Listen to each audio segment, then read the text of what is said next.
What's going on? Yeah. See where I'm going to be at. Hold on for a second. I was checking my analytics.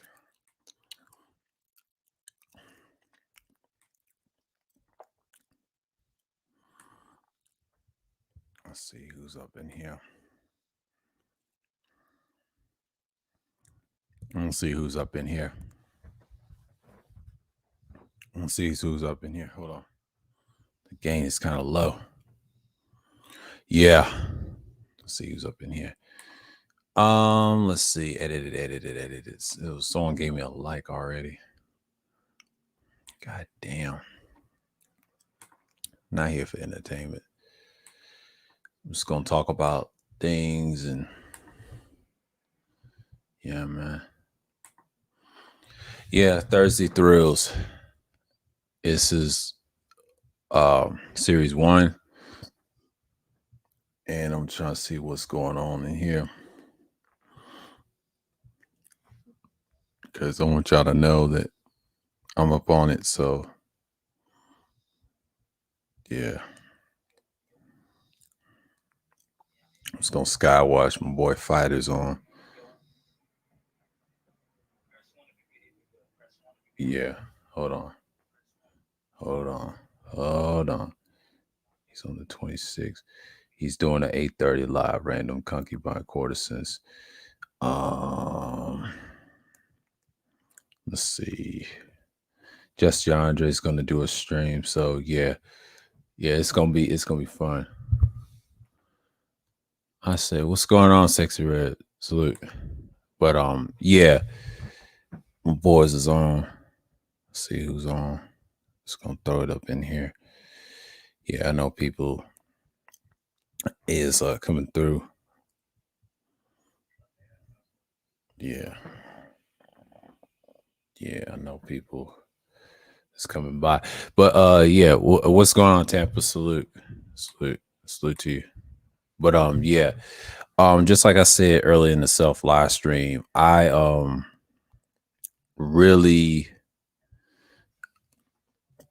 really saw the bullshit I saw in Ramil's, man. What's going on, G? Salute. And I know people is anti-vax. I mean, it should be an argument between the two versus the pro and the anti. They should have had professionals, but I know Ramil's still is going to be crazy. But you know what I mean? What's going on, Justy Andre? Yeah, man. This is kind of like one of those things that I was talking about when people are panicking about vaccines and the history of Black folks is not liking it and things like that. That's what they're really scared of. And I think Georgia Boy told on himself, like, he was anti-vax for like from the beginning, like I was. And of course, we did our little procedures, whatever. But I ain't gonna mention mine here. But he kind of had some sense to counter debate that with him and Zab. I found it interesting, but I was wondering, where is the 2.0 PhDs confronting Ramil? But I've noticed some, they kind of respect Ramil, but they want to do it on their platform. It's kind of like, I don't understand like the pushback. You know, there was no pushback of his stream, you know what I'm saying? But I know he kept it private, knowing him, because Ramil likes to do shit his way. But when he does topics like that, he just got to be careful, because a lot of people gonna counter his stuff and they're gonna be like, what is he talking about? But he got that bro truth guy up there. He kind of pissed a lot of people off in the chat, like engineering cannabis and things like that. See, Ramil likes to do that to get attention, but only one he got up there is with Side Nether, so you know how that goes. He probably put that on Patreon, but Bro Truth kind of fucked up the stream, so blame him for that dumb shit, you know. And it's like crazy in Tampa. I don't believe it's COVID is killing people like crazy in Tampa. Yeah, I do believe that. What I want to talk about is a combination of that and a lot of things, in the OF situation. And he said, "Side nigga, you mean that? Oh, I ain't studying him." But yeah, what I was saying, like in so many words, people still talking about the OF, the Steph Curry's family being divorced, which is ridiculous. I mean, that's irrelevant. It should be focused on what we do as men and trying to build and trying to survive. And shouts out to DS1. I saw his little stream. the afternoon stream he did with Polite, and they said they worship this man. It's kind of funny though. It's kind of funny though. They worship a man as his idol, right? And it's a damn shame that he has to do this. It's kind of interesting what people are into. I'm not even worried about it at this point. But that's just the thing about it. I'm not even concerned about the things like that. You know what I'm saying? And I know this live streams is kind of be intense, but this is Thursday Thrills. I talk about random things on here. It's like an open discussion. But every time I be in chat rooms, why do trolls want to nut ride the information and they don't do research for themselves to say if it ain't true or not? I'm just saying, like, where is the scholarship? I mean, Rodney Abuki was on BGS in the morning talk. I was in that stream, right? He said he dealt with people dying with COVID with touching at the time and thought it was real. And it's kind of funny that you don't see them over at Ramil's countering what he's saying, those type of topics. Somebody should debate Ramil on that. I mean, I wish YouTube legalized it. I wish they legalized the conversation of the C virus, if it's real or not. But I guess they don't want that. But yeah, that's why YouTube is going to go the way it's going. As long as it's ran by a female, controlled from Google by the East Indian people, you already know the site is going down. But it's not going to go down because we're going to see how the politics play out next year in state governors and things like that. And then 2024. I don't know what the internet's going to be extort for us the next couple of years. I mean, shouts out to Nameless. We build a lot. I saw the restream of Kuda's last live stream. We kind of build a little bit. I enjoy that shit. But that's just me. And Hans Utility was on there. He did a stream and we did it. It was that day and it was kind of good to see what was going on. So I'm just going to put this in the forefront. Yeah, Thursday Thrills is going to be a little bit of comedy and a little bit of seriousness, but it's like a well-balanced conversation. But we'll talk about just random things and topics and we move on to the next subject and things like that. I don't want to talk about Fresh and Fruity all night. I don't give a fuck about them. They're irrelevant. They're just, that's something we should not focus on. I let the 21 studios handle them. I let Adam and these idiots handle them. Because all they're going to do is distract us for the fact what we're supposed to do as men. So this channel is kind of diverse. I talk about a little history, esoteric, and the black man sometimes. It's not like a pro-woman's channel, but you know what I mean. I'll show you what I'm talking about in statistic-wise. And it's kind of strange on one of those channels. I'm part of the 20 to 1% of the sphere. It talks for different things. Excuse me, y'all. Shouldn't be chewing on the mic. That's what I'm saying. Chewing on this bread. Let me stop. Yeah, man. It's just like I'm gonna go by the analytics. Hold on. I know I'm tripping right now. As your audience, I mean, I think I lost an Angerman audience member, but it don't matter. I don't give a shit. But I'll show you. Hold on. I was telling this to Triple Black, and he didn't understand what was going on. Yeah, no more beds in ICU. Of course, it ain't. And yeah. See, I listen to BGS and the experts. I mean, they know what they're talking about. That's why I try to, anything that's medical, I let them handle that shit. It's not my job to question things like that. As you can see here, if you look at your audience and your newcomers and they coming in, and as you can see, the people that's looking for, I did have like an Angerman audience member. It could have been some trolls that pays Angerman, but that's a whole nother story.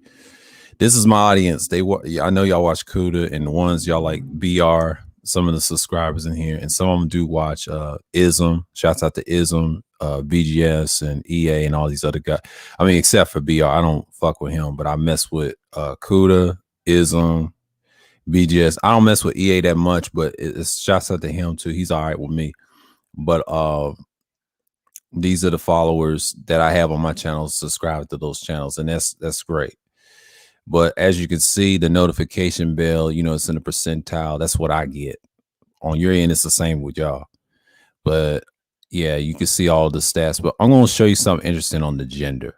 I'm going to show you interesting on the gender. Now, it says 4% female. They do watch my stuff, and it's a lot of 96 male. And I'll show you the age group. The age group is 90.4% and 9.6% in this age range, 35 to 44, 25 to 34.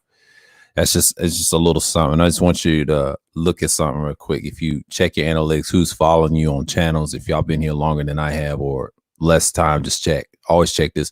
It's on 28 days, if you notice, right? Most of the purple is male, probably peers of mine.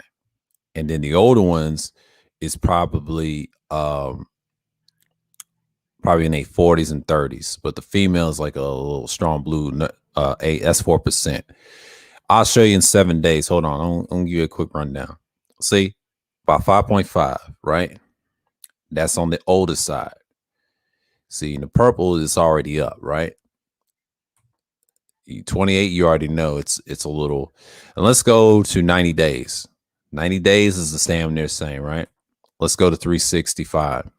We're going to go something right here. This right here is normal, right?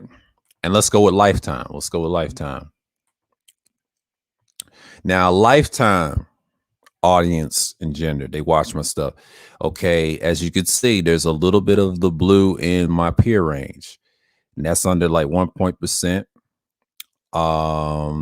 You got 48.6% of the male in my peer group, and then you got 29%, 0.8% peer group. So it's 92% male watches my content, the majority, as you can see. But the females in the older ages is 45 to 54 lifetime. They're older. Most of them could be in their 50s where watching my stuff. It's 2.7%. That's the most I can get. The most I get is really 35 and 44 women right here. Found that interesting when I look at the lifetime. When you look at that, you be like, God damn, is that my content? But that's the graph that you got to look at. That's just a little something.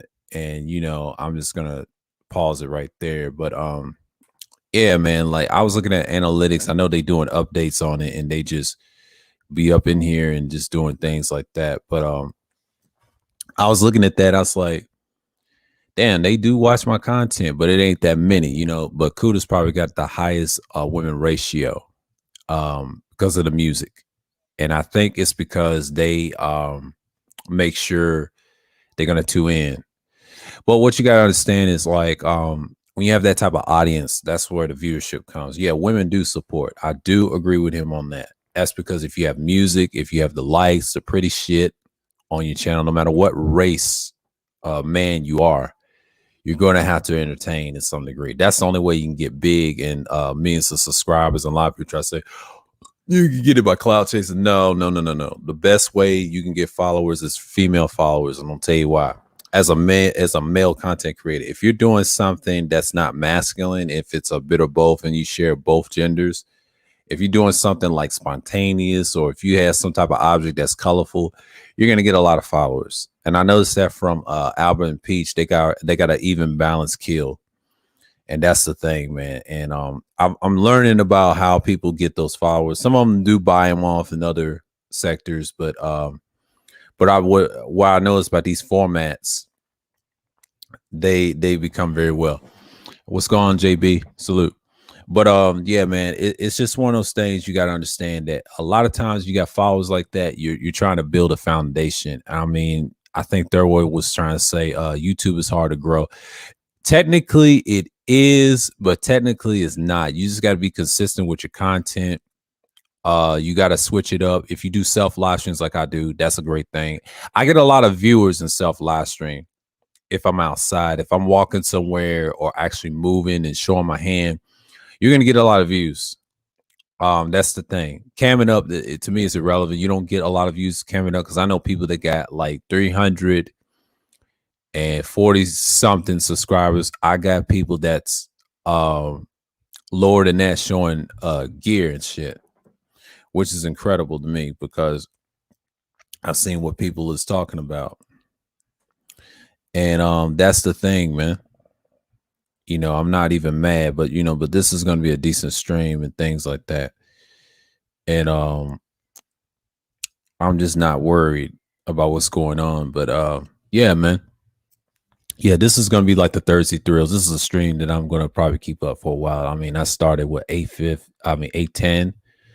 It'll be like, I don't know, this may go 3 to 4 hours because it depends on who's coming up. But what I've noticed, people are so focused on the fresh and fit and the OF situation. It's ridiculous. I know people are not talking about anything, but they be on other platforms and channels and things like that. And there you are, and just like, I'm here. But that's the problem. I don't give a fuck about F and F. I let 21 Studios. I don't give a fuck about them. They're irrelevant. The topic for me, I'm just gonna roast certain individuals that I did on over at Rashawn's, and them niggas is wild, man. I stopped fucking with certain individuals, and thank God I did this in April and did the rest of the way for months and months. I started streaming and doing this type of content in April. I started with self live streams, and then I started doing the stream yards and things like that. Now I will try the other stream apps on here eventually. I ain't got a full setup yet or a computer, so I can get that one down and things that need to go. But a lot of people just, I'm glad it came through and things like that. But for me, everybody's streaming left and right tonight. I didn't know they was scheduling tonight, but usually I call it Thursday Thrills for a reason. People come through. I don't stop for nobody. I learned because a lot of times people are fickle. And I noticed I had some trolls, or YouTube is killing my subscribers for some reason. It could be old subscribers I had, and I've noticed I was like, man, I'm still blacklisted. I had to realize that. I said, you know what? Fuck it. I don't really care because I already know where I stand on this shit. I'm gonna try different apps. I mean, Rumble's nice. Nick said you have to pay. Not necessarily. If you get a free account, I don't think you pay unless you have the money. I'm thinking about Rumble in the future. And that's the thing about me. I'm not even worried about it for no reason. So I'm gonna see what's up. And that's just my take on it. And yeah, man. I think Zab and what's his name? Zab and what's his name? Georgia boy.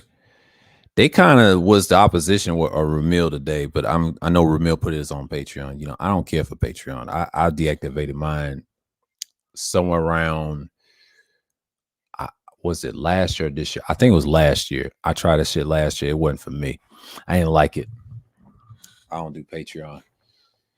If I want a site, it's got to be official. But I will give the other ones a chance. Now, I don't know about Clubhouse. I'll look into that if it's even viable. And Kuda said it ain't shit. So I'll give it a shot if it's shit or not.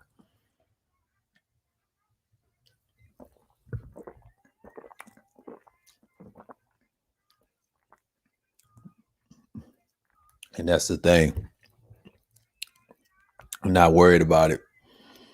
So for me, I know Kuda's not streaming tonight because it's Thursday, right? Because usually he'll stream on Friday or whatever, or this type of night, because he be the biggest on here. So I think when Kuda comes, it becomes one of the things that he's got a topic. I was supposed to see him over at Teapot, but he didn't show up. But his internet and his Wi-Fi was missing. I said, damn. But I watched the Teapot. Don't get me wrong. And Teapot gave me a moderation. I said, shouts out to him for that. I mean, it's about time, I mean, appreciate him for that.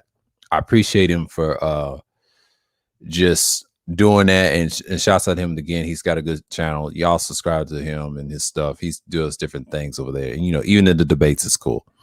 But yeah, it's official. I'm over there. I'm a moderation over there, so that's cool.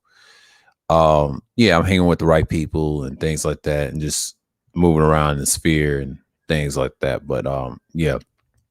But that nameless guy, man, I had a good build. I like that replay stream from him over at Kudas, and I was just like, we was talking about different things about nanites, nanotechnology. He talked about the shot with the nanites. You know, that don't even bother me. He said they're building what you call it, antibodies. I thought that was interesting. Antibodies matter. A lot of people, they just don't want to deal with the fact that there's real research on me. Yes, you got scholars in 2.0. A lot of people don't like them because another reason they don't like BGS, they have scholars. They got a lot of scholars, and most of them don't brag about their little degrees like that. It's only a handful that's kind of fake, but the ones that's really real, they're quiet and they don't boast about their channel. I kind of appreciate that because what you're gonna get from them is like it's actually pretty good. You kind of learn from not get upset with them, and that's the thing with them, because what you have is they think they got it all, but that's the whole purpose of them trying to be enlightenment and things like that. But I'm not worried about whatever case is going to be. But yeah, but shouts out for Kuda being consistent, sharing the streams as usual. But you know, I know he's doing his thing and the internet's messing up. I know he's not going to stream tonight. I know he's not going to stream tonight because he'll usually stream on Friday night or Friday, probably afternoon tomorrow. I don't know what he's going to do tomorrow because I'm free tomorrow. I don't mind doing the panel. I don't mind doing anything because Friday will be one of my days. I'll be like, yeah. And then he'll do a third shift around the morning time. So you know what I'm saying? Like, I have no issue. I have no issue. With me, it's kind of I don't know how long this stream is going to be. So you're going to get the best out of me tonight because this is Thursday thrills and things like that. I know people will get tired what I'm saying right now.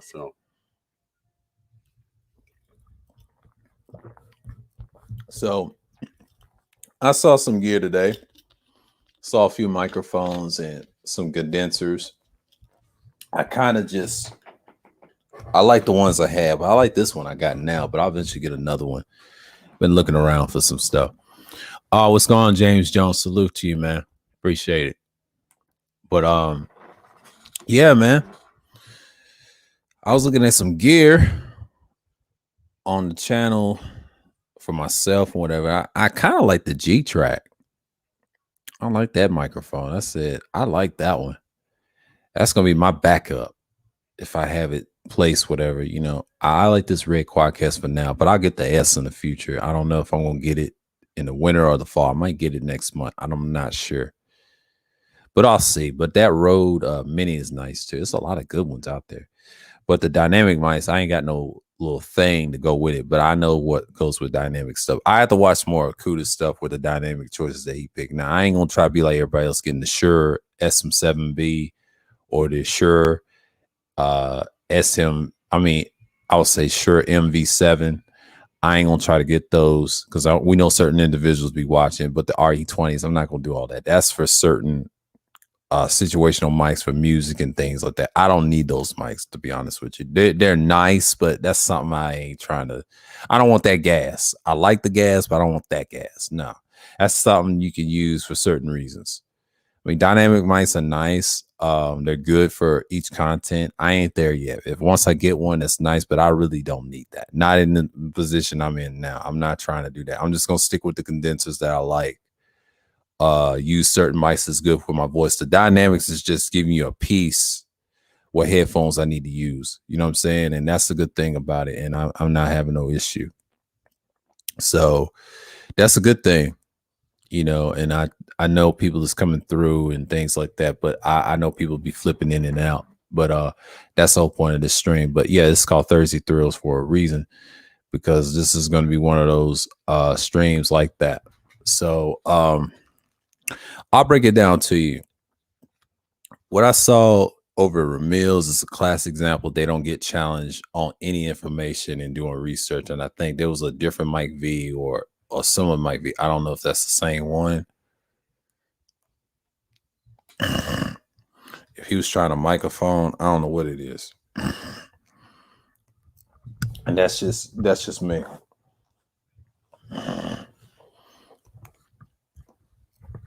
But that's just what I think of it in the matter. And I have no problem with it. And when Kuda said he mentioned audio, a lot of people got pissed off and things like that. A lot of them just ain't good content creators. But you got a lot of guys that don't want to do camera work and come up. I see them come up in other places, but not in situations of mines anywhere else.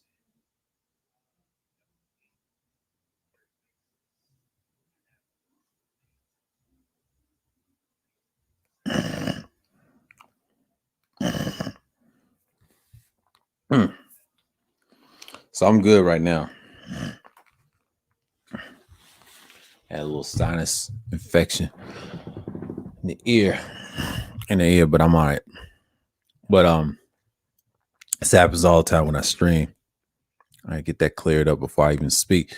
But you know, it's just one of those open discussions I'm gonna have, but with y'all. But it's kind of weird streaming on Thursday. I usually stream, I'll say Wednesday and Friday normally. And Sunday. Those are my days. I stream like Sunday, Wednesday, and Friday. But you know, Tuesday, I usually stream Tuesday sometimes. Tuesdays can be one of those days that I don't like, but I'll do them anyway. But I will stream the Hawaii stream on the first, the third, I will say the third on September 3rd, it will be like a Friday special madness. I'll do that one. And in the fifth one, I'm gonna talk about conservatism. I'm gonna do some research it on tomorrow. I mentioned Phil Valentine in my self live stream and actually talked about a few things. And it was like, I think it was like 40 something minutes. Y'all can still watch it. And I was on my headphones, jack with the turtles on. So I ain't got, you know, I got a different headset. So with this on the microphone that I got right now. But yeah, man. That's one of the things I got right now. But you know, the Quadcast kind of helped me a lot for certain reasons, you know. But if you sound good, sound decent, you be all right. So yeah, certain equipment I'm just gonna add to my arsenal. But you get used to it over time. But this is my first time. I should have did this stuff probably 2 years ago. I didn't know they had spaces like this. Like you have panels or doing it by yourself, talking about streaming, talking to people in the chat, getting to know your subscribers. I could have been done this, man. But see, at the time I was self-reflecting. I was going through something in the move and leaving the job that I wanted to have. And I was basically moving around, basically, you know what I'm saying? But the content at the time, I was still in the hiatus. I was still stuck in the realm, man, in the rut. But that 2020 year, that was like a wash. You know, that COVID came, it kind of changed people's perspective what's going on right now. And a lot of times people just get messed up and just get stuck where they are. And, you know, I transitioned very easily doing this type of content. What I did was I already had pre-record videos, right? Also had I stayed in the chat room in BGS for like the whole spring. I'll say the whole spring, somewhere around March and April, right? Somewhere around in May, I subscribed to an individual. We ain't cool now because of the politics and things like that. And then the other individual, and I cut him off in March, right, of this year. So that whole 2020 year was good. The Brain Trust days was cool. Everything was cool, right? We was talking about all types of shit. We talked about watches, politics, or geopolitics. We talked about technocracy, being technocrats. And we also talked about sapiosexualism. It was a decent topic, and I goaded him into doing the whole series, the whole December, and then through January. And I was over at Melody's at the time. I remember Melody didn't have no fucking channel at the time. Then she made one and finally got 1,000 this year. Because at the time she was a small channel, but she had no content at the time. She started out as 6 people in the chat room and on the panel, and people came on down, and I was gonna hop off and things like that, and I congratulated her on her channel and things like that. She came a long way. I'm impressed with her, but she was one of those people in the chat telling people to support, and was a panelist, and then create her own channel. That's where she came from. See, I had a channel. A lot of people didn't know that I had a channel. I just didn't have time to do the content and do StreamYards at the time. If I knew StreamYards was this good, god damn, I would have, you know what I'm saying? I would have, let me tell you something. I would have been that nigga. You know what I'm saying? I would have been on. I'd enjoy it. I could have been like, man, Imagine me having, I would have had a different subscription at the time, but it wouldn't have mattered. It wouldn't have mattered. I started where I started, and this is gonna be better than last year. Because last year I was a panelist, damn near. Yes, I was in comments, but I ended up becoming a panelist thanks to Wacky and then the Brain Trust and things like that, and other individuals I used to be associated with, but they're gone now. But my biggest replacement when I met Kuda for the first time, that's when I became a regular over there. So he's kind of like my Black Brain Trust replacement. And I'm saying this because he does a lot of things. So you really don't need nothing to talk about in tech and actually talk about different things. And when I look at his content, it's well balanced. So it's kind of like a radio station. So I had to upgrade some things on my end to do actually content again. Now, self live streams, I should have been doing those with the headphones instead of jack. Eventually I'm glad I did. And I started out that first because that's the only way I'm doing, because I come from the pre-records and things. Now, this panel streams and all that shit is not easy to do because a lot of dudes just don't want to fuck with you like that. So I'm trying to find my different audiences in the outside of the sphere and things like that. See, I got to know where to fit in to get in and things like that. But 9 out of 10, you got to pick the people you associate with. If they come through, they come through. Okay. That's the thing about me. I do real topics now and then, but you know what I'm saying? And people come through. That's the thing about me. I'm not even worried about that. You know what I'm saying? Like, my channel is very diverse and it just shows what it can be. But yeah, I talk about mainly historical stuff. I do the esoteric thing. I do the scriptures at times. I used to, and I kind of stopped because you got a lot of atheists in here. You got a lot of I hate the most high Negroes that's lost, but I don't force it on nobody. I'll tell you one thing about me. I don't force it on you. If you don't like it, that's cool. And I try to break down the scriptures like that. And I already done that on my old pre-records. I'm not gonna try getting into it again because it's different versions of it. I already know where I stand on it years ago. Nobody's not listening to me 9 years ago then and not listening to me now, and I still got my own truth of it. That's just what I believe. I mean, everybody else believes different. That's cool. I'm not gonna argue about it, and it's not good to argue about it in a space that's brainwashed like that. You know what I'm saying? Like, I'm sorry, they just have that atheistic mindset. You know what I'm saying? I'm not trying to argue with people about that shit, especially in politics. My shit's structured. I'm sorry.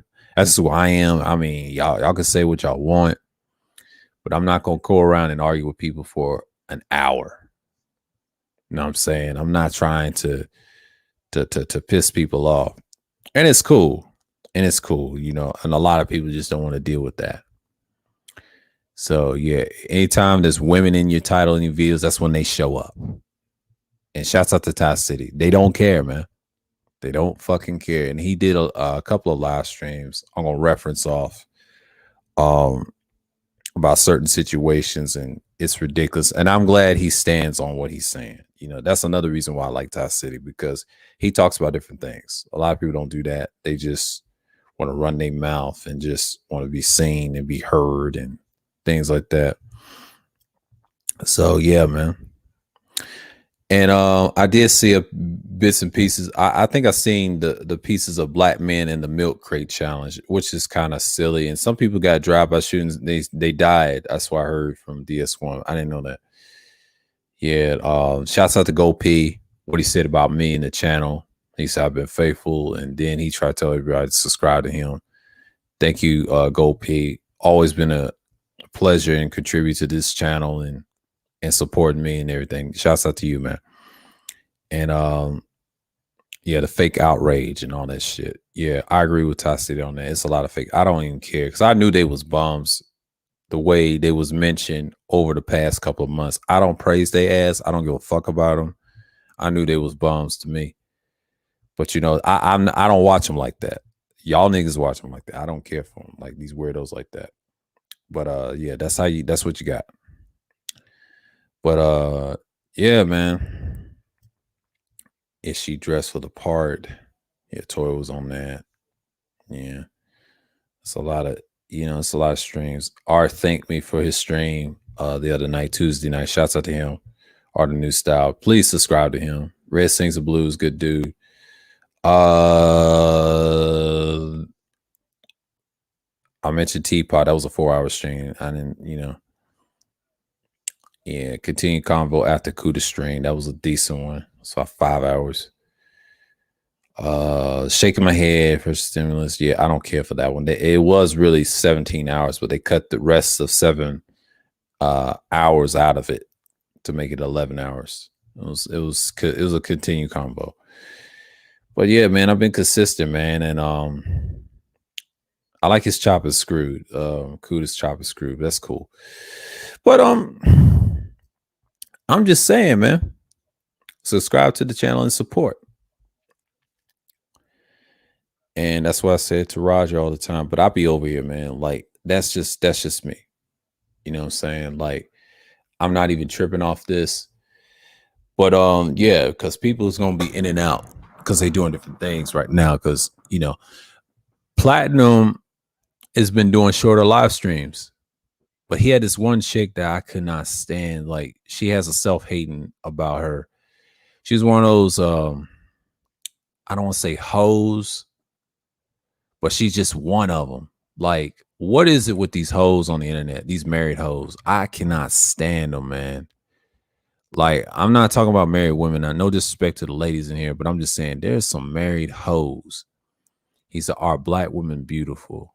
He's got a stream up right now. Yeah, see, Platinum don't be streaming like he normally do. I think he's more relaxed. I don't think he's trying to do it consistently like that. He was on a vacation for a while when shit happened about the whole magazine situation. I think he was on vacation on that. But yeah, man. I just look at it for what it is. But yeah, this is like my Thursday. It's a chill Thursdays, but you know what I'm saying? Like, that's just the thing. So, and let's see what he says. He said, "Thanks, fam." I said, "No problem." Put this in here. I'm gonna respond. Boy, right here. Yeah, man. The analytics don't lie, man. I got not that many female supporters. That's understandable. It's a male channel, as I expected. If you check your other channels, your audience watches, you already know where they stand at. The top graphics you get, most of my people come from overseas too. Now, the majority is going to be in America, of course, but the majority, my other subscribers come from Netherlands and things like that. I may have to show it's a 90-day. Okay, so we got UK, Netherlands. Let's look at Lifetime, because Lifetime is a very important piece. You'll see. Okay, let me show you the Lifetime. What I've been doing is for a lifetime. We're gonna get into it. Yeah, he don't care either. Yeah, let me go. Let me share a screen for a minute. I want to show you something in my graph. What I've been doing this a long time. Okay, United States is the highest on my list, right? I'll read this off. 121,616 people view my shit, right?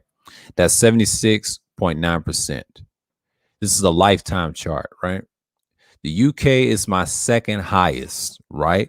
That's because those Moorish videos, right? 2,229,000, 1.4%. And that's the watch time hours. It's okay. Now the watch time is 90%, 0.3. Theirs is 1.2 because they're less. Canada's like my third. That's 466 views I get. I get 397 in Germany. Portugal will be 194. And Netherlands is 134. Now everybody's like 89. That's Mexico. I got some in France. Barbados, the same thing like it was years ago. Barbados, France, Australia, Sweden, Switzerland, Jamaica, Greece, Norway, New Zealand, Guyana, Trinidad, Tobago, somewhere in the Caribbean and things like that. In the Philippines, of course, Ireland. No percentage on them, but Singapore and Vietnam. These are my lifetime stuff. But the biggest ones is popular is Portugal, Germany, Canada, UK, and United States. This is my lifetime chart. This is my lifetime chart from 2012 to 2021. See, when you go 365, it gets less. That's like 90-day period. Canada's on the bottom. You got Netherlands coming in. So yeah, it's the same people that's coming through. They know I'm doing live streams again. It's, oh, he's back. Yeah, I got Netherlands at this point. But that's your chart. But if you look at your top geographics, that's what you look, and that's your statistics right there. So yeah, and the female, it's kind of wild, the gender, the age gap, and all that. So I'm not really tripping off of it. So, but yeah, I see what's going on. So you know what I'm saying, like that's your little graph. But yeah, that's how you build your YouTube, man. That's how you do. That's how you figure out what your analytics is gonna look like. Oh, what's going on, UD? Salute. And that's just the thing for me. And yeah, it's been like what 40 minutes. I'll get to 45 minutes to 50 minutes. Yeah. I won't keep talking for a minute. But yeah, people's in and out. So, it's 8:53 right now. But for me, I'm just trying to get before the hour ends. So, I'm just gonna knock this out when I talk. So, I've done an hour before. And the thing about me is I don't even worry about the subject matter of what I do. So I just go in there and just do it. But my subscription, I started out as a small channel on this second channel that I got. It took me some years, the first 3 years. And then when I was talking about different things, that whole 1 year in 2012, I've been having people overseas. So my subscribers are diverse. This is when pre-records became something. And then over the next 2 years, I've been consistent with it. And then it started getting different people.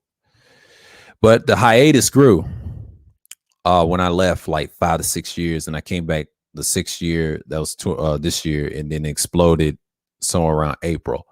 Now, March, I was self-reflecting as well. I was going to do content at the time too, but I was doing pre-records on my phone. So I didn't have a camera. I mean, I could have got a camera and things like that, but I wasn't focusing on YouTube like that. Let me tell you something. I was doing content. Yes, I was. But at the time, I just didn't have the energy in me. See, I was being too much being a panelist the first half of the year. But thank God for March came through. I didn't really make content like that. I did, but I was trying to get back into it. See, that whole March was something else. I was too busy being a panelist. This is before I even had the gear and things like that. I was always on panels and things like that. But I kind of stopped somewhere around April. Now, the most I be on is over at Kudos. But once I transitioned into what I've done, I started doing my own shit. And it worked. I had a few guys came through, had Sheed and everybody else, Wacky, the legendary himself for 1.0. And then you had the heavy hitters like DS1 that around the summer in March. It was something. It was cool. Met him for the first time. And then I started meeting well, actually I knew who Ty was in the chat room and all other stuff and panels and stuff. And then I finally, he came through on my channel when we did the Purple Paradise. That was a good stream. Enjoyed it and liked it. And the reason I liked it because it was a good stream and it was in the afternoon and I did it and he had to do his own thing and that was it. And I do less than hours and like this all the time. But what I realized, it's pretty cool that I'm doing this for myself as well. And I enjoyed it. So when you stream like this, you just really get into it. So I'm not really having problems with it. So you just enjoy what you're doing and just keep in motion with it. But what I'm saying, like for me, that was another heavy hitter. And then the third biggest heavy hitter was Soul and Black. He was legendary too. Legendary Soul and Black from 1.0. The founding fathers of him and Wacky was on there. But I'm glad that stream happened. It was 7 hours. My personal favorite. We was talking about They Hate Correction. Y'all watch that stream. It's a good inputs and things like that. Yes, I had Justy Andre. He came through for the first time and things like that for the last couple of times. And that one with him and Soul and Blade, yeah, that's a classic build. Classic on here. Everybody else was okay, you know, but that one's still my personal favorite. Structured very well and good. So, you know, that's how my channel is going to be. I'm not going to have all this bullshit about this and this. I don't care about Fresh and Fruity right now. I don't care about Flim and Flamsy. I don't give a fuck about them. They're not reflecting on my channel. I don't talk like that. Now you can talk that over at Kudos, but that ain't gonna be on my channel. No. What I'm talking about is something important. You are you with me? You with me? But I'm just saying, like, productivity is what I preach on this channel too. You know, the game stuff, I don't really care. The period. I don't care if it's tricking or pro and all that. I don't really care at this point. That's just something I use as a crutch. You know, like I used to do that when I was younger, but I grew out of that shit. That shit is just redundant. You have a lot of snitches out here. Yeah, a lot of people that be telling on each other's business and like that. Like, I ain't got time for that. It's like talking about gangs all day, right? Talking about gangsters all day, right? That's all it is. That's all it is. If you really want to sit down, you want to really get technical, most of that shit is the same conversation as you talking about street gangs and bullshit. That's why I say fuck all of it. You know what I'm saying? Because everybody's telling on each other. Because that's why you got a lot of fuck niggas in the space claiming they real, but they really not. They fuck niggas, man. I'm sorry. And the reason I say that, shouts out to Dusty again. He said this in Kuda's live stream, the one that was it was off. They cut it off in the 7 hours. They cut 7 hours off of that stream. He said that's what's gonna hold you back with those certain individuals. And he rocks with the people he rock with, and shouts out to him again. I hope he does his content again. Him and Islam should do like a similar to what F&F was, and I want to see that. If I see it, I'm gonna support it because they can teach you how to deal with actual life and things like that. Now, if they don't want to talk about the G, it's a different conversation. And I actually enjoy those type of channels. He had a good channel. He said it was a manosphere channel full of women. See, he is a great example of what you can do with that. He was smart. What hurt him was he went to different spaces, and then when he got doxxed, it was awful. I didn't like to hear that. And you know, it mess with your confidence a little bit. I don't care who you are. That will fuck up your whole persona on YouTube. Ask the ones that's been doxxed before. So it's not cool and everything else. And I understand. I already know, y'all already know what I look like, so it don't really matter. Camming up won't solve nothing. I mean, I'm solidified with this channel. And I seen what he looked like. He seen me what I look like on last couple streams. If he goes back those older streams, I've cammed up. So I've proven that. I've proven that. So I ain't just anybody. You know what I'm saying? I'm just not anybody. You know, I'm somebody. I'm just myself. You know what I'm saying? I've been doing this for like decades, man. Like, this is like my second channel and I'm maintaining it. You know, I'm trying to keep it cool, cordial. Now, I'm not on no bullshit. I'm just keeping telling it like it is, man. Like, I'm one of those channels that's a gem. I'm so evergreen with it. Once you're evergreen, it's kind of hard to go back what you're doing, you know, because the old stuff, I'm just like, at this point, I don't really care. You know what I'm saying? Like, I care about substance at this point. Care about guys doing well and just stay on par with your message and things like that. I have no problem, you know, helping others. You know what I'm saying? I'm just trying to be me, maintaining my spot, and just push the message and just pass it around and things like that. I ain't got no issue. You know what I'm saying? If I have to do different styles of content, I can. On historical stuff, I'm good at that. You know, me, I'm not really tripping off getting subscribers and views like that. They'll come when people get tired of looking at the effery, the fuckery, they would say. They'll come over here. You know what I'm saying? I'm one of those channels you can be versified in. You know what I'm saying? I have no issues in this area. That's what people got to understand about me. I don't really care what people think. I'm still going to maintain who I am. These things, people come and go, just like what Wacky said. They come and go and they disappear. And that's the whole point. What you got to look at, what you got to look forward to in the history and the sphere it's the same nigga shit that you done seen 1,000 times. I just came from watching was it 21 Studios talking about these clowns. It's best not to talk about them in the sphere. It gets redundant. I don't give a fuck about them or these hoes. It's irrelevant.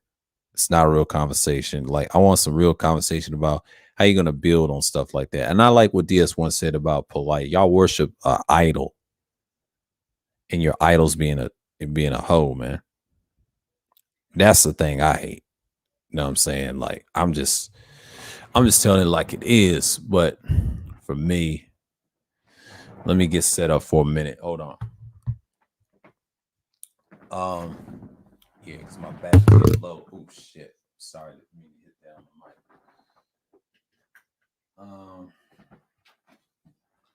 mic. Yeah. Let me get this down. Okay. Okay. Let's see. I didn't even put that on the mic. Yeah, I'm gonna drop this down. And yeah, about 51 minutes. That's a good timing. And let me hit this real quick. I'm gonna pin it. Yeah, I'll pin that. So I've been talking about like what 51 minutes and 18 seconds. Yeah. Yeah. I let 21 Studios handle that bullshit. For me, I just don't really care at this point. I'm just trying to maintain my little grab of a little audience and things like that. So, I'm gonna switch a little minute. Hold on for a minute. Let's see. Who I'm gonna switch to today. I'm gonna go with yeah, I'm gonna go with this today. Yeah. I'll switch it. But this is what I'm gonna do. But for me, I know it's Thirsty Thrills. I know people's doing their thing, and I don't really care at this point. I know people's doing different things right now, so with their topics and things like that. I went to the leader turn in. He had like a subscribers only mode. You couldn't get in when he had 1,000. I was like, man, the fuck out of here. I ain't subscribing no weak ass lawyer. Fuck out of here. I don't even trust dudes like that. Fuck out of here. Yeah, 21 Steels. They had one acting Fresh and Fish Peace, Jonathan, and all that other shit. And yeah, man, it's crazy. What else I watched? Exposed by a woman, called them fake authors, but I don't really care. I let them handle that so they can beef with each other and things like that. But some people are just not gonna come through right away. But yeah, this may go to an hour or whatever, but I'm just saying like this. What you got here is you got individuals doing dumb shit all the time. So for me, not caring and being nonchalant, I can do this. I mean, my boy, I'm sky watching Justin Andre. Shouts out to him. He's got a hell of a stream, but I let him do his thing. You know what I'm saying? But I'll come through. But later or not. But I don't think I'm gonna come through right now because this is like 9:05. So I'm pretty good. But yeah, I want to see who's gonna come through this Thursday night, and I'll keep this up. I want to extend it a little bit because I don't know who's gonna come up or not. But yeah, the links in the chat, I pinned it and do things like that. But what I saw over Ramil's today was a shit show.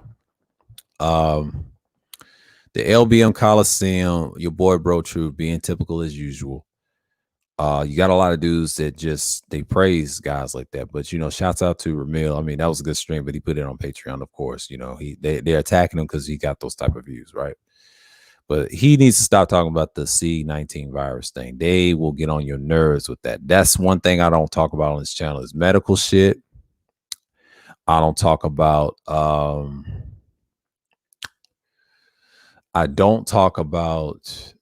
the medical part, and probably because I let experts tell it, you know what I'm saying? That's not my channel was based on. I understand it, but I'm not going to put links and start a channel on medical. I'm just not going to do that. And, I know the history of it, but I'm not going to talk about it on this channel because I feel like I let the experts speak for itself. I let Rodney and what's the name, Nicole, speak on that. That's not my expertise. I don't fuck with that. I know about it. I just don't go in depth with it. You know what I'm saying? Like I used to think like them too, but it's best not to say nothing. Stay in a certain lane. Ain't about just stay in your lane. It's just don't talk about it, period. Because people are too damn emotional and they need to stay in their lane and quit trying to bring it up on YouTube. Just create a separate channel or different social media to spread their message. It's best not to talk about it on YouTube because YouTube is biased by that. I'm just telling you right now. They on some bullshit when it comes to politics. And that's the domestic politics I don't like. That's that fuck shit they be on. That goes on both sides. Shouts out to Albert Preach. They said both sides ain't shit. They think like I do. And that's a good thing. I've yet to see a channel that's more neutral based. I mean, Teapot's neutral. A lot of people say neutral people's dangerous. No, you pick one side, you sound stupid. That's what happens to channels that don't last long. Like I try to tell y'all, that shit don't work. It's bad enough YouTube is biased to the left anyway. But they'll get rid of anybody that tells the truth. It's not about right and left. It's about who has the truth or not. Who has the smallest channel? Who has the numbers that's telling the truth? You ain't gonna get many viewers, but you keep pushing. The guys with less views is telling the truth. The guys with the most views is not telling the truth. And it don't have to be 100. I'm talking about like up in the millions. The thousands don't matter. Thousands vary, but when it gets to the millions, if you have a certain title in the video, that fucks with your shit. And one thing I also don't talk about is beating up on women and things like that. I don't talk about relationships on this channel. This is not a relationship channel. Relationships is for guys that are desperate. That's for desperate guys, man. That's what they do. And I've noticed that in the sphere, and I noticed that in the red pill community. I notice in all over the internet, all over social media, social network, right? It's been talked about for years and years. And usually those make money. That's what happened to KS. He figured out the talking points and then that's how he got money. I do not want to talk about relationships. It's irrelevant because I think it's not relevant for our, I want to say agency, but our male, thing about the boys and things like that. Because I think relationships can be it's how you deal with them, but I don't deal with relationship topics because that's not the way to go because everybody's trying to compete the same thing. And why I steer away from it's like politics. It's a bunch of bullshit and people just don't want to deal with that. I don't deal with that. So that's why I don't deal with it that much. The reason I don't deal with it, it's redundant because a lot of people, it's so circular. It's not based on fact and truth. It's just ridiculous ass babble. You know what I mean? It's just like you'll get tired of it after a while. I done heard them all. I heard a guy got divorced. He didn't do nothing about it in court. He wasn't really mask enough. He was just bitching, complaining. You play that game, that's you. A lot of people say they can't win. They act like bitches on that. I'm sick of this pseudo shit. That's why I say fuck all of it together. You're just a coward. You know what I'm saying? Relationships is cool. Unless you're on the winning side. But in this country, I know it's set up to fuck us over, but you dudes is weak. That's all I'm going to say. You weak. Because all other countries wouldn't care. No, you have to be responsible. Man is responsible, period. We're the leaders, man. But they don't want to accept that because you're in a fake country that's going to allow you to say, we don't need patriarchy in some degree.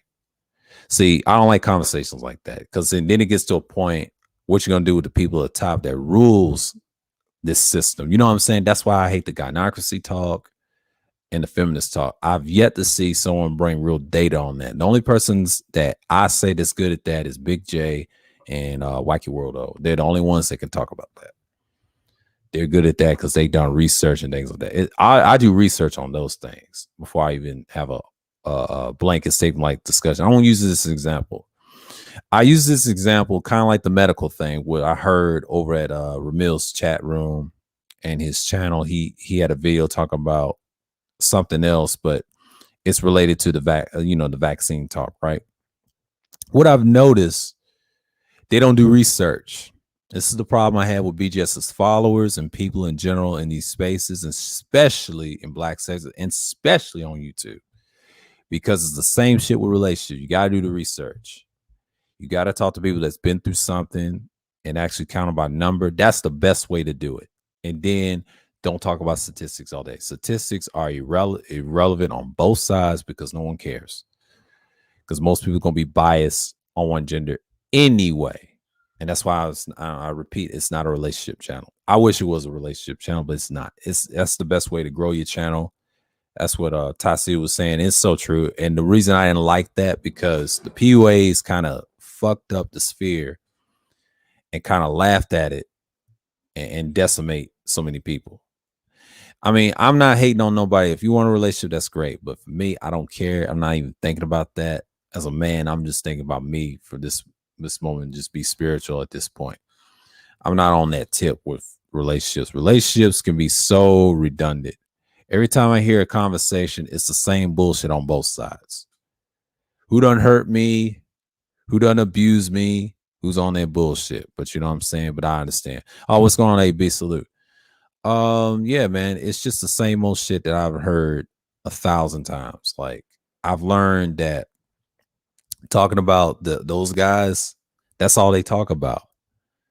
But 21 Studios is ripping them apart. Once I saw they lease pre-records and things like that, I said, nah, they got them. They got them. There's no need to talk about it on this channel. Yeah, this is Thursday Thrills. It's Chill Thursdays.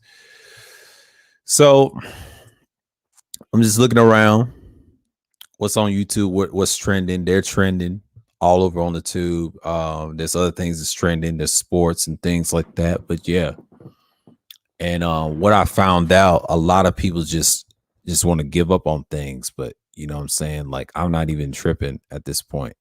So I'm not even worried that the fact that people is coming through or not. So yeah. But you know, I'm not even upset. I just don't do relationships like that. I just don't do them just for obvious reasons. It's just what it is, man. Like they just go in here and trip about females like 1,000 times a day. But I understand people talk about gynocracy. That's like a hustle and things like that. And you know, DS1 exposed them. But that brother polite thing that's real serious, man. That's real serious. I mean, I enjoy the fact that people appreciate what was going on. And I kind of appreciate it more that people just being honest, you know, for once. Like the way he went at Brother Polite, I remember a lot of times when he talked about the new covenant. I'm glad he brought that up in the stream because the new covenant stream, oh my God, when he brought up the new covenant, he now see, I try to tell you he's in the he used to be in the conscious community. See, I remember I was around that time, but I was in my Hebrew Israelite sector then, and I remember even in the old Manosphere 1.0 days, I remember that new covenant, he was stealing people's money, man. Shout out to DS1 for that, man. This is absolutely what I'm talking about. I've been on that tip about him. I've been knew he was a fraud. That's what we should be talking about. Besides them other dudes, I mean, Polite is disgusting, man. These feds wearing clowns, man. These are the guys that are your FBA, ADOS, and things like that. Yeah.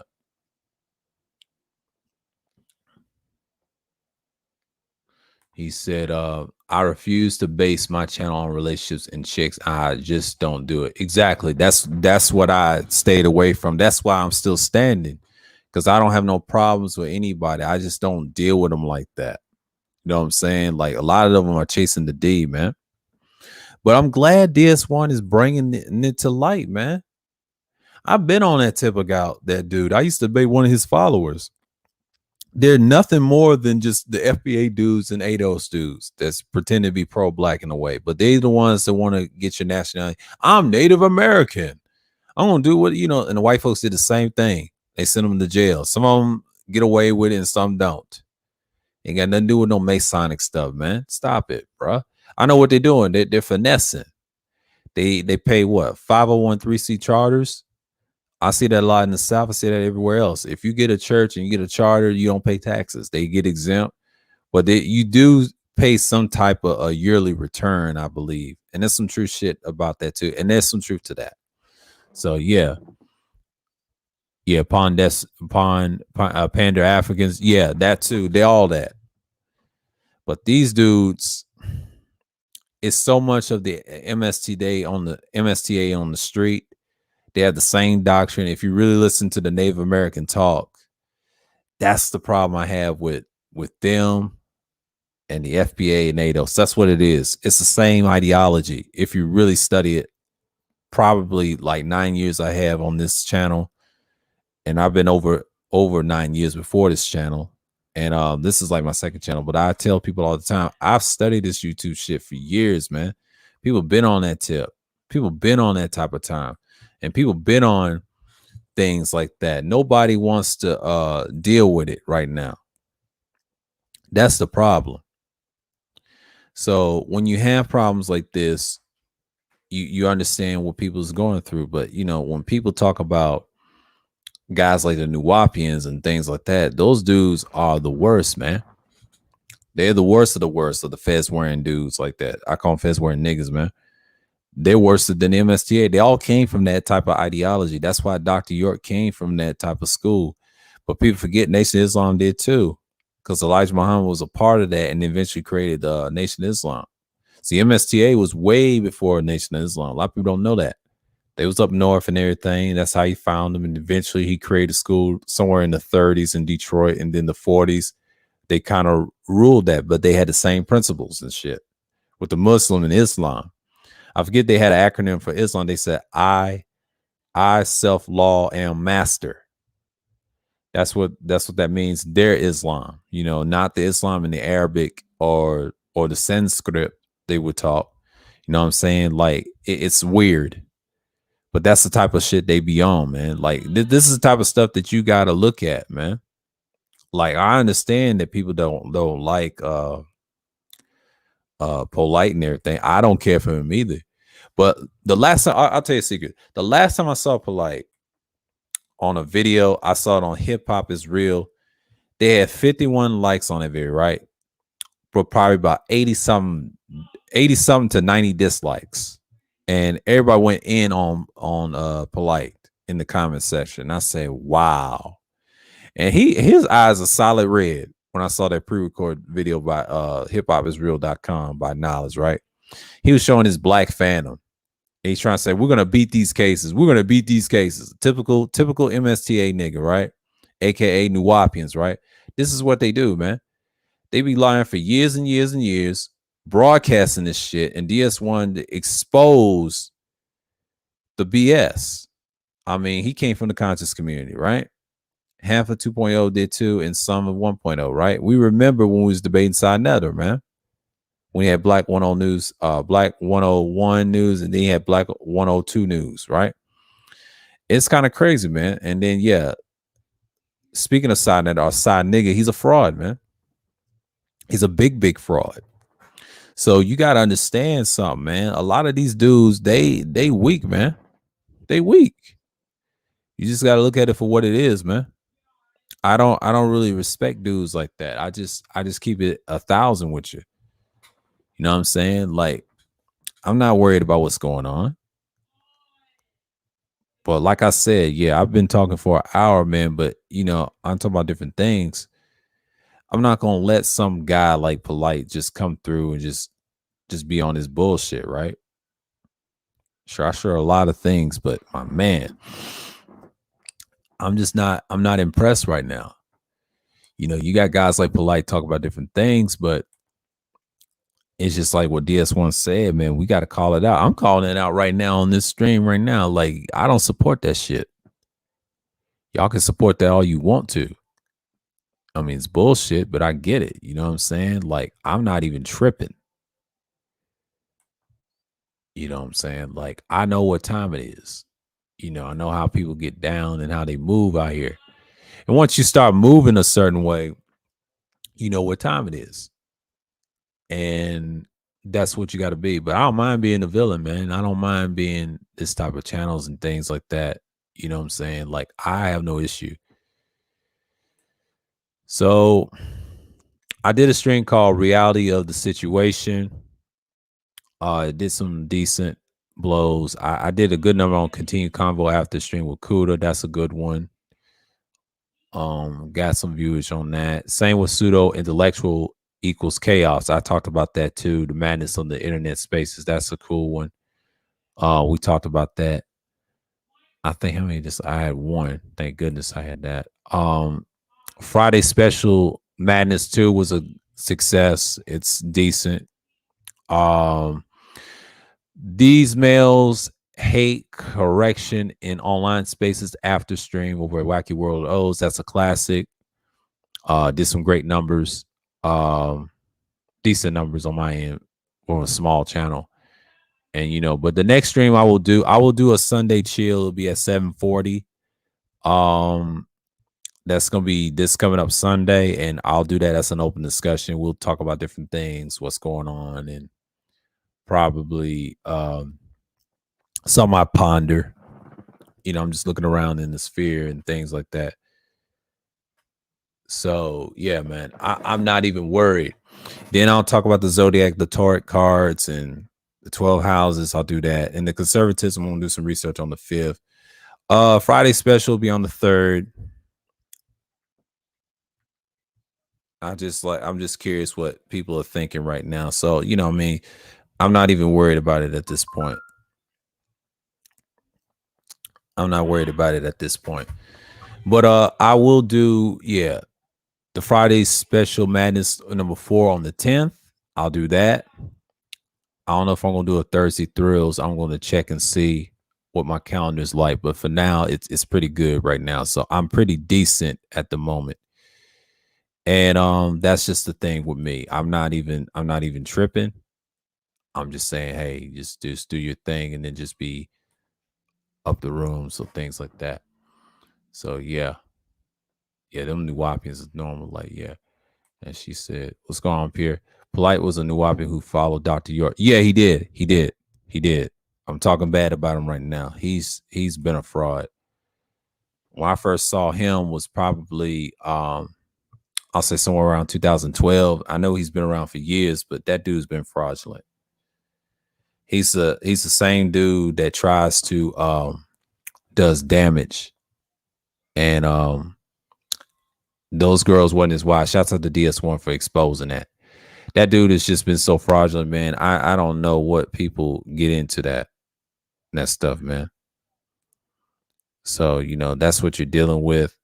And he's just one of the few that's like that. I mean, it's a lot of dudes that just ridiculous, man. Like I can't even take these dudes reality and say like, hey, is this what masculine is about? They've been suspect, but you know what I'm saying? Yeah. But that's what you got. I mean, you got dudes that think like that all the time, but polite has always been despicable at this point. But like I was watching his stream from a playback because I think I took a nap earlier and then just rest my head, rest my thoughts. And when I saw that stream, I mean, he was right. He had a point. I mean, he was clowning dude and everything, but it was speaking out against it. So yeah, it's about the image and things like that. But what I've learned from DS1, like, man, he's been calling these dudes out. So shouts out to him and everybody else. But polite is one of the real issues to talk about because he's one of them guys that you can just say he's been plagiarized in certain books and like that. Now he had a different book, languages. He say eating fruit, but now he's doing he's drinking liquor, eating bad and all that stuff and lying to the people when he dropped the conscious stuff. That's why I knew he was fraudulent. He was weird back in the day, man. Polite was on some BS. But that new covenant was a joke. He was scamming people and everything. Oh, so you used to talk him in the 1990s. Okay. Yeah, the Nuwapians, they were something else in Yorkstown. I used to watch their stuff back in 2009 when I had my old channel. And I learned a lot from Dr. York. The only problem is I didn't know he was on that Masonic stuff and that the weird stuff they be in the conscious community. I didn't know he was on that tip. But when he got took down, I think there was a church in somewhere in Eaton, Georgia, and it was called Planet Risk. He had a book on that too. Polite has the same book too. Their God is a green God. It was saying all types of stuff. This is when I was kind of leaving Christianity at the time too. And it kind of just bothered me when he said that. I'm just like, what type of shit they be talking about, man? That's crazy. That's crazy. But yeah, he said one sent me a holy tab and couldn't get with it, but they built their own pyramid. Exactly, they did. Yeah, New Wapians is weird. I look at them as weirdos. They just don't expound on things like that. You know what I'm saying? Like they're weirdos, man. And they just weirdos, man. What's going on, Toya? Salute. And they just weirdos, man. Like I tried to get in with them. I probably around those years and learn about a few things about them. But then around 2012, I was debating one of their highest followers, Polite, and then eventually he had a group called the New Wapians, but he called them the New Covenant. They had like a little split with each other. A lot of New Wapians were divided, just like the MSTA dudes, just like you see with the pro blacks, like the comedian, the comedic sonics fools like Siren Suit and Seti. Seti used to debate those Moors on Sanskrit and everything. He wasn't playing. He wasn't playing. Talk about manuscripts and things like that. He traveled in Egypt and things like that, but he was on some nonsense though. Yeah, to be honest, some of them are actually brilliant and super high Q. Yeah, some of them are. I met a few online that came from out of the MSTA and then through that, and it's a combination of that too. All of them come from that same doctrine. If you really listen to them, and a lot of them talk about the Native American stuff, and I don't get with that either. That's just an opinion. You know what I'm saying? They've been saying that for years. I used to listen to some of their stuff, but yeah, they were decent until the child stuff situation, the human trafficking and all that. I just couldn't get with that. I just couldn't. I knew the conscious community was falling apart, but you had some certain people that went against them. I think his name was Brother Dawood. I used to listen to him a lot around this time, around this channel. And then it took off after that. So after that, I was just like, man, Polite has been, he's been on the downturn ever since then. Yeah, he's on the up and up in the years, but then he took a downturn. But that's what he get, man. Like he's been exposed. Eventually, he's been on that, and a lot of dudes didn't check him on that. He just kept going and going. So yeah, they were, and that's just what it is, man. Like a lot of these dudes, they just want attention. That's most of the conscious community in general. And I just don't deal with them like that. That's what you got here. So I'm just saying, man, like you just got people coming through and just like, hey, that's just a thing. But yeah. I was thinking about it earlier today, talk about Polite. And I said, Polite is decent, but I just couldn't get with his New Covenant thing. He's been scamming and robbing people for years, man. Always be scamming. And a lot of people couldn't stand him back then. So it was like, the people's been on it, but the ones they ain't been on it, they're lost. These are the Johnny come lately millennials and people that in my generation, they just want to talk shit and try to say, oh, you just hating. Oh, you just hating. And I was like, we ain't hating. Shut your ass up. Shouts out to DS1 for that. He was trying to mock the dudes in this sphere like that. It's crazy, man. They had a teacher who was called Yamasi 19 who sent me the honey tablets, and he was cool guy. Okay. Holy, not honey. Phone change word. Yeah. Yeah, he changed the word. Okay. Okay. But yeah. A lot of them dudes, man, I just be weary of them, man. Like I didn't understand what they was talking about at the time, but New Orleans is a funny character group that stem from their teachers came from MSTA. There's some history on that too. I think I did a pre-record years ago talking about that. I was real young in that video. I was about 23, 24 at the time. I was 24 at the time when I did that. So I was real young then. So I'm in my early 30s. So I've seen a lot of changes in the conscious community then, but what helped Sinetta was the Hebrew Israelites. They kept that thing afloat probably from 2012 to probably 2020. Yeah, 2020. And that's what helped them. And I will say it like this. Even come back in these spaces somewhere around 2020, and then this year I flourished. So I'm like, all right, this is cool. And doing this type of content, man, I mean, this is pretty good. This is probably one of my best years I've done on YouTube. I will say like that because of the streaming is different. I do self live streams. I do these, and it's nothing. It's effortlessly. You know, what I'm saying like you just got dudes that come around and just do their thing. So I'm not worried about it. But yeah, I had a classic stream with Soul and Black, man. That's a classic. You know, that's accomplishment right there. But you know what I'm saying? But I know people's on the thirsty thrills on that tip. I'll see what's going on. See what fight is doing. Yeah, man.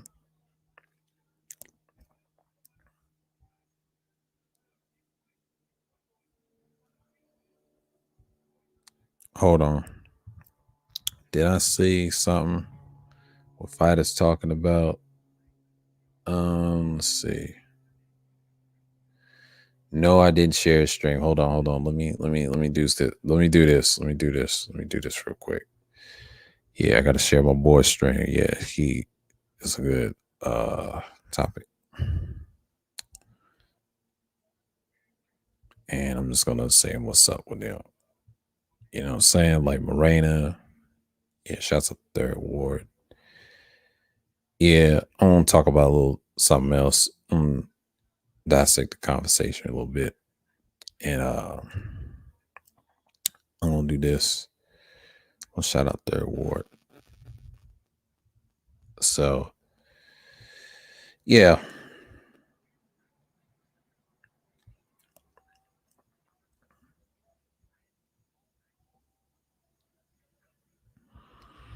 Yeah, man. Like I've just been on that tip. So you know what I'm saying? Like, yeah. He said York took them through different schools from not NOI to Hebrew Israelites to Egyptology. Yeah, he did. He took a lot of schools of thought. And a lot of it, okay, a lot of it was from NOI to Hebrew Israelites, Egyptology. Yes, he did. But people forget he also studied the MSTA doctrine. A lot of NOI guys, if you want to get technical, the history of Elijah Muhammad and his teacher, they all came from Noble Drew Ali. A lot of that stuff they got from him. They won't tell you that in school because Noble Drew Ali was assassinated like Malcolm. It was like 3 situations how he died, similar to Malcolm with the police and the FBI. So that's been exposed, what you see this year. And I found that interesting. They died something similar like that. So that lets me know about their history. You know why they try to say they came out of nowhere? No, their history goes back to MSTA. They don't tell you that because I'm the only one to expose that on this channel, on that live stream about that on that website. I don't know what happened to that website. They probably deleted or whatever, but that was at the time when it was popular. So you know what I'm saying? Like I've seen what's going on. So it's nothing new to me. Like, yeah, he's did a lot of stuff. The Native Americans, he did it, man. He did it. And I'm just saying, like, yeah, man. And I'm just like, I'm out here.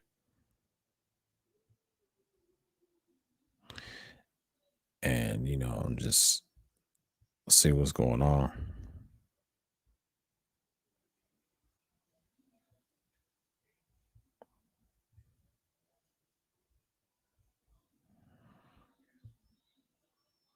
And yeah, I'm good over here.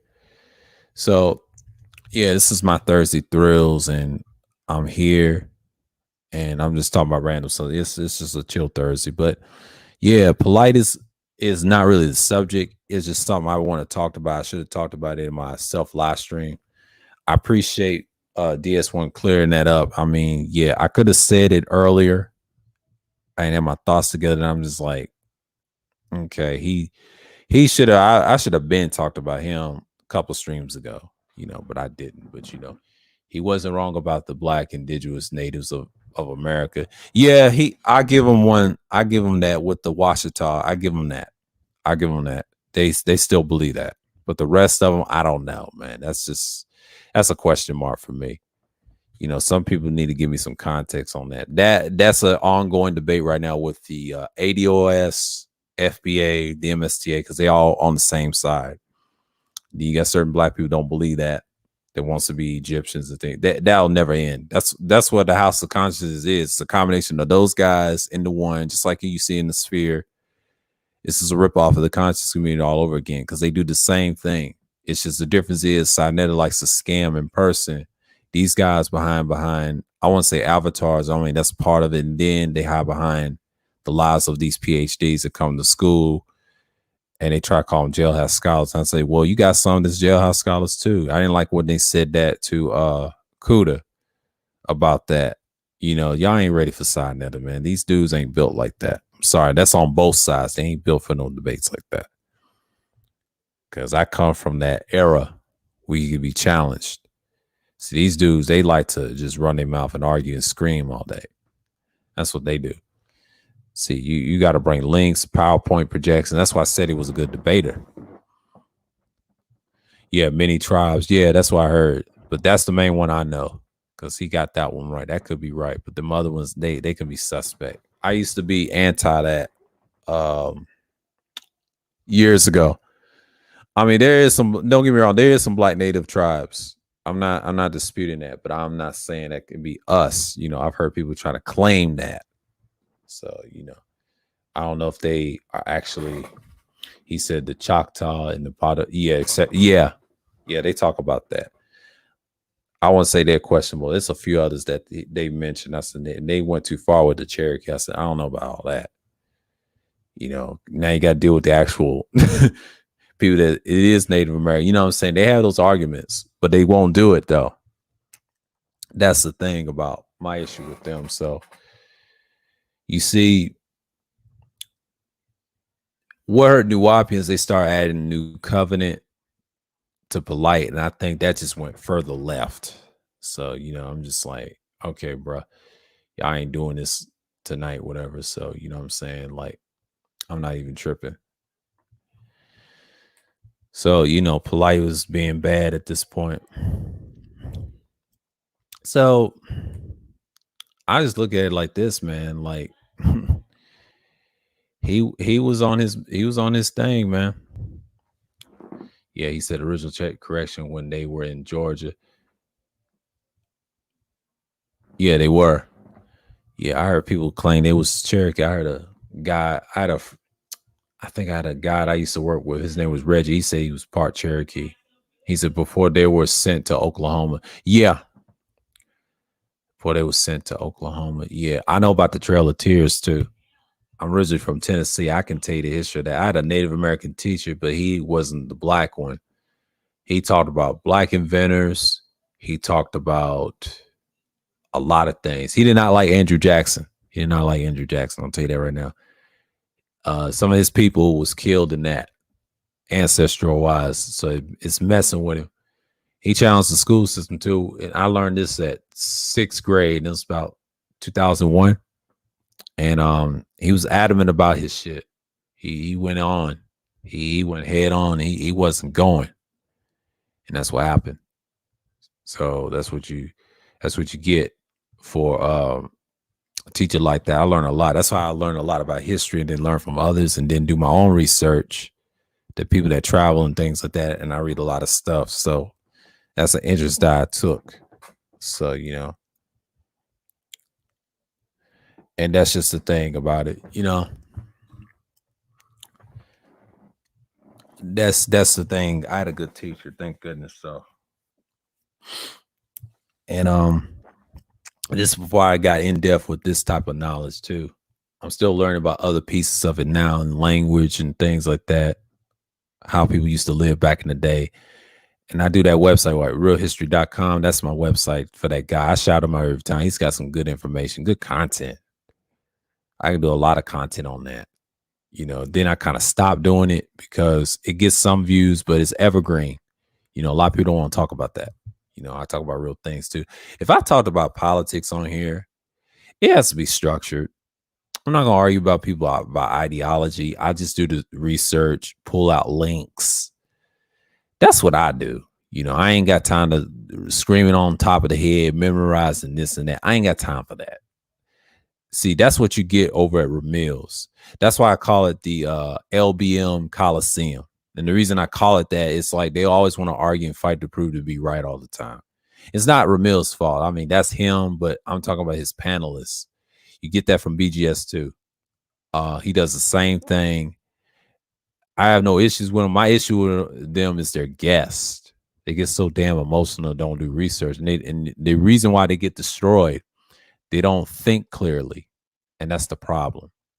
And when you got guys that can't think clearly, it becomes a bigger issue.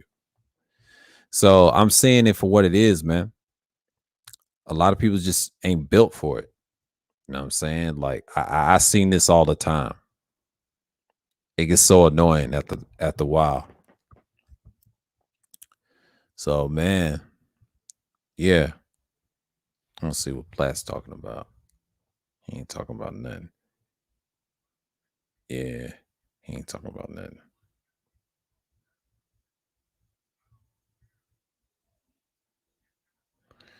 Yeah, man.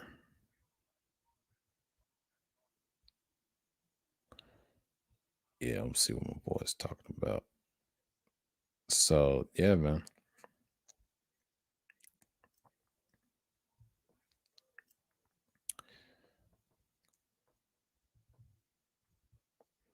Oh wow. Yeah, Average Preacher's funny. Don't get me wrong. They got some good content. They a reactionary channel.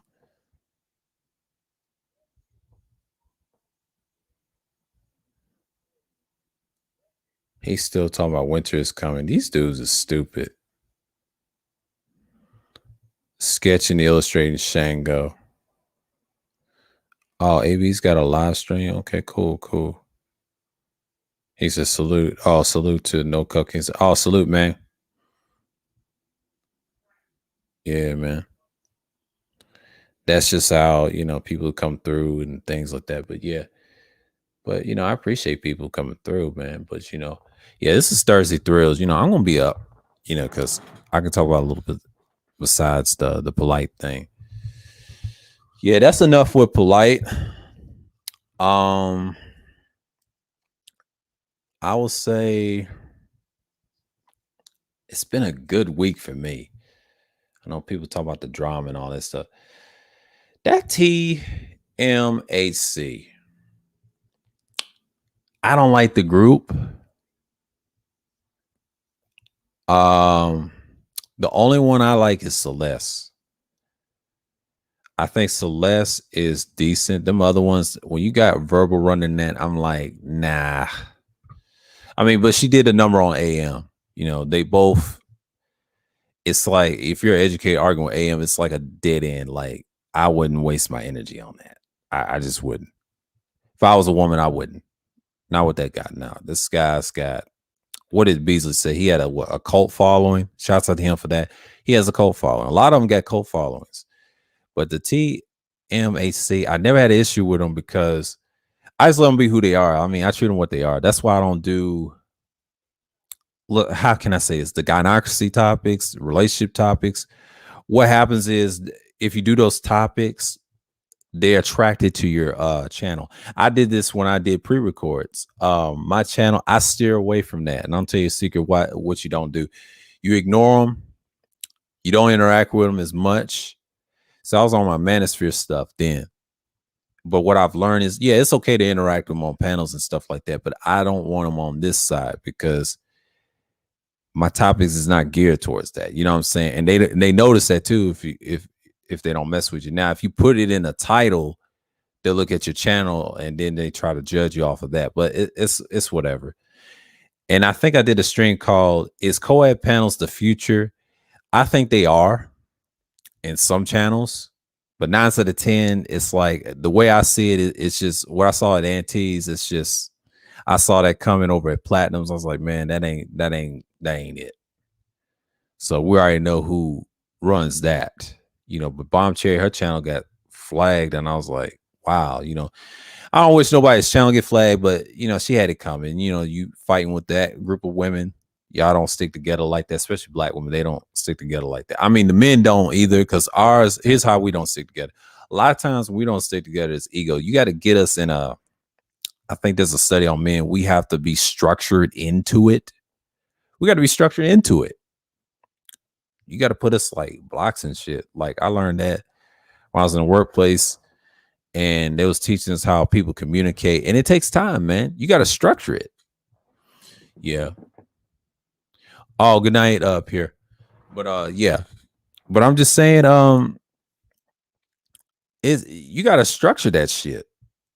But the women I've noticed they don't like each other over small things. They'll only come together when it's a good cause. But once you add some bullshit that they don't like, it's like the Coliseum. They gonna kill each other. You know what I'm saying?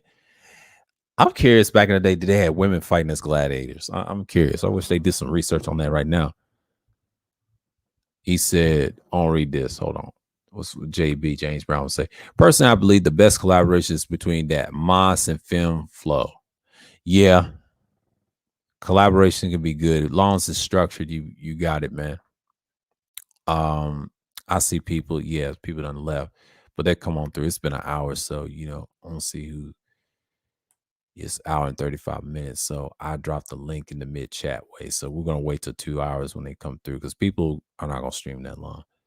I done did an hour. I'm still up. I'm not gonna shut this down for nobody. So I'm here. Yeah. If y'all want to come up, the links in the chat. I know if y'all good, that's good. I mean, if you ain't got a setup, that's fine. You can listen, whatever. Because I'm waiting till people to come in. That's what I'm saying about the TMHC group. My thoughts on them, and I think Pepe pointed that out at me in the last stream. I said like this: that group of women is ran by a woman named Verbal. That Verbal, right? The last time I saw her was on a GMT live stream. I think I was in the chat at the time, and she said she's a pit bull, not a German Shepherd. That woman is kind of funny in a way, and she's good with some trolling, but she's got some jokes. I give her respect. Verbal is a beast with the mouth. This woman is very wild and as hell, and I think Justin Andre confirmed that in the live stream we did 5 hours, talking about the CUDA after stream. She showed her hand when I knew she was fragile, but she didn't do shit when Jessica came through. She didn't get on the panel and debate her. You notice that? The avatar herself, the thing that we dudes praise and worship. I just don't see people just coming through. She decimated this bit. I don't care what nobody says. How can you let somebody from England with an accent destroy y'all like that? I'm sorry. I mean, there's 3 things that destroy it. Yeah, weak ass dudes that ain't really men. They pseudo males, right? The second thing, you got sorry ass moderators with this feature. I remember last year, and you had some decent miles, and the rest of them just garbage. I mean, seriously, I ain't talking about the ones in the chat, but I'm talking about the ones that I've noticed in other chats I'd be frequent. They're trash. The best ones, I hate to say it, the best mods to me, I'm a little biased. The best mods I've seen in the sphere is got to be BGS mods because BGS mobs is decent. Art of New Style will probably be a strong 3. I will say the second best mobs is Roger Report. Those are the best 2 moderation chat room streams I've seen in a long time. Everybody else is just weak. I'm sorry.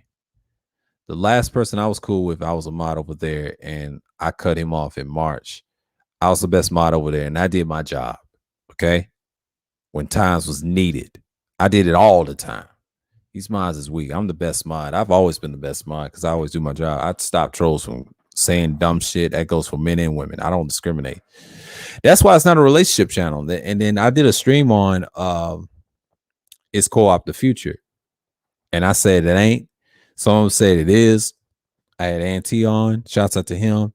He came through and did his thing. So, I know I'm talking for an hour or 2, but I'm just saying, like, it's a good thing. Because what I noticed, people is not really streaming like that on Thursday. Thank God I picked this Thursday because I could have picked Wednesday. I could have picked tomorrow, but here's a secret. Kuda would have been streaming. Think about it. But I hope I would have saw them last night, talked about the music thing. but he had internet problems. You know, shouts out to DJ Cuda. That's the homeboy. He's decent. But I'm just saying, like, how can you have minds not doing their jobs? I've noticed that when used to subscribe to certain individuals, and I mean they're trash. I've noticed that the ones I frequent, the best ones, I hate to say it, is BGS, Roger Report, and I think Art of New Style's the third one, and a few others. I mean, I can't name them off the top of the head. And I'm talking on this side of the sphere. The other sphere, they do their job. I mean, I'm just saying that. That's my observation. And y'all can't handle trolls, period. Y'all just shook. Yeah, I try to be a hype man over everything. Okay. Yeah, only going up. Yeah. Yeah, man. I mean, I'm not tripping. I'm not tripping off this stuff, man. I've been doing this stuff for a long time. You know, this type of content I like doing. I mean, this is all right to me. I don't mind doing it if it's structured. I'll do it. I'll schedule my streams, especially on StreamYard. But when it's like a self live stream, it's random. I'll do that, and I'll tell you why I'll do that. I'll do that just because it's just for the hell of it. It's just one of those streams you can just, yeah. But I would say Go P's he's probably a strong. He's in the top 5 as a good mod too, because I mentioned him in the Roger Report too. So I would say him too. But he does it himself. So, you know, I'm talking about actual mods, like actually doing a job, man. Like it's only a handful. I'll make a list who had the best mods on their channel. I'll do it that way. It ain't easy. I might have to talk about that on Sunday's Chill. I gotta see from my observation. So yeah.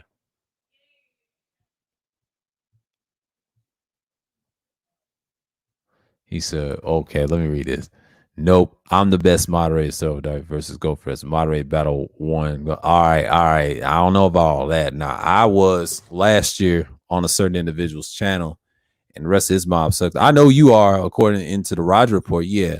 And BGS, yeah. No, you ain't a mod for BGS. My fault, you're not. But you're on Roger Report. I do know that. Yeah, on his channel. I'll give you that. Yeah, I think you've done good on Kudos too. Yeah, we both equal in Kuda, so Kuda don't count. His channel's just reckless. His channel's what did Dusty say? He said he's got the F stuff. Yeah, yeah, yeah. Appreciate it, Go P. But yeah, Kuda stuff is his. I think his channel is just entertainment. It don't, and to me, it can be structured. Some days it's not structured. Sometimes it's builds. To me, it's an all around entertainment channel. I don't hate the channel. You learn a lot through the entertainment, through the beat and madness, and but you do get into the builds. That's what makes them unique. If you unmask all of that, you're gonna get something out of it. You know what I'm saying? I get something out of it every time even my streams, I get something out of it. Because I like to hear myself progress on his channel. Like he's got one of those, it's a radio station. You gotta apply your gear up. And I'm like, yeah, this is great. And same with the others I've dealt with too. But Art, I think I started with Art. I think like the end of the year of 2020, and then this year, I used to be on his panels a few times in March, and then I kind of stopped messing with him after that, you know. And then I started doing my own thing in April. I mean, shouts out to Art of New Style. He's got a decent channel now. He's structured. Gold Professor's got a structured channel too. Y'all should subscribe to him. He's got great stuff. Roger Report, he's up there too. I mean, he's in the top 10, you know. But Wacky World is very structured. That's what shouts out to Dusty Andre noticing that. Yeah, that man is very structured. If you watch his channel, he's a required taste, just like me. We're a gem. It's just these channels don't get enough love because we bring a different reality to it. We bring a different spin how we produce content. And that's how you gotta be. And that's mainly you gotta be that person. So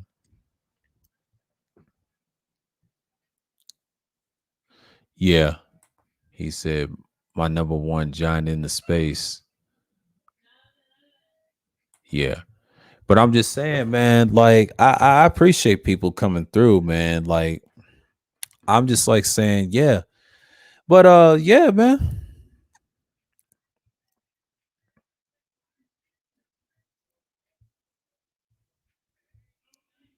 Yeah, man. It's just it's crazy right now. But yeah, I was thinking about it. I was thinking about it. And me talking about polite kind of like I'll say about 45 minutes or 30 some minutes ago. And then I was talking to peer and things like that. Yeah, it's a good conversation.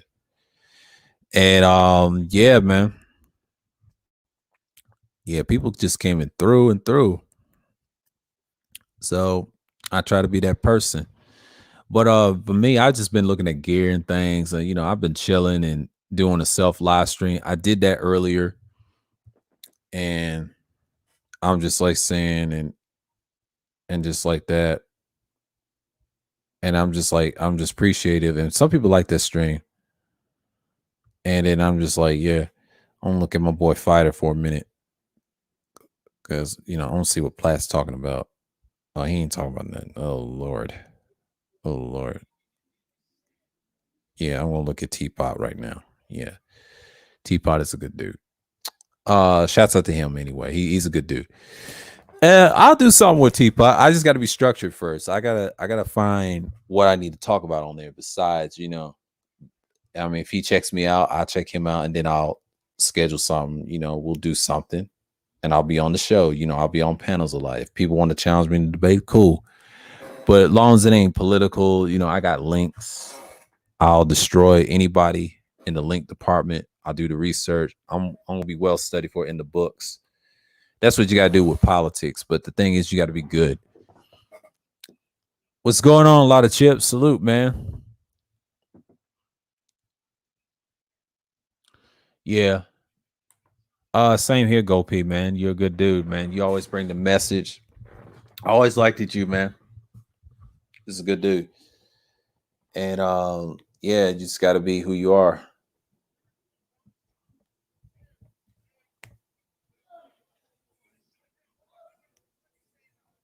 Yeah. And I know people just and that's just how it is. But yeah, I'm good on that. So yeah. One G's going. You said going live tomorrow. I gotta make a schedule times, but be busy with really. Yeah, I might check you out tomorrow because I may be I'm not streaming tomorrow, but I'll check you out one G's. I'll check you out tomorrow because I don't know how long you're gonna be streaming things like that. I will probably I'll check you out tomorrow. I'll put a reminder on. And he says he's thankful. I am thankful for you, Go P. Yes. Go Professor. Y'all subscribe to him, man. He's got some good content. He's a veteran and everything else. I mean, all veterans are good. Not all of them are bad because you got some bad ones trying to mislead people with the vaccine thing. It's just crazy. Oh, not a problem, man. Not a problem. As always, always, it's always, and appreciate you. And I appreciate you always being a regular. So and yeah, man, I have no problem whatsoever, man. It's just like you just do your thing and just like, yeah, this is Thursdays, chill Sundays, and things like that. So, yeah. Did I hit a link or something? Did I drop it down? I dropped it down earlier. Yeah, I dropped it down earlier. So yeah, it's all good. Yeah. He says stay up, go P. Yeah, just DeAndre and all that. Yeah. DeAndre's in the chat. But yeah. I figure out I talked about that boy too on my stream. Yeah, I talked about old boy. Old boy is he's just a deluded fan. It's a fanatic. And there's a lot of people like that in the world. Like he's not by himself, y'all. There's a lot of sick dudes like that. And this is why DS1 was talking about with the polite thing I mentioned earlier. And it's a lot of dudes is love lives. And I agree with that. They love lives, man. Lives is what sells it. But I'm surprised Big J and VA is debating right now. Okay, let's see. Okay, we gotta help each other out and do our own thing when it comes to content. Exactly.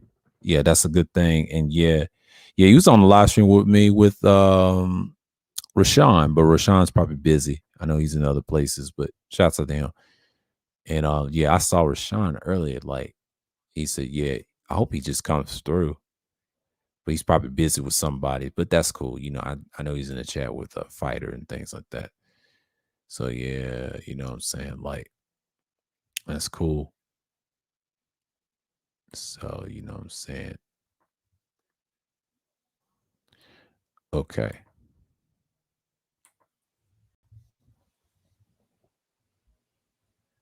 What's up, man? Good, man. Hey, ain't nothing, man. Ain't nothing. Just you know what I'm saying? Just yeah, I was listening so I can get the crux of what was going down with the you said they was over there debating about the vaccine and stuff like that.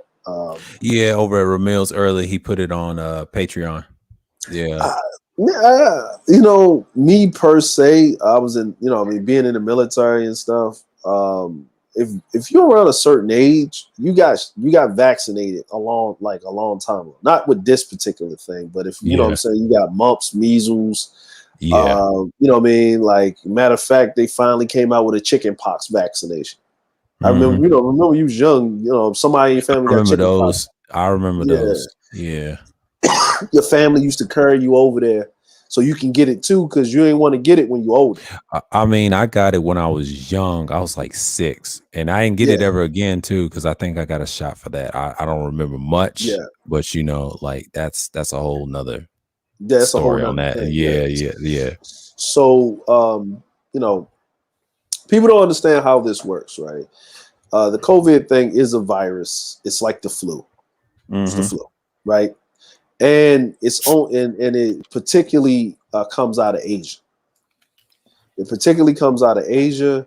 And the reason why it's 19, because it's the 19th iteration of the virus. Hmm. Okay. The COVID virus actually touched the United States during Vietnam when they Hmm. was doing the first wave of troops, because a lot of these guys got it down in Southeast Asia and Vietnam. If you actually go do the research. Hmm. So they've been dealing with this virus in Asia for a long time. That's why people are like, oh, it's a conspiracy. We found this Korean drama that was talking about COVID, and these are the symptoms. Yes, motherfucker, they've been dealing with it for centuries. They know exactly what it is because it's their virus, like the Spanish flu. Like this is Right, like, right. yeah, it's their Exactly, version of the exactly, Spanish flu. Like that's what it is. exactly. That's what I It was about to say. mutated. That. Go ahead. Yeah. It mutated. So, but here's the thing, right?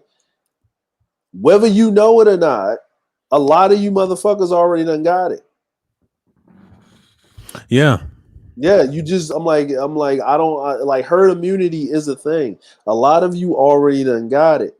Is just the fact of the matter is, like, there's more people that have the virus that got COVID that show no symptoms at all, and they body just fine and they move on.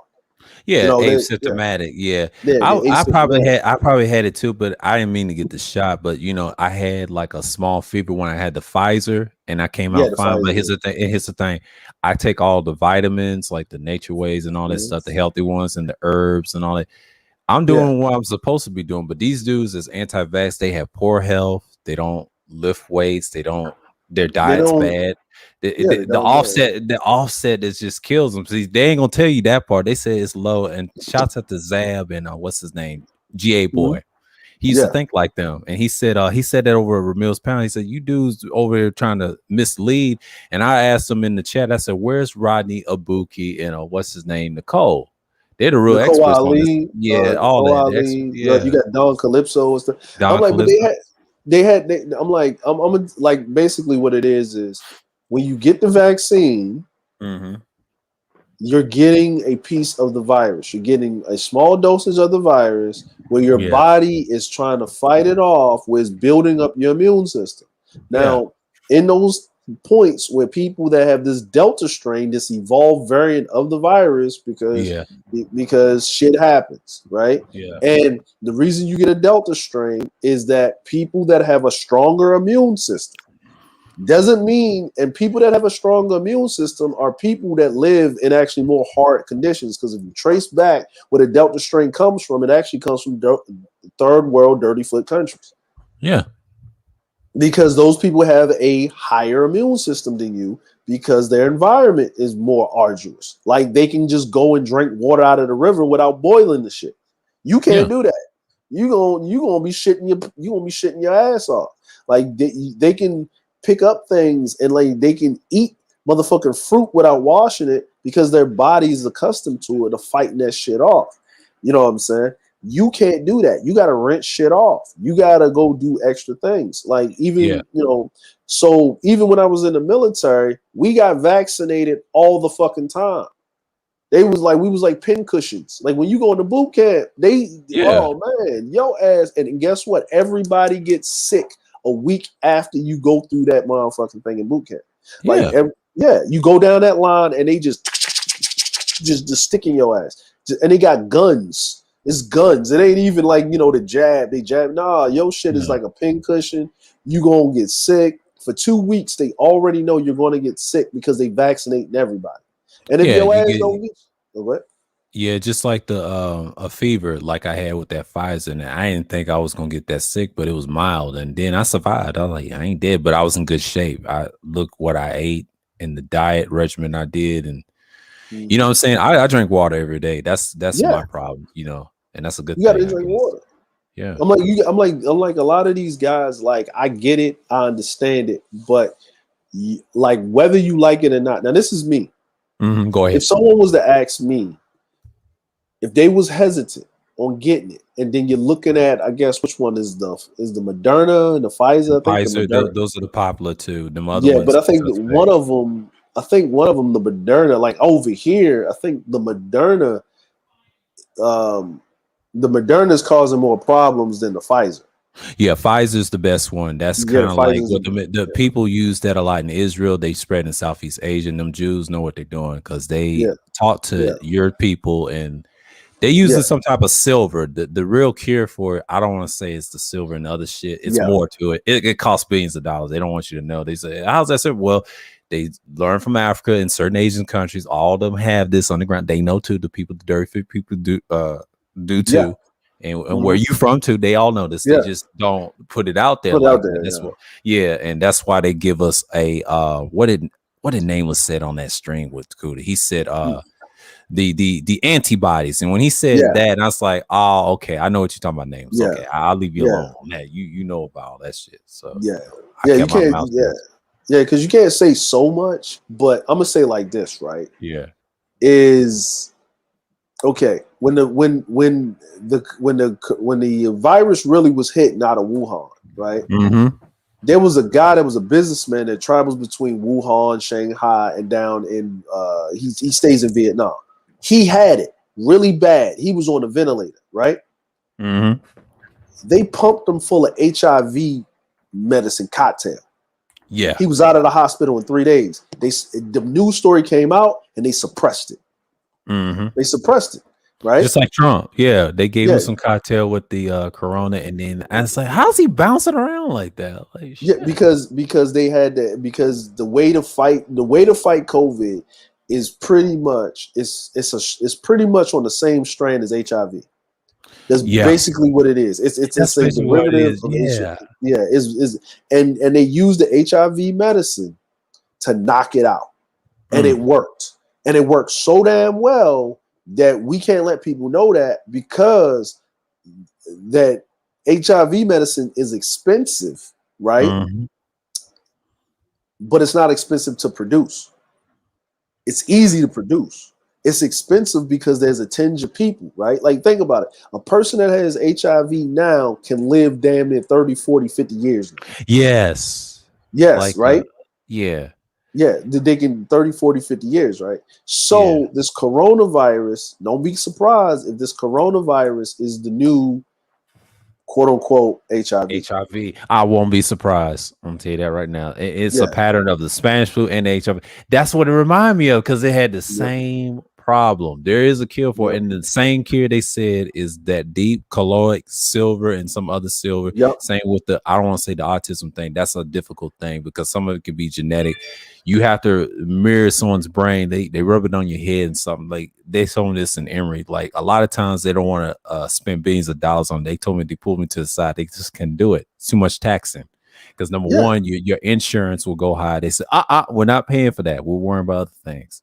That's why yeah, they try to, I don't want to say they try to legalize prostitution. They try with the yeah, OnlyFans, but the guy that owns OnlyFans is going to sell that. It's going to be like, it's all a pattern, like the same thing. You can't yeah, fix everybody. This is what the black pill situation is. You try to yeah, cure people, but there's a band-aid. No, it's not a band-aid. It's just an experiment to see how your yeah, body's going to be. Like yeah. you Well, can take yearly.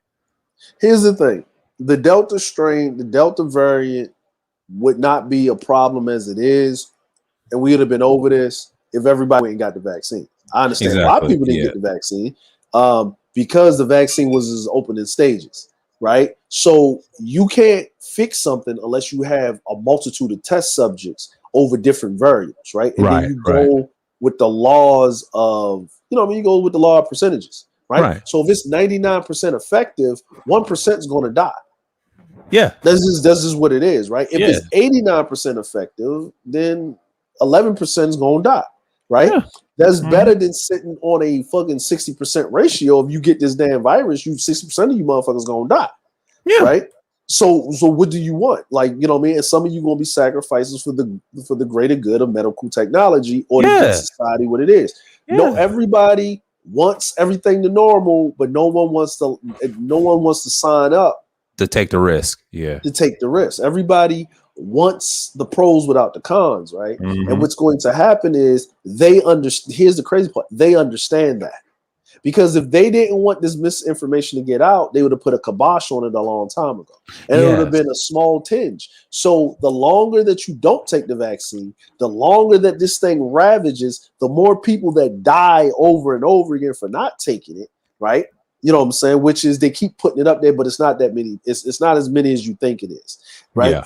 Is what's going to happen is they get to reset the world economy, because this is a perfect Facts. way of resetting the world economy. And here's the other thing: a lot of people that die with COVID are usually about 45 and over. We ain't got to pay Facts. these motherfuckers Social Security. Yeah. Social Security has gone away. And the Yeah. people, and even if we had to, like, and who's going to pull their benefits from them? Because if the dad dies, the woman would get it. And if the woman dies, if he's that old, the kids are grown, they're not going for Social Security. They just trying to bury their parent, deal with the fuckery and the bullshit. They ain't even thinking about collecting Social Security off of their parent. They're not even thinking about it. They got to Yeah. deal with estate tax and all this other stuff, and who's going to deal with this? And they're going to be infighting for scraps because the economy is bad, and they're sitting over here fixing the market and doing all this other stuff, and y'all don't even see what's going on. And by the Yeah. way, oh, okay, well, winter's coming. No, it's not. It's going to be an Indian summer, because they're instituting prostitution back into the fray because Yeah. of what's going on. I say, you know what I mean? Things have to go back to the old school again. It has to go back. It has to go back. That's why I kind of did that stream today, man, because I was thinking about it. I Yeah. was like, how is the best way for me to just not just sit up here and just run my mouth and just talk about it, you know what I'm saying, or whatever. Let me break this down with history and facts, and understand like how this entwines in society, in all societies, no matter what religion, no matter what era. And this is just the era of his going back to that. So, like, because I read the thing, everybody was like, well, because they stood up and they was like, no, no, no. The banks. I said, think about it like this: no one cared about them making money. The banks was mad because the banks couldn't make money off of the OnlyFans because of the Facts. laws in place. So the banks knew that the second you don't allow these women, which are now paying their mortgages, Mm-hmm. because if we're going to talk about all these single mamas and stuff, right? Mm-hmm. They're paying rent. So Yeah. guess who's not being getting paid? The Banks. landlords. The banks are Landlords not and getting banks. paid. And the They're not landlords. getting Yeah. Yeah. They're not getting paid. So if you take away this woman's income of her making money, and then know there's no more stimulus is coming no time soon. Mm-hmm. There's no more stimulus. Remember that third stimulus check that everybody got over the summer? That's 2023 money. Yeah. Like your tax returns is going to be short for the next 3 to 4 years. Yeah. That shit ain't just come out of the sky. Like that No, doesn't. it's gonna be short for the next 4 years, even the next election. I hate to say that. I've been saying it, and like I said, next year with the Georgia thing, with the new governor. See, they tired of Kemp because of the healthcare thing. See, the banks is Yeah, working along with healthcare. It's all about money. If they give you, I don't want to say free healthcare, and you pay half or a third if you're working, universal. whatever. Yeah, they want it that way. That's why they don't want people to be sick. Here you Yeah, go. You're gonna fix this shit. You're gonna help us out. It's like a tit for tat. If you work yeah, for a corporation or whatever, or military, it don't matter. Even the civilian, there's no excuses because they can't take care of you if something happens to them. You know what I mean? If you take their yeah. spot, you got to do the same thing again. That's how this empire is kind of.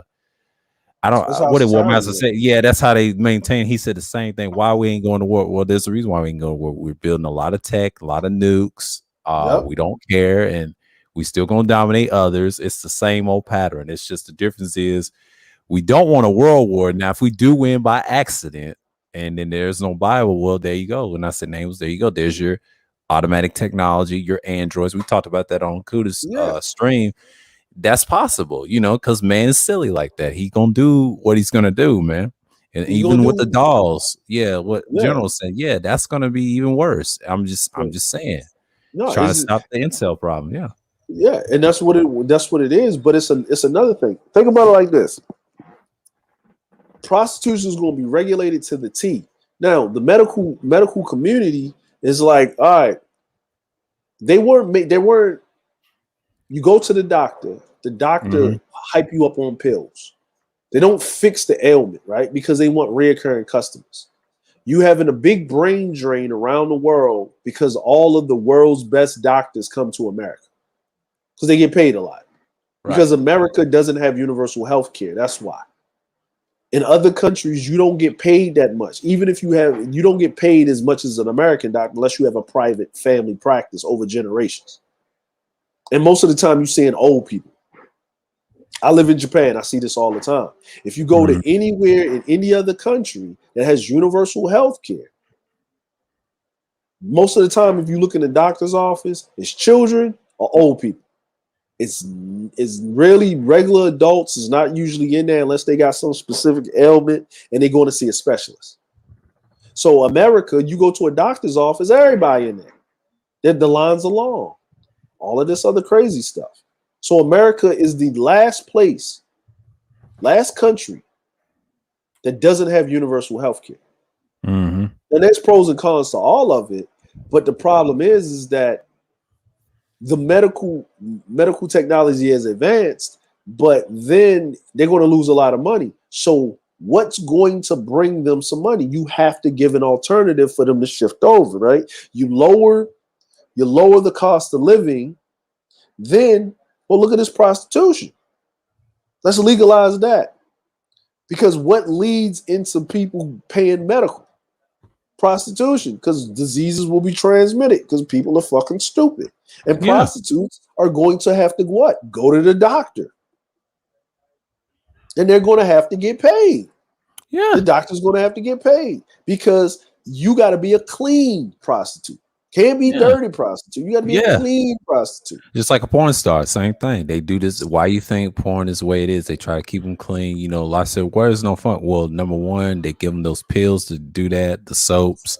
I seen soaps that trying to stay away from metal in your body. It's just some wild stuff. You don't know what the other chemicals got in your body as well. Yeah. And they was saying that over at BGS's morning stream. He's talking about that. Him and Rodney talking about the same thing. He said it like this: 600,000 is the minimum of people if they're dying, and Biden doesn't care as long as it's 600,000. You're good because most people already done took the shots over here. It's just the Yeah. ones in southern states and midwestern states in the red is having issues, but eventually they'll flip, and they have to see a lot of loved ones will die. They'll eventually do the right thing because they don't Yeah. want it like 2 million. Here's the problem: if it goes over like around 2 million, 3 million, that's when Yeah. you In a have year. problems. Yeah. Yeah, Yeah. But yeah, that, it has but problems. Yeah. but see, here's the thing, right? Hmm. COVID, even with 600, even with a million, COVID would only be the fourth uh, thing in deaths in the U.S. for that calendar year, right? Hmm. because it's at the seventh. 600,000, that's the seventh thing that people would die from in the US. Let's just say the US in the calendar year, Mm-hmm. right? Mm-hmm. Now, even in those Midwestern towns or those, those towns where they got a population of 20,000, 30, 40, 50,000, maybe 100,000, right? Let's just say Mm-hmm. that, right? Those people that are dying, the nurses are saying this thing is real or whatever. Yeah, like you said, they're going to flip. But most of those people are older with pre-existing conditions, Mm-hmm. and it's cool that they get them out of there. That's why they let the misinformation out. Both Yeah. sides. They Yeah. want to get them out of there because if you come out with universal health care with pre-existing conditions, you're going to suck down the healthcare industry. You're going to, I'm like, right, they would rather cut the check on an insurance policy, and then you fight with the insurance company over the money and the policy that the person probably let go awry or whatever, right? Then they can say, well, you can't bury your loved one because they got COVID, and we got to bury them, and we can't do that because they died of COVID. So we're going to have to do what? Cremate them. Yeah. Right. So Mm-hmm. now that insurance money that they say you get it, you're not putting it towards a funeral per se. You're not putting it in a burial plot. You're cremating your loved one, and they just getting a fucking plaque clapped down in the ground in the graveyard. Or they allow you, if you got land, to put their plaque. Because remember back in the day, people used to bury their loved ones on their land. Yeah. Oh, I got an example. My dad's and his parents' second house. They buried his great grandparents in a on the side of the yard without a gravestone. And it's true to this day. And I think my aunt still lives in that house. And yeah, the only states like that, like Tennessee or Georgia and a few other Yeah. Midwestern states. You're absolutely correct. It ain't that many now. They have the plaque or the headstone. Now the plaque is kind of cheap, but the headstone's expensive. The You know that. headstone's expensive, right? Yeah. Because then they put regulations on that because people was just digging their own graves and not doing the proper thing with the cement, and then that was getting into the drinking water because there was a lot of well Right. water and all that other stuff, right? Right. But you didn't have to pay a lot of money for a burial. It was like you paid the priest a couple of dollars to say a few words, and then you had the undertaker, and the undertaker Hmm. was there just to put formaldehyde or embalming fluid in the body so it'll last a couple of days, and that's what it is. And then they do if you was known, you had a full-on funeral or whatever. But you can't bury all these people, so you're going to have to cremate them, right? If they're dying from this virus, and then the auspices of because it's contagious, and then the body and the fluid, so we got to bury. You can't. They die from because think about it. You don't hear people that die from COVID getting buried. You hear them having a Hmm. funeral, Hmm. but you don't hear them getting buried. Yeah. That's a lot of graves you got to dig. So cremating them would be way better. But before you cremate them, once you say you're going to cremate the body, guess what's going to happen? Now all the organs are given to science. So now they're studying this. They're running through the organs, seeing what's going on. They're making a vaccine through the dead bodies, trying things, doing things, putting this, looking at this person. I'm like, it's science, but at the end of the day, I understand why people don't want to do what they're doing because certain vaccines, this, that, and the third. And the thing about it is, once you get the vaccine once, you got to keep going back to get it because the virus mutates. All the time. So you Just got to like get it. So it's yeah. gonna, yeah, it's gonna go. It's gonna go in the next year or so. It's gonna go from the COVID vaccine to the vaccine to the flu shot. Yes, because the flu is the most powerful. People die every year, and it's still stronger than the. It's almost equal to COVID because they like the HIV. Those are the things that can kill. Now HIV takes time; it's curable. Yeah, COVID is too, and flu is hard to cure. Well, it's a lot of expensive money. The best way yeah, to get rid of that is it's a deal with it. combination of a lot of things. Yes, and just levels. So the Spanish flu is kind of like the biggest because it was like the plague at that time. This is when modern medicine was not even built yet. Now there is a game called it was a vampire game called Vampire, and Yeah, I it broke remember down the seeing that. Spanish. Yeah, that it Yeah, broke down the Spanish flu, and it started in France and all that, and it told on itself with the libido and things like that, and the yeah, what you call those drugs and like that, and talk about things like that, how to help your body. And it's yeah. just one of the things. I took a libido test too to my brain. I did the oxytocin thing, so I thought it was interesting. So I took that little research test, see what I Yeah. had in my system, and then I came out all right. So I already know what that's like. So I've been tested before over at Emory. Now Emory's one of them university study a lot of research, even the COVID thing, and they ain't had patients died yet. They had a few, but not as many. But Many, they yeah, study not many. hospital, yeah. But that just shows you a lot of people see Ramil. Those guys don't do research on this panel, and that's why Engineering Canvas was upset. Him and Mike V, they was watching over there, and BGS followers ain't gonna go over there because it'll be like a massacre. They let Ramil be Ramil, and you got guys like Bro Truth misleading, and your boy Mr. Fitnelli, man, as usual, lying And then about. Nelly. Yeah, Well, about the vaccine stuff. See, he's a military guy. He shouldn't have done that because he's active duty. well, see, he's a like I said before, is every time he goes on deployment, he takes vaccines he's like not telling the truth. smallpox. Yeah, Yeah, he he's not takes telling the truth. he Yeah, takes smallpox. He takes motherfucking yellow fever. If he's going to these dirty foot, even if you go to these dirty foot countries that these niggas is talking about, you got like if you go to Africa right now, if you go from the US to Africa, depending on the region of Africa you're going to, you got to take certain shots before you go. yeah, You know what I'm saying? Like you got to take certain shots before you go. You got to they give you a checklist, and then they tell you what you can't eat or not eat while you're there because you're gonna have a problem. Blah blah blah. Like when I went there, like when we was going to India, they gave us all kinds of shots. Every time yeah, we went to the Middle East, we had to take all these goddamn shots and shit. You know what I'm saying? Like because you know what I'm saying people, like I said before, is what like if your job is on and on, you better take that fucking vaccine. yeah, Like if your job is on, I'm sorry. Like you don't take the fucking. I'm like if you're a frontline worker, like a nurse talking, I'm not taking the vaccine. Bitch, you a nurse. You should be the first one taking it. yeah, You know what I'm saying? You did like yo, you're walking in a room with a person that got corona. That fucking little stupid little hospital mask ain't saving shit. You yeah, need a 3M respirator with a rebreather and a tank. Like a firefighter walking in there is better off than you with that goddamn that Scott Air Pack on that scuba. yeah.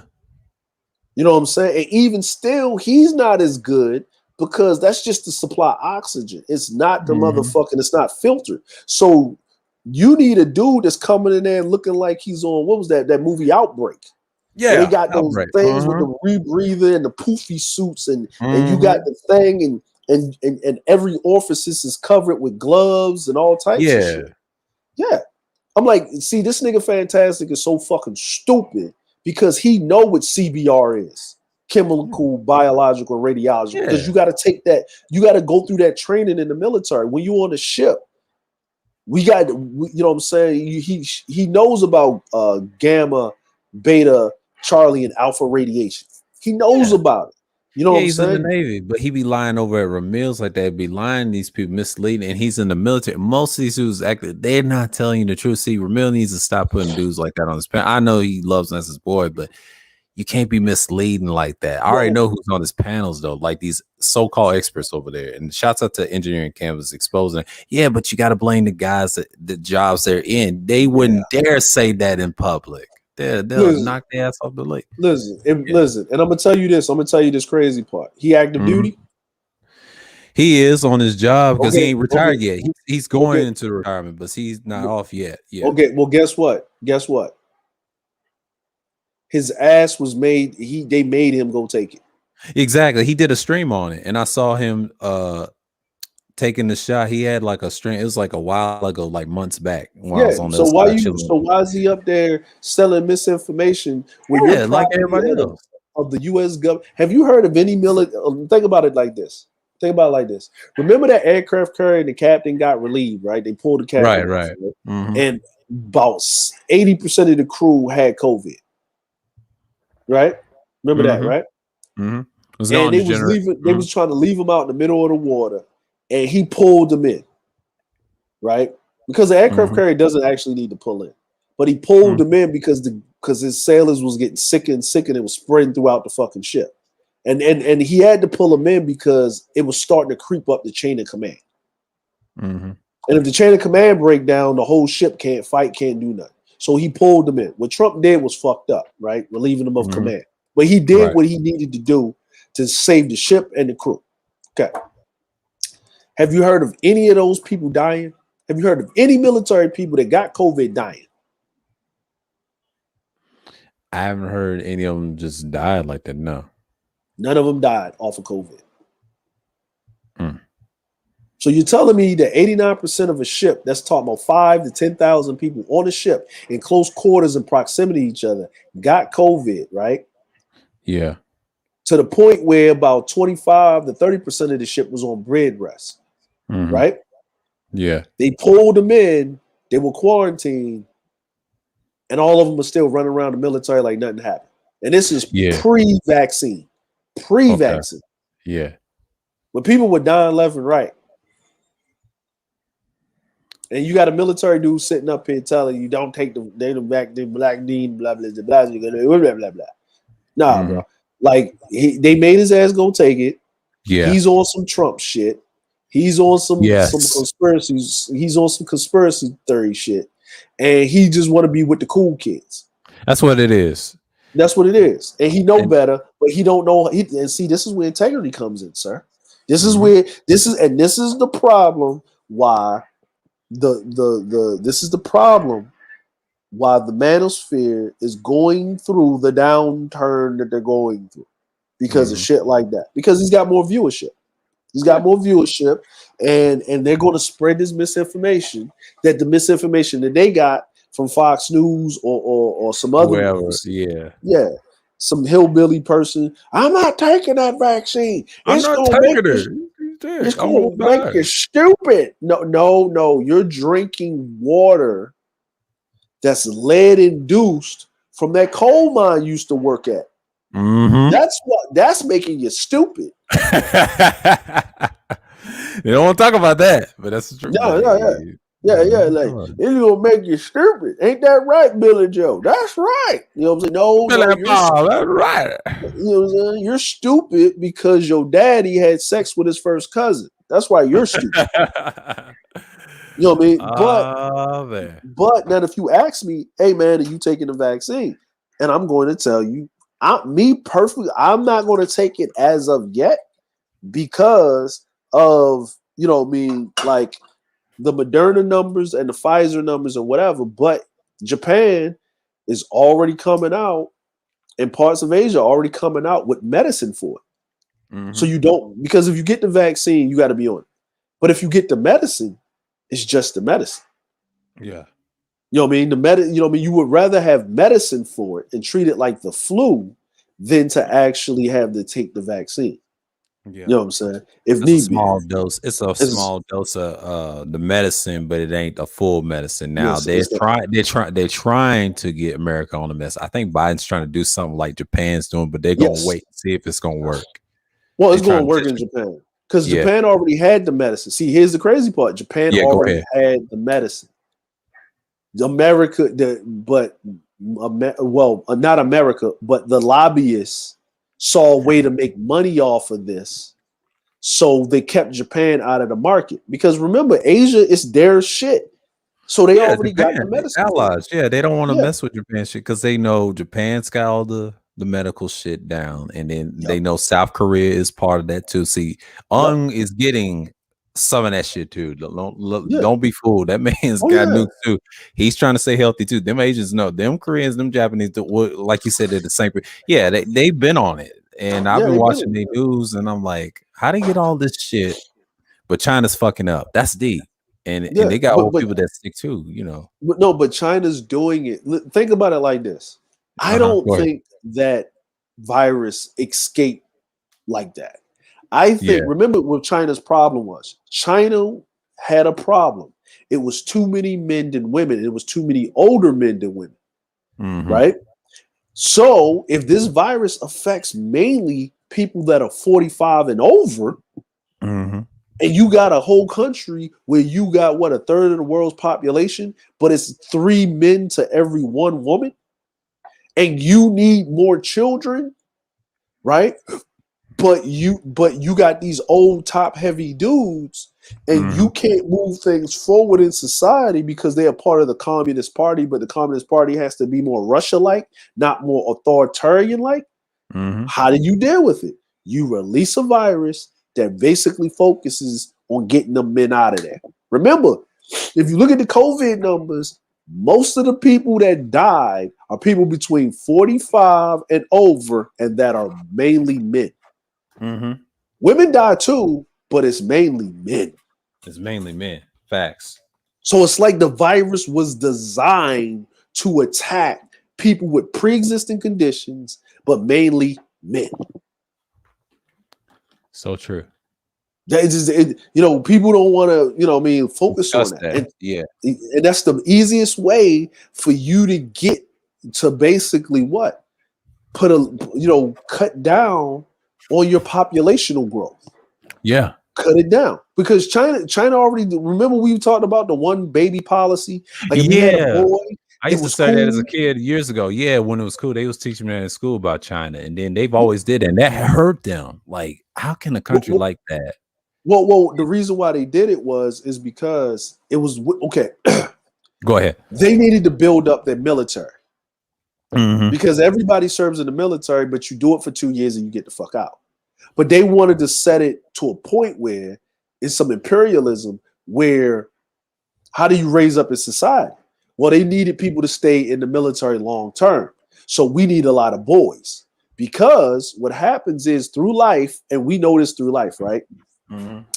Boys and girls are born evenly, or it's a little bit more boys than girls. But by the time you get to adulthood, it's always more women than men, because men die on the way, because we're always doing extra shit. Facts. When you challenge Yeah. the environment, you lose. Like you're going to Mm-hmm. lose a lot of your percentages. So this is the way that the universe balances itself, right? Now the problem is if you're trying to go against the United States armament, trying to go with their thing, you're trying to go against Russia to keep deterring them. How do you do it? Well, shit, it's not in no one's advantage to be in the military. So you incentivize these people. But even if all the men ran into the military, you still need men to be manufacturers and processors and stuff. So we need to build up males. So you tell people they can have multiple children long as they have a boy. If you got too many girls, then what happens is one of them got to go away, right? So your one child or two child rule is set into place. So Mm-hmm. this, like you said, it ultimately hurt them because they upset the balance, right? Because this was going on. Like if you was in school when you heard this, like middle Yeah. school, elementary, I was in Okay, school and I heard elementary. Yeah. this I heard it in elementary. elementary. Yeah. Yeah, I heard it in elementary school too. I'm 40 years of age. So if I'm 40 and they're instituting this thing, and you're talking about a 20-year-old, and I'm saying I'm like in fifth grade, about 8, 9 or something, then when they institute this policy, really for me not to know about it, and it was in the 80s I think the 80s is when they started doing this, Yeah. right? The 80s, yeah, the 80s when they started doing this, the people that were affected are 60 years old. So you're man heavy between the ages of what? 40. Like, well, they just stopped doing that policy between 28 all the way up to 60. Mm-hmm. That's a lot. You're man heavy. Like, because I Yeah. was watching this thing, how rich families would basically rent women, pretty Mm-hmm. women from villages, when their sons would die because the son died alone. These motherfuckers got money and he still died alone. That's why China started letting these rich motherfuckers fly to these different countries and set up businesses, get these women pregnant and bring them back.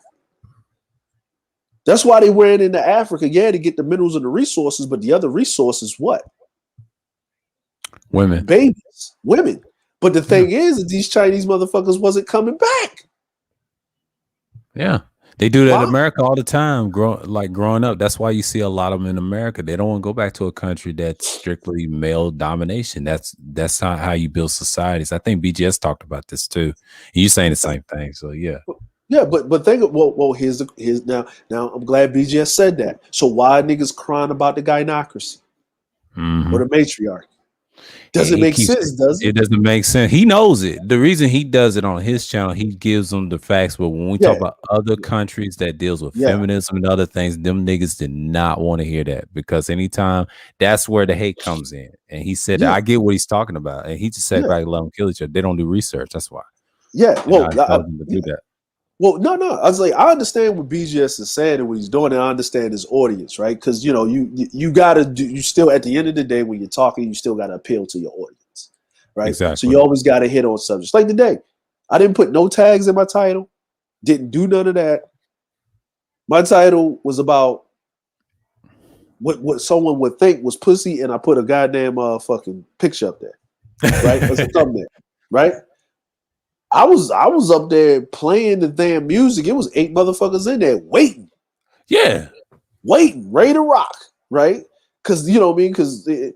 But when I started talking about it, it was more on an educational standpoint, and it went between 10, maybe 12 at one point, down to 6, down to whatever, right?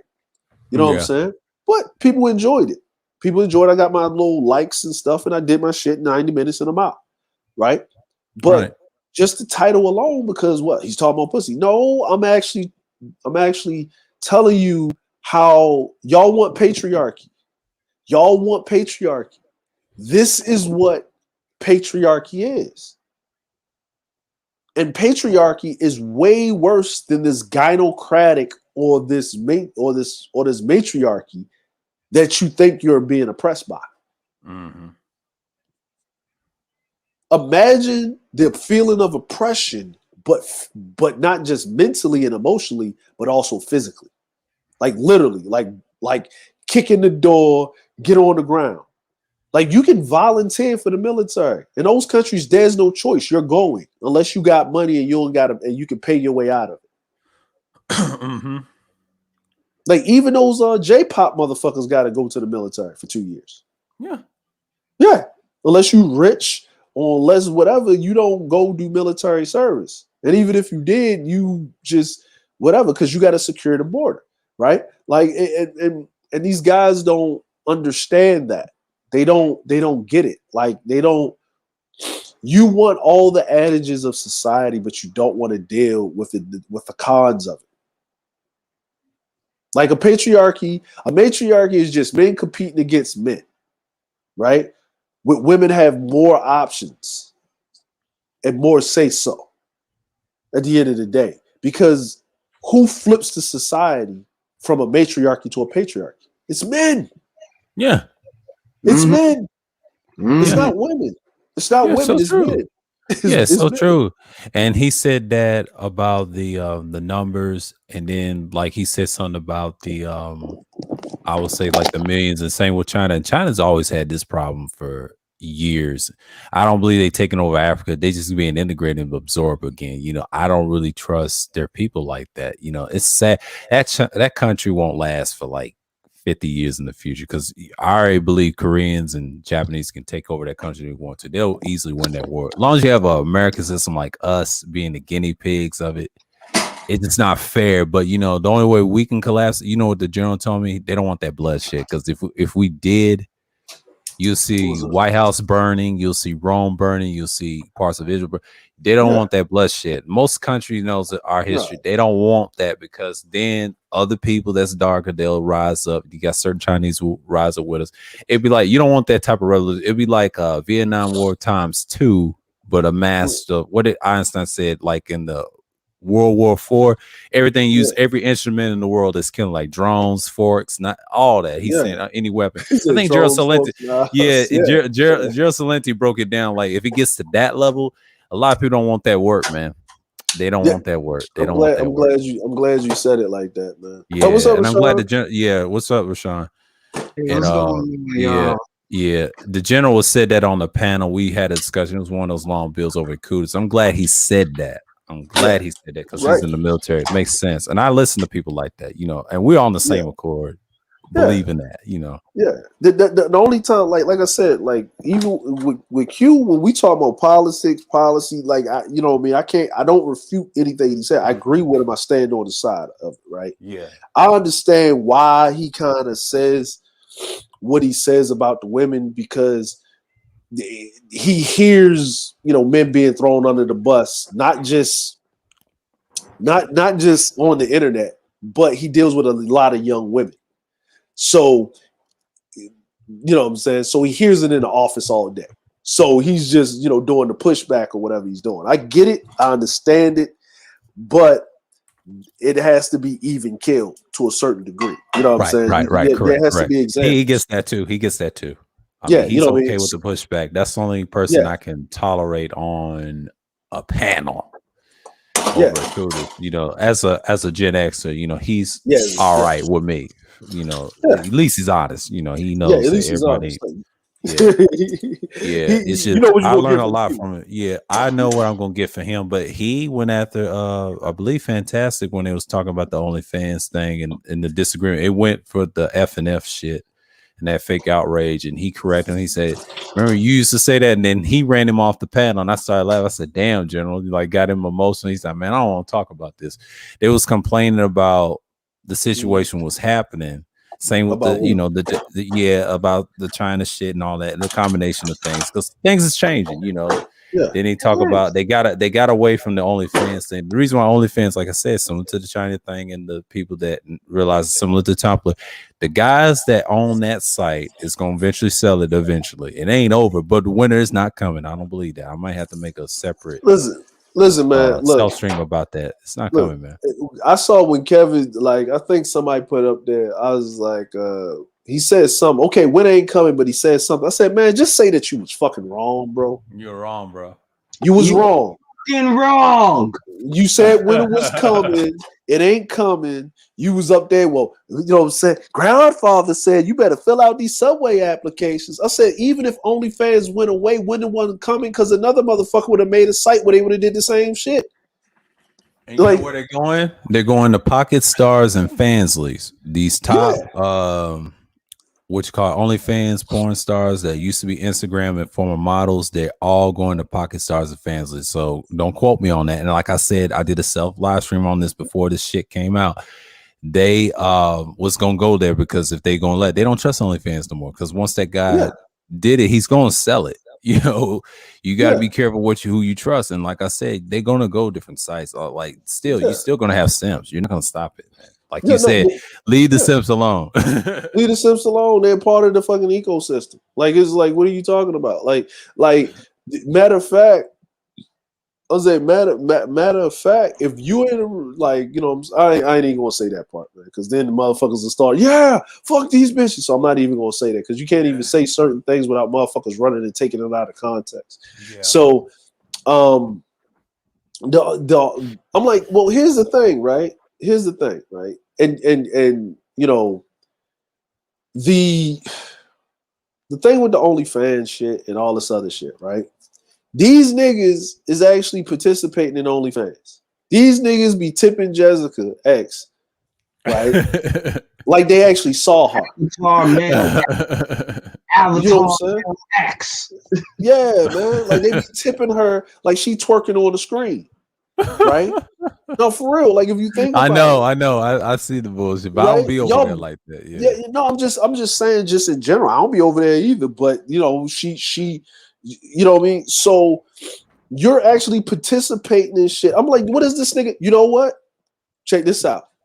If that nigga Fantastic had an OnlyFans, he wouldn't have had to drive 16 hours round trip and not get no pussy. Right. See how that works? See, regulations. Free market, you need regulations. If he would have went through a proper pimp. You know what I'm saying? You said the teapot debate. Who's debating over there?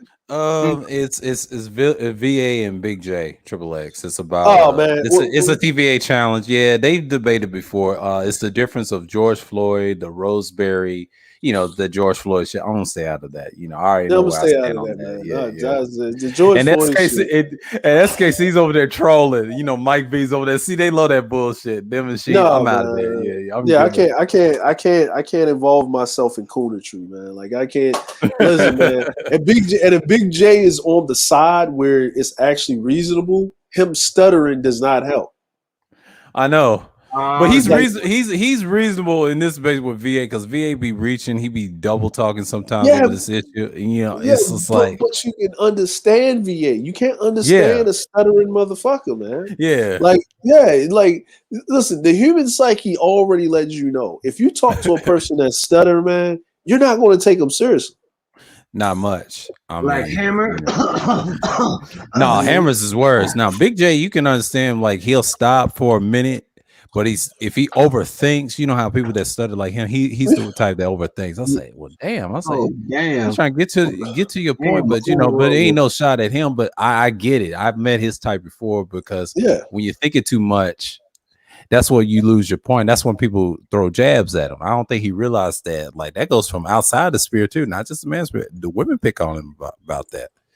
So I've noticed that, you know, and I'm like, Now, damn. I gotta bring this up, man. I gotta bring this up since we here, man. Yeah. Did you hear about old girl Shakari going after Allison Felix? I have not heard about that, but I've seen some stories. Man, Yeah, you gotta watch that, man. So, man, I need it. she was Yeah, I'll on, get some she was on, downtime. Yeah. she was on Jimmy Kimmel. She was on Jimmy Uh-oh. Kimmel, right? Oh shit! And hold on, I got the article right here, man. I got the article right here. Would you like the article? Yeah, I need to read that. Yeah. Okay, so brother, It is another or Juan whatever. G's. Mhm. Brother, another, you know, the dude with the glasses, he looked like Jimmy the Cricket, and then the other Right. dude that used to be with old girl, right? Uh-huh. Hold on, let me see. Other dude that used to be with old girl when they used to be doing ESPN, but somebody, hold on, let me see. Shakari Richardson takes a shot at Allison Felix. Okay, cool. Right. And I'm gonna put two of these in here. I'm gonna put this one in here for you. And then I'm gonna put the actual thing that she actually said, right? Like this is what Allison actually said, and Stephen A. was hosting Jimmy Kimmel, right? Mm-hmm. So this is what she said, and she didn't say anything crazy. They asked about Shakari, what was going on with her, and she said, you know, we just love and support and stuff like that, and you know, and she's going through a tough time. And then Shakari went on her stories and start throwing fucking shade at her, talking about saying well wishes on TV, but you know, but if you don't say it in real life, it's just as fake. Or say it, and then she starts saying this other stuff and going at Allison and whatever. And then people on Twitter Black Twitter started taking her ass to task. And then she doubled, tripled down on it. And everybody was like, you know what? It was on Hot 97. It was on all of that shit, man. You know what I'm saying? And the people that was windmilling for, right? Hold on, let me find it. Let me find the brother thing. Hold on. The brother Felix on winning the Olympics. Shakari. Oh my God. talking smack again. God damn. Yeah. Yeah. And you know what I mean? And the other brother was telling him, he was like, the dude was telling him, he said, I was right. You know what I'm saying? Oh, that's Mike. I remember him. Yeah. He was cool with what's that woman that was in the sports that's out of ESPN that with the Trump comment. Yeah. She was too woke. She was too woke she's for too our own woke. good. And then Yeah. he's decent, but they had a decent show. But Mike, you know, they just didn't, you know, that was a bad mix. Well, what they did was they tried to do a whole black cast, right? Yeah. And she was doing too much. She was doing too much at ESPN behind the scenes. She was rolling around. Oh, Jamel Hill, my fault. Jamel Hill. Hill. Because his name is Michael Hill. Because everybody thought they was married, but they was married to two separate people. They just had the last name, right? They had the last name. Yeah, Michael Hill. Yeah, they just had Michael Hill and Jamel Hill. I thought they was married. I thought they was together. No. They had yeah. So she was doing too much, right? And she was doing that. She was acting like Black Lives Matter out in that motherfucker, basically. You know what I'm saying? And they got out of that. Like Rachel Nichols, they got out of that. She lost the show to Jump. Because what she said to Rich Paul behind the scenes, directly talking to Rich Paul. Like, and I was listening to what Rachel Nichols has said. I understand what she meant. Because she said, I've been doing this for so long. I understand that y'all don't have this diversity thing going. I'm a woman. I understand that. It took me a long time to get here. But don't take my position that I don't work my ass off and just give it to her because of y'all diversity shit. Give us something else. And I was like, she didn't say nothing wrong. She did. I'm like, I'm sorry, but I'm sorry, but she didn't say nothing wrong. Like, if you look at all the ESPN shows, Rachel Nichols has always been courtside for the finals. Always been courtside. Like, and before her, it was what, Bob Costas. It was, old dude that had the tie. He used to wear the weird suits, but he died because he had some type of cancer. Oh, that's Dan Sager. Yeah, Dan Sager, right? Him, he couldn't do it as much. Yeah, he couldn't. He died. You know what I'm saying? Then you used to have that cancer. Yeah. Who was the other dude that died? The black dude that died that made ESPN what it is. He used to be like the gangster slap. What you call it? Stuart Scott. When Stuart Scott passed away, ESPN went down the drain. ESPN went down the drain. It went down the drain. Yeah, I love Stuart Scott. Yeah, he's my favorite. So that's the reason why I watch ESPN. Yeah, when he passed away. Remember, it was Ahmad Rashad. It was Stuart Scott. It was what's the old girl?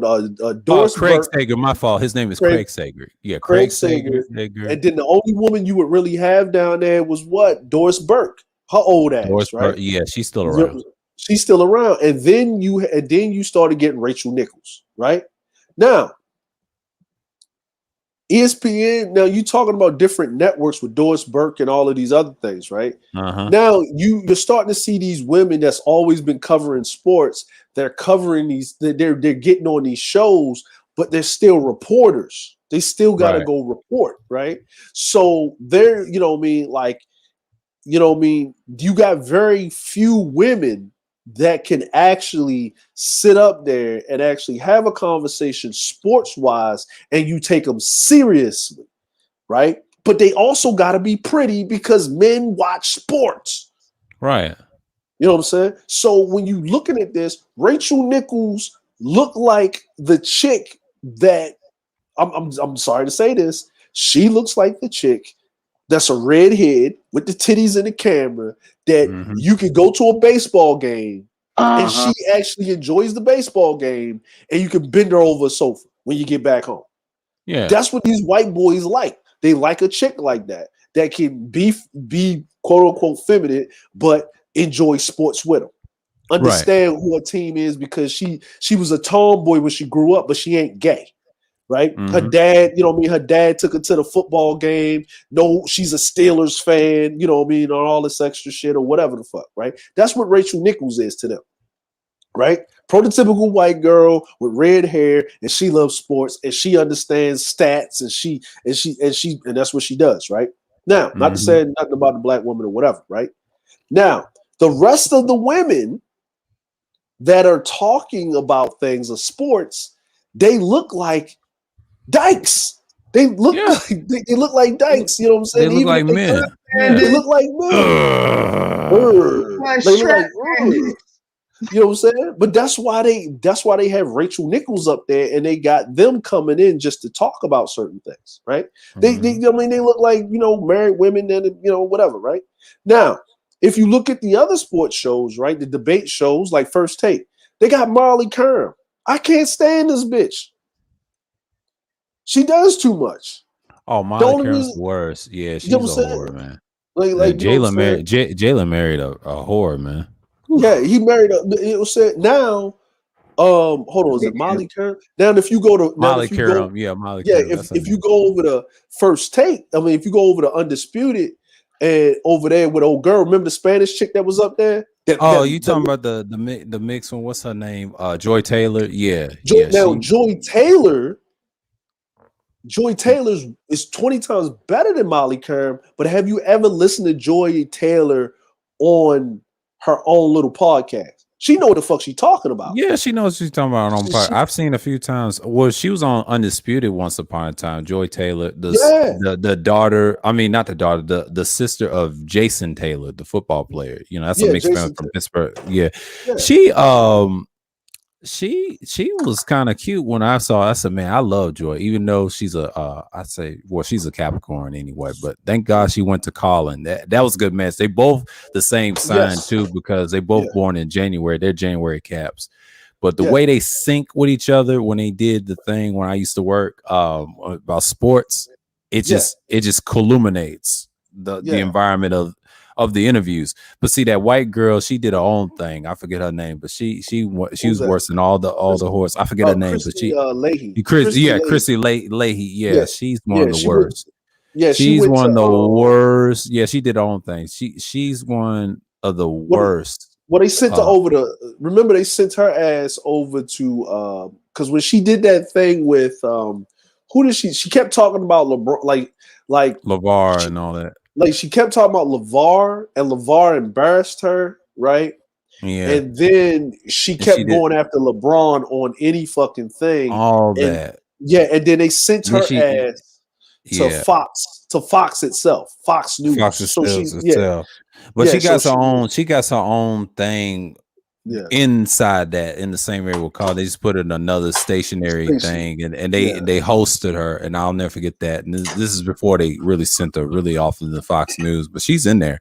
She's got her yeah, own shit. yeah. But she was kind of boring when Colin had it. See, Colin came from ESPN. He studied at ESPN format with Stephen A. Smith because he know they were frauds. Well, But he was Skip right about Bayless. that. He was right about Dominican Republic because like they got a sorry school system. I'm sorry, nobody likes DR like that. No, I mean no Yeah, hate on fighter, but they don't like their yeah, country like that, man. I'm yeah, sorry, just worse than Haiti. You know, they put y'all on the same island. White folks look at you as yeah, niggas. That's how yeah. they think over here, you know. And I didn't know that because some white person told me that, and the French guy told me that that's how the British and French think of them because Oh, they're you one talking and the about same. Dominican Yeah, Republic? Yeah, yeah, yeah, the race and how white folks look at them in general when it comes yeah, to competing yeah, with them in education.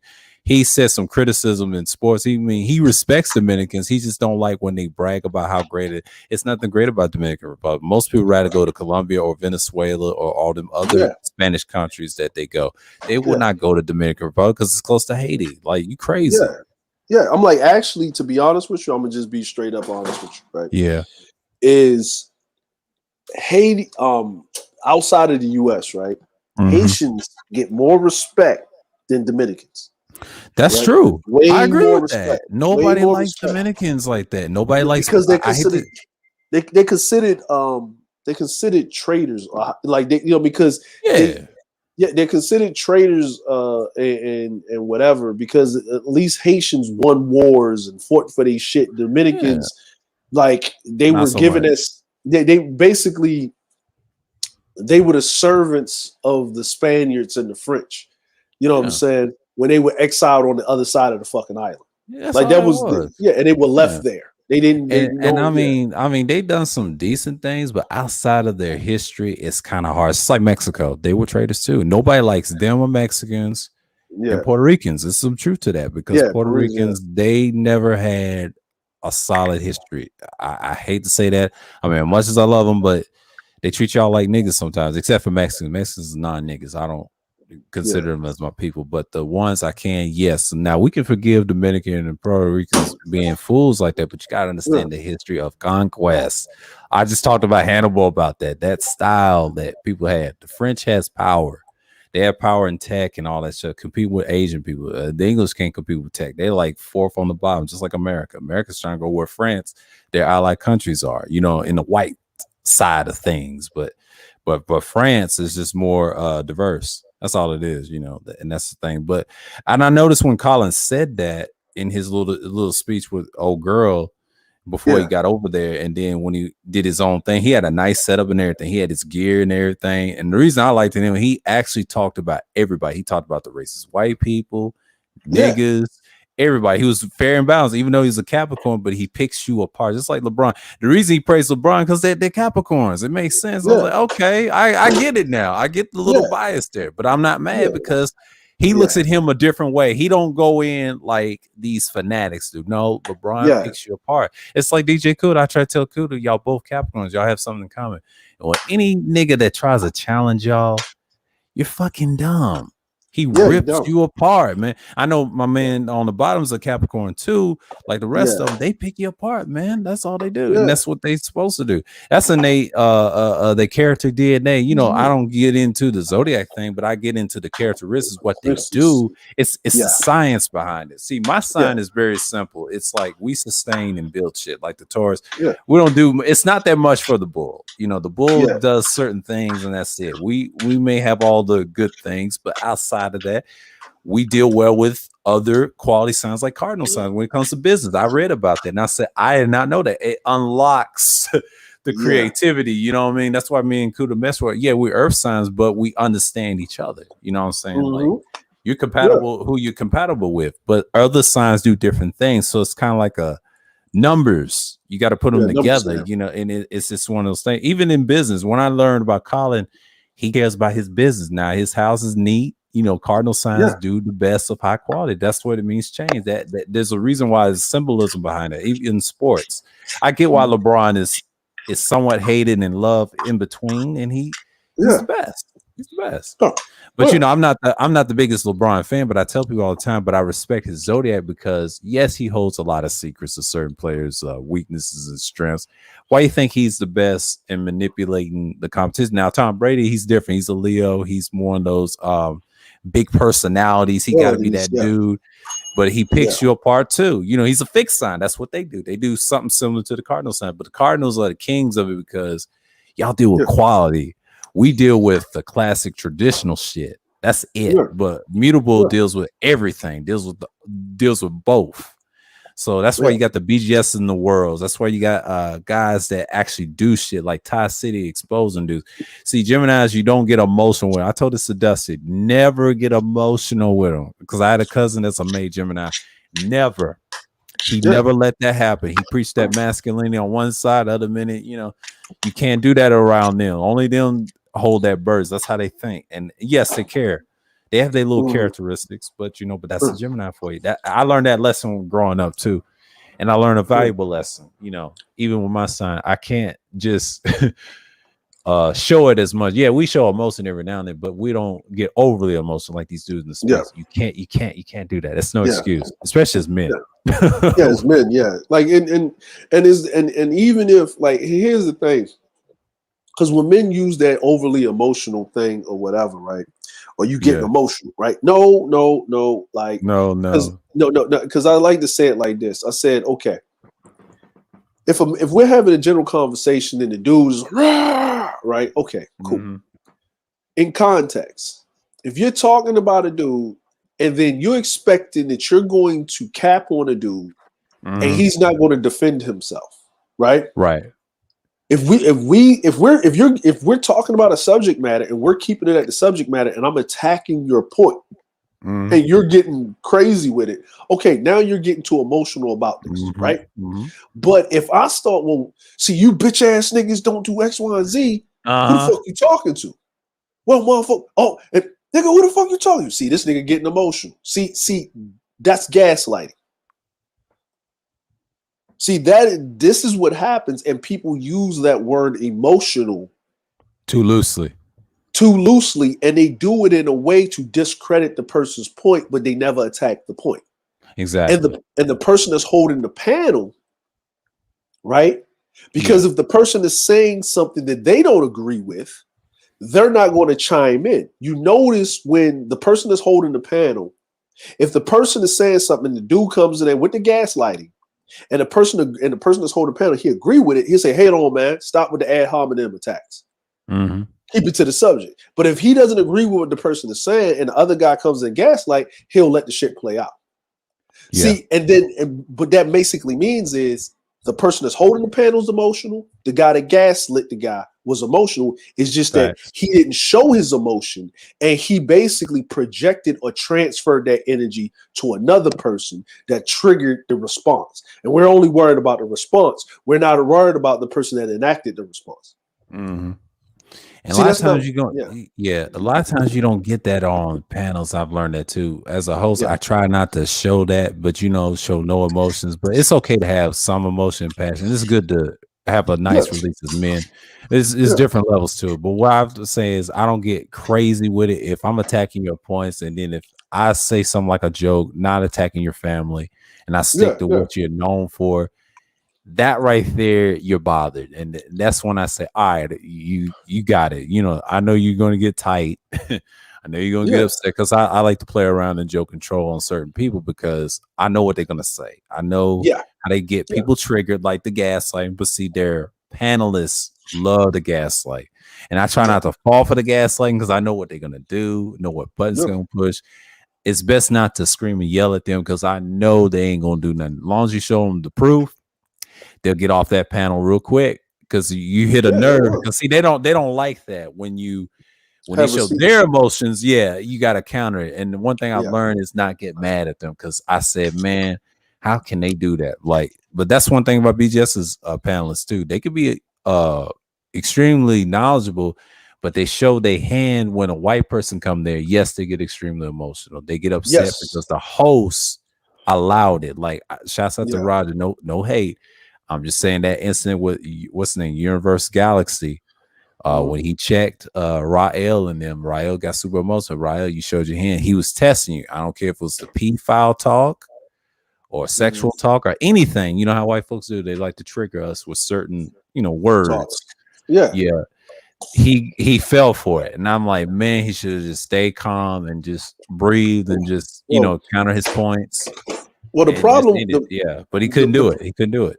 the problem with black people, right? And I can tell black people that don't deal with white folk on a daily basis Right, right. I past, can tell. Yeah. because even when they dealing with white folk, they deal with white folk in two instances. It's either the white person is overly welcoming, or they're standoffish, Right. right? That's how they deal with white folk, right? And they try to get away from white folk as quickly as possible. Mm-hmm. Like, I think I done took the hardest, like one of the hardest dudes I know, that I know this dude is hard. Like, motherfucker, he's just quiet. He's one of them motherfucker. Like, you can tell he been through some things in life, Mm-hmm. but he just chill. Like, he chill. What I'm saying. This one I was in the Navy, and I said, Mm-hmm. "Hey man, we gonna go hang out with my mans and them down in Tokyo." All right, cool. That's what's up, man. We gonna get on these hoes. Girl, we was like, yeah, right. I was like, yeah. We gonna get on these hoes, right? And he was like, all right, cool. I said, man. So he's like, man, all right, man. I'm gonna put. I said, nah, man. But there's a certain way you gotta dress. You know what I'm saying? You can't dress. We can't dress like how we normally dress. I said, what you talking about? What you talking about? I said, no, man. We gotta dress like we going to church, my nigga. Oh, we going to one of them spots. Yeah, with the whole, with the blazers on. Yeah. You know what I mean? With blazers on. You ain't got to wear a tie, nothing like that. But, we got to come, with some slacks and some shoes and some stuff, man. So he said, man, what you wearing? You know what I mean? So I said, yo, I'm wearing this. So, you know what I mean? He was from West Coast, you know what I mean? So he came there with the vest on. You know what I'm saying? He came with the vest on, with the, with the shirt, he had a tie and he had his hat on. That was his thing. He said, shit, man, this pimp style right here.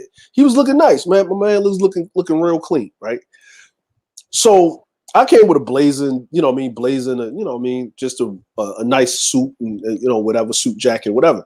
So niggas is looking at us on the ship, right? We coming off the ship. They're like, man, where y'all going, nigga? Y'all going to the grown and sexy club, 25 and over? Because we 20. We 20 at this time. You don't normally, this is 2000s, right? This is Mm-hmm. this is 2002, 2003. You don't dress like that going to the club. The most you did was put a button up on and some jeans. Like, that's when Jay-Z started doing the button up to the club with the hats on and shit. So we getting on the train. We pre-gaming, right? We got Mm-hmm. both of us got our own fifth of Hennessy. right? Because you can just buy it in the convenience store, right? You got a fifth of hen dog, and we got a bottle of like I got me like one of them 100% Tropicana orange juices. You know what I mean?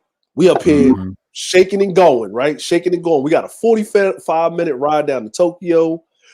We got the Black and Miles in the breast pocket. You know what I'm saying? We live in bougie ghetto fabulous in Japan, right? You know what I'm saying? So we get down there, we down in Tokyo, we going to Ginza. He said, man, we going to Roppo? I said, no. We going to Ginza. Ginza? I ain't never been to Ginza. I said, yeah, but Ginza's the rich area. So we're walking by, it's nothing but Louis Vuitton, Gucci store, Hermes, all of these like brand name stores, right? The cheapest store that's on this strip is the Coach store and the Michael Kors store. This is before y'all niggas knew what that was. This is back in the day. So we rolling through, and we get, and then the dude, I'm calling my man up. He come out, right? So he said, "Where you man at?" I said, "He coming." So he comes out, white dude, blonde head, blue-eyed white dude from Germany. Come out. Hey, I said, "Hey, my dude, whatever." My dude is down. I can feel the energy off of him. The hardest dude that I known, that everybody give him his credit, there's you know what I'm saying, that's cripped up like that. I'm like, it ain't like he is. Like the niggas, like, you know what I'm saying, he just, you know it. This dude, I can feel him being uncomfortable. I can feel him out of his element. Now, you grew up in Cali, down in LA. Right? So I could feel it. Say, man, come on in. We go in there. It's nothing but we the only black people there.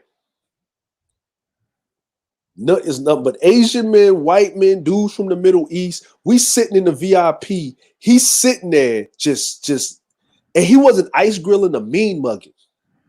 He was in this state of shock. Like you know, like an animal that's been in a cage, and you take him out of the cage, like he's like a cub or something, and you put him in the middle of the floor, and they don't know what to do. Yeah, they don't know to attack. They don't know what to do. It's just like this erratic thing, right? And my dude was like, "Man, is your friend all right?" I said, "Let me, you know what I'm saying? Let me talk to him real quick." He said, "All right, cool." So he's talking. I said, "Hey, man, come on, man, we're gonna step outside and catch a smoke real quick." And he said, "No, I'm sure." I said, "No, bro, come on, let's go. You don't see yourself. Let's go." He said, "Man, I don't know about all these damn white people. Man, where the niggas at? Where's the? And you know what I said? And you know, I let him get it out. I said, "Man, get out your system, get out your system." He said, "Yeah." I said, "Where are we?" He said, "We're in Japan." I said, "So why are you looking for niggas?" And he had to stop for a second. I said, "If you wanted niggas, you should have stayed your ass in Cali. What was the point of you joining the military? Was it the point of you to have a job so you could go back and just be around niggas your whole life? Or was it the point for you to live life and not die and not go down the road you was going?" Facts. Or complain about niggas stealing from you or drugs in the neighborhood and all this other shit. This is how the upper fringe of society motherfucking is. He couldn't handle it. And you know what he was like? He's like, "Man, well, like," I said, "because you out of your element, right? Because you don't know how to communicate. You don't know how to take things." He said, "But man, you just feel like it's effortless." I said, "But I had to be put in that position to figure it out." Yeah. I said, "I was put in those positions to figure it out." I said, "But back in the day where I used to roll around, white people were no different. If they got racist, they got pushed in the mouth." I said, that's how we rolled on the East Coast. I said, I can see there's a difference. I get it. I understand it. But white people exist. You're going to have to deal with them. The more money you make, the higher you go, you're going to have to deal with them. And the problem is until you figure out how to deal with them, you're never going to be able to reach the amount of money that you need to reach or whatever, because there's a certain way that they do things. I'm bringing you here so you can watch and observe how they fuck with each other. The way we fuck with each other is so fucking direct. The way they fuck with each other, it's not direct at all. You don't have to be. They do it like they do it in this old. You gotta watch it. I said so. We was there. We was sitting there. He came back in, and they said, "Hey man, your man want to drink? What you want to drink?" And he was like, he was looking. I was like, "Yo, give him that Martell 17." So he was like, so my homeboy was like, "What the fuck is that?" I said, "Yeah." So we get the Martell, and I said, "Man, take a sip on that." He said, "Man, this is like some nigga. This is some extra smooth Kvassier." I said, "This is $30 a glass." He said, "Nigga, I ain't got $30." I said, "Because it's this nigga paying for it." Oh, I get it, right? And we was up there talking and chopping it up, and then the girls was there. They was coming in and out. He had a girl sit next to him or whatever. We was talking, and we were smoking the Black and Miles, and he said, "Man, y'all like cigars?" And dude brought the cigars out, and you know what I mean, like, you know, we cut the cigars and stuff, lit them up, right? And we was puffing on it, and he was chilling. He said, and you know, and then he's like, "Man, we're gonna go to the secondary place. Let's roll." So we got up. The girls went with us. We all jumped in a cab. We went. He said, "No, don't worry about it. I got it." And he said, "Man, I don't feel comfortable. You paying for everything." He said, "No, no, no, it's cool. This is going on the company expense account. Like, you know what I mean? It's cool." So when we got to the next place, it was a whole different group of people. And then, you know, it's more of a party, right? So they up there dancing and shit. He over there dancing, my man dancing, getting on with the girls and shit, got the chicks, whatever. So then he say, "Hey man, we're gonna go to the after party spot." So we go to the after party spot. Long story short, had a good time. We fall out of there with some hoes. We coming out. I said, "Yo, check your watch." My man checks his watch. He said, "Nigga, it's 11 o'clock in the morning on Sunday." Mm-hmm. I was like, "Yeah." He said, "So this is where you be disappearing to?" I said, "Not all." I said, "Most of the time, sometimes, not all the time." I said, "But we went to the he said, "Man, I'm gonna smash this broad down." I said, "All right, we're gonna go to the hotel, whatever." We went to the hotel, the military hotel. He had his room, I had mine, smashed down the chicks. Mm-hmm. We went to go to eat brunch. I said, "Yo, after you smash down, old girl, take a shower. We going down the street to brunch, right?" He said, "What?" I said, "Yeah, we going down the street to brunch." So we go down to brunch. Oh, dude, the German dude's waiting. I get him on the what's it called, the new sign on. I take him on the base, Right. on the thing. He goes right into the next and start buying stuff. Right? He already gave me the money. I pay for this stuff. He said, "Thanks, man." We eat brunch. He pays for brunch. I walk him to the door, escort him out, come back in, give my man an envelope of money. Here you go.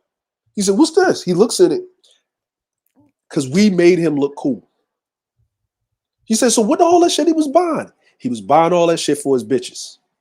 Mm-hmm. All of them bras that was around you that you got to smash down was his bitches that he be paying for. Yeah. You know what I'm saying? That's how you do business. Yeah. And he wanted, and it was their night off, and he wanted to take him out because he's supposed to take him out. But he's not cool. What's cool? How does he feel to be cool? Because he got black friends. He got black friends. They around white people all day. But if you're around black Americans that are even when you were sitting there chilling, he was wondering if you was cool because he doesn't look cool if you ain't straight. So we cool. Then for your time, just hanging out with the motherfucker, here's your compensation. Yeah. So I said, you only pay for a train ticket, and a hotel room. Mm-hmm. You didn't pay for no drinks other than us grabbing that fifth. I said, "How much money in that envelope?" He was like, "Nigga, it's like $250 to $400 in this bitch, I think." Like, he said, "Nigga, I'm just," because he getting counted. He just like, "Nigga, what the fuck?" I said, Mm-hmm. he said, "Nigga," he said, "I only spent like 60 bones." Mm-hmm. I had the time of your life, right? He said, "Yeah." I said, "But this ain't gonna happen all the time. But Yeah. you got to be able to have a difference of friends when you go up in the social economic ladder." You have to. And this is how I learn. Like, I don't talk to white folk like I talk to niggas on YouTube. No, I don't. I talk different. I Well, talk totally different. yeah, but sometimes if you grew up with them like I did, like I would say in the suburbs. Now, before the suburbs, I grew up in the hood with a lot of niggas. Once my dad found a house in '94, this was 6 at the time in the suburbs. Now I talked to niggas on across the pond. off the hood on the north side where I'm originally from, but on the east side of where I come from in the suburbs, I had very few white friends. It was a handful, but over time, I'll say about high school and different races, I learned a lot from them. And I can tell that these people in space never talk to different people. See, this is why me and Fasting get along. You know, I ask him about his culture and things like that. No, he's important because I want to learn from him what they think of us. You know, I'm kind of picky about my favorite white people, you know, the ones I'm a little biased on it, but I do talk to some of them different. If it's a real conversation, it's a deep conversation. It don't have to be about race, you know. And I could tell by Rael and them other dudes, they never dealt enough of them like I have. Even the ones in corporate, they separate. They don't like the low class white. They pull me to the side and say, "Look at them. What you think of them?" I said, "They piece of shit, just like niggas." You know, we had the same mindset. You'll be surprised how your mind thinks, and then take color out, and there's a little elitism about you. But you know, I don't go in depth on it. I just understand it. Because or if you're telling the truth online too, y'all correlate. You know what I'm saying? And that's what a lot of people don't get. You know, you'll correlate. Like I'm gonna be honest with you. If I can count on my hands, like I have, if I count on my hands, only had 2 American three American white friends. I say 4. Yeah. You know what I'm saying? About even. Yeah, it's about even. And I mean, when I mean friends, I'm talking about males. I don't, you know, I'm not talking about the female adage. No, I had a whole bunch of them bitches, right? But I mean, when I mean white, I mean lily white. You can't get more lily white than a Cajun motherfucker from Louisiana. Right. You can't get more lily white than a redhead from West Virginia. West Virginia, Mississippi, or Tennessee. I seen them all. And then you can't get more a lily white than a motherfucking white dude from Montana. Montana, there you go. Right. Or Utah, or Utah, right? I don't want to say Boston, but hey, that's all. Boston too. Yeah, Boston too. You know what I'm saying? And that dude was cool. That dude was cool. He was Irish. He was cool, but we wasn't you just best said friends. It. Yeah. Mm-hmm. Yeah, we wasn't like best friends, but we was cool. We was good people. Right, but when I mean like best friends, I mean the dude from West Virginia, like this dude was cool. Like me and him was like friends. Like I was, you know what I'm saying? Like me and him would sit up there. He was a Steelers fan. I was a Ravens fan. So we would fucking play Madden together and talk all kinds of shit to each other. Like, you know what I mean? Like I used to have friends like that back home. Yeah. Go ahead. But within contests, right? Like we would go out and stuff like that. I remember, I think we pulled into Croatia, right? And nobody wanted to go, like the guys that he would hang with, like, you know what I'm saying? These guys, it was like the latter half of the deployment. So the guys that he slept around, like they put all the white people on one side, they put all the black people on the other side. That's basically how it works, right? You know what I'm saying? And the Mexicans was in between. The Latinos were in between. Like the Dominicans and the Latinos were in between, right? That's how they did it. You know what I'm saying? So the white guys that was like, you know, like he's from West Virginia, so you got all the like the country white dudes, and they, you know, I mean, they were cordial. They wasn't like racist and all this other shit, but they had their tinges to them, and they stayed to themselves, right? But they wasn't going out the latter half of the deployment because they were saving money. So they did all of their motherfucking going out, hoeing and tricking and shit. Yeah. Right? I'm just telling you what it is. They did all of their hoeing and tricking within the first 3 months of the deployment. The latter half of the deployment is tax returns come out and they up there saving money. Like, nah, man, I already been here. I ain't going out. And if I go out, I'm just gonna go out to grab something to eat, call the wife, and I'm back in the motherfucking back on the boat. Uh-huh. And they would be playing Diablo or playing a video game or some shit. Mm-hmm. Like they was real, like, you know what I'm saying? So since he hangs with those people, nobody was going out with him, right? Because he didn't, you know what I mean? We was engineers, right? So we had a different schedule than everybody else. So I'm off. My dudes, they don't know how to, you know, get their money straight. So they done blew their money. So we in Kosovo, right? I mean, Croatia, Yeah, right? that's in Eastern Europe. Yeah, Yeah, you and at this the is right. heartland of it. Yeah, Yeah, and this is right after the Bosnian Serbian War. Like the yeah, first shit was pulling The right. Balkan Wars. Yeah, the Yeah, Bosnian War. Yeah, yeah. yeah, So I this know is about right after that shit, right? that. Uh-huh. So he's like, man, I want to go out and I can't, right? And I said, well, man, you grab the dude from Louisiana, his name was Littell. I said, you grab Littell and we go out. You know what I'm saying? We'll go out, have a good time and shit, right? So he said, man, you sure you want to be hanging out with my lily white ass like that? Like I said, man, just you know what I'm saying? I said, man, just hurry up, man. Just get ready and shit. So he gets ready and shit. He come out there, looking like Trucker Joe with his flannel. I said, bro, we gotta get you some Right. clothes, man. Like we gotta get you what? I was like, man, see, man, you can't get no bitches looking like this. Like you just came off a farm or something. So the dude Littell started laughing at him, right? And he was like, so Littell looks like he always, because Littell used to listen to, we used to call him Paul Wall and shit, right? Because he used to listen, Right. he used to listen to all that shit. He used to listen to Choop, you know what I'm saying, Chopped and Screwed and all of that shit. Yeah, You know I what I'm know saying? some people that listen to Paul Wall, Haystack, where I'm from, and those Yeah. white boys. And then I don't know about Riff Raff. I ain't met one yet, but I'm just saying. Yeah, Go ahead. Anything new that Master P had, he had it. Like Mhm. motherfucker was rocking that shit. You thought he was a black dude the way he was acting, Uh-huh. but he wasn't. He wasn't trying to be a wigger or nothing like that. That was just No, he no, from no, no, no. Louisiana, right? That's So normal. Yeah. that's normal, right? But he didn't hang with the black dudes when we got in port. He had to hang with the white dudes, quote unquote. But he wanted to hang with us. But anyway, so we out there, we walking around having a good time. And we're just talking about shit. Like we're just having a great fucking time. Like it's nothing crazy. No one's having a conversation about no race or none of that shit. Right? And these dudes was cool as hell. Like shit. You know what I mean? Like when my motherfucking think my car broke down or something, and I called my homeboys, right? Nobody answered. Nobody. I called I called old dude from fucking West Virginia. He showed the fuck up. You know what I'm saying? Like, hey man, give me 20 minutes, Bo, and I'm up there. He came, helped me out with my shit. I said, hey man, what I owe you? He said, man, just give me a 6-pack of beer. Like I got his ass a case. Yeah. I got a case. I got him a case. I'm like, you know what I mean? Like, that's just what it is. You know, I'm not the saying, because it's white or whatever. It's just what it was. Now, if you ask me, the majority of my white friends, they're actual Europeans.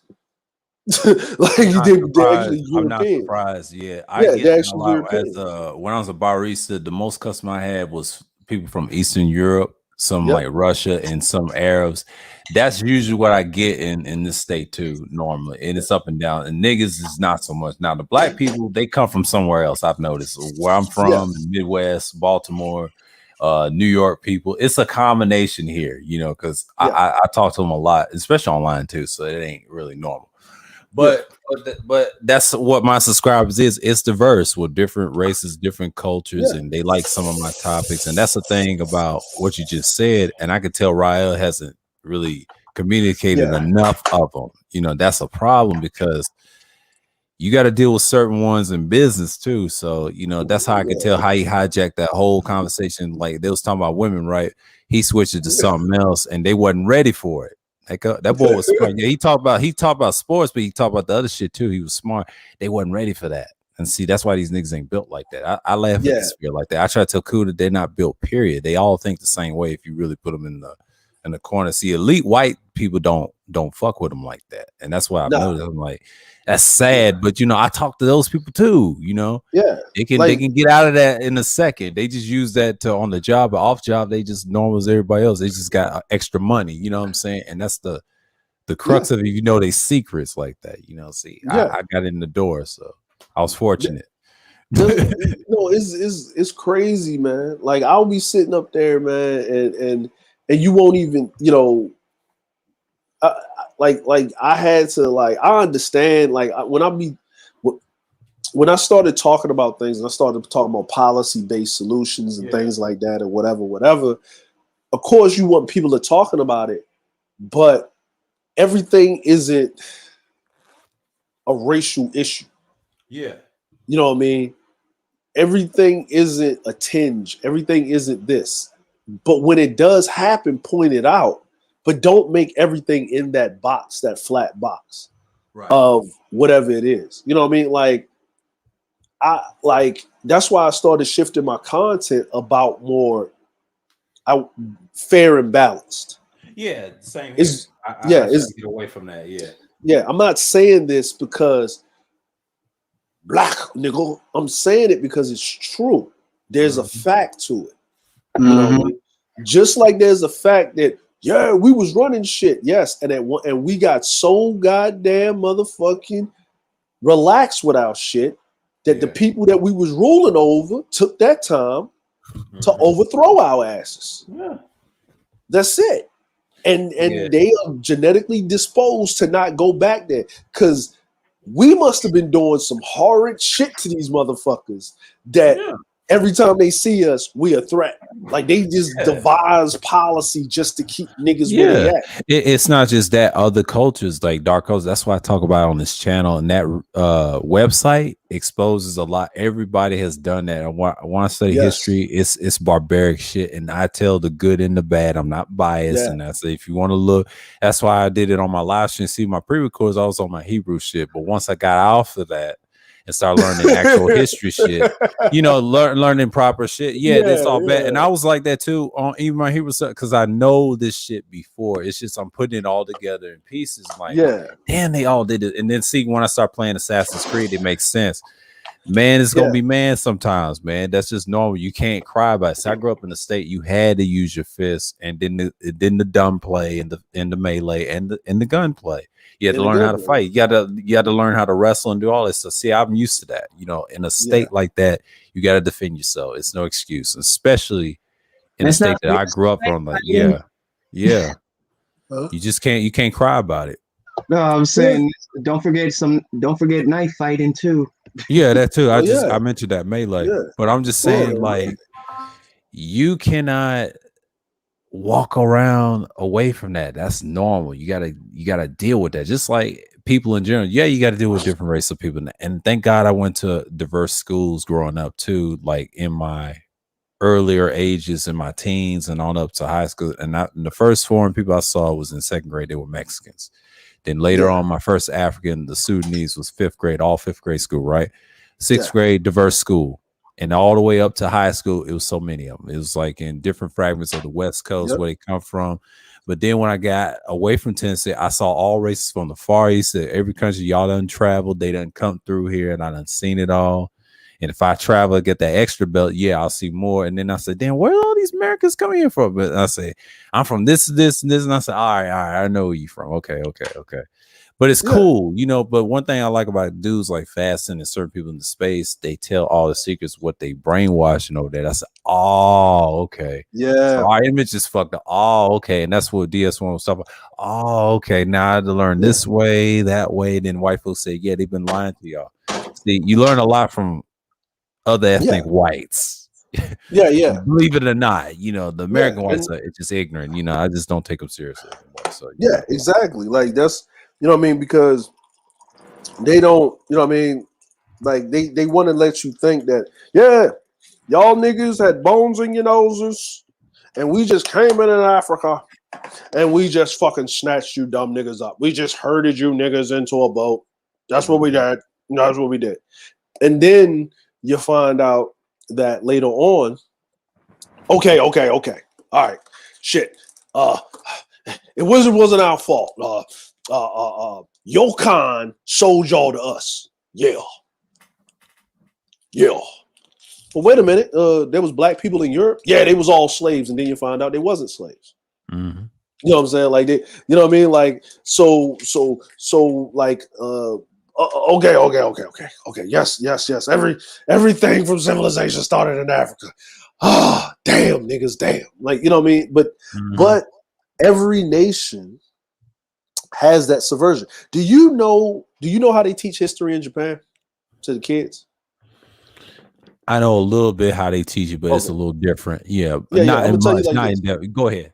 So World War II right, wasn't Japan's fault. Facts. That's the way they teach it, right?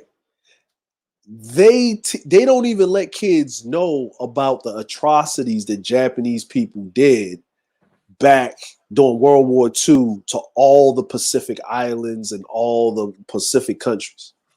They'll be embarrassed by it. That's why. But see, I didn't know how they taught it like that. They speak it in their language years ago before you went over there, and they was teaching that in school. I didn't know that they thought like that. But now it's kind of like they're telling on themselves now. They're telling the truth now in certain parts of Japan. I don't know about Tokyo, but where you from, but they're getting better.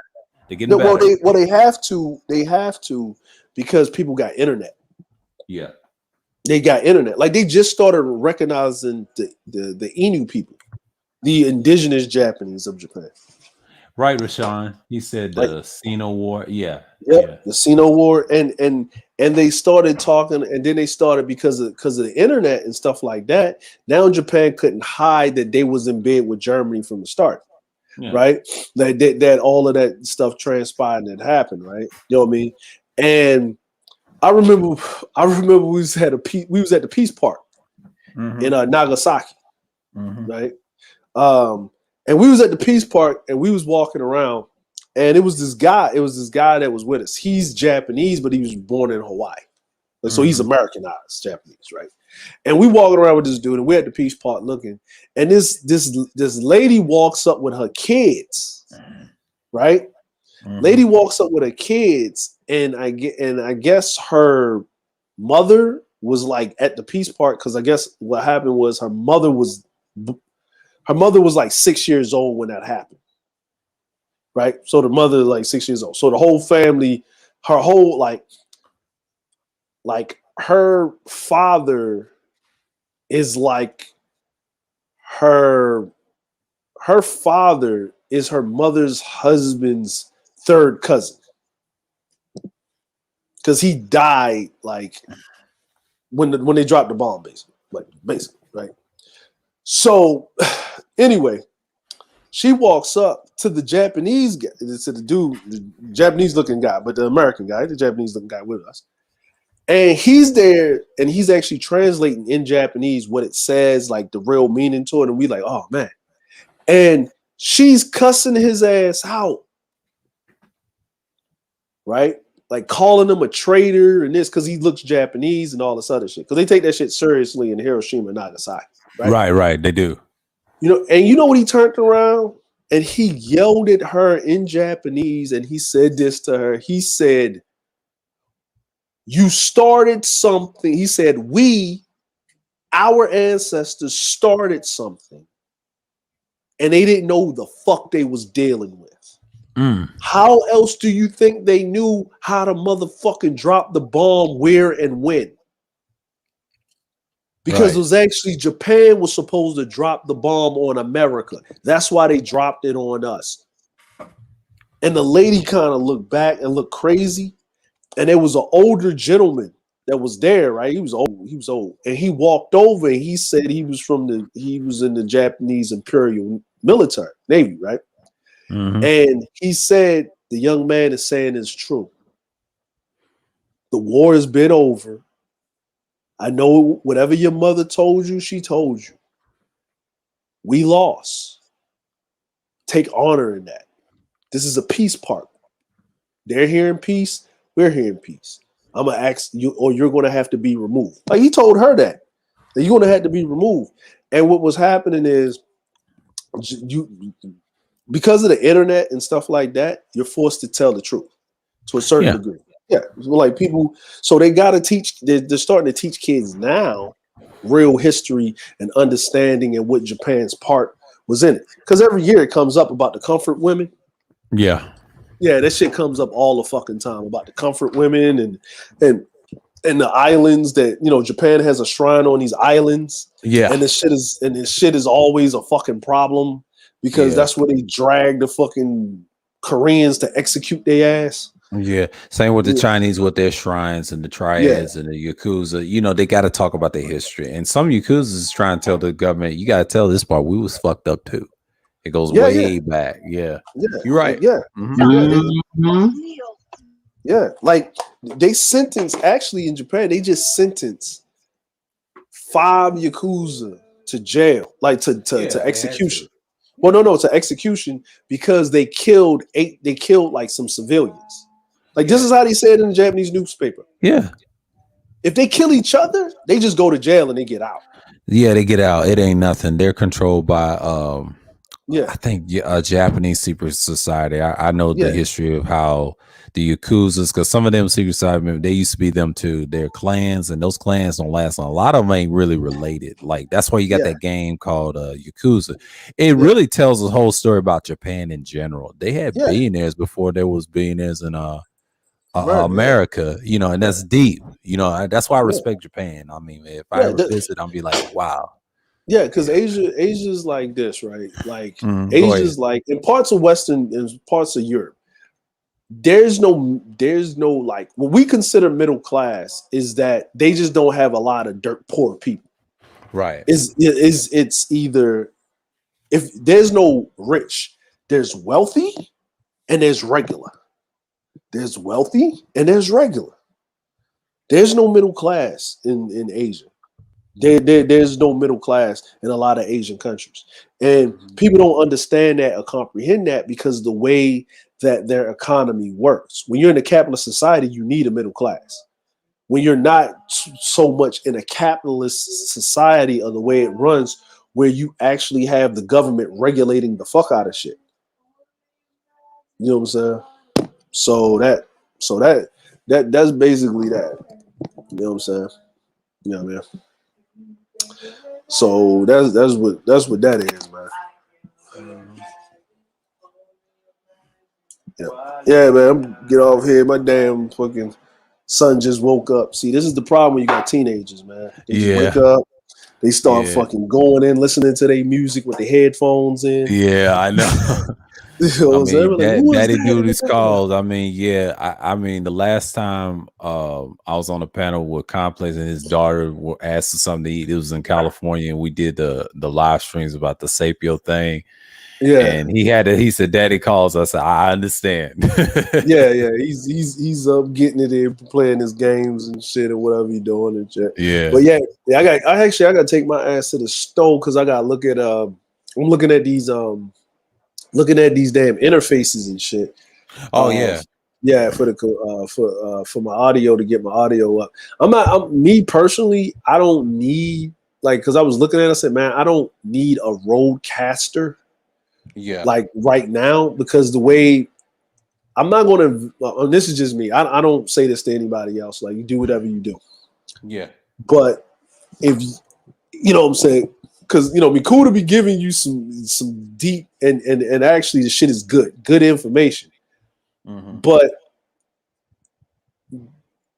I'm more economical with it. If you Yeah. want to get on some shit, you don't need a roadcaster unless you seriously talking about doing this shit. Like, there's Exactly. no need to drop $400 on some. Was it six? Is it 4, 5, 6? Is 6? Or 400, I'll say 400 or $300 mics or anything, gear, Yeah, yeah, interface. yeah, I mean, yeah, the mic I got, it cost me like, I'll say like 130. It cost me 150 buying it from the store at Target. So it's nothing new. yeah. What you And got? then it's the HyperX Quadcast, but the S, it just Yeah, came out last year yeah, during the pandemic. And I found out when I saw those videos, I was like, damn, that's like a year old. And yeah, then you got to go on the website down to change the RGB. And I just looked at it earlier, and I said this earlier in the stream. I looked at that. I said, it's the same damn yeah, micro. Only difference is the colors. But I've seen other condenser mics like the G Track. yeah, That's the best one than the Yeti. I mean, there's a lot of good dynamic mics too, but I ain't trying to be serious with it. That's like music and shit. See, I ain't a music yeah, like Kuda, but see, he's yeah. giving Cool. you Yeah, gas. I yeah. respect that. Gas. I Yeah. respect it. Like you need it, but you know you need an interface, right? Right. You need an interface. You need an XLR cord, Mm-hmm. and a lot of people. You need a dynamic mic. You don't need a Yeah. condenser mic because your shit ain't soundproofed. Your shit ain't not even you're not gonna get it soundproof. Like your shit ain't sound treated, and and you need a mic that just so you can sound crisp and clear, Right. and your levels. And even if you do have the mic, you know what I mean, you got to have some compression. It's gone. Irv Gotti. Salute. You, Yeah. you know what I'm saying?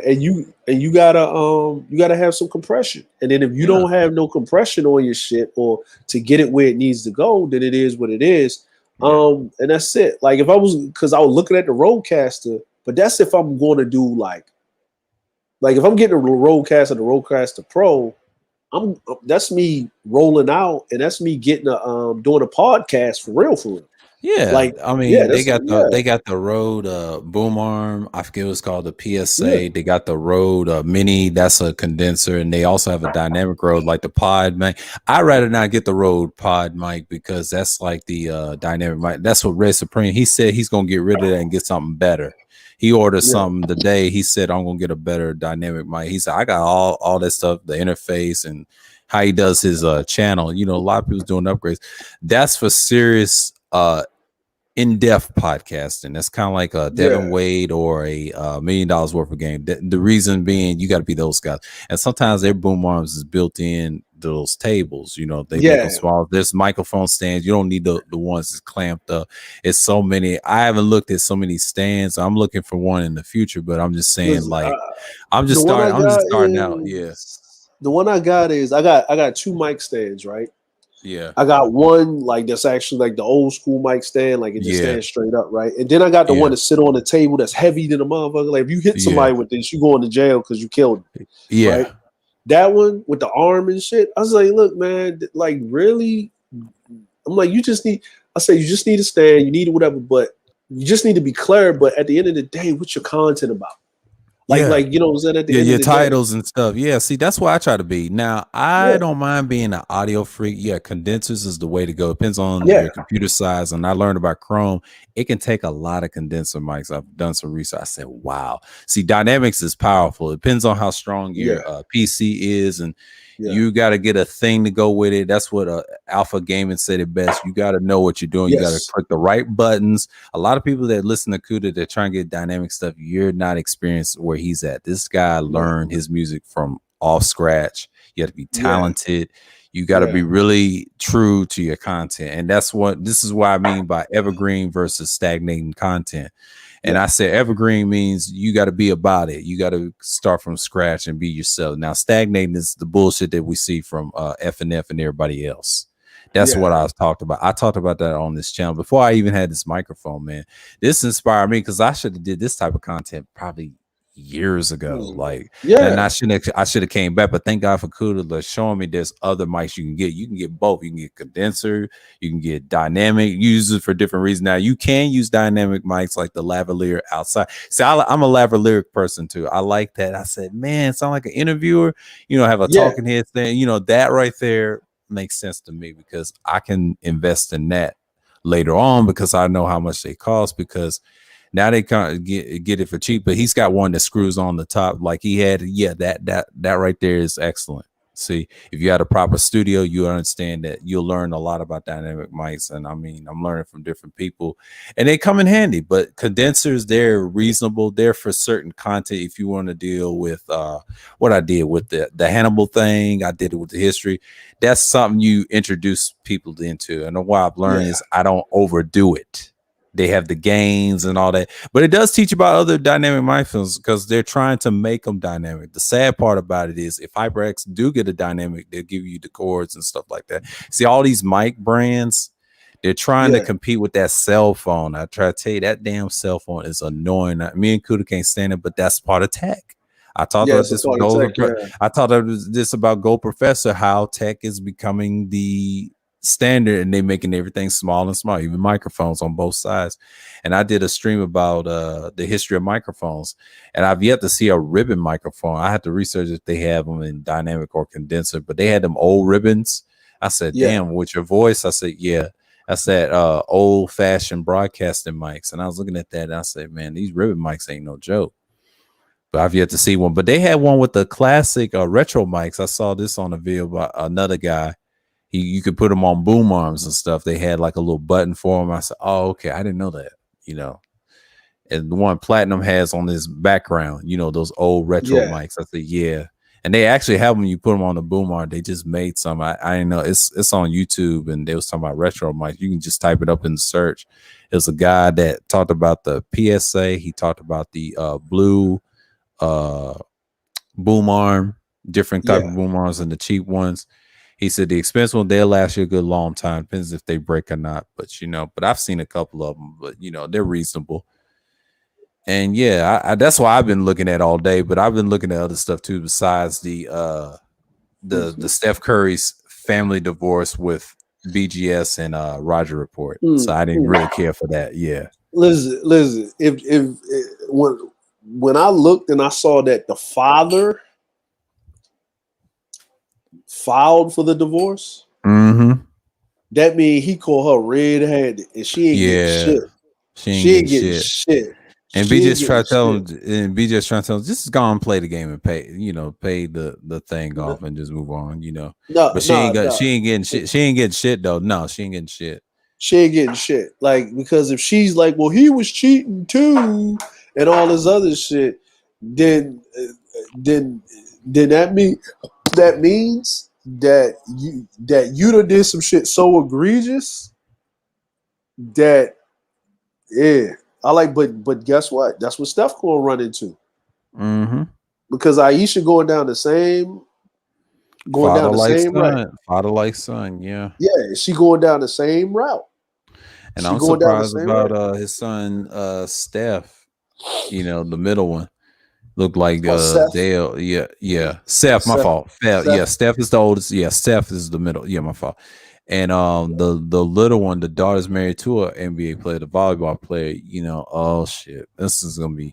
But that's what happens. They have a father structure, even though his dad's originally from Virginia. Not Charlotte. Yeah, underrated. He said he in the back. He's underrated. Yeah. No, he said he was in the back of the. He says I'm back. Yeah, he's done all that. He's done. I thought he was in the back. Yeah, but no. Yeah, because he's me personally, man. Just to say this, it's like they 33 years of marriage, depending on where they live at, right? All of the kids, the first two sons, they all grown. They in the NBA. The third kid is they got 3 sons and 2 sons. He's got 2 sons and 1 daughter. One daughter, right? One's my age. His birthday's in March. He's a Pisces, and even though he's 2 months older than I am, so we're around the same age. Now the other one is I'm 2 years older than him. He's 31, and the other one's like 20 something. She's in her 20s. So yeah, she's in her 20s. So basically, they raised the kids, right? She, me feeling this woman, she not saying it the least, but she's feeling this woman empowerment. He was out there, being an NBA player, slinging dick while she had her little fucking dude slinging dick on her, and she don't look bad. Yeah. You know what I'm saying? And she can still, she out there getting a fuck on. And he done, in his latter years, and he's just trying to chill, and she trying to live her best motherfucking life. And she didn't understand the rules of the game, so she catching that L. She catching that L, and then he going to divorce her, and then because she probably got her own shit. Because remember, he was an NBA player, but that doesn't mean that he was making the top tier NBA player money back then. No, he wasn't. He wasn't making it then. He ain't making it now. And yeah, he's probably got a pension and some businesses and some shit like that. But I best believe that she's probably making more money than him. Of course she is. Yeah, and then if he leaves, she going to have to pay him alimony. Yeah, she's going to. She has to, because not only that, but see, even though if he's getting money from his son's his own businessman, so he's giving half of his father, but he's still getting more than the dad anyway. See, his son is up there, and then the middle son is getting paid more if he's working with his. It's like a family business. That's the only way his dad's staying afloat. I mean, sorry to say that, but you getting your money from your son. It's just like LeBron. LeBron has the most in the family. And Yeah, yeah. see the mama don't get half of that. No, We she don't know get she's half of nothing. No, she's just getting money from those women products she'd be doing on the side. I heard about they little money, you know. So yeah, it's gonna yeah. be interesting. He giving her enough money to be comfortable, but not enough money like he did before for her to Yeah, embarrass him. Like yeah, her shit is on strict. She on strict lockdown. She on allowance. She's yeah, allowed to live because that's his mom. yeah. Hmm. He's still a man end of the day, and that's what people don't tell you about those stars. And they tell you, I'm like, Yeah, oh man, yeah, yeah. Like when she was fucking the fucking teammate and embarrassing his ass, and he had to yeah. be sedated because niggas was going at him on the team talk. That's why people don't realize that's why he really left Cleveland Mm-hmm. because of that shit. Because of that Yeah. shit, he Yeah, got up out of Delonte there. West, yeah. Mhm. And he's fucked up now too behind Yeah, all that, you know. yeah. Uh, Mark Cuban. You know what I'm saying? Mark Yeah. Cuban. Did you see the thing that Shannon Sharp said? Uh-huh. He said, Skip, like, man, I know LeBron is a forgiving dude, and maybe you should look out for Devontae or whatever like this. Shannon Yeah, said, nope, Delonte West. nope. He said nope. Yeah, he was nope. You can miss me with that. Nope, I ain't Jesus. Nope, Skip. We ain't. No, Shannon be talking. Nope, Yeah, he said we nope, ain't that nope, forgiving. skip, Nope, skip, nope, skip. nope. He's from Savannah. He's from Yeah, Savannah. Skip. Come on now, miss me with that Skip. Like Skip, this is like, come on now, Skip. And Skip Bayless couldn't even keep that shit straight on his face. Like, you know what I'm saying? He started laughing because you listen, fuck that nigga. You fuck that nigga. And I'm pretty sure, LeBron James got that nigga excommunicated out of the NBA because He did. yeah, That's fact. but it's the same thing that happened with Derek Fisher when he was messing with old dude wife. Oh, Matt Barnes. Matt Barnes didn't have Matt enough power to do Barnes. that. He's pussy No, with. no. It wasn't Matt Barnes kicking him out, but that was those man rules, right? Yeah, Like that because too. him and Yeah. Matt Barnes, it wasn't Matt Barnes, like Matt Barnes was a nigga he knew. It was him and Matt Barnes was friends. Yeah, they were friends and Yeah, teammates. Yeah. they was teammates. They was And, friends. Yeah, that was not. and what hurt Matt Barnes, he ought to known that woman wanted that to happen, and he fell for it, and then he had to cut her loose, and that's what he get. I mean, Derek Fisher he's slimy for it, but hey, he But had to do what he the had to do. reason, but it didn't help none It didn't help because him. but he didn't help him because Derek Fisher, his wife died. He was in a vulnerable state. Then she came over there, was over there, emotionally, and then he wasn't doing all of that because he was with his wife the whole time. He had his kids. So this nigga, I'm sorry to tell y'all this, but Derek Fisher had a successful marriage. His wife died. Yeah, he did. And then this nigga up here. Yeah, took the opportunity to pussy, and then she threw it at him, and he got desperate, and that's what happens. I mean, he was blue pilled about it. I mean, that's normal. Yeah, that's normal. But here's the crazy part: Matt Barnes was fucking all them bitches. That's what he get. He was fucking all them bitches. Oh, we told about with the good hair. Yeah. Right? Yeah, that's what he get. That's what he get. And then I understand the anger against Derek Fisher, but no, you fucked around. You let your guard down. See, this is why men got to be careful. Anybody close to you, they gonna take your bitch. I mean, that's gonna take your bitch. That's what Kuda says all the time, man. It happens, man. But the funny part about it is that Derek Fisher wasn't trying to take his bitch. He wasn't. Regular eyeballing. Like he inadvertently took his bitch. Like he wasn't even trying. But hey, if you coming over, you coming over, hey. And you know what the funny part is? Here's the crazy part. Shit. Derek Fisher's still married to his bitch. He got married and I knew that. That's sad. Yeah. You know who the worst dude? Scottie motherfucking Pippen, boy. Yes. Good Lord. Good Lord, Scottie Pippen, bro. Scottie motherfucking Pippen, He's man. the worst, man. That dude's overrated, man. Yeah, Nigga, Scott. No, I'm like, no, he's a good player, man. He's a good he's a player good because player, he but did he's all. overrated. I mean, they overhyped him when he all What? them years. It's just something about him. Like I as a Is kid, it? I always thought he was, but then I realized if you look at his career, like he would have been nothing without Mike. Man, stop it. And I hate Here's when he the. throws. He be throwing shots at Mike for no reason. Like, dude, stay in Well, your I'm gonna lane, tell man. you. Well, I'm gonna tell you what the problem is with him and Mike. Right. I'm gonna Yeah. tell you what the problem is. Michael Jordan wouldn't have never won a title without Phil Jackson and Scottie Pippen. Right. Hmm. Michael Jordan would have never won the title, right? And the reason why I say this is basically here's the proof. Now Michael did a lot of the cerebral work when it came to the opponent. He did a lot of field generalship, right? But and everybody even says this about Scottie Pippen. Scottie Pippen was the ultimate Robin. He was the ultimate beta, or if you want to say that, or the second in command of the first, the Yeah, first he command. was the second in command. That's You, all he you know what I'm saying? was. And he kept the team together because of his duality. He was more accessible. Mike was a jerk. You know what I mean? So you had He to had to go be. through. He had to He be. had to be, right? He had to be. I get it. You know what I'm saying? And he did a lot of the shit. But this is why I say Scottie Pippen. I know what Scottie Pippen problem with Mike is.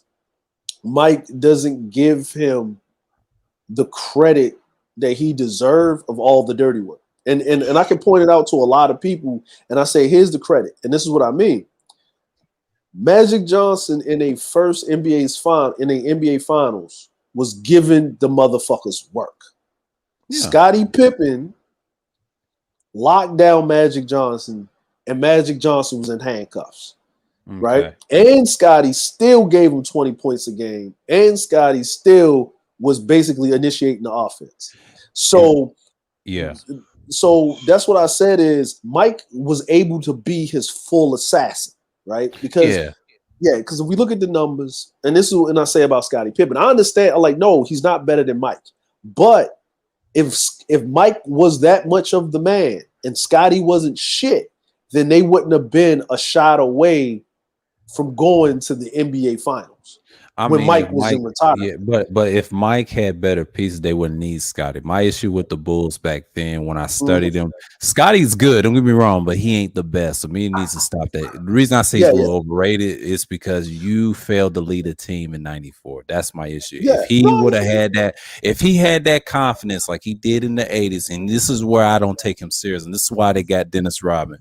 Dennis kind of stopped them the last two I would say those championships they was going to rule in the East, but Michael had to figure out in 91, and once he got past Dennis, but what he said this in a documentary about the Bad Boys and on Netflix is the I think it was the Bad Boys documentary. He said it best. He said he didn't want to say the Celtics and the Pistons, but what he said about the Pistons, he said without those champions there would be no Chicago Bulls, because he said it like that because when Rodman defended him and Pippen, yeah, that's how you knew, Jordan wasn't able to win those championships. No, because you had Larry Bird, you yeah, had the stranglehold of the East, Detroit, yeah, and I just tell people keep it 1,000 yeah, because the Bulls wouldn't have been that great. They had too much competition, but when they got banged up and got old, Michael yeah. saw that opportunity, and that's how Scotty And he was pushed it. able to lead. Yeah, Scotty gave him all that work, but he would have need Yeah, Mike's help. See, Mike was that the voice for him, say, hey, go ahead.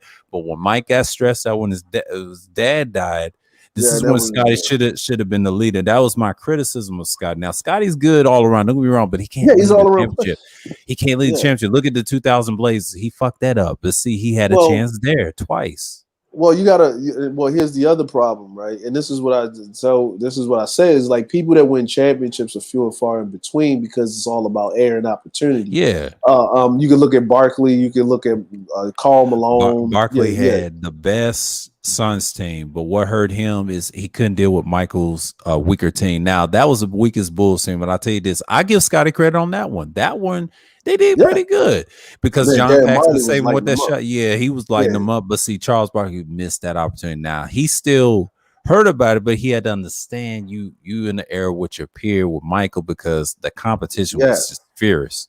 I had to give yeah, Michael some credit. Now, Michael is not the best of all the players I've seen. Yeah, he's one of the greatest. I give him that because he puts in effort in the work and what he's learned. But one thing I learned about Michael, he studied those guys before him. He said, well, damn, I ain't win no championships in the 80s, but he had to figure out something. Now, Dennis and them Pistons gave him that work. And now I'm sorry to say that, even though I love the Pistons. Yeah. Yeah. Yeah, you got to say. Here's the thing, right? Here's the thing. But I like the Bulls. Don't get me wrong. I like both teams. See, you got to say it right. You're saying it wrong.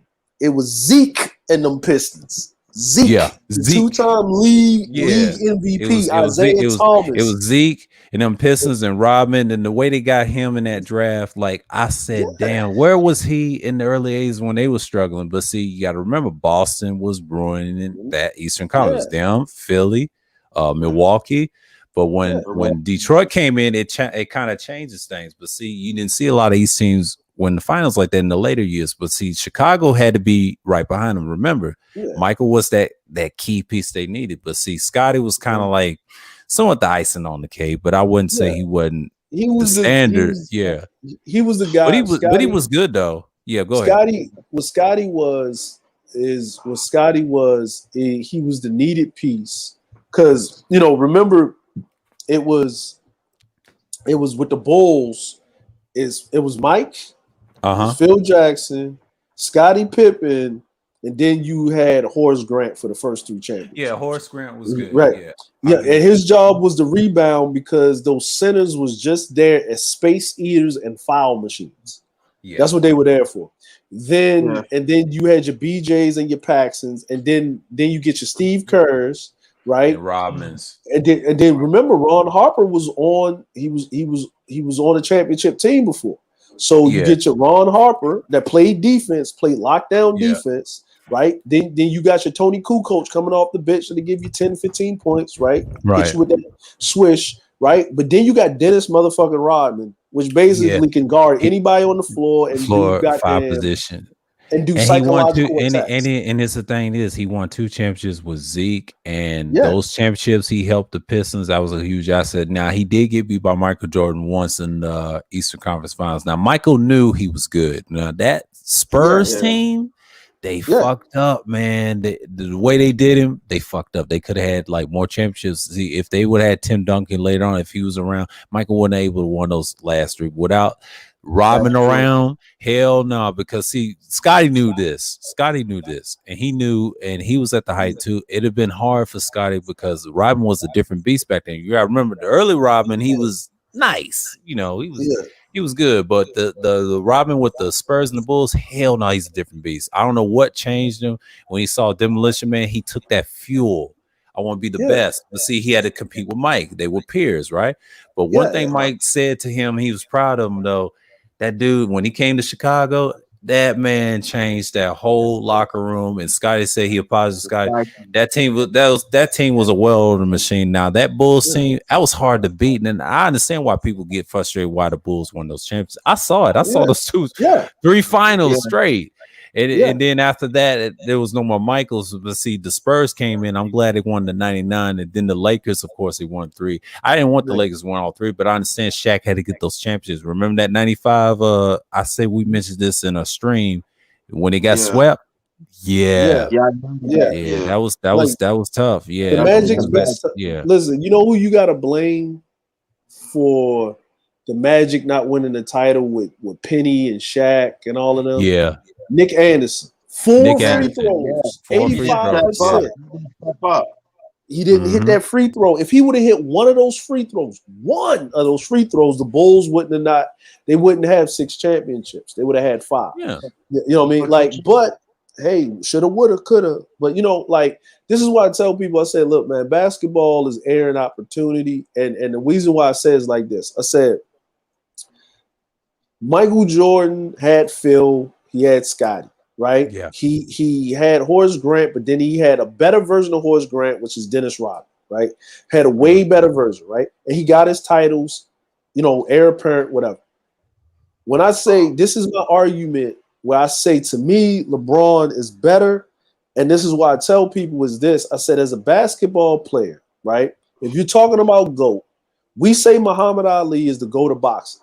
Not because he was undefeated, is because of not only what he did in the ring, but the sacrifices he made for his people outside of the fucking ring, right?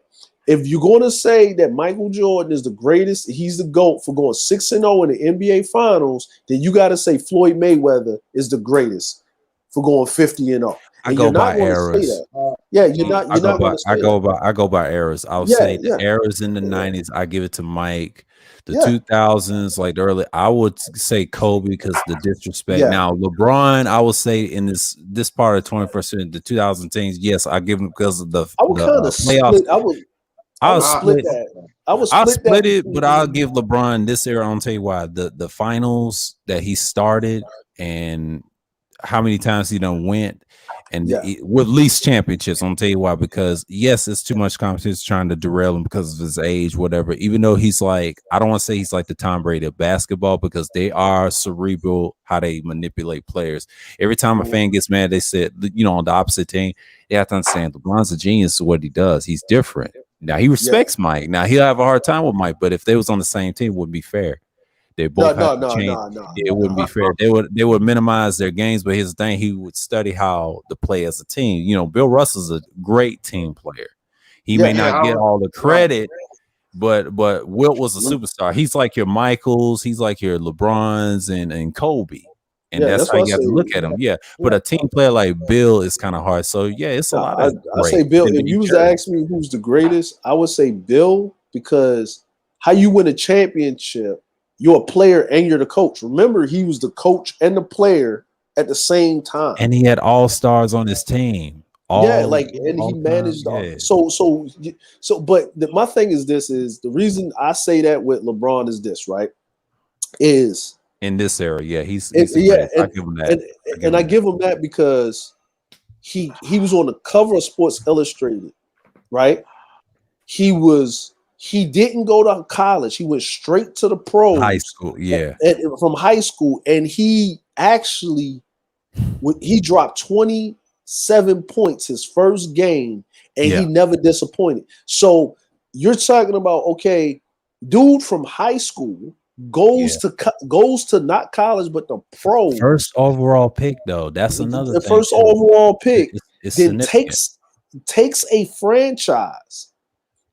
franchise, that's been kept out of the finals because of Michael Jordan. People keep forgetting that shit.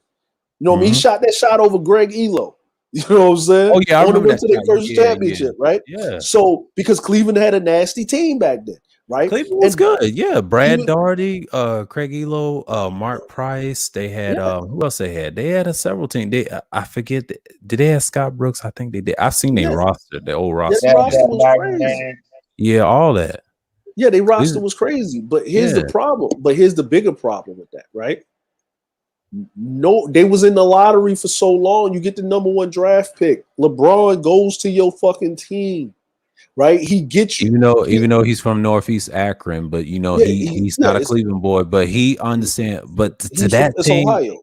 yeah, it's Ohio. It's the hometown, yeah, somewhat hometown. But yeah, to go to that team, like I remember, they was trash back in the '90s. I mean, I would say the it was late trash. '90s. And I like they black and they little bluish color and the orange. That's it. But when they went to the wine colors, I get it going back to the '80s. But when he got on that team, that whole team shifted. Like you was looking at Cleveland, and he didn't really have nobody. Really, it was like C+ players and below average players, and he carried them. He carried him on his back, right? And okay, he lost. So the first thing he ever does of merit, right? He didn't have to step away from the NBA because his pops got killed because of something that he was doing. No. His pops wasn't there to raise him. Yeah. No. I'm just saying with the Michael Jordan thing. Like we forget the reason why the nigga left because his pops got killed because of his gambling problem. That's why. Mm-hmm. That's why his pops got killed. You know what I mean? And Skip Bayless let it slip out, right? So that didn't happen with LeBron, right?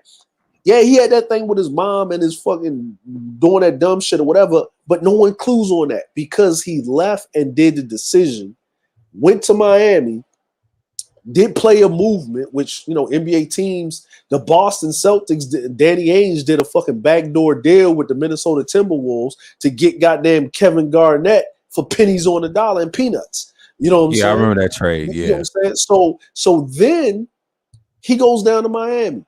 He with D Wade. It was supposed to be LeBron, D Wade, and Carmelo, not Chris Bosh, because they would have won way more titles if they had Melo down there. I'm just keeping it facts, right? That's true. So they won their 2 titles, which damn near like, you know, the Thunder was like, you know, I mean, the Thunder was like that was going to happen, right? He shit the bed with the Maverick shit, right? You know what I'm saying? He shit the bed with the Maverick shit, right? Because all the pressure was getting to him and all the other shit, right? He still was dealing with the fallout with Cleveland because he got to go back home in the offseason.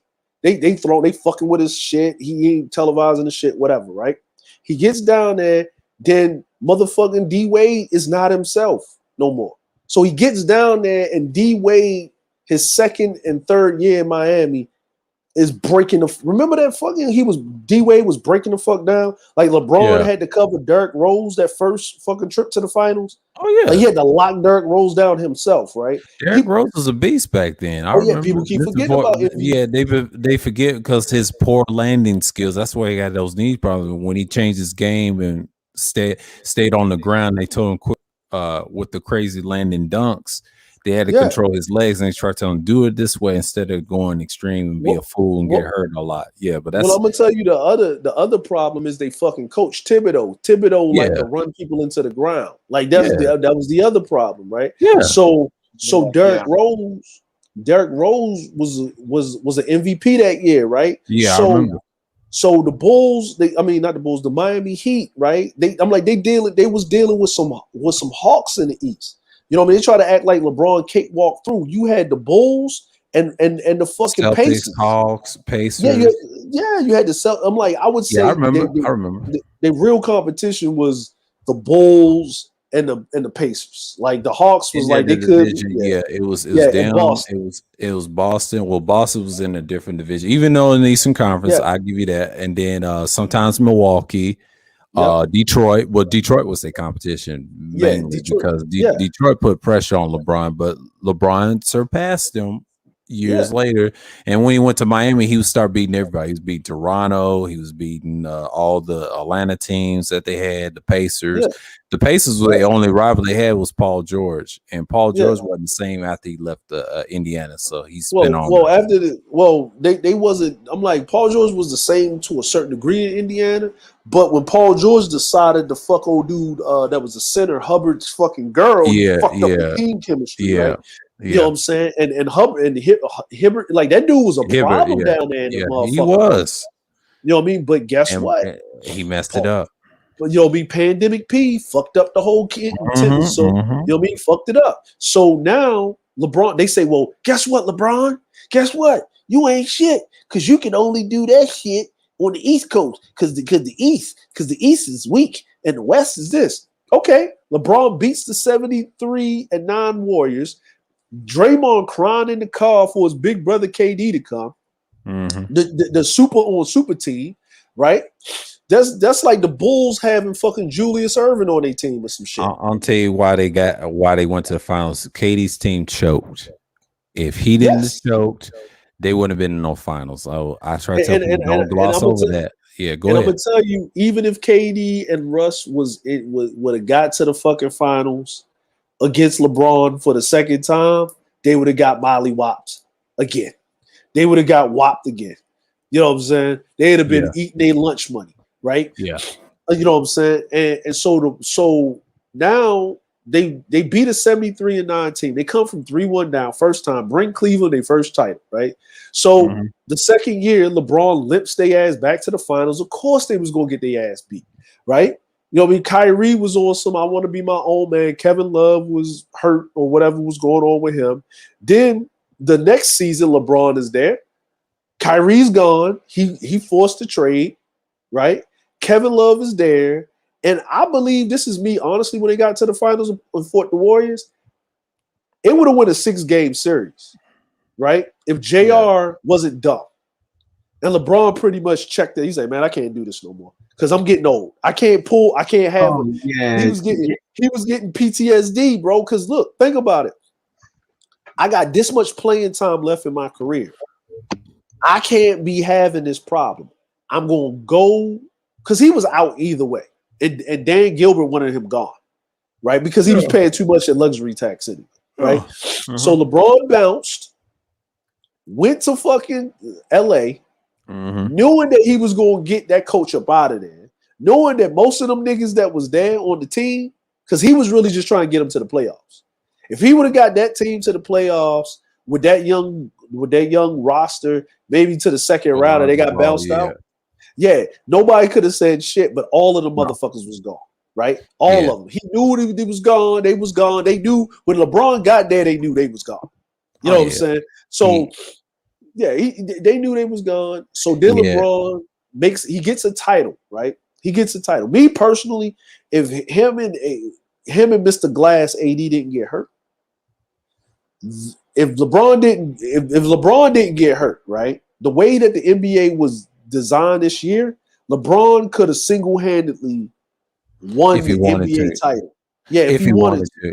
But here's the thing, you gotta remember, he wasn't gonna do that in the West. He realized that he's declining. You know what the weakness was? He couldn't beat that Suns team, and there was no way. Either way, if he wouldn't have played Phoenix and play somebody else, he would have got the finals. If those guys was hurt, see, he wouldn't have stopped Giannis. Giannis would have smoked him because they understand LeBron's game. They done figured him out. See, if he would have had championships those years that he didn't lost, he would have had and learned about the finals years ago. But the problem with LeBron is he's a step ahead of everybody, and I get why his record's the way it is now. I don't want to say if we start all over again, he would have been great. See, it reminds me a little bit of Wilt, but better mixed with Jordan because that sheer strength, see that right there is hard. But he's like Magic. He's Magic and Wilt, and he's more Magic and Wilt and Jordan. You know why? Because I say that because he stat pads. Yes, he does championships. He's selfless. But as a Capricorn, he manipulates that fucking defense. And that's that Cardinals. He can't help that. He's a business guy. I got to get my shit off, and I got to help my team around him. That's how he was in Cleveland. But see, in L.A., it was hard for him. He had to understand because L.A. expects you to win. And that's a hard place to go. And he took in that risk. It's like going to the Yankees a little bit and the Celtics a little bit, right? Yeah. You can't go there not win one. Now, he had to win one. Thank goodness. It was in the pandemic. Now, I'm like, you want it. But that fans, man, AD, but see, AD was a bad pick. He could have picked somebody better. Now they got Westbrook. Well, see, this is me. This is what I think is going to happen with AD, right? Because if you notice, if Frank Vogel's going to be the coach, he needs a big, just like in Indiana, right? Like basically, the Lakers are built like how Indiana is built. That's Frank Vogel's team, and LeBron knows that. He likes that. Now they got to get rid of Anthony Davis. But here's the thing: they stuck with that damn contract. See, no, they ain't stuck with him.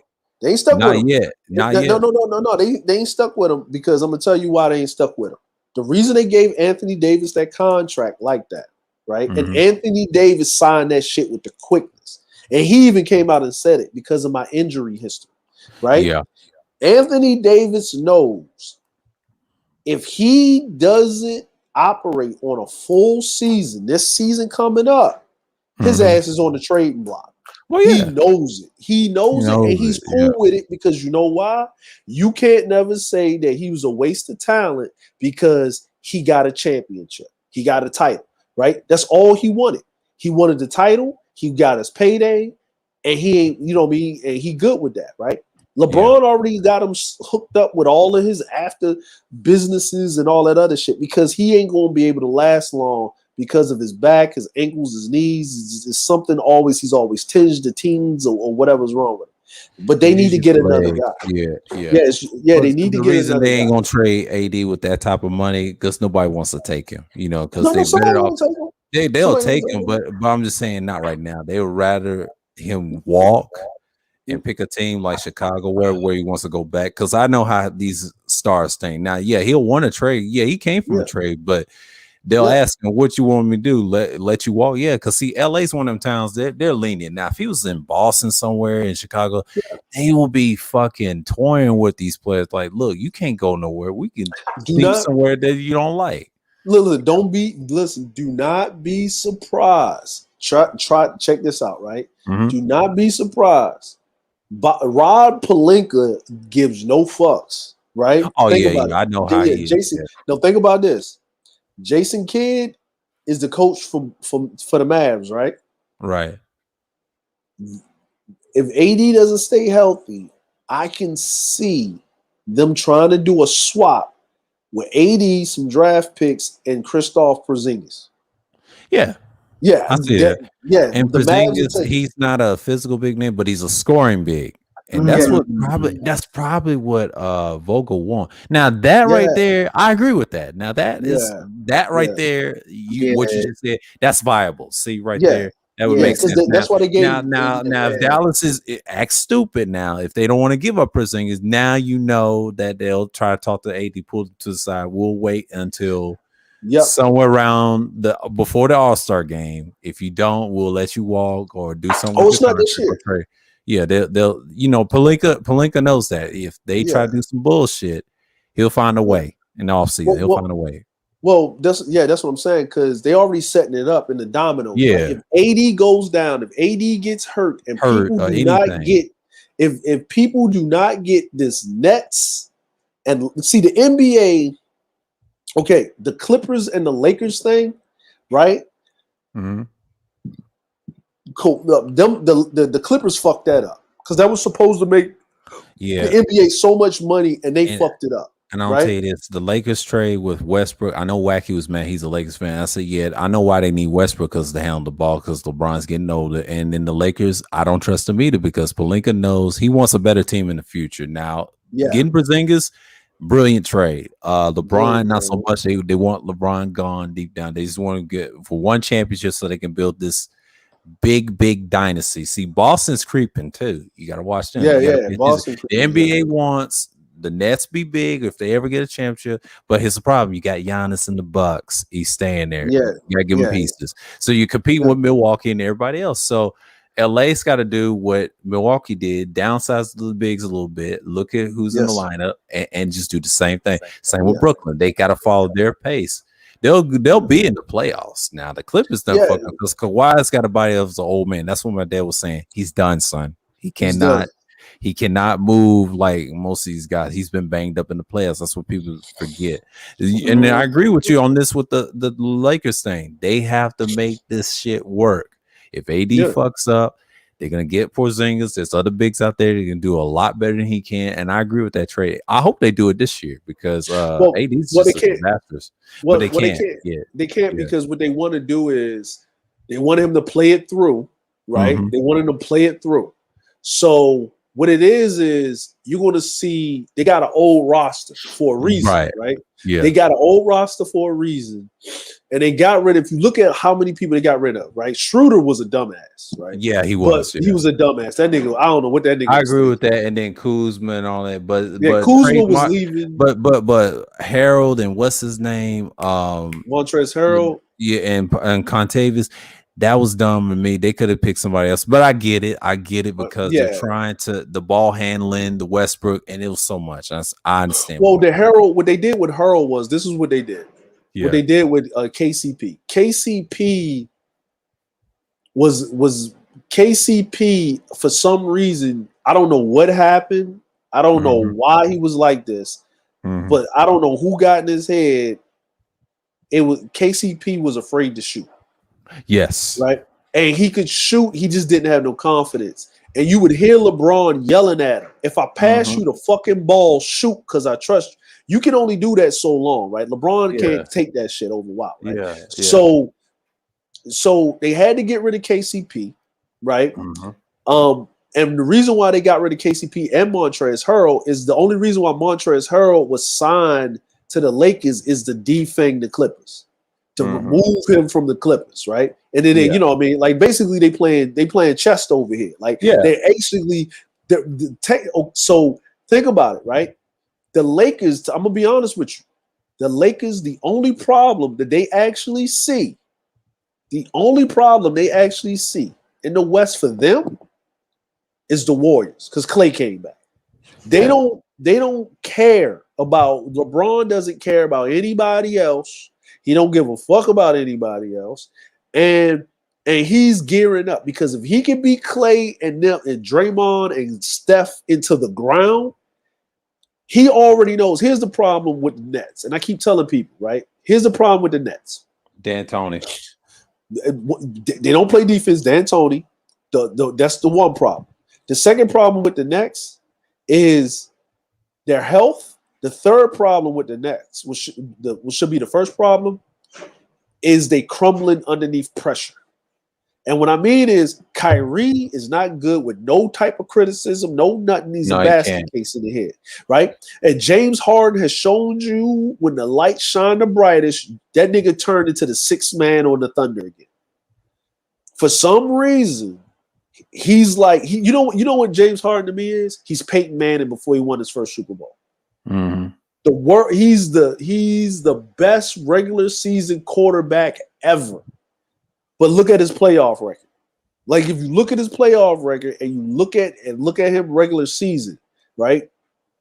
Two different animals, right? So, and then Kyrie wants to be the guy. He wants to be the man. And guess who's not talking about Kyrie? Everybody's talking about KD and James Harden. No one's talking about Kyrie. So, and then they play, okay, it's your turn. It's my turn. It's your turn. It's my turn. They don't run any plays. If you watch them, it's your turn. It's my turn. And you know what showed that? When KD had to play the Bucks by himself. Yeah. I'm like, he did a phenomenal job, don't get me wrong. And people gave him a pass because he just came back from Achilles injury. But how long is he going to be able to run around like that? I don't give a fuck. He's gonna shoot the rest of his career. He's not gonna go inside. He's very careful. It's kind of like LeBron. LeBron's not gonna last forever either. Now, LeBron, the teams that gives him trouble, I've noticed. See, Phoenix, they done studied him last year, and they did a good job beating him.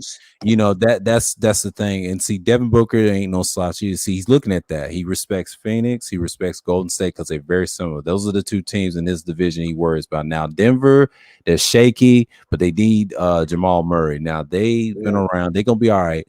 But the only team he really has problems is the Spurs and the Warriors because they have that Spurs system, the same old system that he cannot stand. And it's just like Westbrook. He can't stand it. See, what's going to hurt him in the playoffs is Westbrook. I wouldn't trust him in the playoffs because LeBron's going to see Westbrook's not a playoff player. That's going to hurt the Lakers. If I was him, I would trade Westbrook. You know what? I'm going to tell you why they got Westbrook. And this is what I realized when they got Westbrook. The size, yeah. It's the size, but it's the way that he plays. Because when I would watch the Lakers, right, I was like, remember with the Heat, right? Even the Cavaliers would do this, right? Yeah. The Heat would be in this first gear. Mm-hmm. And they'd go on a run. And then by the end of the third quarter, they would beat down the opponent. They would always say, the Heat finally hit that third gear. It's going to be it's going to be an early night for LeBron and motherfucking Wade and Bosh, and they will be sitting on the bench while you see the team getting blown the fuck out. And they got their third string squad up there, and they just getting the rookies right because by the time the third quarter came, they get blown out so bad. When I watched the Lakers, for whatever reason, it was always. Damn, LeBron got to come back in because these motherfuckers just it was just weird shit. Old Cavaliers, it was because I was like, what the fuck is wrong with it, right? But then it's the energy level, right? And the reason, think about it like this: LeBron wanted to keep Alex Caruso, right? But he got better money in Chicago, so he left. I get it, right? I get that. But he made sure he kept THT. Yeah. He kept him because his energy. So what he wants is when I go hit the bench and when AD ass hit the bench, it's going to be Russ, it's going to be Dwight, it's going to be THT out there, a couple of other dudes, and Russ is going, even if Russ is shooting bricks, even if Russ, they still get the rebound and start scoring, even if that even happens, Russ is going to run 100 miles an hour, which is you can't keep up with that if you're on the other team, especially if you get. He's got sheer speed and power. Yeah, he bullies inside like LeBron. They do the same thing. The difference is he can't shoot. LeBron can. LeBron can, and then LeBron is going to. He's going to control the. So what LeBron's going to do is he's going to do what people don't even realize what he's doing. Russell Westbrook is what Dwayne Wade was supposed to be when he went down to Miami. He's actually Yeah. building the fucking Lakers like the Miami Heat because Yeah. Dwayne Wade, because Russ is like Dwayne Wade, and you know what LeBron, and you know what else he's going to do? He's going to win a championship with Russ. He ain't going to have a problem with Russ in the playoffs. What he's actually going to do is because of his passing acclimate and his IQ, Russ is going to be having dumbass stats, going to be scoring. All that AD going to take less pressure and keeps passing the ball. See, Westbrook does the same thing LeBron does. The difference is, Dwayne Wade did the same thing. The difference with Wade is he's a little bigger than Westbrook, but Westbrook is just sheer beast. The reason I like him as a point guard, like when he was in OKC, that will expose if he wins the championship against Durant. That shows you that was Durant's fault for that not working, not Westbrook. You know what? And then Two Raw TV Sports pointed that out on his second channel. I subscribed to him. He said the same thing you're just saying, and he's correct. He's correct. Yes, that's LeBron so true. right now. What LeBron is doing right now is, I'm going for my 5th title. Yeah. If I get the 5, right? Even if I don't get 6, guess what? 5. I got 5. I got 5. He's tied with Kobe. That's all that is, and I respect that. And I respect that. But you know what makes it? But you know what makes his 5 different from Kobe's is he been to the playoffs way more. And he been to the finals. But here's the thing, right? Kobe had Phil fucking Jackson. That's it. Kobe had Shaq, right? Yeah. LeBron didn't have but Frank Vogel and a few other guys. And he had Spoelstra. Take it back. He had the 2 best coaches, Eric Spoelstra, and I will say Frank Vogel. And the reason I say that they're the most 2 they can have. Now Tyronn Lue's the 3rd. I don't put him in the he's the 3rd. He told him to shut up and let him. He's I'm the damn coach. My dad was saying, because Tyronn Lue, they don't give him credit because Ty Lue was behind Doc Rivers. He was a better coach because he was a player. He was a better player because he's a player under Kobe and Shaq. That's why. See, LeBron can say, yes, I learned some plays from Ty Lue because he learned from Phil Jackson. See, you can say that equals out. But here's the difference, though. Kobe had better experience learning Michael's plays. LeBron learned from, I think, Kobe's plays, and he learned from everybody else. But Eric Spoelstra kind of enhanced who he was with the Heat. What's his name? Vogel gave him the discipline how to be that leader, that push. He should have had Vogel years ago when he was on the different teams with Cleveland. I mean, I'm just saying. Listen, I'm gonna tell you this. Right? This is my thing. If Greg Popovich, if Popovich was in Miami, if Popovich was in the Lakers, if Popovich was at any other city but San Antonio, he know LeBron better than anybody. LeBron would have want Popovich to coach him, and everybody around the league says it. Is that even Tim Duncan even says it. He said when we played LeBron, LeBron wasn't playing us. LeBron was playing Pop. Yeah, Pop we was just pieces.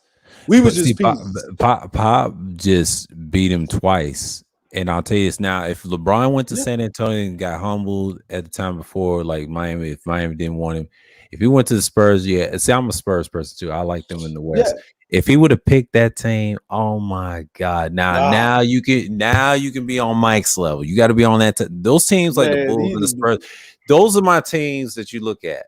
That's a team you can build around. Even I hate to say like Sacramento, get some similar to Popovich.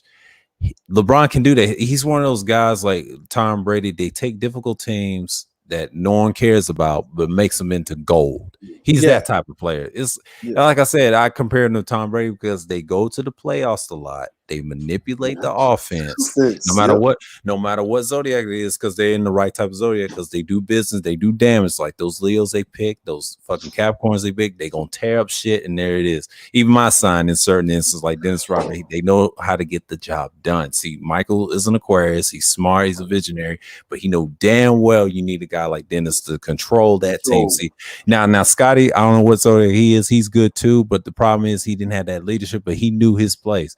The reason he keeps talking shit to Michael because he didn't have his edge like that. And I understand what Scotty coming from. He needs to quit praising LeBron because I know people get confused. Well, see, you got to remember, he said it himself, we're both forwards. And that's why we Yeah, think alike. And the reason he said that, even though when I was growing up, the fours is considered guards because they handle the ball off the perimeter.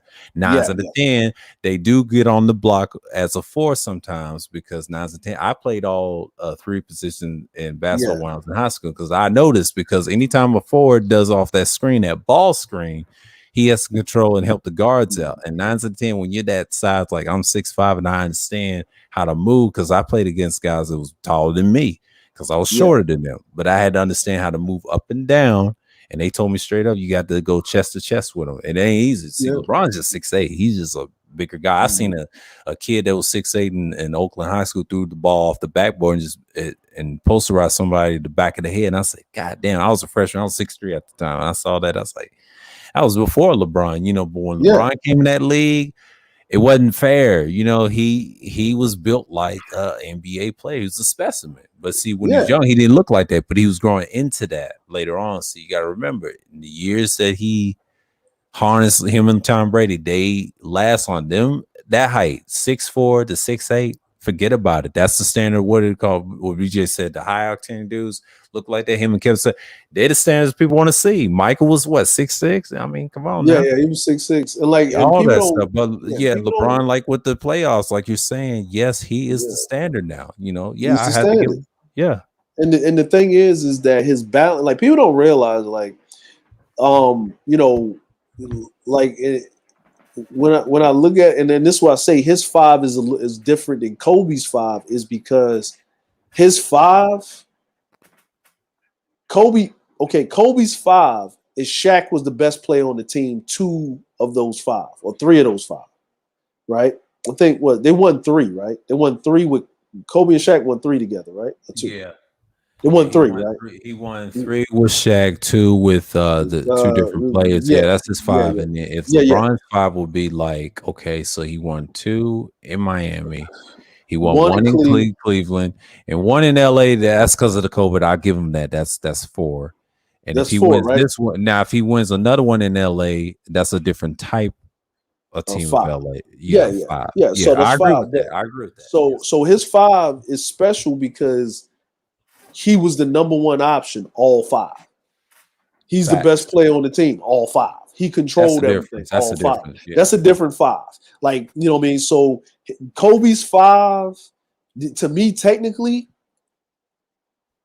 I say Kobe's got three, right? Because Shaq was for 2 years straight, you know what I mean? For two of those, Shaq was the dude, right? Undeniably. And then I think the third championship they shared that MVP, that finals MVP. Yeah. But Shaq already had like a couple of league MVPs already, right? So LeBron had what 4-time league MVP, this, that, and the third, blase, blah, yada, squatter, right?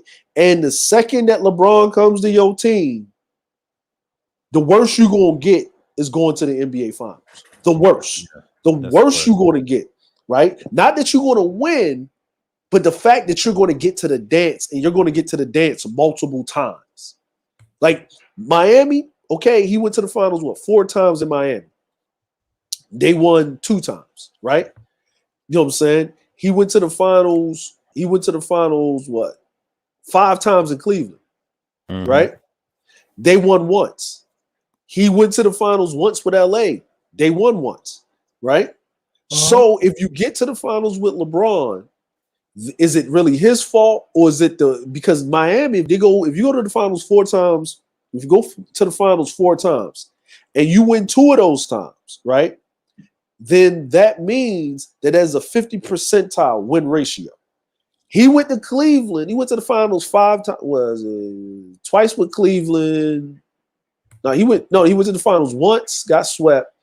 Then he went to the finals. Went to the finals once, got swept. Then went to the finals 4 times in Cleveland, won 1. So that's 5 times. So guess what? You go to the finals 5 times, you win once. But the problem is with that is that was more mismanagement of the ownership and the coaching. Yeah. You know what I'm saying? What on him? You know what I'm saying? He gets to the finals, and if you think about their roster, who they had, the only person that was the other star of merit was AD, and he was hurt. He was fucking hurt. And Giannis and them shit the bed with Miami beating their ass. The Clippers shit the bed. They was in the bubble, but niggas didn't want to be there. It ain't his fault because he was there. You know what I'm saying? We Right. playing. And he Right. had so much control of the league that they was like, if Braun playing, we playing. When the whole George Floyd and the thing happened, right? Yeah. So if they didn't say if we come together in unison and play, if Braun playing, we playing. And this is why I say Braun is better than Jordan because they had so many lockouts, right? If Michael Jordan left, if that shit would have went down, motherfuckers still would have played. They didn't give a fuck what Mike had to say. Because motherfuckers didn't like Mike like that. I understand it because of how he was as a person. That doesn't mean he wasn't a great player. It's just that greatness is able to manage people. And LeBron, by proxy, getting bums paid multi-million-dollar contracts. It was different back then. And I'll tell you this, the league changes because of David Stern. He did that so he was trying to finesse the league. Now, Michael came to the league when stranglehold was life. Like, look at Bill Russell and the standard of the East and all that. And LeBron said that growing up. He was born in 84. He knows all this. But when he came to the league, the game is finesse. And I have to tell people that's why he looks so great. Now, without that, he wouldn't have made that. He would have to learn that style. He knows. He just chooses to transition to it. Just like Tom Brady. They know the style. And that's why they're so great. When was the Malice in the Palace? Oh, that was a different story right there. And I'm telling you what it was. No, when was it? What year was it? That was in 04. That was around LeBron's time. But see, they had to change that. They wanted that gone. But see, David Stern knew that was going to happen. That nigga shit. Yeah, it had to go. But what I mean is that, you know, even NBA players even said, like people be saying, like Gilbert Arenas even said it, right? He said, listen, man, y'all think LeBron wasn't going to do well in like the 80s and the 90s? He said the motherfucker's 6'8", 265. Actually, he'd have been really bowling over motherfuckers and dunking on people. It's just that now would he have lasted as long as he had? Probably not, because none of us lasted that long doing that shit. But 6'8", 265, that fast is still 6'8", 265. That fast. Like he's like, I don't know what y'all thinking, you know, and I like when Gilbert Arenas does his breakdowns and you know what I'm saying, well, because he's a real student of the game. But I say it to Lisa's like this, is that I see what LeBron is doing on the back end. He knows, like, he wants to be in the league up until his son gets drafted and he want to play with his son or whatever, like some King Griffey Jr. and King Griffey Sr. thing, right? But it's basketball. It's 82 games in the season, and he doesn't want to go out like a Melo.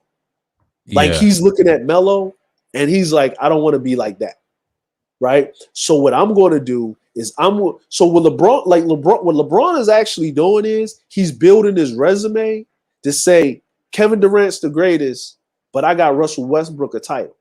I got Dwight Howard. Like, think about it. Prime Dwight Howard was in LA and he didn't win the title with Kobe. But you got mediocre Dwight Howard. And we're talking about at Dwight Howard standards.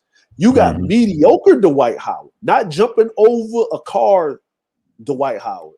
You got that Dwight Howard, right? Yeah. And he helps you win a title. He helps you win a title. And not only does he help you win a title, he was instrumental in you winning a fucking title, right? So you got that Dwight, and you brought him back because you know that you need him because AD ain't playing no fucking 5. Ain't nothing you can do with it, right? So now you got Dwight. You got him to win a title. If you get Westbrook and Melo, if you get a title with Westbrook and Melo on the squad, Westbrook and Melo, nobody can say shit. Because basically the thing is, if you want to win a title, you better go holler at LeBron. Because he's already proven it. What was the problem? What was the issue with Kevin Love? He's a good player. But injuries. But guess what? He couldn't before he got injured. When he was in Minnesota, guess what? They ain't gonna win no title.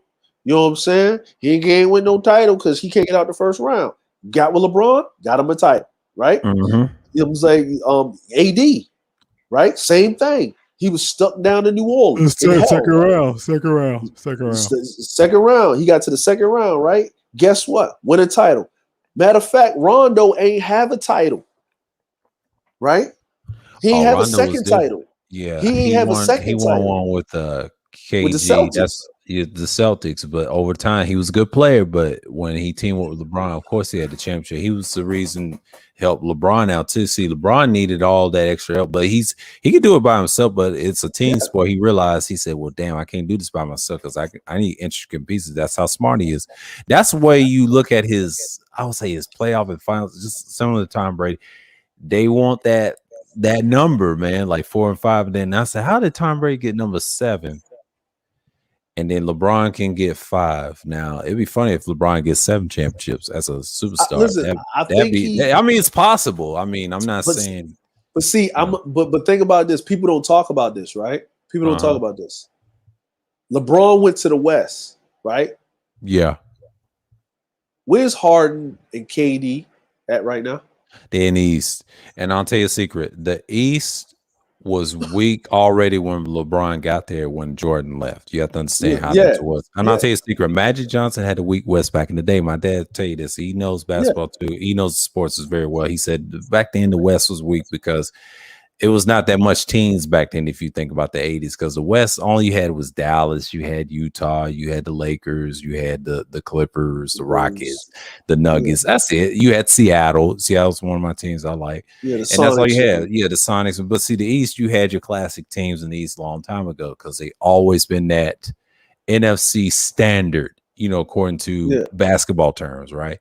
The yeah, ABA kind of saved the NBA. Without the ABA, the NBA wouldn't be shit. And Michael knew this, everybody knew this. Even though Magic and Bird kind of saved it, y'all didn't really save it. Michael saved the advertising, gave the endorsement. See, David Stern did what he did. When he got drafted by that damn Bulls team, that's when basketball became basketball. See, everybody was so focused on Celtic, Lakers, Celtic, because of the marketing, right? But when Michael came, that first round, knockout, 60-point with the Celtics, that kind of changed the NBA. And then they knew what it was going to take it in the 90s. Yeah, they let it be physical and niggery.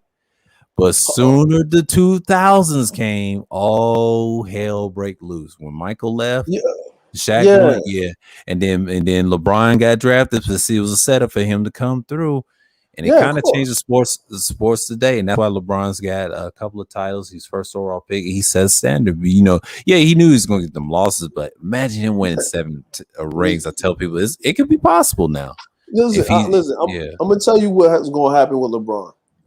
I was thinking about it. If he win this title right now, right? uh-huh, He win this title right now this year, right?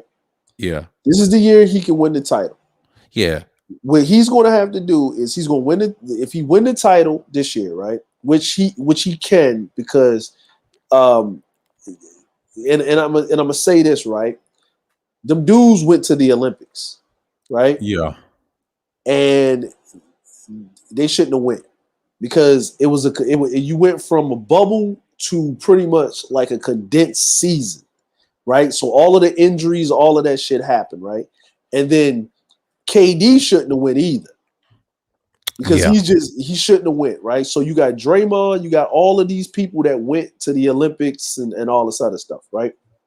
So you're going right into the NBA season come with the end of October, right? So now you're going to have a full 82 game season, right? Then you got to do that play-in tournament to the end of whatever, right? Now, they got all of these veterans on the squad, right? If Carmelo wants to play for another 2 years. So LeBron finally got him from Portland. So he got Melo there. Melo's doing his thing. Westbrook, AD is not going to be able to take over the team because that's not his personality, right? Because you need something. You can't have another KD incident. So Westbrook is there to take over the team, to be that. LeBron is there to mentor Westbrook so he can hand over the keys to somebody, like how he was trying to do to Kyrie, right? So now LeBron's sitting there. He's looking. Who else you got on the roster? Okay, you got all these dudes on the roster, but we got to eat this cap space because everybody signed the veterans minimums, right? So you working through all of that, you get there, say he win this title. Something's gonna happen in the East where KD and them gonna shit the bed because one of the motherfuckers gonna get hurt again. It's gonna be Kyrie. He's always hurt. He's injury prone. And Colin Cowherd said this years ago. He said in college he's always hurt. Pros he's always hurt, and he always said that he's the only analyst in the sports sphere that knows that. He's a journalist. He knows a lot of tall players got those bruised ankles, those Achilles injuries, and he said if you look up close, it's gruesome. What they go through on the court. Those players, they won't tell you that on TV, but they get banged up automatically just guarding each other. I know because I used to play ball in high school. You get banged up. You have to be really strong to deal with. It's just like martial arts. You get banged up. You get kicked in the face by accident or feet moving and you learn different styles. They told me that too in school. If you ever play any type of sport, combat or organized, you're going to get banged up. That's what when I played football. Men do that. Men do that. Just like football. Any sport, no matter. All of them can be physical, but if it's too finesse, it's kind of hard to get physical because by accident you're going to bump each other. Injuries will happen. That's just part of the game. And I had to learn that when I got older. When I was young, I said, why do they get so fucking hurt? But then I understand how physical men can get. Yes. When that's you walk pure masculinity. And that's what and that's what I and you know what I'm saying? Because like even when I would play, like I could practice all week playing football, but game day, after game day, I was in the fucking tub soaking. Like I'm practicing all week. We hitting, we doing this, we doing that, right? But game day is a whole different ball game.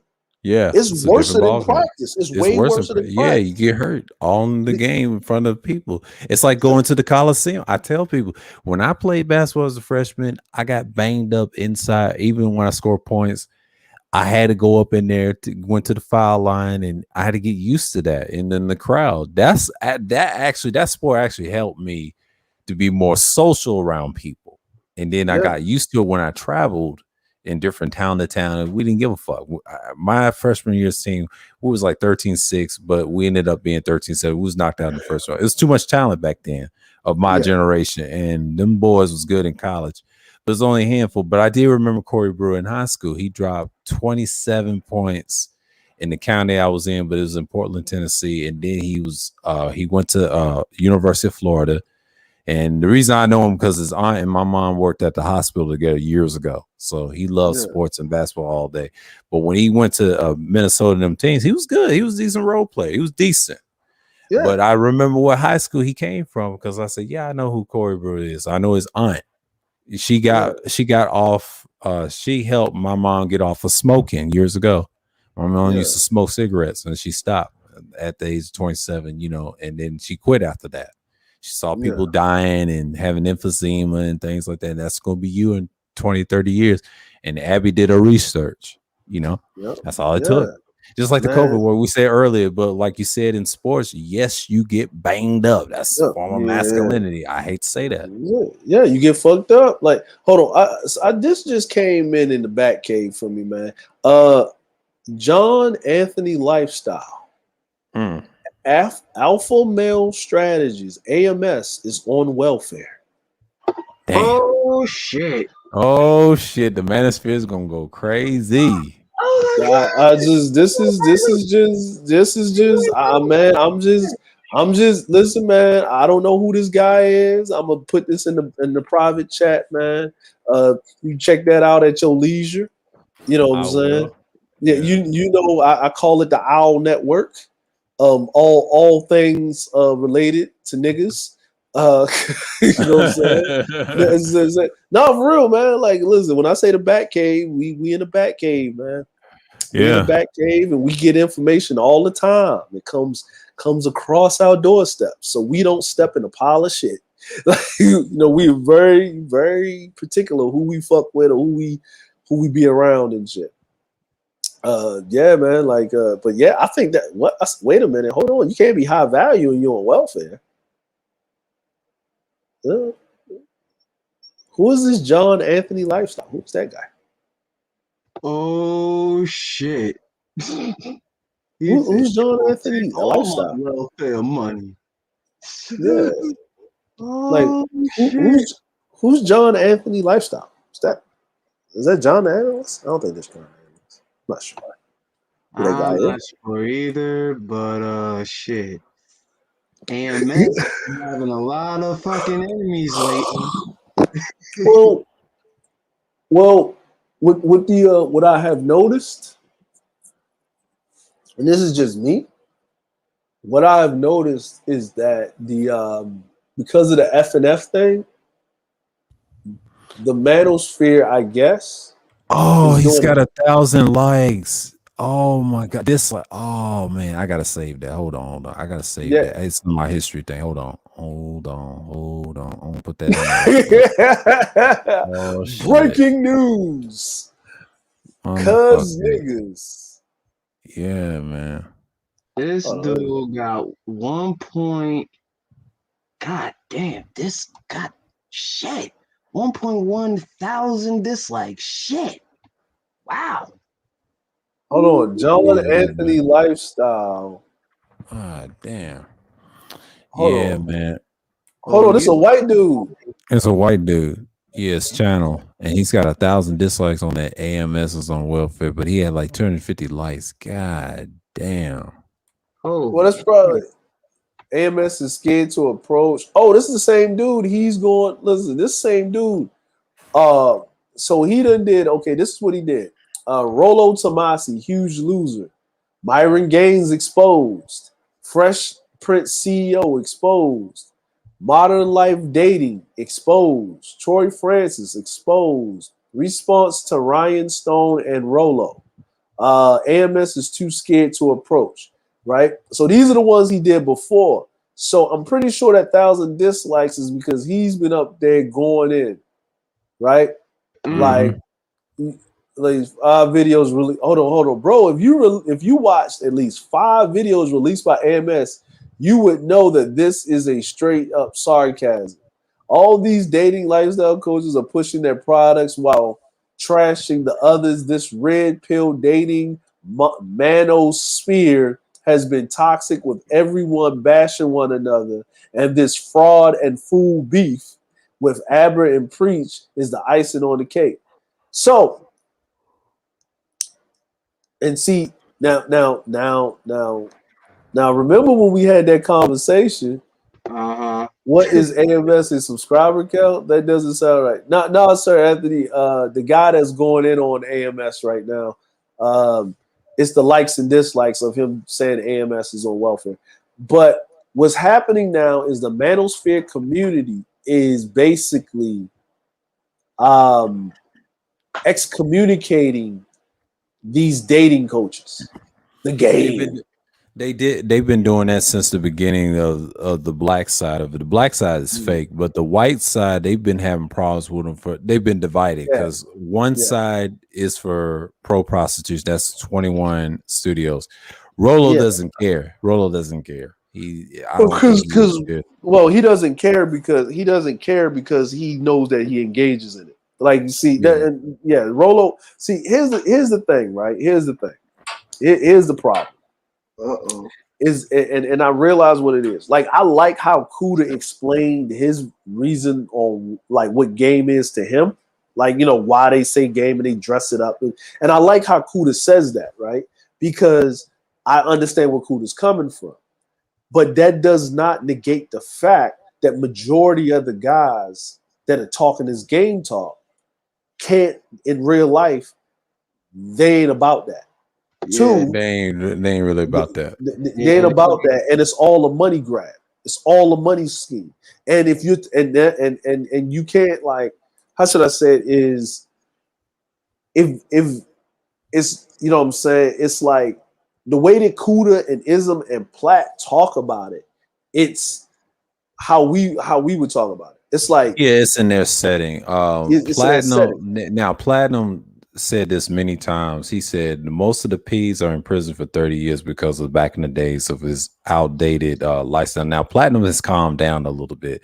He's the same dude. The thing is, he don't really go in depth with game. What he's saying is, if you really like that, even this channel, he tell you, go for it. We don't judge people over here. And then when you notice when he says that, I don't really care as much. It's kind of like Roller. What he's doing is he's showing he ain't hiding it. He just, it's no need. It's just like Sinful and them guys and Ramil. Now, Ramil's reformed. Now, Ramil, on the other hand, don't care about neither side. He's more of a natural because he used to be a gang guy. I told Kuda, yes, but he's reformed. The reason why he fucks with those guys, the reason guys that fuck with Ramil, like I said, is the likability. It ain't that, is they play up to him. He's kind of like a combination of 21 Studios Group mixed with Rolo. That's what Ramil is in a sense. He understands the money and human trafficking bullshit on both sides because the men lose every day because the women and the hoes will try to get all that money. Like, I'm glad Alba did a pre-record about what those top celebrities do over there in Dubai, and he said that same thing with gang. They treat them like shit and send them their money back.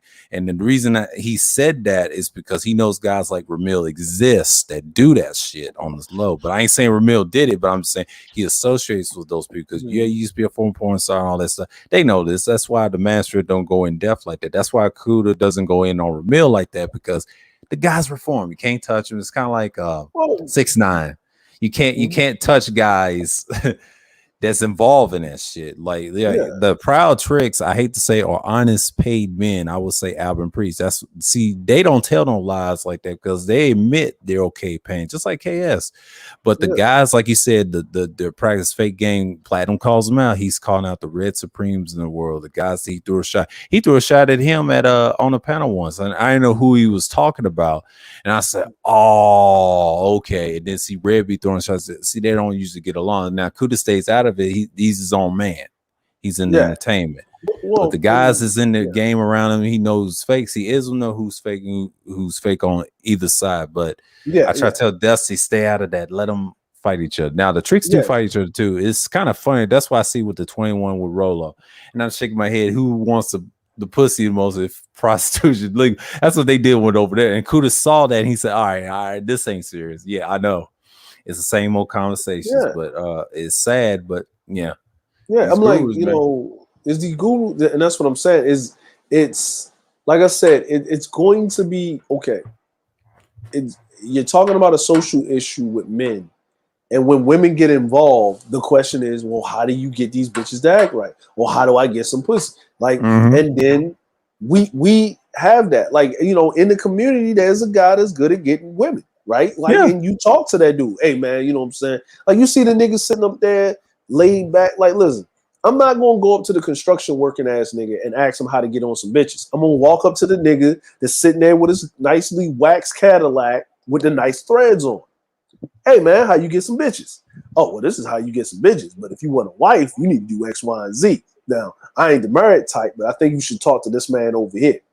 And everybody gets along because the dude that's building the house understands that the pimp dude belongs in the community. Like, it's a salubrious relationship. The problem is that, why are you here? Are you here to get the truth so you can be a better man, or you here to want to complain about pussy? And okay, now after you're finished whining and complaining about pussy, who's going to give you a solution? The dating coach. Not really, but the dating coach, right? Because that's the only thing you have access to, right? And then you're going to go to the dating coach, which had the same problems as you when you listen to their testimonials, or you could have just read, you know what I'm saying, The Art of Seduction. You could just read that. Just read that. Read that, and then go and try to put it into practice. Yeah. I'm like, you go buy the book, what is it, $30? Maybe $15, you know what I mean? Like Amazon, like Kindle and shit. Read that and put it into practice. Do it. Read The Art of Seduction, put it into practice. It'll do way better than paying a fucking PUA that's never going and then even if you did go to their fucking conferences, the bitches that are there are paid to be there to help you practice to make you Yeah. feel like you a dude and whatever. It's a Right. it's Right. a Right. it's a money scam because they know that 90% of you motherfuckers aren't going to be able to execute. He just need 10%, 10% to execute, and that 10% becomes his testimonials, and that means you sorry sack of shits didn't put my shit to the test right. It's your fault. Execution. It's not my fault. The shit works, obviously. Because look at this. Yeah. They got bitches. You don't. Because you're a loser. Like you're a fucking loser. Right? Like, and that's how they talk to you. And if you look at the like Myron acts like any scam artist PUA. The F&F dudes, they act exactly the same way. And They that's act what like killed the manosphere right there. Like I explained the history on this channel many times. What killed the manosphere of besides 1.0, because we were successful with the website, and then that went down at the tip of it. I think I told Wacky it was the donations and shit. You know what happened. And money. just like we see here, money, that's it. But 2.0 was hijacked by PUAs. PUAs waited at MGTOW, had a stint like 2012 to 2015. After that, they just fell off so fast, and you know what happened. And then some of them flipped to PUA, some didn't. And PUAs did damage. That's how Myron, those idiots and these sissies came in and just decimated everything what masculinity is. This is why Harrison Family Vlog said this is called pseudo masculinity. That's money. And Tassi did a stream on it just recently about the masculinity. I was sky watching, and he said it's a hustle, and it is a hustle. That's what Myron is doing, just like a con artist. And that's why 21 Studios is mad right now. They're stressed out and they're trying to say, well, these guys are fraud, all this, fraud, that. And I said, cool, that's understand, stay out of it. Like, let them kill each other. That's how white folks do it, because they act like niggas in the day. They're not the most intelligent white people I've seen on the internet. The most intelligent white person, I hate to say, is PewDiePie and these other nerds out here, is using this so they can stay afloat, just like the Logan, the Paul brothers. See, them guys Paul. Laugh at the man. They laugh at the manosphere. They don't respect them.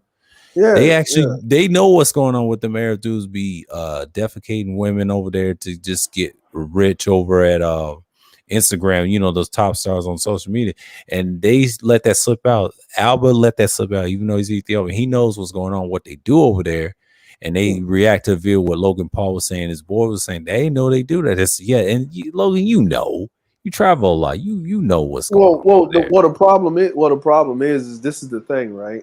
Yeah. I'm gonna be honest with you. Yeah. If an artist got management, they don't know for the most part. They don't. And this is how I can, and this is because I'm in the industry and I kind of deal with that a lot, right? Yeah. Is the artists have management. So if an artist gets booked, right? Mm-hmm.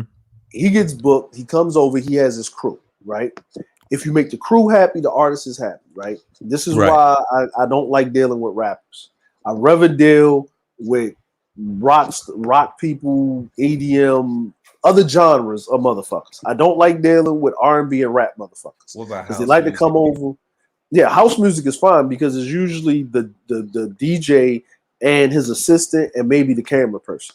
Okay, cool. You know what I'm saying? So they already know how to deal with it because they already know how to deal with it, right? They already got it, right?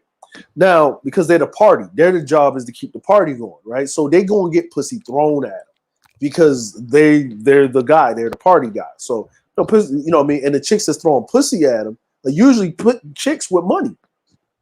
They the chicks with money. So it's like they just knocking it off the list. Actually, bringing up the value of their pussy. I didn't heard these bros say, bitch, you know who the fuck I am? I fucked Avicii, bitch. You ain't shit. They bitch be fighting each other in the club and shit's crazy. Right? But the rappers or the hip hop motherfuckers, they coming over with 5-6 other motherfuckers. And everybody gotta fuck. Even the security gotta have a bitch. Right? So you get these chicks over. They want the pretty chicks. They want the chicks with the fattest asses. They want all this extra shit, right? So the manager understands this. So the manager pays a person like me, the promoter or the booking agent or the tour manager, the money, right? Gives me the money. Hey man, make sure these girls show up. They already know what to do. I get the girls before they even get up to the hotel room. Right? Before they even get up to the hotel room or before they show up to the club or be marched into the VIP where these dudes are, right? they are already asked the questions, right? They're already researched. So when these girls pop up and they sitting up there talking and stuff, then you know what I mean. There's one chick that's in charge, that's the head chick, right? She pulled to the side, like, "Yo, what's good? Is everybody straight? Everybody's good? Yeah." Well, they wanted to take it back to the hotel. She's like, "All right, let me get up with my girls." And then she'll say, "Okay, one girl, she's got to go. So she's got to go to another party. So I'm gonna switch her out." I said, "Was she a maid?" She said, "Yeah." I said, "Who was she with?" And I look, I say, "All right, that motherfucker don't matter. All right, we'll switch her out with somebody else." And then the girl will stand up and say, "Hey, I gotta go. I gotta go to work in the morning. I'm sorry." "No, you need to stay." No, I gotta go, whatever. And then she said, "But my homegirl is coming." Right? But if she's with the artist and she's gotta go, then well, she needs to stay here because we need to keep this motherfucker straight. So what's the price that she's talking about? Then I go to the management, and the management like, "All right, cool. All right." So I said, "Yeah, this is the whatever, plus the cut or whatever." All right, cool. So then get the money. You know what I'm saying? The manager, we walk around the corner. He give me the money off of the tour budget. This is a part of the tour budget. These niggas don't know this, right? This is because they think that they're paying for the VIP table. They're not paying for the table. The table is already paid for by the club. The bottles are given complimentary by the club because the motherfucker came through on the rider, right? They don't, you know what I mean? Even if they're not performing, they pay in the States. When they get overseas, they think they're still paying, right? But they're actually the money that comes out of the tour budget, right?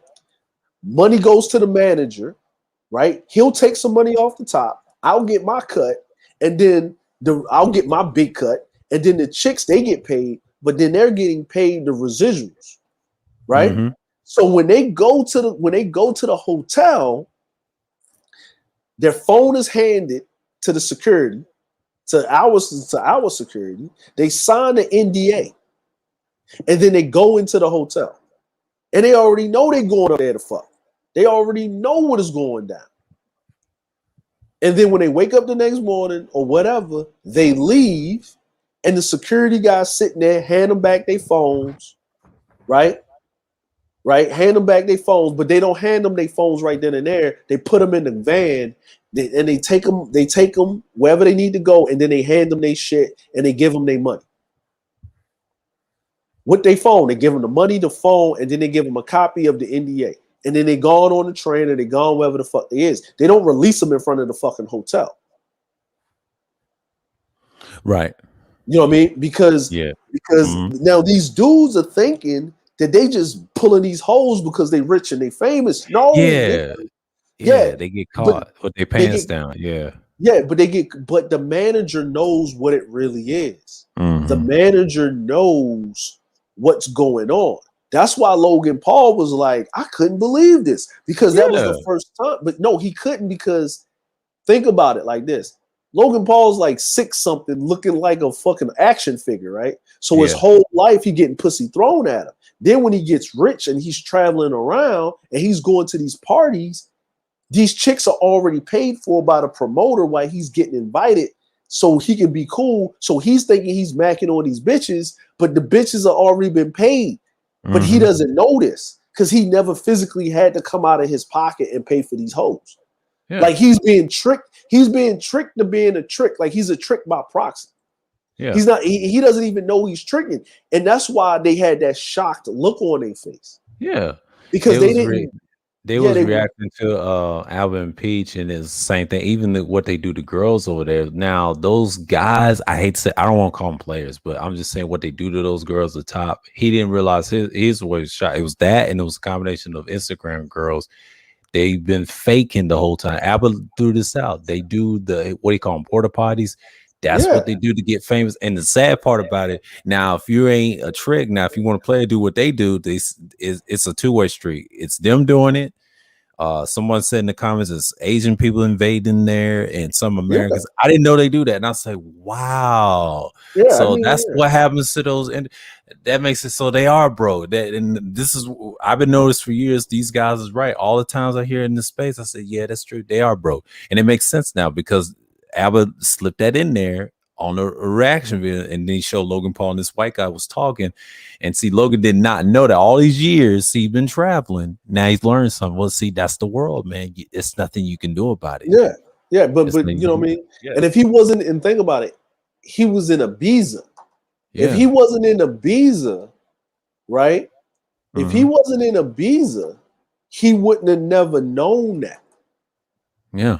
If he was in Germany or somewhere like that or whatever, you know, he thinking all of these chicks in here. No, like, dude, like shit, niggas in Paris. That whole song was about that.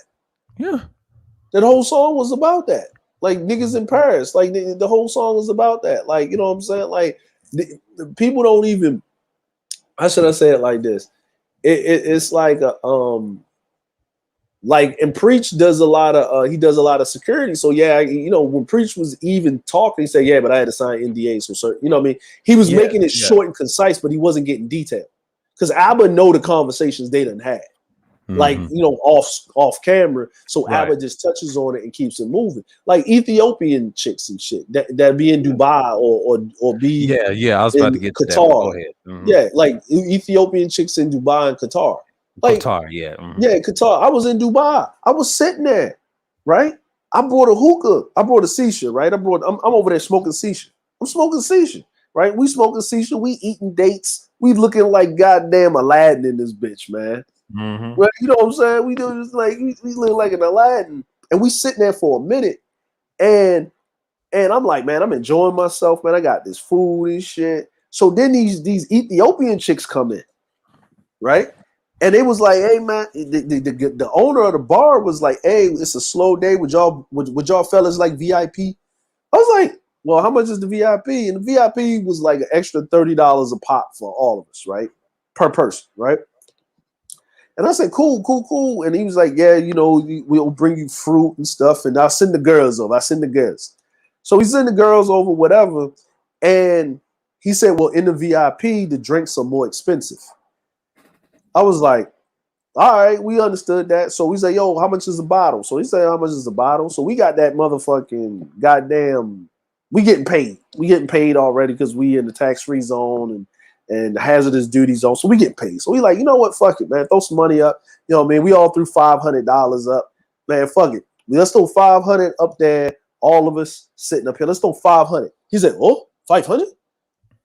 Per person? He said, yeah, man, we gonna be here. Just throw 500 up there. You know what I mean? Because we ain't trying to go nowhere. It's hotter than slaves outside, man. You don't want to be in Dubai in the summertime. So we say, fuck it. It's the AC. And he said, how about this? We have a room upstairs. We get a big room. We take everything upstairs. Give us 20 minutes. We have the girls go up there. We have a DJ. He'll play the music. Anything that you need is on us. You just pick up the phone. You call it. You want us to get Pizza Hut. You want us to get anything. We go get it right now. I was like, all right, fuck it. You know what I'm saying? We like, yeah, fuck it. All right, Habib, whatever. You know what I'm saying? My other man called him Kazoo and shit, right? Like, so we go upstairs. We chilling in the room. We sitting up there, you know, we watching some rugby game or something, right? And it's in Arabic, right? So everything we just like, all right, fuck it, man. He just doing with all that shit. But we watching the game, right? Because it's football now, so we watching the shit. We having a good time. We smoking. We just talking. We drinking on the drinks and shit, right?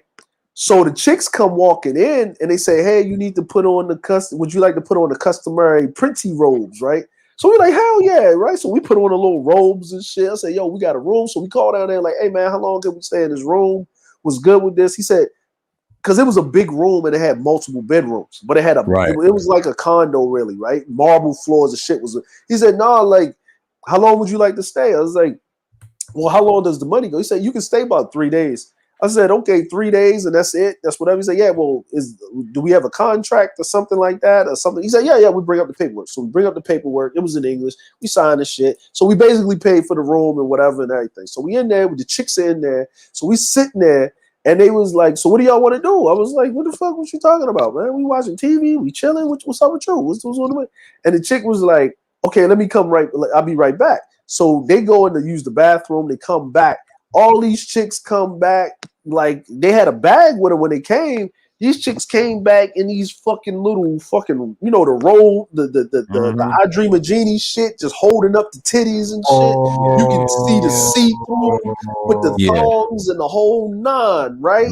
They had the little fucking veils on all of a sudden. These Ethiopian bitches, right? And we were like, what the fuck is this, right? So we turn over, these bitches start doing the little dance in a circle and shit. And we like, oh shit, right? We up there watching, and they started, you know, dancing on niggas, and they was like, I was like, so my man, he's an OG. He said, hold up, stop the music, stop the dance, give me the phone. He called up, right? Hey, Kazoo, get up here. Simpson, them, get up here. Haji, bring your ass, right? So he hangs up the fucking phone.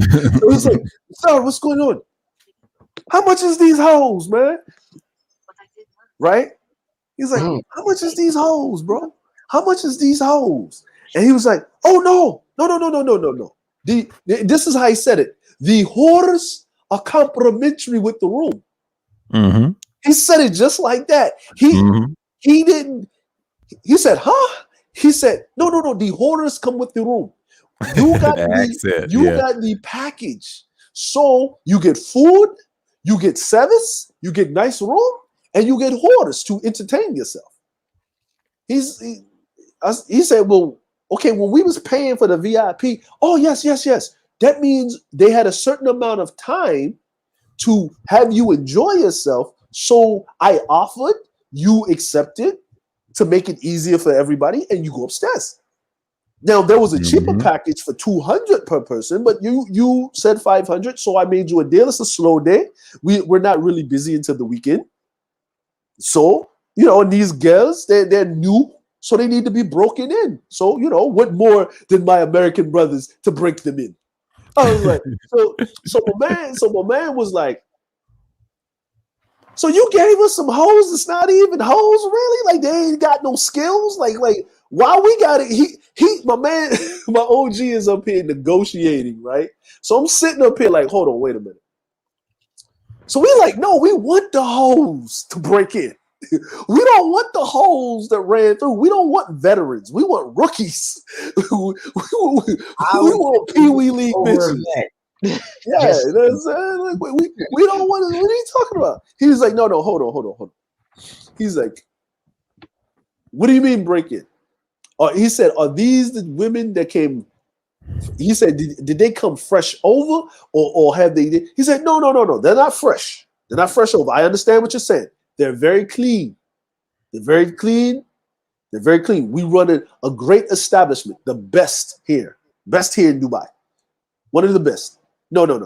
You don't have to worry. Everything's underneath the price because I understand that you don't want to. Yeah, I get that. But this is how it gets down because it's against Islam. It is against Islam to directly pay for whores. So we have to, you know, we still have whores. So you have to pay for the whores. But this is a haram. You get what I'm saying? They are employed by us. You pay us. Then they get paid by us. They don't get paid by you. Do you understand? By Sharia law. I was like, okay, no problem. Everybody's great. And he said, no, we don't got no problem with fucking hoes. We just want to know where they came from. We don't want to be asked any other questions. He said, listen, if you have any problems out of any one of these whores, call me immediately. Immediately. He said, so we like, so is there anything? He said, no, you have this rule for 3 days. He said, you can keep these whores in this room long as you don't beat them up and kill them for 3 days. They do that. That's why. You know what I'm saying? He said, you don't have to do, long as you don't do that, we'll bring food. We have water. We have this. We have that. And if you want to trade, I say, can we switch them out? Yes, of course. We have whores all over the place. Which ones do you want? He said, do y'all got some Asian whores? He said, Thai, Filipino, Korean, Japanese. What do you want? You want white women? We have white women. We have women. He said, what about Arabic women? We do have them, but you cannot tell anybody.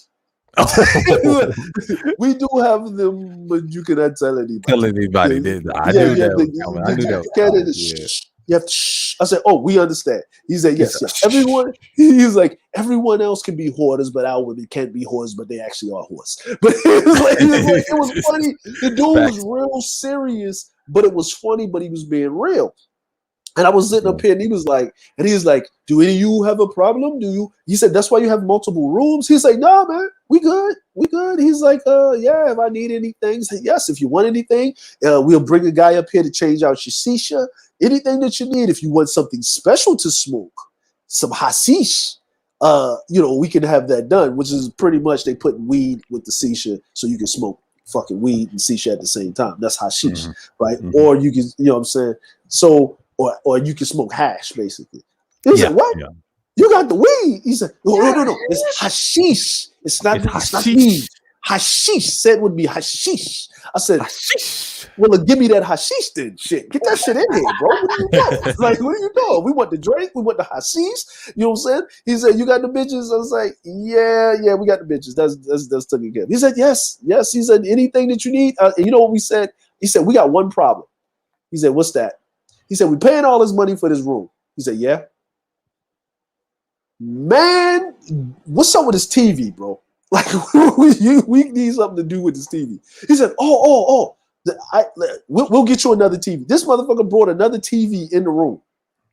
Like, he brought a bigger TV in the room, showed us how to use the remote.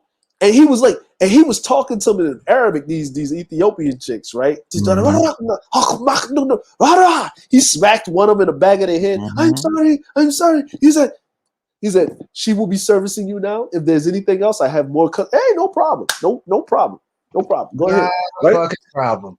No problem. He left. Yeah. We sitting there. We like, well, goddamn. And the girls was like, she's like, well, what do y'all want to do? And we was like, my OG looked at it like, bitch, you move on our time. Continue y'all motherfucking dance. He said, dance, bitch, dance. He said, and my motherfucking OG did like this. Chop, chop, hoes, dance. It was like that. And I was sitting up there like this. Like, he sit up there. He was like, so my OG, while they was dancing, he was like, listen. He said, we gonna fuck these hoes. We gonna have a good time. If I catch any of you niggas kissing them in the mouth, you already know what's gonna happen. You already know what's going to happen. We going to clown the fuck out because we used to do that. Like, we had rules and protocols, right? And this is and the other rules of protocol. Like, hey, you got condoms. We don't trust these bitches with condoms. We got our own condoms. Cool. We got boxes of condoms. Okay, cool.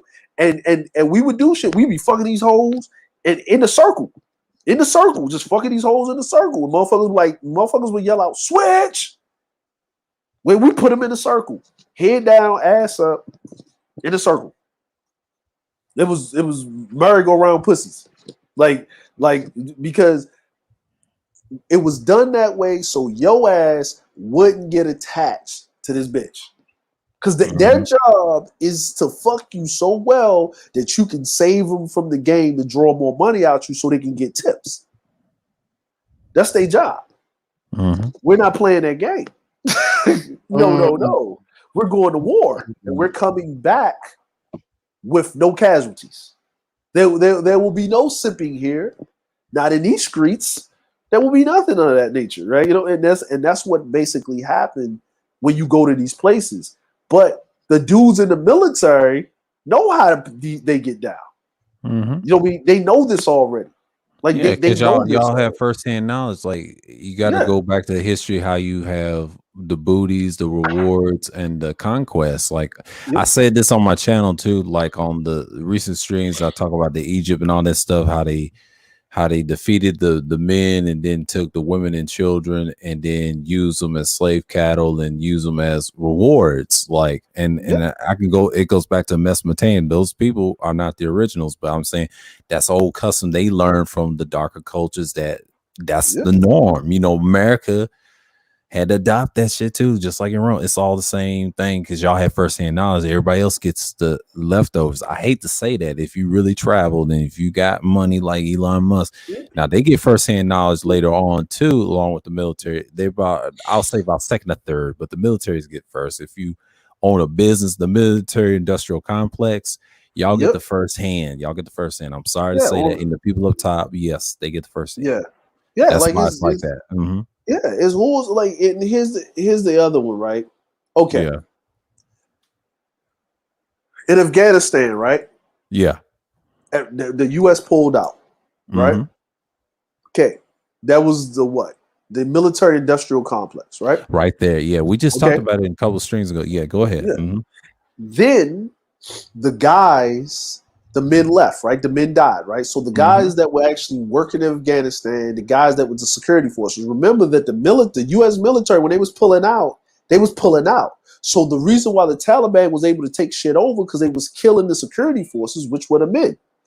Now, those women don't have any husbands, don't have anything or whatever, but they are key assets. So where are they going to go? Oh, they're going to take their children and they're going to go to the U.S.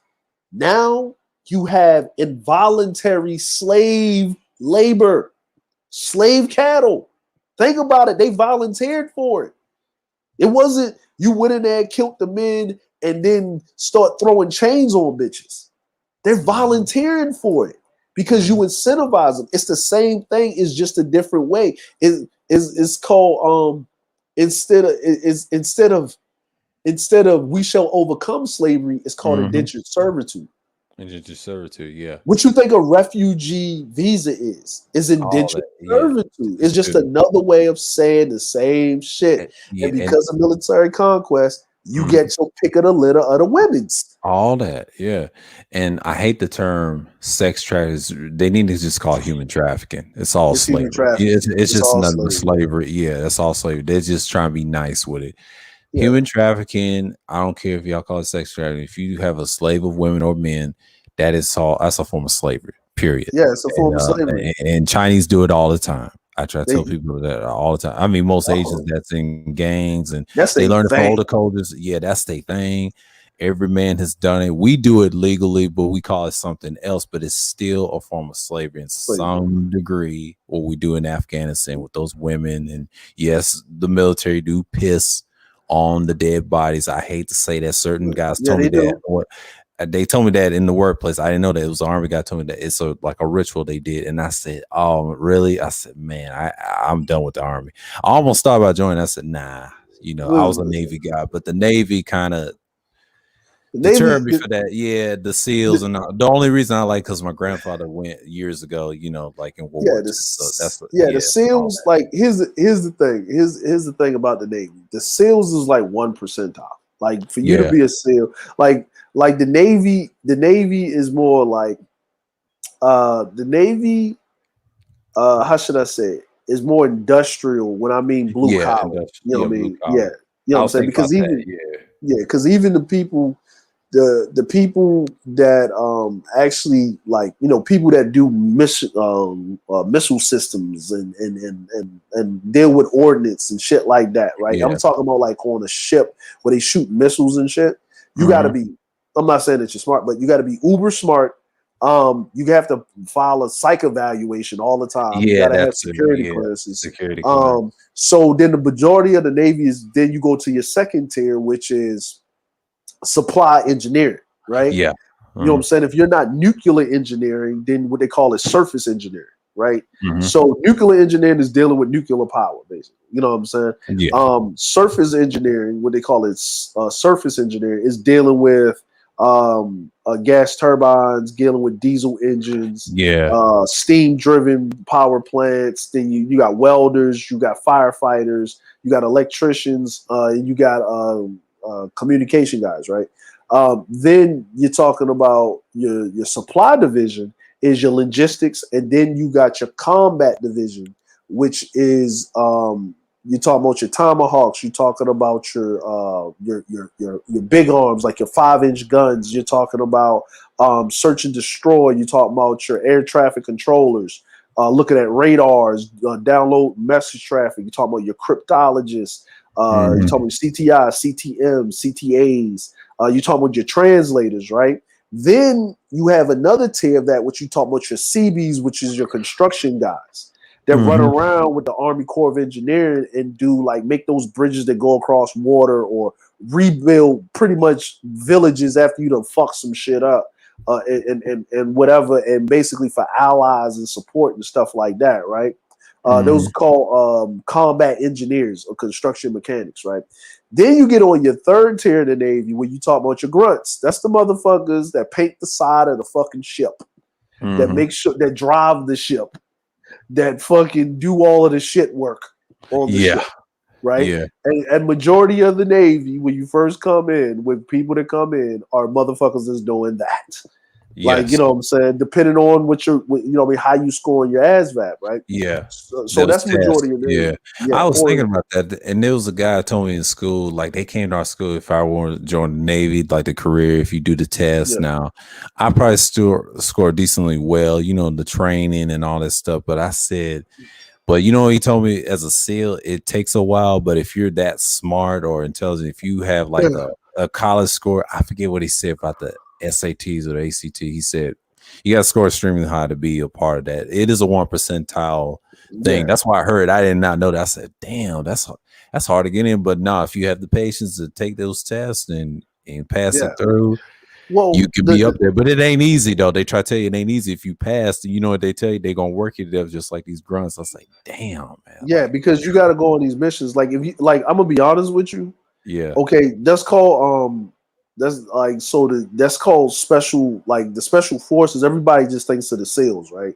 So the SEALs, and then there's different teams. You got your assassination team, you got your recon team, you got your demolition team, all of that shit, right? So you gotta be a SEAL. So for you to train up one SEAL, first you gotta go through boot camp. Then you go, and depending on how everything's at boot camp, then you gotta go through your rating school. Then you go, depending on how you do in your rating school, then you gotta do your SEAL shit. Then they'll send you straight to SEAL school, right? You go into buds, right? Now, most people drop out doing that Hell Week shit. Wow. You know what I'm saying? That Hell Week shit where you got to stay up for fucking 5 days straight, swimming and fighting and like going through shit. Then once you get through Hell Week and you become a SEAL, quote unquote, then you still got to be training. Like you're not a full-fledged SEAL yet. So, and then you got to go into your specialty, right? So if you on the SEAL team, you may be the sniper guy, right? So you got to go to sniper school, right?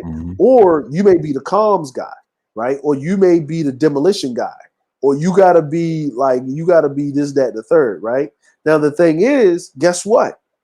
You got to be able to swim. You got to be able to. Well, you will learn how to swim because you're a SEAL, right? But you gotta, like, think about it like this: are you willing to sit on a goddamn submarine, right? For hours, right? No. Just going to where you're going. Be inserted, right? That means the sub. Where's the sub going to dock at? No, the sub's going to periscope. It's a periscope depth. Then you're going to lay down in a special fucking torpedo tube. They're going to shoot your ass the fuck out of the sub through the torpedo tube, right? Then it's going to open up. Then you're going to have the little thing go underwater, come in, trek all the way inland, get your objective, and then extract the fuck out through a small boat, a rib, or something like that, and all of that shit, and bring it back, right? And then sometimes you may be extracted out by a destroyer, and then you got to jump back in the water in the middle of the ocean in the middle of the night. Right? Shit. And swim down. That's that stealth shit. Yeah. They teach you how to be a stealth. SEALs is basically they teaching you stealth combat and that. So the amphibian stuff. See, that's a form of stuff people don't tell you that. There was a Navy guy told me that he used to work with some SEALs. He was about to be one, but he couldn't make it that hell way. You know, he told me, he said that stealth mission shit ain't no joke. This is how the CIA owns your ass. If you're a SEAL, if you're a Marine stealth guy with a sniper, with the little thing on it, with the silencer in it, or any branch, you know, that's how they get you, man. This is why I don't mess with secret governments like that. Like they have SEAL training. That's why I tell people you just gotta be careful with it. They are dangerous. I see why people get intimidated and those Yakuza men get terrible. You're fighting against a powerful killing machine. You know what I mean? That's what they are. But Yeah, the then you killing can go machines, into man. but then you Mm. can go into other shit, right? You can go into underwater demolition, right? Where Yeah. but your job is you're like a SEAL, but you're not a SEAL, right? Mhm. Basically, your job is to go in, sneak in, motherfuckers don't know you there, and attach explosives to motherfucking shit and blow shit Yeah. up, Yeah, that's right? a Like stealth move. you're Mhm. yeah, you're not, you know what I mean? That's a whole separate team, right? Yeah. Or your job is to dismantle like bombs and shit, right? EOD, Yeah, right? yeah. That's You know what I'm that's saying? like a demolition expert. He Yeah, dismantled that's bombs. I seen yeah, that in what you call it, Hurt Locker? Was it Hurt yeah, Locker Hurt in that Locker, movie? yeah, Yeah, I saw that. And the way he dismantled that damn bomb, I said, God damn, how he knows the colors of the bombs in this man, but he had to learn to train. It was mathematic yeah, and he had to stay calm under pressure.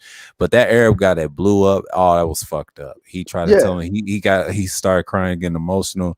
He tried to say, I can't get off. He said, I can't get off. It's those locks. Those yeah, fucking locks, and then he just blew up like that. Everybody trying to tell him, get down. And that yeah, wasn't no joke. That's in any branch, but the Navy teaches you that underwater stealth, and like you're oh, yeah, saying, oh man, yeah, hell yeah. no, No. Then that's hard, Yeah, you yeah, got the other branch, right? You got the other branch where you got EOD, and then you got the other branch where you got Navy divers, right? You know that yeah. movie with Cuba Gooding Jr. was the man was it Man of Fire? Not Man of Fire. He was the Navy diver, right? He was the first black Navy diver, right? Mm-hmm, Your recon, right? Like, when mm-hmm. his leg got fucked up, he was retrieving a fucking torpedo. But he wasn't retrieving an actual torpedo. He's actually retrieving a nuke. Yeah, He was actually retrieving a nuke. They didn't want to say that part, but he was actually yeah. retrieving a nuke. Nuke is the most important. These military people, and Yeah, Navy, Marines, they tell you they ain't gonna tell you it's a nuke. It's a torpedo, and they said yeah, nope. yeah. No, it's It's a a nuke. really a nuke. It's a nuke. It's a Yeah. nuke. So he was retrieving a nuke, but Navy divers do underwater repairs, right? They Yeah, fucking so repair the true. ships. Uh-huh. Yeah, they do all of that shit. Even as an engineer, when I need to fix something, what they call a saltwater system, that they bring out water from the sea, we need a Navy diver to go over the side and put a cofferdam on it. Because if I take this goddamn fucking valve out, ain't nothing protecting the inside of the ship in the sea. So basically, it's like putting a seal over what do you call it, the sea chest, the sucking it in, right? Because it's just this one big ass valve, right? When I got to do engineering work, or if I got to do anything, they got to do with direct line to the sea, right? So we need divers, right? Or they put the zincs on the bottom of the goddamn ship, or they're doing a hull inspection while the ship is in the water before we go into dry dock, right? Mhm. Divers get paid a lot of money, but that's a Navy diver. That's a part of special training, right? Mhm. Now you got something else that's actually more dangerous than being a SEAL, but they still got to go through Hell Week. And it's called SWIC.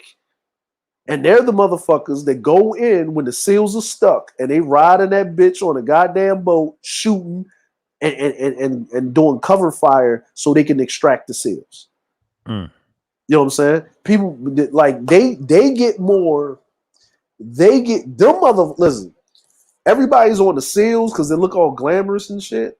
But the SWIC dudes are motherfuckers that save the SEAL asses. Exactly. That's They, it. That's they it. They they don't back tell you up. that. They don't tell Yeah, they you don't. that. Yeah, yeah. They don't back up. And And and they my go through thing the is, most hells in training. Go ahead. Your yeah, thing is what? yeah. My thing is when I was in, they wanted me to be a SEAL like 3 times, and I said, "Fuck no." Right? And then they Damn. and then they said and then they said would you want to do SWIC? And when I did it, I did some training and I passed it easily. It was nothing. Then I was like, nah, I'm straight. And then I started doing what they call VBSS, Mhm. right? Well, VBSS is search and siege, just like the Coast Guard shit. But instead of like Mhm. shooting the nigga ship up and whatever, no, we roll up on your shit, right? So basically, a destroyer roll up on you, right? On any type of ship. This destroyer roll up on you and tell you to chill the fuck out, right? Because we need to check you because we're patrolling this area. Then you can run if you want to, but you ain't outrunning the destroyer because the destroyer got helicopters, 2 helicopters on this motherfucker, right? 2 helicopters, 25 millimeter guns, 5-inch goddamn like gun on the forward, the bow of the ship, the you know what I mean, on the forecastle and shit. Then you got 4 50 millimeter motherfucking gun turrets. Then we got torpedoes, tomahawks, sea whiz, ram, and a rail gun. Where you going? And the motherfucking ship can get up to 50 knots. That's 100 miles an hour. It ain't never by itself. It's always 2 of them. So that's double the armament coming after your ass, right? And if you really think you're gonna get away, we'll just call a goddamn carrier that's around, and they'll just scramble a jet and just blow your ass up in the water. Like that's just what it is, right? So we'll tell you to stop. You stop. We got to go and check you. Sometimes we jump in the fucking rib, the small boat, in the middle of the night, so a motherfucker don't know. And at nighttime, you don't know what a ship is. You can only tell what type of ship is what. Is by the propeller signature, if you're listening to them underwater, or how the lights they have decorated on the ship are, right? So I can tell if I'm out in the middle of the water, I can tell, oh, that's a fishing boat. Oh, that's a freighter. Oh, that's a military vessel, right? Yeah. Because of the way the running lights on the ship, like the lights that are on the mast of the ship. What we do is we camouflage the running lights by turning off some, turning off others. Due to maritime law, commercial ships can't do that. They have a set running lights. Only warships can do it to a certain degree, right? So when we'll look like we're a merchant ship, and this is how we be running up on them pirates. Yeah. Right?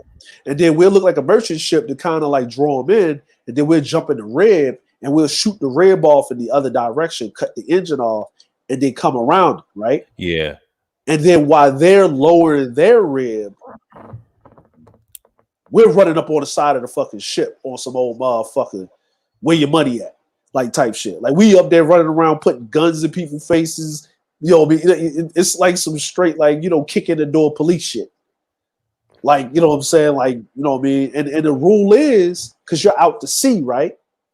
So the rule is, when you're doing that, it's like you give one command once. Since we was in the Gulf, we had a guy on the ship. He was in the Navy, but he was Farsi. So he could speak Arabic. Mm-hmm. So he would say it in Farsi. But if they didn't listen, kablawi. Like it ain't no talking after that. Pew. It's just shotgun, and you don't hit him with you don't hit them with the M, like the M4, right? Mm-mm. When you clear the thing and you say it, you hear the people in there, and you tell them come out, get on the floor, and if they don't reply, they die. You bring the dude with the shotgun, and he shoots that shotgun in there, right? You don't shoot he just shoot it once. You know what I mean? You shoot that damn slug in there once, that sound bouncing off of that metal will get everybody cooperate. Now, if somebody was standing up, they're gonna hit the floor. You know what I'm saying? But if you shoot any other smaller arm in there, it's gonna start bouncing off of the fucking metal in it and kill people, right? So you wanna let them know that you're serious. Another time, if you know someone's in there and they ain't trying to answer, you throw a flashbang in that bitch. Yeah. Yeah, you like toss a flashbang, you shut the door, and the sound will disorient them, and then you go in that, and then what you do is you subdue them. You put your face mask, you put your gear, your face mask. On. Yeah, you put your mask on, and then you spray fucking like high concentrated pepper spray in that bitch and shut the hatch again, right? Yeah. And then they're gonna be disorientated, they're gonna be snot, they're gonna run out of there. As soon as they run out of there, you take them head first to the floor. First to the floor. That's bam, like and you zip time. You zip time and you pile them up. And it's like subduing the pirates, like you're arresting them. It's like the police. Yeah. And I noticed that in Assassin's Creed. Another reason I like it, with those two, with the Rogue and Black Flag, that's old style. Imagine back in the day swimming and training like that in the Navy back in the day. They didn't have all that gear and shit. The wooden ships wasn't those joke, man. Like that. See, what you're talking about, that's modern. You're protected Yeah, with gear and all this other yeah. shit and the snorkel. Imagine doing that back in the 18th century. The fuck out of here. Well, the No, thing is, most people don't that ain't even know. easy. Most people died or got injured in ship battles from the Hmm. shrapnel from the ship. Yeah. The cannonball didn't really kill you, right? Because the cannonball was just a projectile. Like if it That's hit all you, it it is. was just Yeah. going straight through you, right? Right. If it hit a guy, his body would be standing there, and then the rest of his body be like, be like, whatever. Yeah. It was the shrapnel of the goddamn floor, the shipboards flying all over the fucking place. Yeah. That the shrapnel is what killed you. Like it The was, shrapnel will kill you. Uh-huh. yeah. And then you would just come through, right? And then and that's why motherfuckers would do like what they would do is like they would shoot the ship, but they didn't want to shoot at the ship to have the ship. You don't want the ship sinking because you want the shit from the ship, so you would disable the ship. So you were shooting to take out the mast, or you were shooting to take out the rudder, right? Because you can't steer the ship. Mm-hmm. Then what you would do is you would literally run around, and when you did that part, that's when they would like because they teach us this in the Navy. Like we gotta learn in boot camp the history of the Navy, uh, grappling hooks, all that shit. Like you Yeah, still gotta learn grappling. that shit. Like Yeah. you still gotta learn that you still gotta learn a lot of shit. So you still gotta learn a lot of history. And what they had to do back in the day, when you talking about wind driven shit, like you gotta use the wind like a motherfucking captain back Yeah, then. 18th century type shit. Yeah, use the wind, or 17th century if you want to go further Yeah. back with the Buccaneers, and they had to use the wind, you had to use the sunlight, you had to use the moon, Yep. the hurricanes. See, in Assassin's Creed, they done told you in detail, but they ain't gonna tell Yeah. you the real, like what really happened. Yeah, you did die with that shrapnel, like you said, and that was like Yeah. with the wood. Now Yeah. you got the metal. Same thing with the shrapnel. You can still die. I don't care how great your ship is. The technology is Yep. what's barely saving you. Now they give you a robotic leg, prosthetic leg. You all right. See, my grandfather was in World War II, right? With the Yeah. gas thing, and they blew up the ship in Pearl Harbor. He lost his right foot, right? By accident. He did kill some Japanese there and there. That's why he got that Purple Heart. He didn't just get that by just Yeah. sitting there and being no, he had that gun. There's a reason why he got that gun and rifle back of his truck. Now he's a Navy man. And with his best friend in the Navy in the kitchen cooking, and he was out there fighting. Like this dude told me the truth, and I was like, oh man.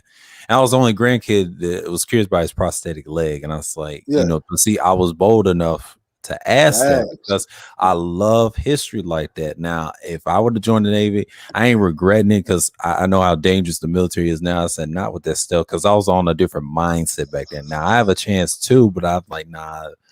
That's when I could have had a chance in my 20s, early 30s. I could have. It's different now. They using drones and shit. Like, nah, y'all got that. Y'all got that. Yeah, you don't even do nothing but like that. Like yeah, but I'll tell you a secret. But when I tell you a secret, those are the two branches I would join: the Marines or the Navy, and the third one be Air Force. But the reason I chose Air Force is the engineering, the fixing on the planes. I said, and outside of that, I'm good. Yeah. The only one I would not join is the Army because the Army you don't do much. You just really surveying the area and then you get hurt out there. Yeah. Yeah, unless it's wartime, but then everybody is shooting. Like, you know what I'm saying? Like Everybody should. Yeah, the Marines is better than the Army. And I like the Marines because you deal with the water, land, and air and sea because it's kind of like the Navy. They respect the Navy, but the Navy respect the Marines because they do all the dirty work in the desert. Yeah. When I saw it in Jarhead, man, that ain't no joke. And those training, but the Navy, the reason I expect the Navy, that water, man, that's water, another man. reason. That's another reason.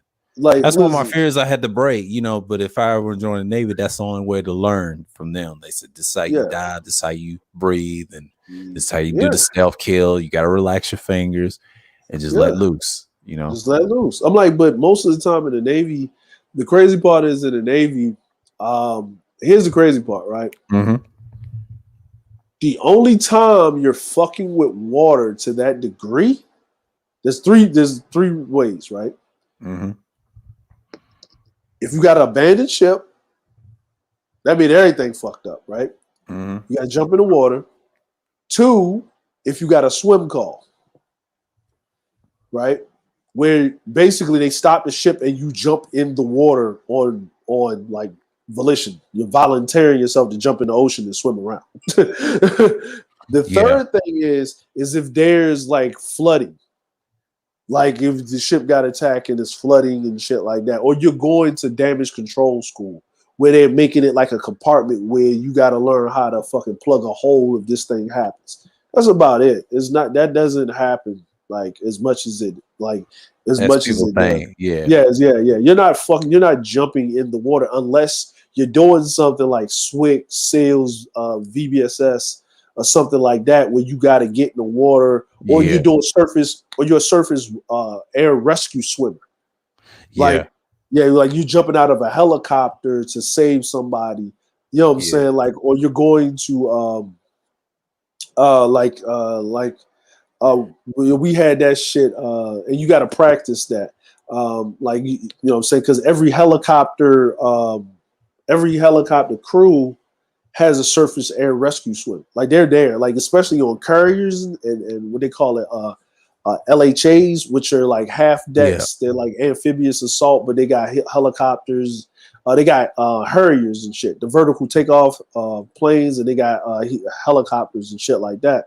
So they have a rescue team that if the plane goes down or whatever like that, or they got to crash, or they got to pretty much the pilot's not crashing, he's ejecting out of the plane. You got to go get them and get them out of there, kind of like the Coast Guard. You know what I'm saying?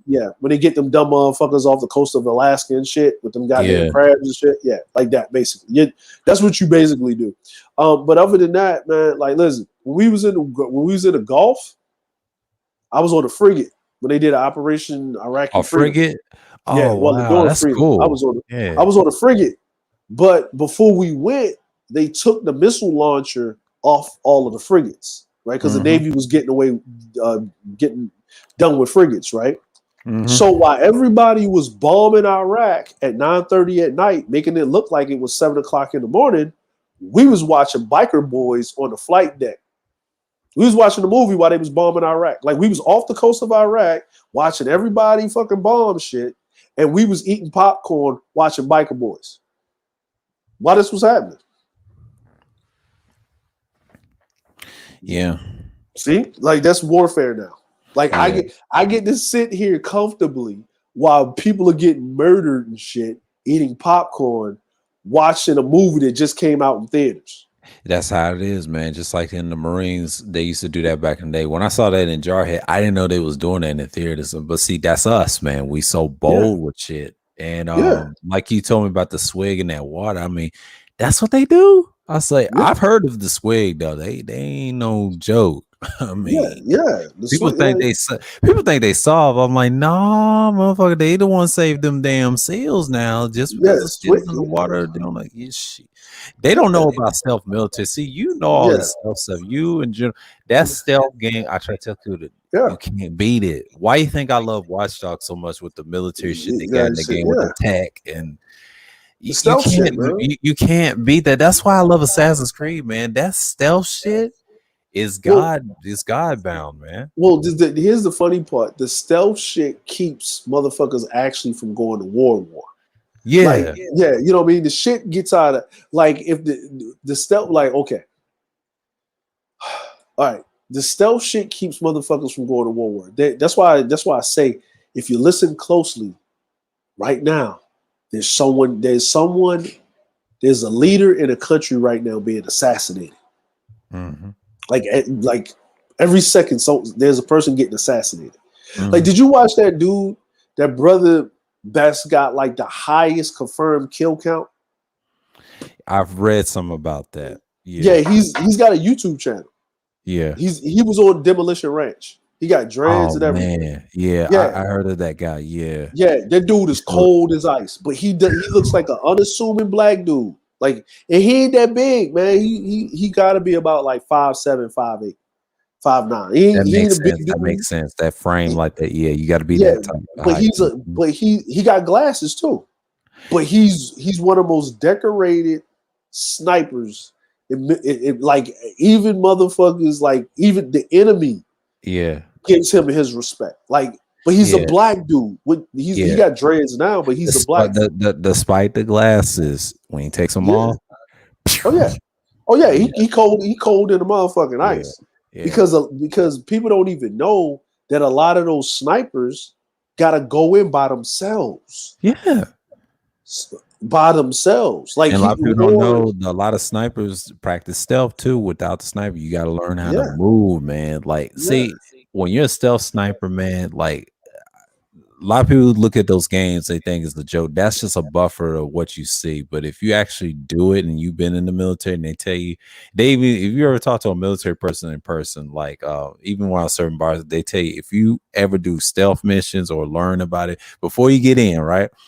You got to be disciplined mind in that mindset. They got to work you. That's one thing I like about Jarhead. You know that scene when that guy died in that barbed wire?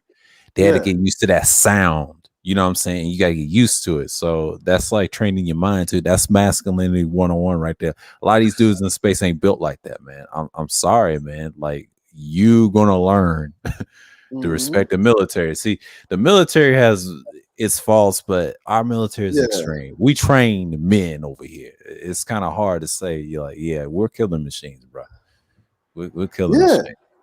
War Master keeps saying to me, yeah, I know we killing machines. We fools.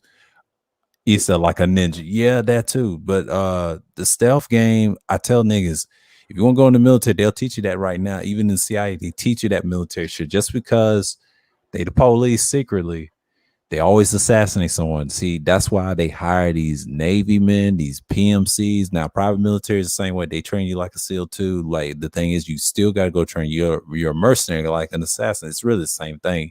You just got contracts, and I couldn't do that as a mercenary. I just couldn't. They said a merc, yeah, and me and the hands talk about it as a merc.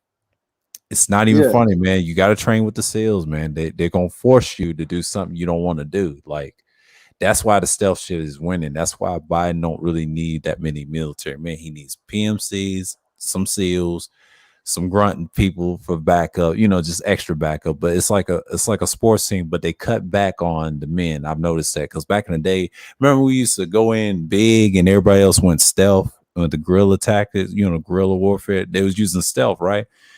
But the white Yeah. man done figured it out. He said, niggas, help me It's with the tough. stealth, please. He said, niggas, help me with the stealth, please. And they would drop them bombs and them M16 lean back in the bushes and the Yeah. rest of it, your M4s, and next thing you know, silencers, Desert Eagles.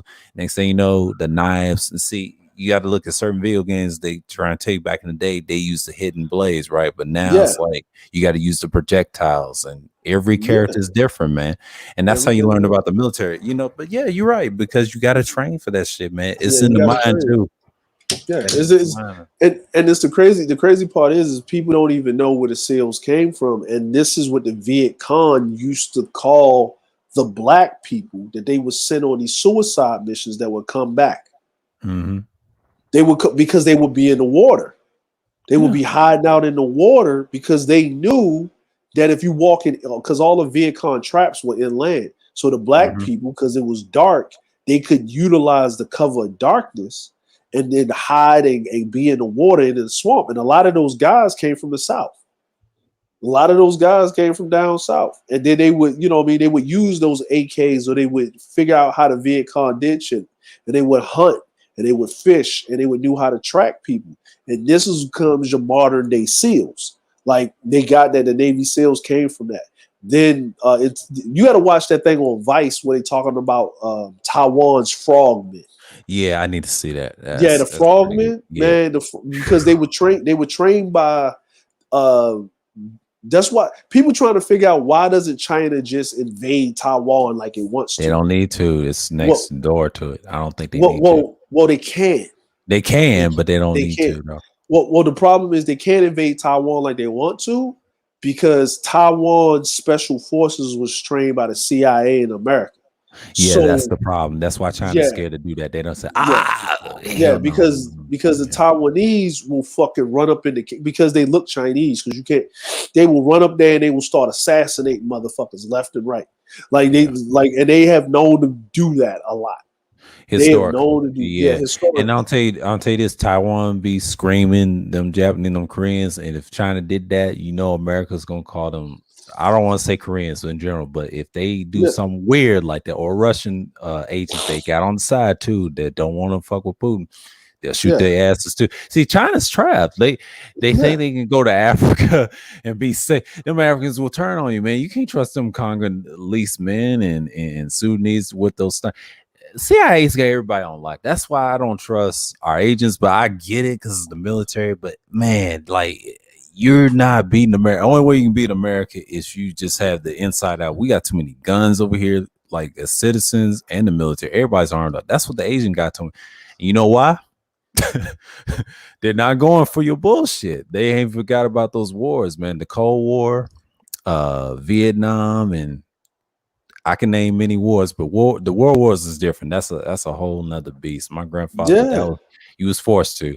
The mother wars is about yeah, money. yeah. Forget about it. Forget Well, about wait, it.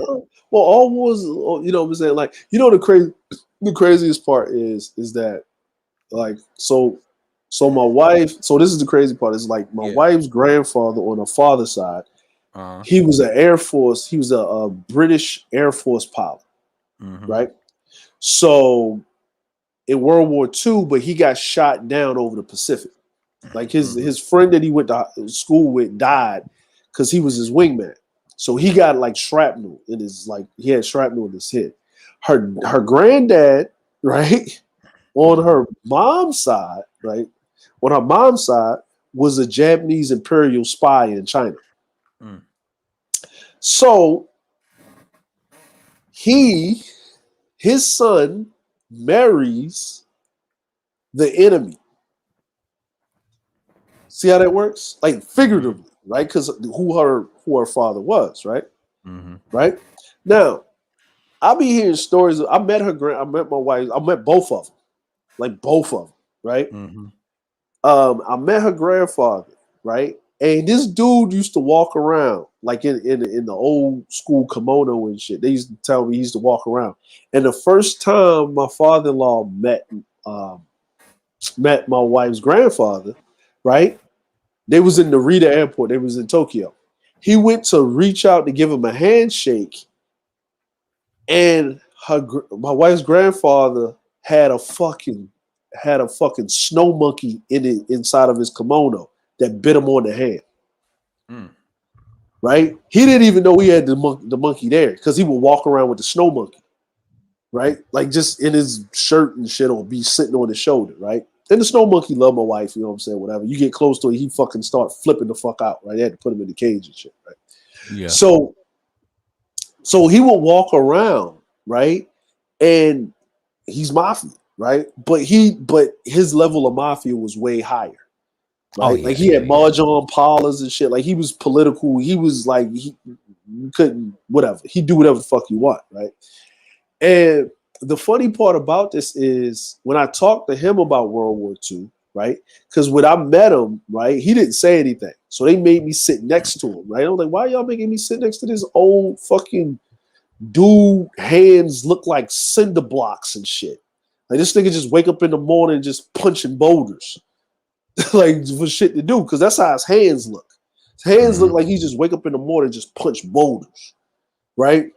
And he was sitting there, and then he had his wife translate, like her grandmother translate to me what he was saying. And when he was talking to me, he was like, "Oh, you're an American name?" Yeah, he was explaining certain things and how things worked, and he's like, it's very respectable how this, that, and the third, and whatever, right? And he wasn't talking about on the sense of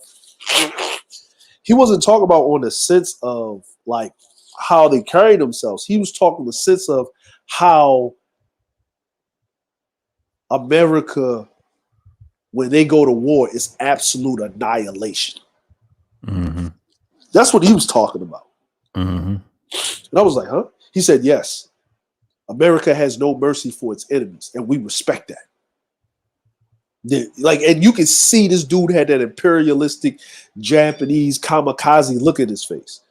Like that old, like that Valhalla shit look like, you know what I'm Yeah, saying? Like going out on the sword, I agree samurai with that. style, I agree with that. right? I agree And I with that. could tell that. I could tell he had that on, right? And then when I met her grandfather on her father's side, he had that same look too. Motherfuckers back then was built different. Like Yeah, they they was, were. yeah. These dudes don't understand.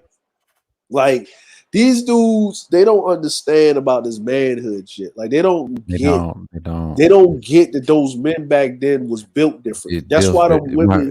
Yeah, women had to act right. The yeah. My women didn't jump in men's faces like that because no, they no, no, no, saw no. how brutal they could be to each other. Yeah, my grandfather was the same way. Now it goes back to his father. He was black too, but his son went to World War II. He lied about his age being 18. Now he did lose his foot, but he was in the Fiji Islands in the Philippines and getting worked on. And a Yeah, lot of those enzymes, or I told my mom, yeah, we got some of their DNA because on that side, y'all still was black in the day. He was still a black man. I mean, yeah, we had a few of the little DNAs from your father. They ain't gonna tell you that, but that's the truth. That's why our hair looks a little straight there and there. Mine's like straight and curly on my dad's side, but we had that yeah, type of hair too. We had family members that had dreads, regular yeah, hair. Now it didn't matter because our people came from the East, whatever. But that's a whole nother topic on my yeah, genetics because that's why I don't do the DNA because I'm curious. I told my dad, you don't know, man. Y'all people came from the East, man, because I'm African tell you you're more Semitic than you think. Because I'm just medium brown, but I'm a black guy according to American yeah, standards. But I yeah, got extra DNA. That's just it. But it doesn't really matter. I mean, it's all yeah, human, whatever. And I said, look, my grandfather was light skinned at the time, was straight hair. He had everything, right? He was in yeah, World War II, and this is the height of racism, but he was built different. Like you just said about those gentlemen right there. He came out of that generation. See, I yeah, was privileged to see that as a young child in the born in the late 80s and the 90s, and I was privileged to see that. That's why it was sad that he passed away when I was 9 in 97 because of the heart condition and things like that. But he was the yeah, first one that had that blood pressure medicine. They researched him, and he yeah, let that thing known in America, even though he was in the military. That yeah, shows you right there. I respect him for that. Not only he was a Navy guy, I respect him more than my other uncles that went to different periods of the military. Now I had one went Desert Storm, but the other one, my half uncle, he was like a gangster and a player, but he also was in Vietnam. I didn't know that, but it was deep. He told yeah, me that. But his father, his real father, my mom's father, the father that he came out of, they shared the same father, right?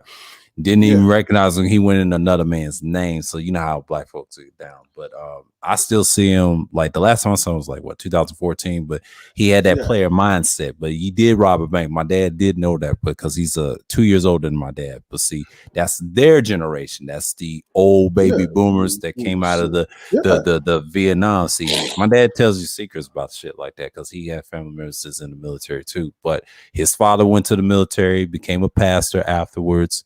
My mom's father, they were best friends. He was a cobbler. He was a horseshoeman. And he was also, what else? He did, but when those jobs left, he went back to what he knew is best as being a cobbler. Now, he was a barber. That's what my uncle told me. His oldest son told me that. And I didn't know that, but I was yeah, deep. But that just shows you how men were back then. But see, I was privileged to see, yeah, I grew up with a two-parent home. We know what proper masculinity was. I had to learn it on my own way too, besides these spaces. But I try to tell dudes, man, like if you didn't have a military background father, you wouldn't understand, especially the ones yeah, with too. Like y'all ain't privileged to see that. yeah. That's why I Y'all respect don't. some of the military guys in these spaces. Like the first guy I listened to in the 1.0 days, his name was Black Pride. He was a cop in other places, not the city LA, but the outside. He was a state trooper. He was a Yeah, patrol, yeah. And his name was Black Pride. He had that Panther mindset, but that nigga talked bad about everybody, even though he's a military guy. He's seen guys get hung and lynched in the military. The way they yeah, next, I forget what branch he was. I think it was the Navy he was in different parts of the Navy. Then he was in somewhere, but I forget. But I think he was a Gen X or a late Gen X or early Gen Xer, but he went the ham on niggas on here and white folks. He wasn't scared. He yeah, went at Boyce Watkins, but see, he got me into it and it was wacky in the space. And that just shows you that these dudes weren't playing, man. Like that breed, in the war too. Like you said, Yeah. man, it's just these dudes don't understand. If they was in Yeah, 1.0, they wouldn't be talking like this. well, the problem is that Yeah, we know the problem. So yeah, the problem is that, and like I said, the 1.0 guys had to move on. Like they yeah, figured it out, they got their solutions, and they just left the knowledge, and you got to move on. You know what I mean? It's just like anything. Like, you know, it's up for the next generation to take that knowledge. Now they bastardize it. Now people trying to. Right now, the manosphere. Right now, what's happening is you see that the white manosphere is coming down, or the manosphere. I'm gonna stop saying white manosphere because niggas is the only ones that separated themselves. Like, yeah. right. So I I'm gonna say call the mainstream manosphere, but they're yeah, divided to this. They hurt themselves really. yeah. All of them are hurting themselves, right? And you can't run around. Now you started to notice everybody started talking about this black pill shit. They want to jump on the black pill shit now. Right. They want to jump into the black. No, no, no. Just like everybody don't deserve a red pill. Not everybody can motherfucking. They can, you can't like. You have to. How should I say it? Like you have to ascend to the black pill. Mm-hmm. And if you ain't got the red pill down, you definitely don't want none of this black pill action. That's right. Thank you. You don't, because if you bitching about tricking, then you can't take the black pill. That's right. You can't bitch Yeah. about it. I ain't You got no can't. problem with either side. The Yeah, I game don't too, care. both of it. That's why I don't really care. See, the reason I'm slightly black pilled in it and being in these spaces, I had my red pill phases over when I was younger, but once I got older, I said, "Damn, I'm so nonchalant." And I told us to enhance utility. That's the only way I understand. I said, "Man, I got to accept this." Even when I was in the workplace, I said, "Look, I cannot judge these foods. That's part of the ecosystem. There's nothing you can do about it, you know." Yeah, And yeah, I say, man, if I had to trick off to what you call it, a 10, fine. You know, she yeah, has to be extremely good. That's how I get down. But outside of that, no, I ain't gonna trick off these nines and bottoms. yeah, But if I'm yeah, in a situation like that, what you just said with the Logan Paul, that's a different beast. Now that's yeah. hard. I don't know what you call that. I don't think that's tricky. I just take that. What did Albert say? Everybody pays. Yeah, you know, because you're part of the ecosystem. Because you can't use the T word Well, now. But if you have to have game, like what did Kuda say? You have to have a game to trick. Yep, that too. All that. yeah, you do. And motherfuckers don't understand. You gotta have some type of game to do all that, man. Yo, I'm just Paul, saying, man. yo, But I ain't Paul. saying I would do that. I wouldn't say do it, but I'm just saying like it's possible to be in that situation. I would never be that dude. I'm saying me, I'm not in that situation. But if I was, it'd be hard to go backwards. Well, But you know, but as being black pilled, you gotta understand no one cares at this point because you know if it's going to hell in the handbasket. I think me and Nameless talk about. He said nihilism. I said, dude, that's a whole nother beast. I mean, it's two sides of the black pill, but I tell them, look, you got to pick a side. Which one you're gonna be? You know, I'm just being honest. I'm like, hey, yeah. just be yourself at this point. No, You no, can't cry about nothing. Yeah, go ahead. you said it real like this right here. And you know, it was, man, you pro tricking. I said, okay. Throughout history, and that's why I always look at history and I look at things that work, right? Right. When you made tricking illegal, right? When you made tricking illegal, the rise of second and third wave feminism and no fault divorces happened. You niggas is bitching about something for 40 years, right? When tricking was legal, you didn't have that problem. So how do you fix it? How do you fix it? How do you why do they call it rape, pillage, and plunder? When wars were when you got these men running on wars, you had to give them good food and you had to give them women to sate the appetite. I say even in the Yeah, military, That's true. even when you out to sea, they don't keep you out to sea more than 45. Like if they keep you out, if you stay out to sea for 90 days, no, 60 days, you get a beer day. They give you a beer day. They don't want to keep you out to sea more than 5 months without seeing land because you're gonna lose your shit. We started having fights on the ship on the 4th month when we didn't see land for that long. So they had to pull us in by the 6th month. They pulled us in, and the captain was like, "Don't get in trouble. Do you?" Mm-hmm. Like, and he said everybody's got to come to this thing for the first day of us being in port. Everybody showed up, and guess what? It was an all male ship. Everybody left with a broad, and guess what? The ship paid for the bitches because they knew what it was. Yeah. Like they knew what it was. There wasn't nobody was asking questions, right? Yeah. And once everybody got that out of their system, everybody was relaxed. And when we got back on the ship, motherfuckers was so fucking chill and relaxed. Niggas was just out there. But guess what? They don't have no more all male ships. Mm-hmm. They got females on the boat. See, that's the problem. Yeah, I mean, it's okay. I mean, No, but they had to do it, right? They had to do it. In a way, I'm looking at it like, no, they had to do it in this. Yeah, they had to do it because the females are thinking, "Oh, we getting equal rights." No, shit. You know what? You know what? An old guy told me on the ship. He was my master chief, which is like high ranking guy. He pulled me and he said, "The reason why the Navy allowed women to be on a ship, women don't belong on those ships." Mm-hmm. He said the only reason why they're there is to stop the spread of disease and the influx of marriage between foreign nationals and babies overseas. Facts. Facts. You said they're not here for no other purpose but that. Facts. Because men are going to fuck women. It's better that you fuck them and they're American citizens than having he said some dirty foot chick. Because this is, I coined the term in the manosphere, but this was the term that we would say in the military. Mm-hmm. To have some dirty foot bitch rolling up on the embassy with a child that we know is an American child because it's because of where the ships or where the base is located. Mm-hmm. And then they have to ship this bitch back over there and track down this soldier and shit, and you letting this bitch inside.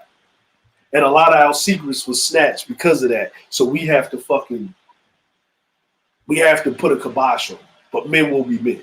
So this is why we let women on the ship. He said, I was like, wow. Yeah. And I always wondered why they was in the military, but it makes sense now. What you just said, that's accurate. And he was right. I've heard that a lot. And then, like you said, like before there was women in the military, the men like 90 days said that damn near killed a guy, because I understand that stress level, it's food. I said what women, the water and all that. That's like 3 things on what a man needs. But but they didn't teach us that in school because they always trying to keep it basic food and water. No. When I got older, it was the women. You had to learn this stuff out of school too, because once I read in the libraries, it made sense. The sexual tension, the comfort and all that stuff. And that's been like that in history. If you really study history and other cultures, they did the same damn thing. And the older I get, the more I understand, and being black pilled, understand you can't cry about the shit. You just got to accept it and move on. Just like when Kuda talks about game, yes, you can finesse to get pussy for free. I don't know how you do it, and they tell me overseas you can't do it in the military, but you got to do it outside of the military. They even told me you can do it, but you just can't do it in front of them. It's a trick to everything. I just said the word, but hey. Listen, you can do pretty much if you put your mind to it, you do anything. Yeah. My game, listen, Kuda, listen, I'm gonna say it like this. Kuda my dude, right? If me and Kuda was going into a club, I would pull a chick faster than Kuda in the club, and I'm gonna tell you why. You're only in port for 4 days, right? When you pull in port, it's 500 people on your ship. So there's 2 frigates, 2 destroyers, 1 cruiser, 1 sub, and there's an aircraft carrier. Yeah. 2,000, 300, 500, 500, 300, 300. Right? and they're all male ships, Yeah. right? So that's 1,300 hard leg motherfuckers that's out there ready to smash. Yeah. Right?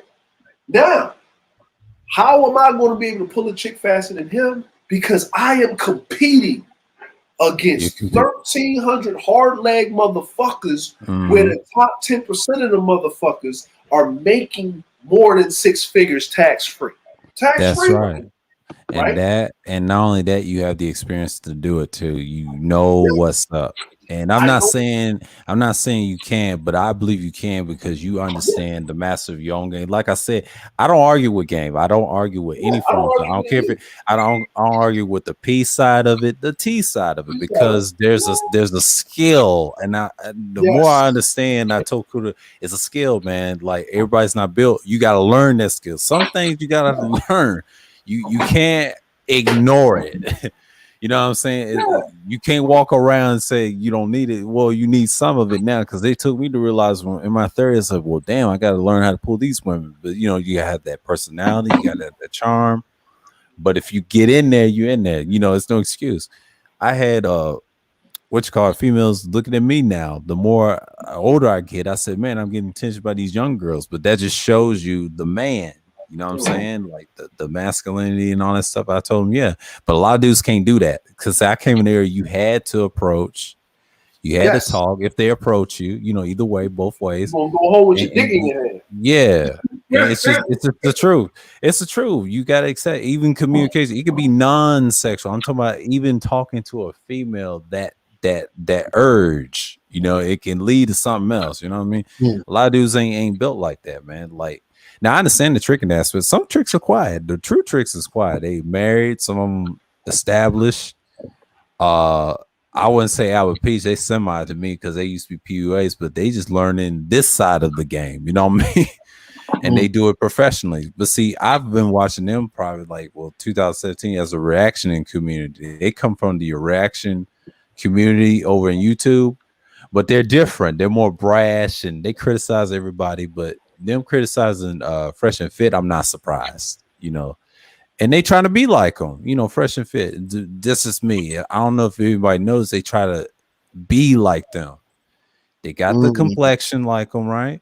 And they try to be like them. That's a fucked up thing. In a manosphere, you don't want no Albert Preach wannabes in a manosphere. And they saw that, and then they criticized them on the player thing. The same argument we have here. But they was being nice with it. You know what I mean? They said, what happens if she don't care about you if you already done smashed and she ain't gonna treat you well? And they didn't want to hear that. They didn't want to hear that. But really, we'll come to find out that Myron does the same thing they do. He pretend that he was a P, but he wasn't. And that's just, you know, I kind of laugh at these dudes in the spirit. He said, I'm a P. No, sir. No. True P's don't broadcast. I mean, I think what did Platinum said? There's P's in the military because he's been in the military. Yeah, it's some. I ain't gonna say it's a lot, but it's some. And just like DeAndre said, yeah, everybody has to get in where they fit in. You know, I don't judge nobody doing it. That's why I'm okay with this side of the sphere. That's why I have no issue with Kuda, because I had friends that was about that shit. and they was okay with that, you know. But then I had certain people that believed in the T aspect. I left them alone, but I understand it. I understand that I left them alone. Yeah, it's a dangerous game on both sides because the women know what men gonna do.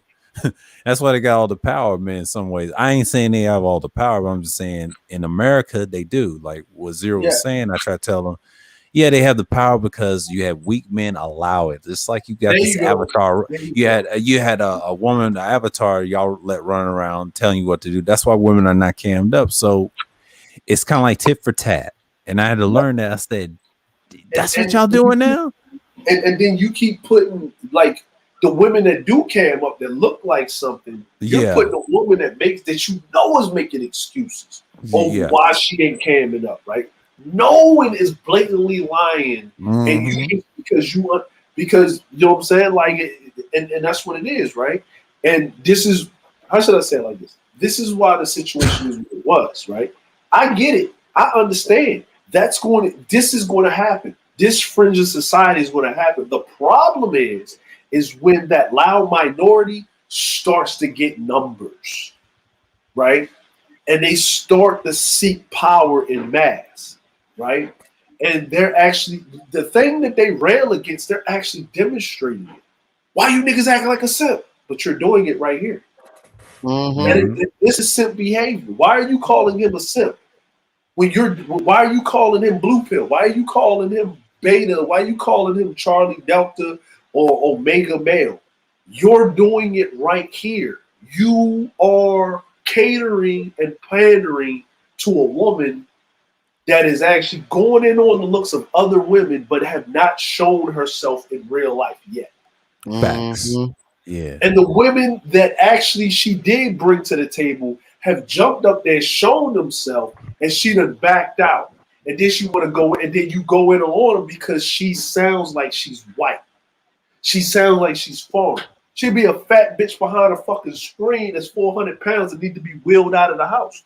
You don't know. Mm-hmm. She That's could be possible. That's possible. And I like, was about to you say don't that. know. Or what did Kuda say? A tranny.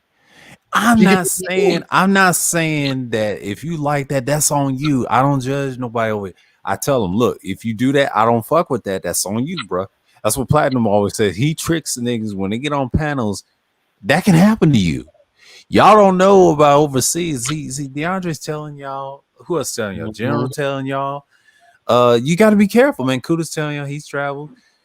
You got to be honest about the young man you're telling. Don't lie to see. Now, I agree that brothers, it's okay to travel and learn a lot. Don't just think about the sex. If you get it, if you don't, you don't. That's good.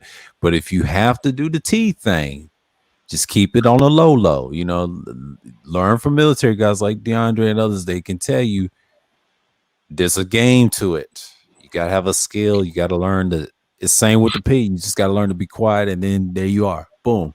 Like you told me Mm-hmm. about that Dubai story. Like he said, he's like, we got horrors everywhere. We got horrors everywhere. Yep. yeah, You got to be yeah. a part of that, man. I mean, people don't understand. If you understand that lifestyle, you got to accept that. That's just, hey, I I'm like, understand about legalized prostitution, what you tell me in that country, but see, the marriage is the last song. I've noticed there that you when I do go. research, and it makes sense. And so, Let me ask you a question, right? Let me. Well, I'm gonna just mhm, put this out there as a statement.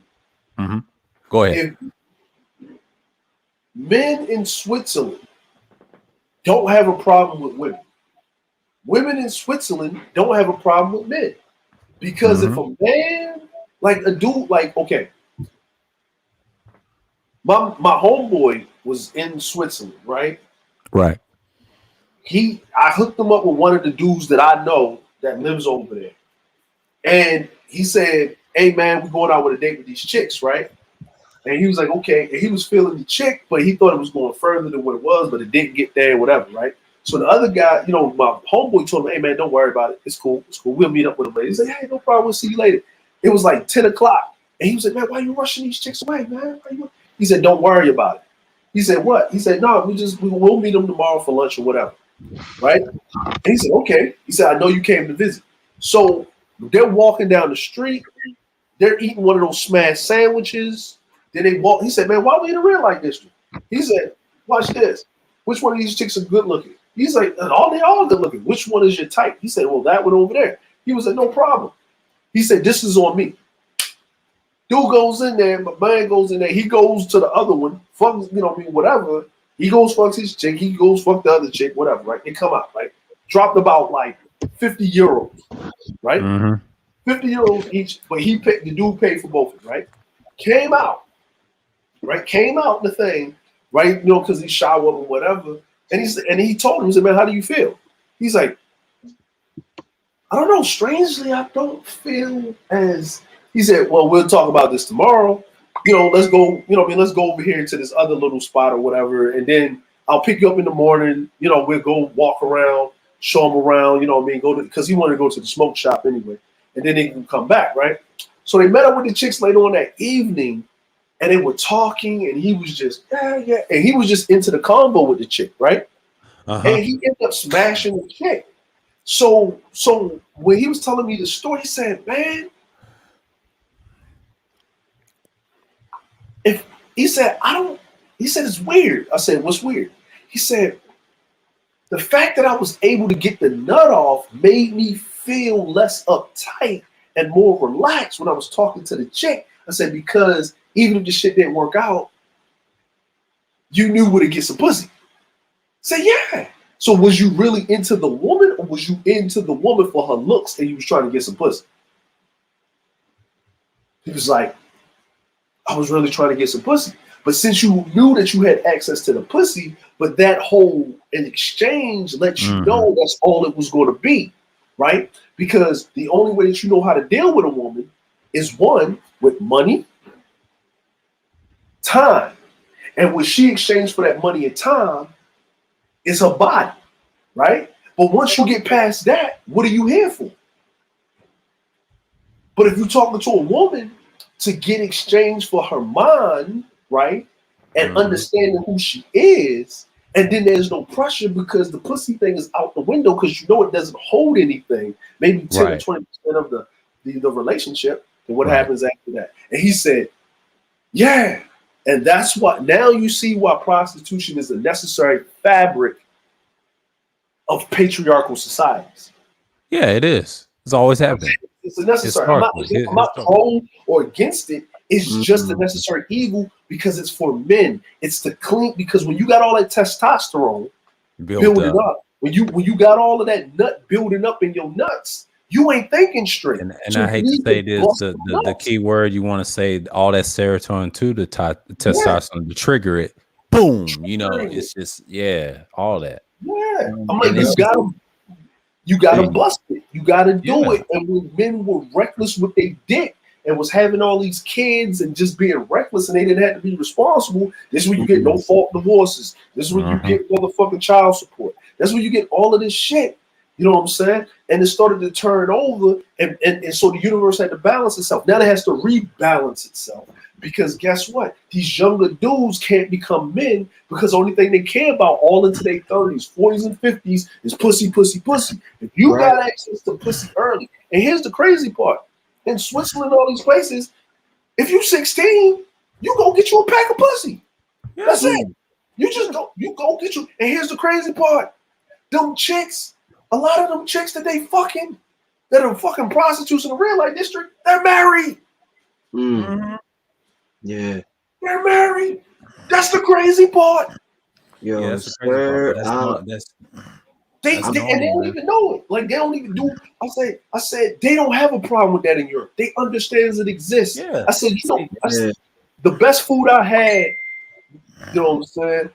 The best food I had was in Spain, in Barcelona, where we got there doing siesta, and we had to go to this porn theater. Oh shit! That was the only thing that was open, and I had some good ass motherfucking smash sandwiches, some wings, and some gyros in that bitch. And you pay your money to get in, right? It was like two pesetas. You go down there, and if you pay extra, you sit in the front row. You sit in the front row. They have a time at the end of the show where they invite you on stage to fuck the bitch in front of everybody. Oh, what the? Yeah. What?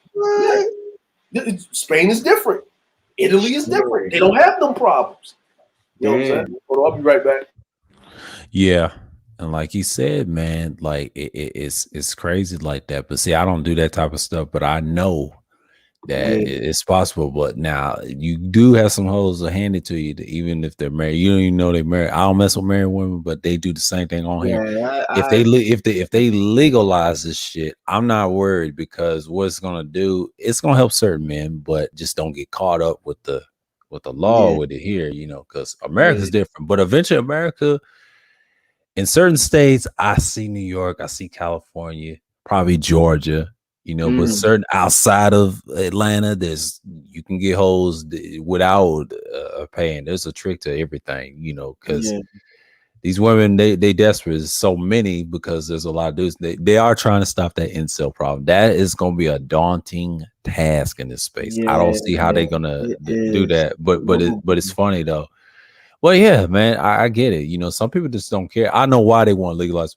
They want that. I don't want to say marriage feel, but 9 out of 10, you got some dudes that, man, fuck marriage. I'd be curious what New would be saying about that. But some people just don't care. Yeah, people just don't care. You got some men just fuck it. You got some men that care. Okay, that's you. Go ahead and marry, but don't be like yeah, Dale, man. Because yeah. Dale divorced his wife at what 33 years. Shit. Shit. But You yo, know that's man, I'm about to take it down. you about that. Take it down. Yeah, Yeah. man. Cause shit, I want to be in rare form for this reaction live. Oh yeah, go ahead, man. Because I mean, it's been a long, but it's been 6 hours. I'll Yeah, give it a couple man. more minutes before I cut down too. So and I gotta see this Shikari Richardson takes on the. Oh, yeah, Oh man, man. But yo, man, Yeah. I'm gonna catch up with y'all a little bit Yeah, later. man. I'm gonna get All off right here. now. All right, All right, man. All right, peace, Yo, man. Rashawn, peace. Yo, peace. appreciate you, man, sir. I'm gonna get up off here, man. Okay, man. Anytime, you always welcome, man. It's been a long build, Yeah, and man. yeah, yeah. I'm about to shut it down too because this is a part of Thursday Thrills, y'all, to Friday morning. I know Kuda's not Yeah. live stream. He probably sky watching this shit right now, but probably Cool to sleep. sleep. Sleep. Yeah, he be watching like a hawk. I know Cool how was you be like, doing. you mean you Yeah, get back faster than me? I wanted to make that. I wanted to clarify that with saying is because I'm used to dealing with time constraints. Because if you're yeah. only there for like a week, Mm-hmm. at the most, you learn your position real quick. Yeah. You know what I mean? And you learn how people work because you realize all these chicks in here get in the bag, right? It's But all they're going to uh-huh. get tired of trying to vie for the bag because if it's 11,000 dudes in here, right? Or if it's 12 to 13, 14,000 dudes, you're going to have to flood, say, Hong Kong with 50% more chicks. Now, the chick that usually be a 10, now she's actually a 7.5 because you got chicks coming from Macau. Mm-hmm. You know what I'm saying? So when you look at it that way, in a nutshell, a lot of dudes don't play their position. No, they don't. They don't understand. You know what I'm saying? Like I'm not trying. I can't compete with a guy that's got that's a pilot, right? You know what I'm saying? Well, I can't compete with this guy. I can't compete with that guy. I can't do this, that, and the third. But I can compete with guys within my range. Yeah. Henri And was then you certain hit thing it. said, yeah. He said, Yeah. does anyone know any great statistics from these countries with legalized prostitution? I don't know many. I ain't heard any. What you can do is you can look at their marriage rates. Like look at the marriage rates in Asia, look at the marriage rates in like Europe, right? And then you can Uh-huh. pick the ones where they have legal prostitution. Like you can pick Germany, you can pick Okay. Switzerland, right? And then look at England where it's not really legal, and look at their marriage and divorce rate. It's bad. It's bad. It's a lot worse than Yeah, America. We yeah, up in that range too. And I think yeah, Canada is legalized too. Not all of yeah. Canada, some parts, but Some parts, yeah, so now Switzerland, you're correct. Now yeah, Switzerland is a neutral country, and that history goes further back. Oh, they actually did a study on the country too. But thank God for Witcher 3 exposing that what they call it, Covir and Povis. That's yeah, based off of Switzerland. Those yeah, cultures go further back. If you want to get technical, that's a neutrality country. They was poor at one time. It was like poor the riches to the wealthy, right? It's the same concept that they come from. That's why Switzerland got all those banks that they be hiding by the elite. Send them yeah, somewhere in Italy. That's why they yeah, where they are. It's weird like that, but that's how yeah, it's designed that way. That's why Oprah couldn't buy shit from them. yeah, And they told her you better get back. We know what you be doing. And they had to send her to jail or something. I'm like, oh shit. yeah. But But that's Switzerland don't play. yeah. Switzerland don't play. But yeah, if you look at those countries, the marriage rates now. The reason why what I'm saying, like the marriage rates are still high right now. So that's why it works out like that. Like it's a lot of things in play, but that's really what it is. People Mhm. don't want to talk about that.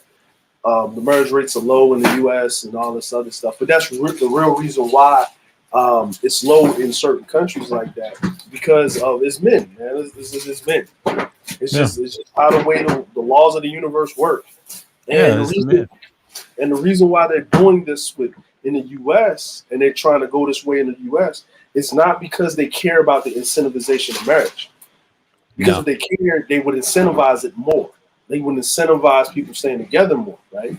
They care because they having these men lose their shit, right? The incel problem. I just said that when Rashawn got off. Yeah. Yeah, that's the problem. And they don't want to get rid of the guns. Right? That's the truth. They don't, because you got to look at hard. these other countries. These other countries that have an incel problem. The reason why it was a big thing in England with that guy shooting up shit is because he used a shotgun. The shotgun is hard work to kill people with. So it is. It'd have been much easier for him to do it. Oh, it's efficient. Yeah, it's efficient, right? If you look at a lot of these countries that do have these problems, in England they have stabbings. In France, when they had their feminism thing and they was getting rid of prostitution, they had stabbings. They had mass stabbings, right? You're only going to get about 2 or 3 people with some stabbings, right? But France with that sword play too. Back in the day, the guillotines, they were sharp objects. Yeah, France is wild. Yeah, and you're right. And then what you said about us who had the guns and the weapons? Yeah, America's got bombs. We got drones. We got ARs. We got AKs. Hell, we got Desert Eagles for shit. For days, like, and that's what I'm saying with. That's what I'm saying with, with these countries is. They already put together a task force. If I need to go find that paper. I need to go find that that documentation. That's actually done by the think tank. That this is something they're implementing, and it's actually people don't even know this is a part of the infrastructure bill. Oh yeah, the infrastructure bill, sex work is actually attached to it. Oh yeah. Yeah. So that $1 trillion infrastructure bill, when everybody got their stimulus and everybody was happy. The federal prostitution bill or the federal sex worker bill was attached to it. You know what I'm saying? Like, look, you can't call them that anymore. You got to call them courtesans and concubines now. Now, courtesan concubine is still the same. It is called, a lot of people try to say it's called prostitution. Well, it's the same thing. They just making it more fancy. You know, the Italians that once upon a time in the Renaissance period, they call them courtesans. And that's what it reminds me of. When you say the word courtesans, she's a whore, man. We already know they know it's a whore. It's just another name. Like say, okay, call them courtesans. I wouldn't even call them sexual. Just call them courtesans. They're courting you, really, because a woman is courting. It is sexual, and they don't even know what that means. It means you're a whore, basically. And when I found that out about a courtesan, I said, well, damn, that's what they do. And but that's what they do. But they in stealth and Ezio, people don't know. Yes, they healed them, but they shield them for a lot of shit for the enemies, and you had to blend in and things like that. Yeah, whores have their uses now. That could be for the military or whatever. If you're in situations like that, they use them. But it's all about money end of the day. So and that's what I said is that's why I did that. That's why I did that stream with the history of breaking it down, the differences and the nuances, but it's still blended. I think the next one that I'm gonna do is on bards and sirens. Yeah, bards. Yeah, bards and sirens, and understanding that these athletes. Because what I'm doing actually is delving deep into the subversion or the linguistics programming that people are getting and not understanding that. Why do you feel this way about this? Do you feel like this, or you've been subverted to feel that way? You know what I'm saying? Like remember how people had that knee-jerk reaction to all the LGBT stuff coming out? Yeah. Right? Now think about it like this, right? In hip hop, right? If you found out a dude was gay, he would be excommunicated, right? Right? You know what I'm saying? But now, Bootsy and the Baby said what they said, and we're like, man, he just fucked up his money. That doesn't mean that we agree with the lifestyle. We said it from a standpoint of money, because we saw the change because it's costing money, right? Now think about the younger generation That's not right. Leave those people alone because they have been desensitized to that lifestyle now. It's in their face. It's there, right? So now what's going to happen to the next generation? See how that is, you know what I mean? Why you think you got these white people fighting against the the thing about racism and stuff? What they call that shit? Critical race theory. Critical race theory, right? They're fighting Mhm. against it so hard because they know that the subversion is coming so much that white supremacy is being is washed out. What America It's wants being to do absorbed. Yeah. is being absorbed, and what America wants to do is America wants to hide their racism again for the people that have that knowledge of how the country actually works under the fiber, right? And then they want to have these newer generations move into a harmonious state, right? I don't have to pay you reparations if everybody's mixed up with something, right? Facts. Yeah. You know what I'm saying? That's why they're always pushing the agenda. Yeah, like you know what I'm saying. So I want to come to it not on a side of. I don't want to push a narrative on either side, right? Because, like I said, I'm black pill. When you're being subverted, you don't want it to happen. Right. When you understand how the subversion works, you want to warn everybody. You rage against the machine. When you become black pill, subversion is necessary for unity and to get people on page to get something done. Right. It's more I hate to say this. I hate to say this, the utilitarian concept. That's what BJS was always said in his streams. That's the black pill I was trying to tell Nameless. Well, no, you need a utilitarian society. You don't need a nihilistic society. Nihilism is destructive in a various ways because it's like the general said, well, like your boy Q said, aka the general, right? He said they don't want that bloodshed anarchy. Why do you think they deterred that OnlyFans shit? That guy's gonna sell it, and they're gonna legalize prostitution, whatever, online and offline. Because what's gonna happen is they're trying to save the marriage rate. They want that reputation. I told my dad this. America doesn't want to look as the bad guy. They want to look as the good guy because I understand this concept when I was younger and even older, and they always wanted to do that. When some shit happens, they don't want you to look at it. You look over here, but we're gonna do our bullshit over there, and then we're gonna bring it back. We didn't do nothing over there. That's them. Ha ha ha ha. You know, it's like that shit. Like, next thing you know, and that's how it is.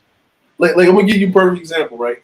I think Go the ahead. coldest line I ever heard, right, was on Game of Thrones. Right? Yeah. I love Game of Thrones because Game of Thrones drops so much knowledge if you get past the other stuff that's going on. Yeah. And the old Tyrell lady and Tyrion Lannister, their exchanges, her just on the show was dropping so many jewels, right? Right. But when he was the minister of coin, he was the treasurer, right? Yeah. And they were throwing this big wedding, and he said, "We don't have money for this." And she said, "People need a diversion, and people are hungry, people are upset and angry, and they need a diversion. And if they don't have a diversion, we will become their diversion.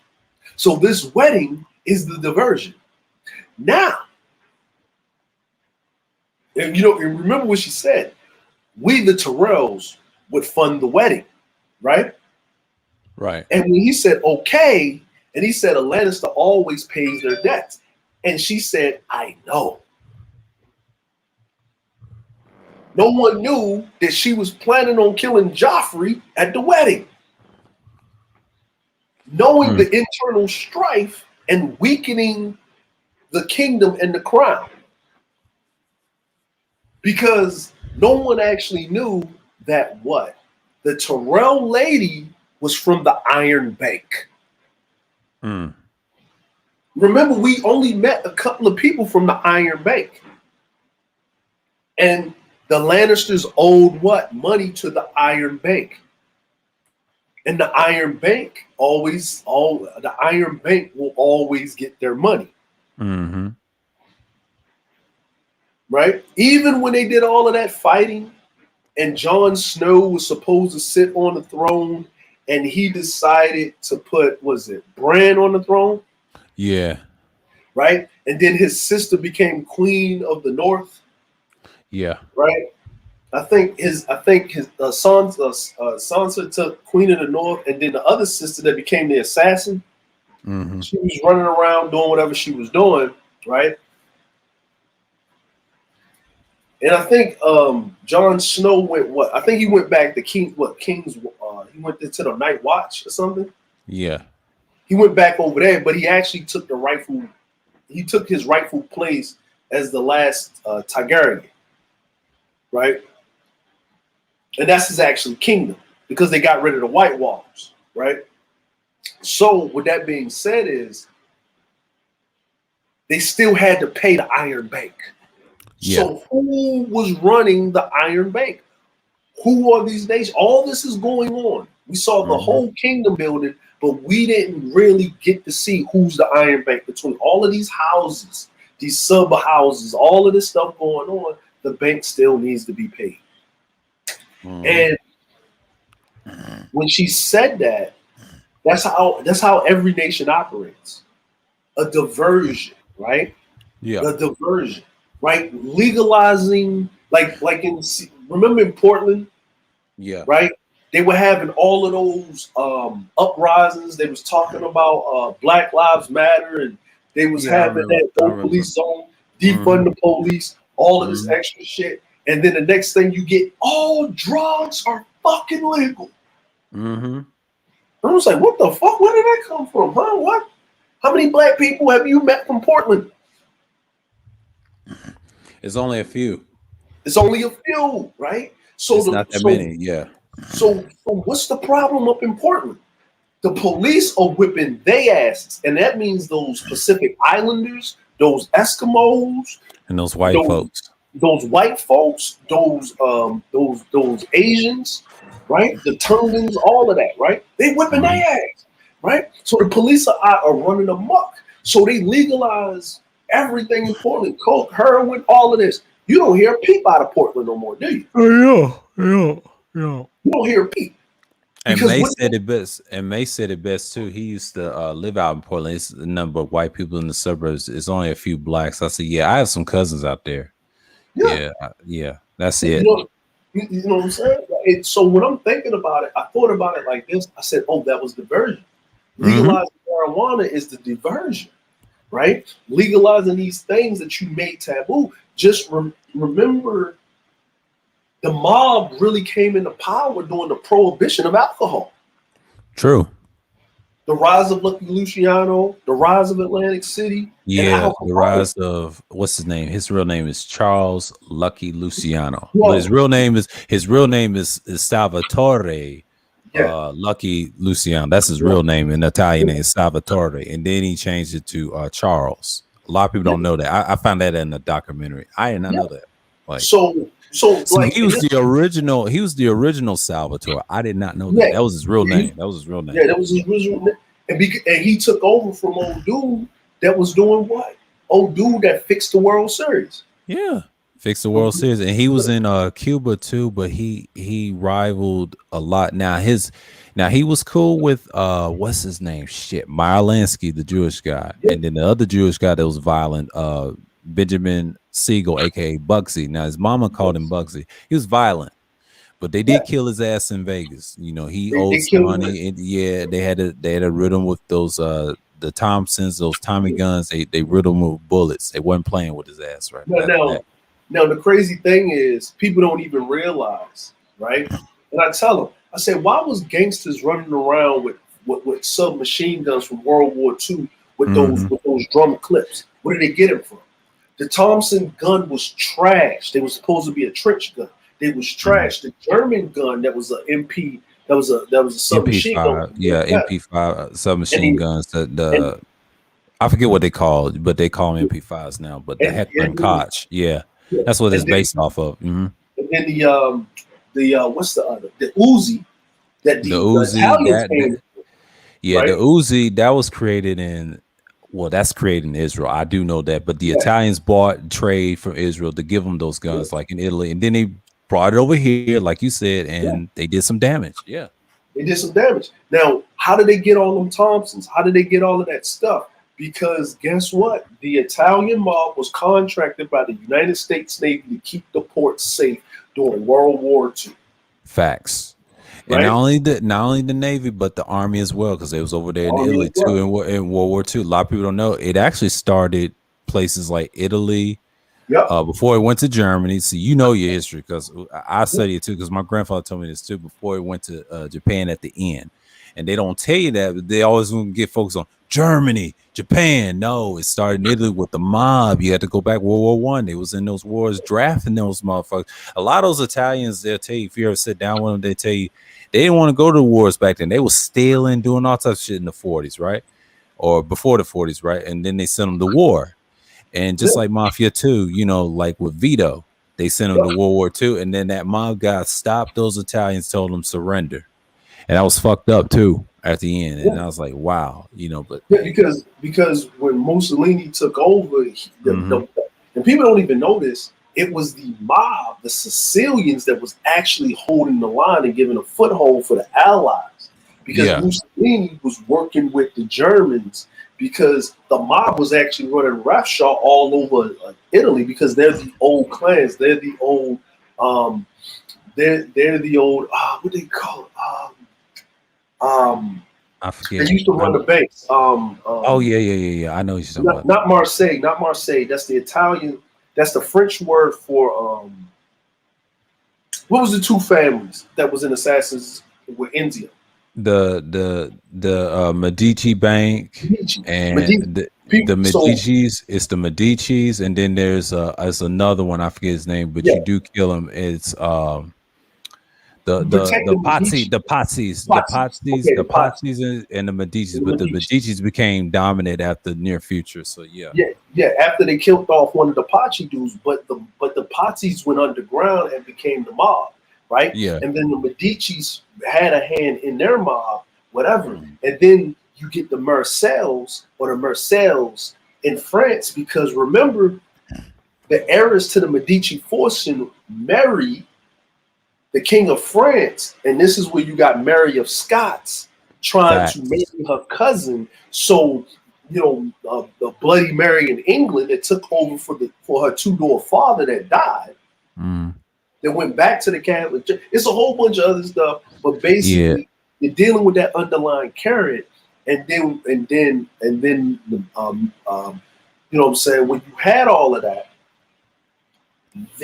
that's why the mob had their foothold. That's why they said you have to be Sicilian and you have to trace your roots back to the old country to be a made man, to be in the mob.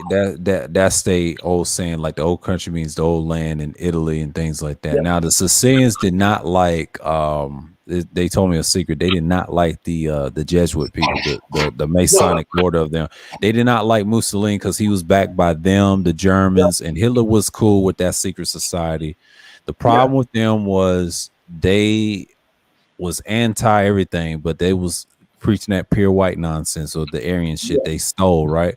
But they studied black people. Now Hitler was part black too, according to this website. They did his DNA, and which I found interesting. But he knew how to piss off Americans. But a lot of CIA said he did not die and kill himself. No, he faked his death, went to South America, and somebody done killed him or died or disease, whatever. He lived in South America. I forget what country, but he blonde his hair, he shaved his little mustache. Yeah. And it's sad, man. Argentina, and he hid there. I don't know if he died or whatever. I think he did, but all I know is the CIA knew where he fled, and they didn't let that out because the original CIA were the OSS. Shouts out to Eric John Phelps. He broke it down.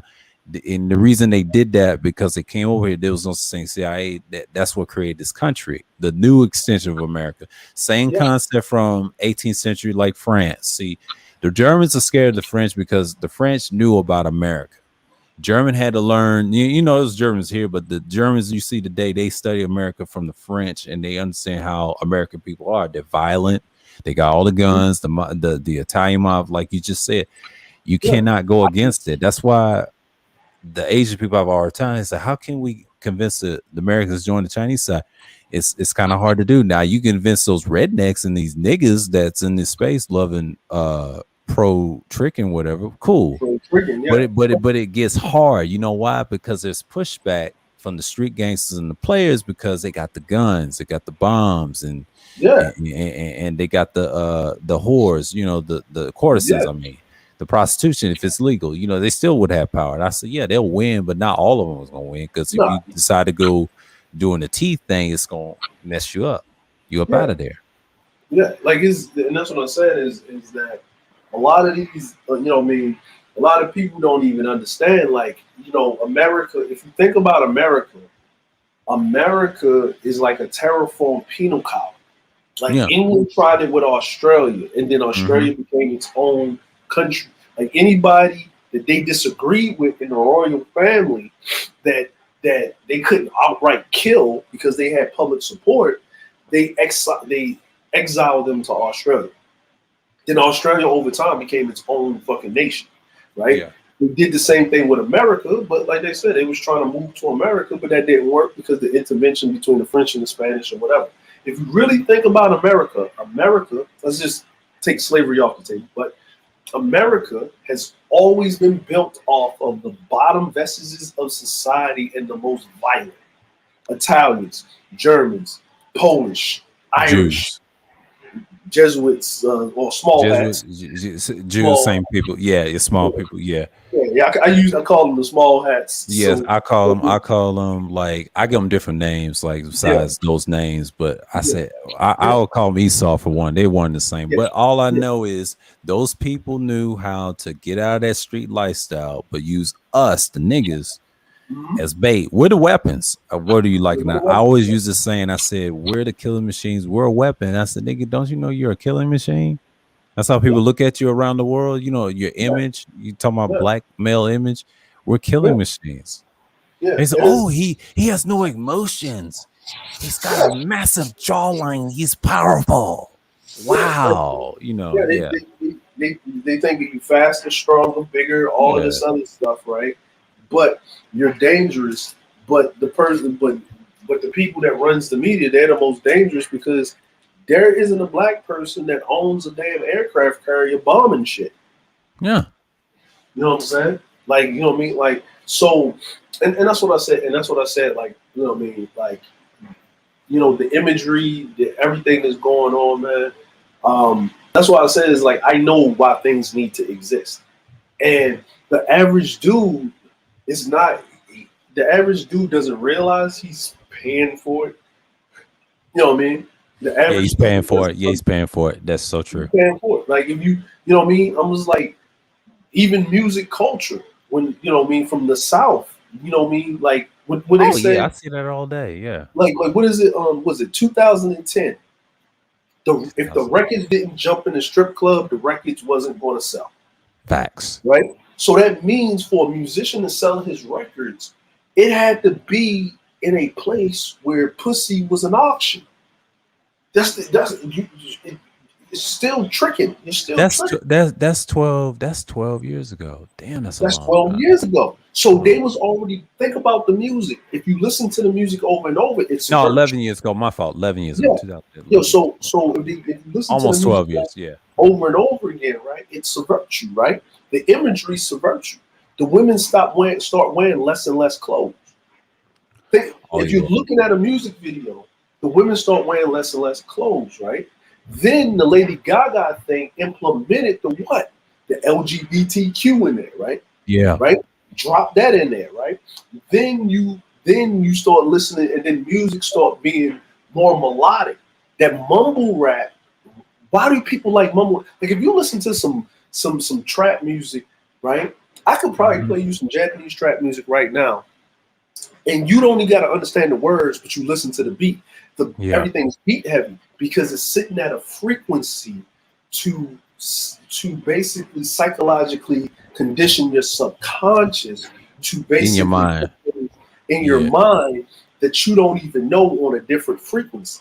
And even these musicians don't even know this is happening because they're making the music, but when they get it sent off to get mixed and mastered, the engineer it's putting it at this frequency because this is the frequency that everybody's listening to this music, right? But these labels and these other people that are the movers and shakers understand, and they put whatever they need to be put up there for you to listen. Why do you think Adele, if you listen to Adele's music, it's this sad, but if you listen to her last three albums, it was her crying about her fucking up, living her best life. Mm-hmm. You know what I'm saying? That song "Hello," are you listening? Like, you know what I'm saying? All of that, you know what I mean? Like, you know what I mean? Like all of that stuff, right? And then you start to see it. Like, watch, you're gonna start to hear music about women saying they love men again. Watch. Yeah. Watch. It's coming. It's coming. It's coming, right? Because why? Remember back in the day when you were growing up, used to hear you would hear one or two songs about women like, girl, he didn't do this, right? But you would hear these songs about men loving women, women loving men. Now they call it simp music, right? But a lot of that simp music got your ass to be here because we call it baby making music. But you didn't pay it for everybody. You only paid it for your girl, right? So now this niggas ain't shit. Look at this ass nigga that you gonna have to pay for, right? He gotta drop a stack, right? You know what I mean? Wet ass pussy. You gotta pay for this, right? Oh yeah, wow. But they're actually preconditioning your ass that a chick that look like this, you automatically know you gotta pay. Think about that mindset, right? If you see a woman walking down the street looking like Cardi B, Meg Thee Stallion, any of these Instagram models, you gotta pay. You know you gotta pay, and you gotta come out. And she may not be on that. She may be trying to be a regular chick, but she's got to compete against these other women, right? And she may be naturally built that way. But guess what? She's automatically put into that framework, right? Now these fat broads, why they pushing this body positivity? Because they saying that is only the top 10% of women. All these women, right? All these women you have access to. So you shouldn't be ashamed to walk around with a chick that's 200 pounds. You shouldn't be ashamed to be walking around. That's what they're trying to do to this younger generation. And you start to see it. Now, us, we got saved. Right? It all started. I'll tell you the big chick thing. That all started. I blame this one white woman that she was in the modeling, the porn. What's her name? Rocklin. She killed that in 2003. And this is when I was younger. You know, I was glancing around. I said, why they put these big women in the early 2000s? Now, in the 90s, they was being shamed. Let's just keep it 1,000. In the 70s, they was being shamed. But the early 2000s, they took that shit over. I watched magazines transition them in slowly, right? But somewhere around 2007, that's when they was in. And this is when, like, I don't want to say Patrice O'Neal era when the big people was coming back in style, but the women took the men off the mark. See, the big men can get a lot of women, right? But what Kudo ain't gonna tell you, a lot of big bitches got more game than the big dudes. I'm sorry, because they done took all these porn sites. Even OnlyFans is really represented by them. The reason they got mad and the reason they got mad and saved OnlyFans, a lot of them was going to Pocket Star and Fansly. You see them in person. Now some of them do give it up for free on the low. They don't care for tricks like that. They're arrogant. You got some that do, but the majority that don't, like the amateurs, it's up and down. Now the ones you're talking about that care about the tricking, I've noticed it's the thick built, slim thick, and the skinnies. I never understood that, but it's always been the same historical way. They never changed. Now here's what I noticed. If you like, and I did experiment, if you like all the big chicks pictures, right? For example, a lot of skinnies are attracted to you and start following you. And this happened to me on Twitter a few times. You know why? Because they want to know what type of man you are. They testing your sexuality too, because that's another thing they do is they're trying to see how you're gonna be with them in marriage and shit like that. And that they testing your head too as a man too, because it's all pressure. Imagine if China went through that and the experiment. If we give them the big chick analogy, right? And then you switch around. So you know, I'm gonna tell you. Think about it like this. You get it in this end of the spectrum. Yeah, it's niggas' fault, right? Yeah, it's our fault because, and I'm gonna tell you what is niggas' fault is the change, the body changing composition, right? Is because of us. Because it's our fault. Because niggas was running around, right? And they was scooping up these white chicks that these white men didn't want, right? Yeah. But then they wasn't keeping them as is, right? You get these white chicks that look like they to this white dude they fat, but the dude seeing the black dude saying, "Oh, she got a little shape on her. She just need to Yeah. tone the fuck up." And he go Yeah. take her ass to the gym, and the chick come out like she like a Barbie model or some shit, Yeah. right? Well, she because she got to keep this dude, right? Because she looks like this. And then you start getting these BBWs or these big ass white chicks. Like you gotta blame Lexington Steele and Wesley Pipes and Mr. Marcus and All them that. niggas for that shit. It's a combination of them, but you also got to blame these weaker white men too. They Yep. started first, and then here's the thing: we kind of embrace it, not just Big Mama, but it was programmed that way. But what I found out, Yeah. if you like some of their picks, like I said with the skinnies, the track, they try to transition that too, and it's kind of weird because I blame it's a combination of niggas and these gassed up women. A lot of these Yeah. skinnies, oh, it's okay if he likes me, like the size thing, right? And they follow you for no reason. But see, it's an experiment what I was doing. And I tell people if you do that on Twitter or any social media, they're gonna follow you because you're not the guy that's gonna be aggressive. You know what I mean? Because Yeah. if you're naturally aggressive, it's you're body shaming me. Oh, you're doing this and that. And Yeah. yeah, they calling you thirsty and all that. But if you're not saying nothing, like if you're chasing them, fake chasing, right? That's how Yeah. those skinnies get you. Those guys always want those skinnies and those nice size ones. I said, dude, if you follow a bunch of big women on Yeah. Instagram, just liking their pics, not just following, but just do an experiment. Them skinnies, those young women, and they don't know what your age is, right?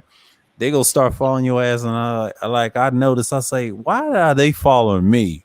But it's the psychology of it. You know what I mean? They're trying to, integrate them like that. But then I tell them, well, don't go for it. But yeah, it's the niggas' fault. It's our fault. It's a Yeah. combination of us and these weak ass white men Yeah. allowing this shit to happen. In the internet, you got to blame this woman. It's spelled different. It's not with a ORCK. It's spelled different. It's with a RAWK. She's popular, but she was a what you call a college teacher.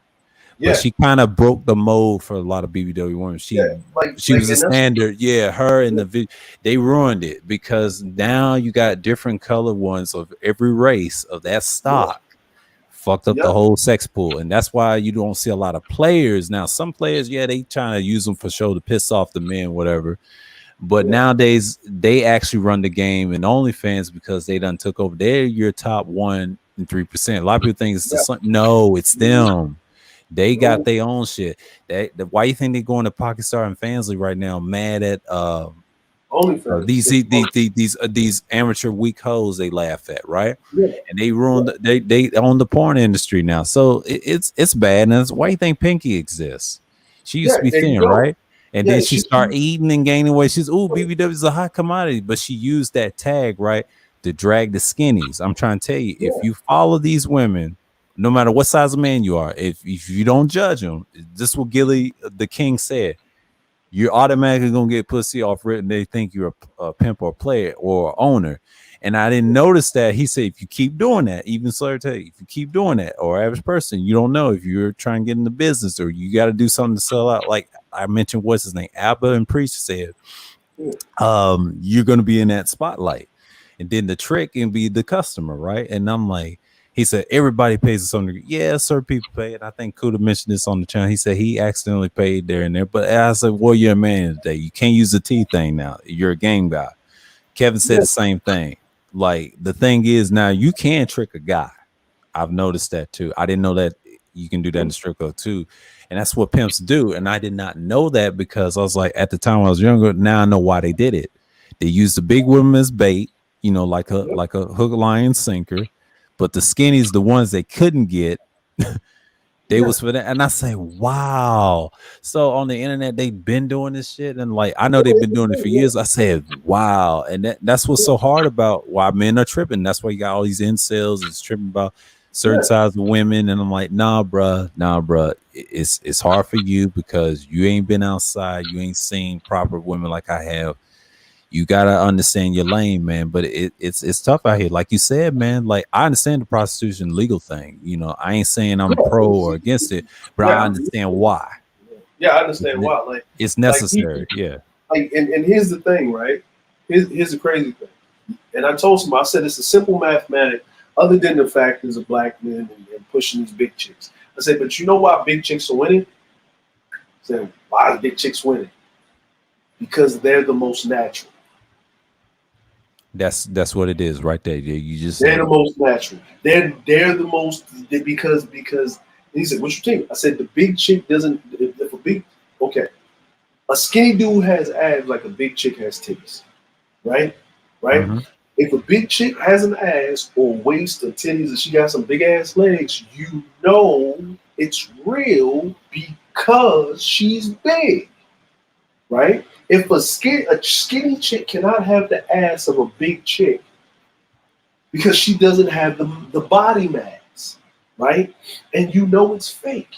Sooner or later, you know it's not real. And if she's got all that fake apparencies going on, right? Guess what happens over time? It's maintenance to keep that shit up.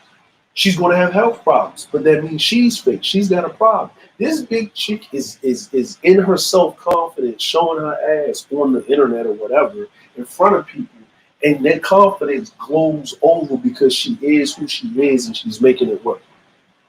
That's Uh-huh. that's and that's why they're winning because people are tired of the fake. That as much real as you gonna get. A big chick running her ass around, doing that shit, and she shouldn't know better. You know what I mean? The skinny chick, I can see her doing it because she's pretty. But the big, why did you? Who told you to do this? And all men know that they gonna smash a big chick. They just ain't gonna let nobody know. Now they don't gotta hide it. What it is, Yeah. they don't gotta hide it. And of course, she gonna get her head pumped up. Like the chick Lizzo, she's a Yeah. fucking basket case. She's a Yeah. basket case. Oh, She she's didn't 10 have times another worse. breakdown. Yeah. Yeah, she got another breakdown because every time she tries to lose weight, they turn on her.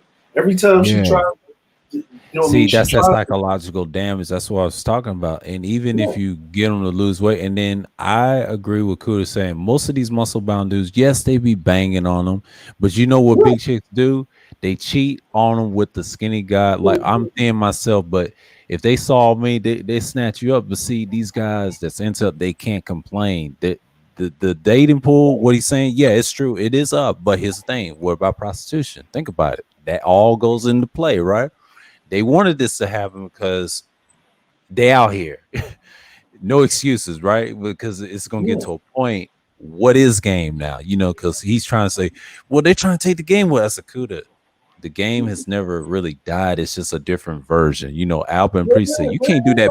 You can't do that PUA shit no more. It's hard to do that now because feminism done clamp down on the Yeah, on P's, that right? thing, yeah, And the they beat. have to learn. They have to learn to blend in with the T's because the Yeah, women got the game now. I hate to say that. I agree with Platinum on this one. Every time I go to his channel, he always said, "Well, women got the game now." I said, "No, that's not true." And then I had to do my research and scratch my yeah. head, and I said, Cool. "He's right.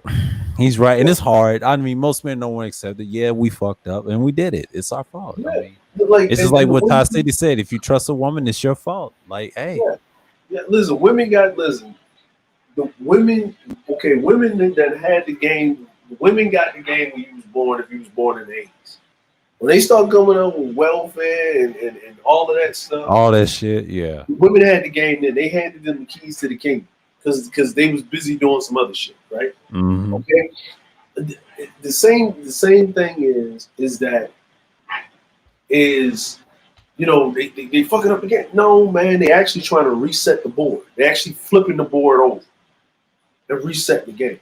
They ain't fucking the You game know up. what They I'm saying? resetting the board. Yeah, they just pressing They that reset button. the board. They Mm. reset the board because look, that game shit is not going to like the game shit.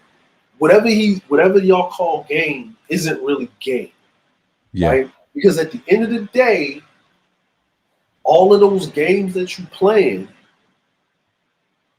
is going to end you up in a world of fucking hurt, right? Yeah. And that's the problem. All of that fucking line of bitches and whatever. Of course, you know what I'm saying? Because that's what everybody think game is. How would you go buy a PlayStation 5? And I think I said this to Cool. You buy a PlayStation 5, they show you the PlayStation 5. You play it in the store. you get the box. You get home. You open the box, and it's an Atari in it.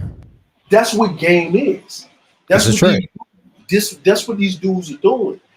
You know what I'm saying? The game. Nobody wants to purchase a product and not get the product that they purchased. That's why game is trash. That's why I said I'm not an anti-game guy. Me I'm neither. just a quality guy. It's only I'm a going to quality get guy. you, Yeah. It's only going to get you so Now, far. I understand, and I agree with Ab on this. Now, game, it's cool when you're like, I would say about 15 and 20. I grew out of that shit probably when I was 30 on my job, and it was no need. I didn't use the game to get women. Those women came to me and like me, and someone were married and some wasn't. There was divorce, and it happens.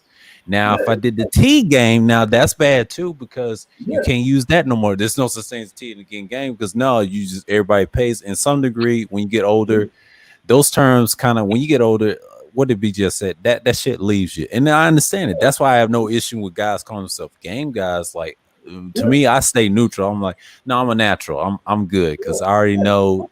In my 20s, I had those days finessing women because When Buddha's talking about the game, like playing the games and shit like that, I get it. I get it. Yeah. And because a lot of these guys don't have men in the community, they're remedial. So I understand that he needs to teach them that part that they should have learned when they was like 15, 16, up until they maybe like early 20s, right? A lot of these guys that are complaining about women and stuff, he's having that talk that they need to have with their older brother or the men in their community, right? Or that pimp that used to be in the community that they can talk to. You know what I mean? Like you know what I mean? Like a certain ism. Yeah, they don't like him because he's one of those dudes that they don't want to hear, but it's the truth. It's just like I'm not against what Ism's saying, but Ism is trying to be he ain't trying to be nice, but it is tough love. It's like punching the chest, slapping the chin. The thing go with ahead. Ism is this is the problem with Ism, right? Uh-huh. This is not problem. Ism is not a problem, but this is what their problem with Ism is, right? They know just by virtue of his energy, he won't get somebody if he wasn't even doing that. And it's just Ism himself, right? Right? They know if they try to pull anything that Ism's saying, it's not going to work for them because Ism is Ism. Facts. You know what I mean? He is his own character. He's his own man. That's just him. He can do that. And they see the results. They can see Ism is a top 1% dude because not only can he get the pussy, but the pussy pays him. See, there's a difference. It's a difference, yeah. To him, it's an investment. To you, you know what I mean? It's a consumable. To him, he's investing, right? Because you're paying for the pussy, but it's a consumable. But that money is going straight to him, right? So so he's telling you what it is, but I don't think sometimes Ism even knows it because he's trying to humble himself down to help the young men not being in the thing because he's really tired of these men whining because it's messing up his business. Yeah. You know what I'm saying? Because he probably have more problem with these weird dudes than the motherfucking dudes, and then now his quality customers don't want nothing to do with it because the weird dudes have too much access. Yeah. Right? So he doesn't want to deal with that type of customer because that type of customer don't keep that BMW that look like the goddamn Batmobile. Looks like the animated series. Those McLarens and shit like that. Everybody riding up like that. But it's funny how they get exposed. But I tell people those are not game guys. I hate the term game guys. Like anybody can call themselves game. You can be a trick, call yourself a game guy. You know, I don't even like that. But that's them saying that. But see, they say it's game for thing. Those are not games. Those are bullshit words. Those boys are late bloomers. The concept never dies, but here's the trick, though. As a man, you have to understand there's a principle, and this is where pseudo masculinity has to go because it don't work. That's why she's trying to say, yeah, you got to understand your spiritual and your worth, your 10 life values, and a lot of these dudes don't have value themselves, and Man, that's what it boils down to. But yeah, I'm gonna say like this. I looked into the whole 10 life values thing, and I looked at it. And I looked at it. That's too much for the motherfuckers to understand. Yeah, it is. For like Yeah. value, but you gotta get them through the first three. If they Oh get yeah, if I they agree can with get that. the first three, then they'll function. Right now, they're in a state of dysfunction so bad that ten is too much. They got to get to three, the 1, 2, and 3. That's what they got to stop right there, reassess, adjust, be able to do that on reflex, and then they can move on to step 4, 5, 6, 7, 8, See, 9, 10. see, step forward, what they call it, appearance value. DS1 said, no, don't start there. We got to wait on that. He said, what he said, 1, 2, and 3 is the most important. That's what he talked Yes, about. He yes. said, So number when 4 is the appearance. And he said, that is a big step. That's when you really start number transition. Yeah, go ahead. Yeah, but even still, they already know what the appearance is because the appearance is them being going to work. Like you got to come a certain way. You can't even get a job unless you got the appearance. See, when I listen to them and they say, "Man, you got to do the 10 life values and the 10 life values and 10 life values," and 10, no, no, no. What you got to say is, man, step. You need to be doing step number 1, blah blah blah, of the 10 life values. You need to be doing step number 2. This is step number 2, and this is how you initiate it. We're going to talk about this, and this is this, and this is step number 3 on how you do X, Y, and Z. Remember when Triple Black was up here and he kept saying, "Hey man, you hold on, man. You speaking too much game. You need to put this Mm-hmm. on Patreon and blah blah blah." Dude, No, no. Why you no, keep no. interrupting me when I'm getting to a solution? Yeah. Like, why are you keep stopping me when you get to a solution? Salute, Mace. Yeah. You know what I'm saying? And I realized what it was. Every time I kept getting to the point of our conversation where I was actually showing the mirror of the dysfunction of the thought process. Mm-hmm. You hold a All mirror right, to his face. Yeah, that's yeah, what you do. no, man, we gotta put no, and then it was a diversion. No, but I'm going back to the topic. I said this ain't for you. This is for the younger people that are watching, because for the simple fact of the matter is there's no solutions. That's why I started getting agitated because you're the cause of why these boys are acting like this. These men are acting like this because you're giving them surface level nonsense, and you don't never give a solution to the problem. Like, you know what I mean? These women ain't shit. These women ain't shit. Okay, cool. Okay. You yeah. But my wife was a stripper. Well, of course these women ain't shit. You married a goddamn concubine, nigga. Mhm. He You learned the married a hard way. queen and turned into a empress. You don't do that. You don't do that. You only deal with these women. Of course, that's all the ones you gonna get. Now, I fuck these strippers free. I fuck these strippers free. Dude, I don't trick. I don't do that. Dude, a you married a stripper. Yeah. You married a stripper. Like, what are we And talking I about here? and I understand what you call it. Platinum said the average the man that's married, he can be a trick sometimes. Yeah, that's the old saying, but now it's changed because a single man can be a T. It's kind of weird. I don't even want to use that word anymore. Like the simple, You don't even listen. it's the ecosystem. But New It's told the me this. You ecosystem. yeah, Listen. No one. I'm gonna say like this, right? I'm gonna say like yeah. this, and this is me per se. Go ahead. Do you want to be a direct trick or do you want to be a proxy trick? Which one do you want to be? Pick. But you're still doing. Listen, heads on a quarter and tails on a quarter is still a quarter. Yeah, I'm just saying what it is. You know what I'm yeah. saying? And I'm like a lot. Like, listen, and that's why I say this too. I say, look, man. If prostitution illegal, a lot of you motherfuckers wouldn't be fucking complaining about child support. Oh, that is so true. That is so true. A lot of you motherfuckers would actually be married. Yeah. A lot of you wouldn't been taking the red pill because you found your place in society. And a lot of you never needed it. And that's why you're only stuck on one point.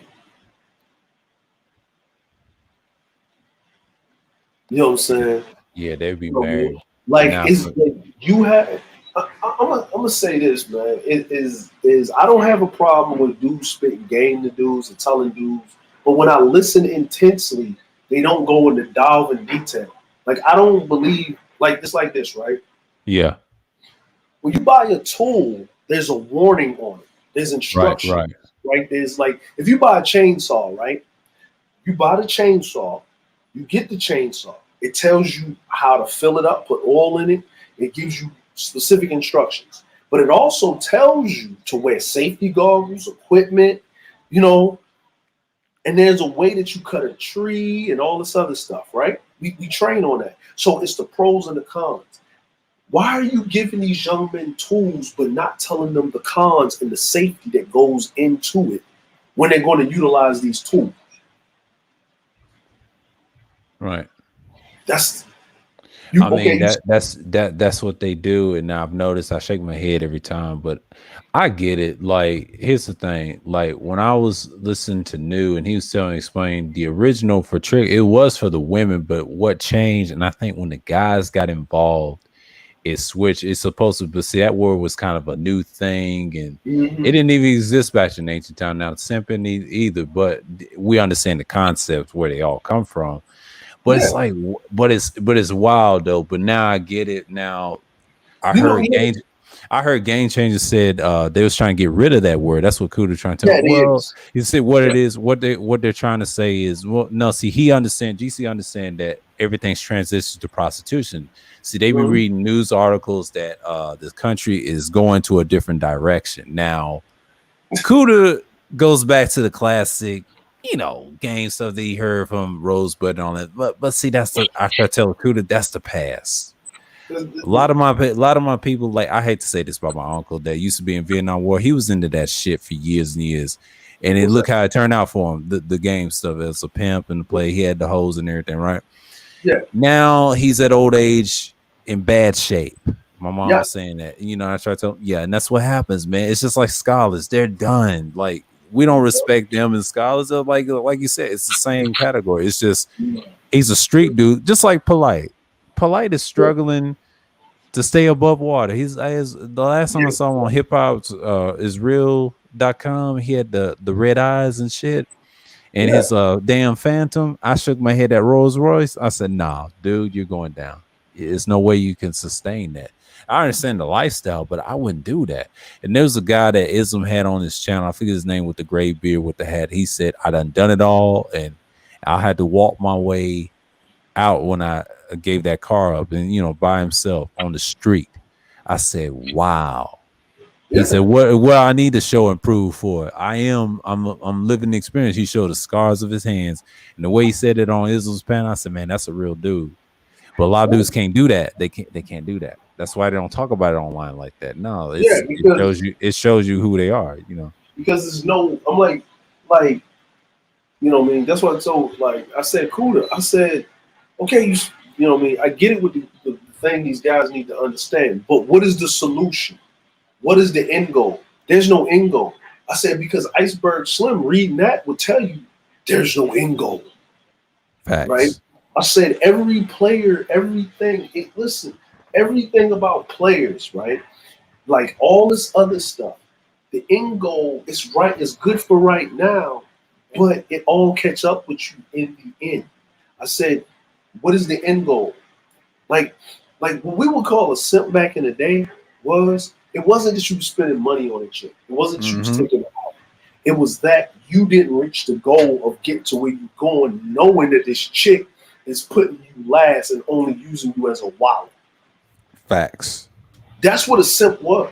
And You know, Simps, sometimes I hate to say this, and Wacky asked me, "What do you think of Simps that had the blue balls?" He said they were blue balls that were athletes. I know a lot of them. It was different levels, but here's the thing, like you said, with the wallet thing. Yeah, that's what I saw.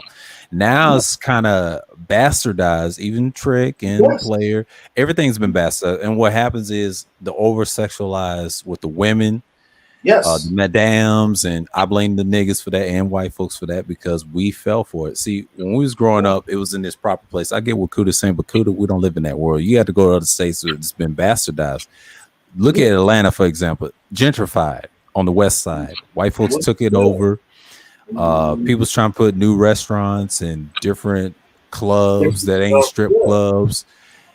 It's getting worse, man. But but if they legalize prostitution in these nice clubs, you can't even tell if that's a prostitute or not. yeah, That's you what they can't. trying to get to. You can't. You Yeah, you can't. can't. And then you already know, like, and you already know what it is. Like, it's like, when the dude used to say, "Hey man, we going tricking," they already letting you know this is what's happening. We going to pay for this pussy and be done with it. Like we did. There's no. We going to the cat house. That's what it was. Like men already. That's what men did. That's what men did. And there was no consequence. And then you just come back. Do mind your business and go about your business. Everybody kept it at that. The problem is that when you're taught that, nah, somebody got around, nah, I got these bitches, man, them motherfuckers, you don't want to be like that, you don't want to do this, you don't want to do that, you want to do this, and this. Nah, man, being with a chick like that, that's lame. Get all these hoes, nigga. Get all these bitches, nigga. You know what I mean? I'm a player, nigga. I'm a player, nigga. Like, you want to do all this? Not every motherfucker can do that, but at the end of the day, you going to be what, 50 years old? Like, there's a lot of old players during COVID was sitting in the hospital by themselves, dying alone. Yeah. No relationship with a family or legacy. And it goes back to what we said earlier about the COVID deaths. I mean, the shots I mentioned earlier in the stream, man. It circled right back around that conversation, man. Yeah. That's why they dying. Like you said, the old age and the China thing. Yeah, it's the old, like, look. Here's another one, right? Go ahead.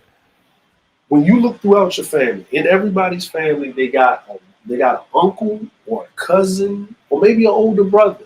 That was that player dude way past the time that he would need to be a player, right? Right. And when that person passes away, or when that person is in their older age, he's treated differently than the man that had a family, raised his kids. That man is more celebrated. So when do we push out having a legacy is a bad thing?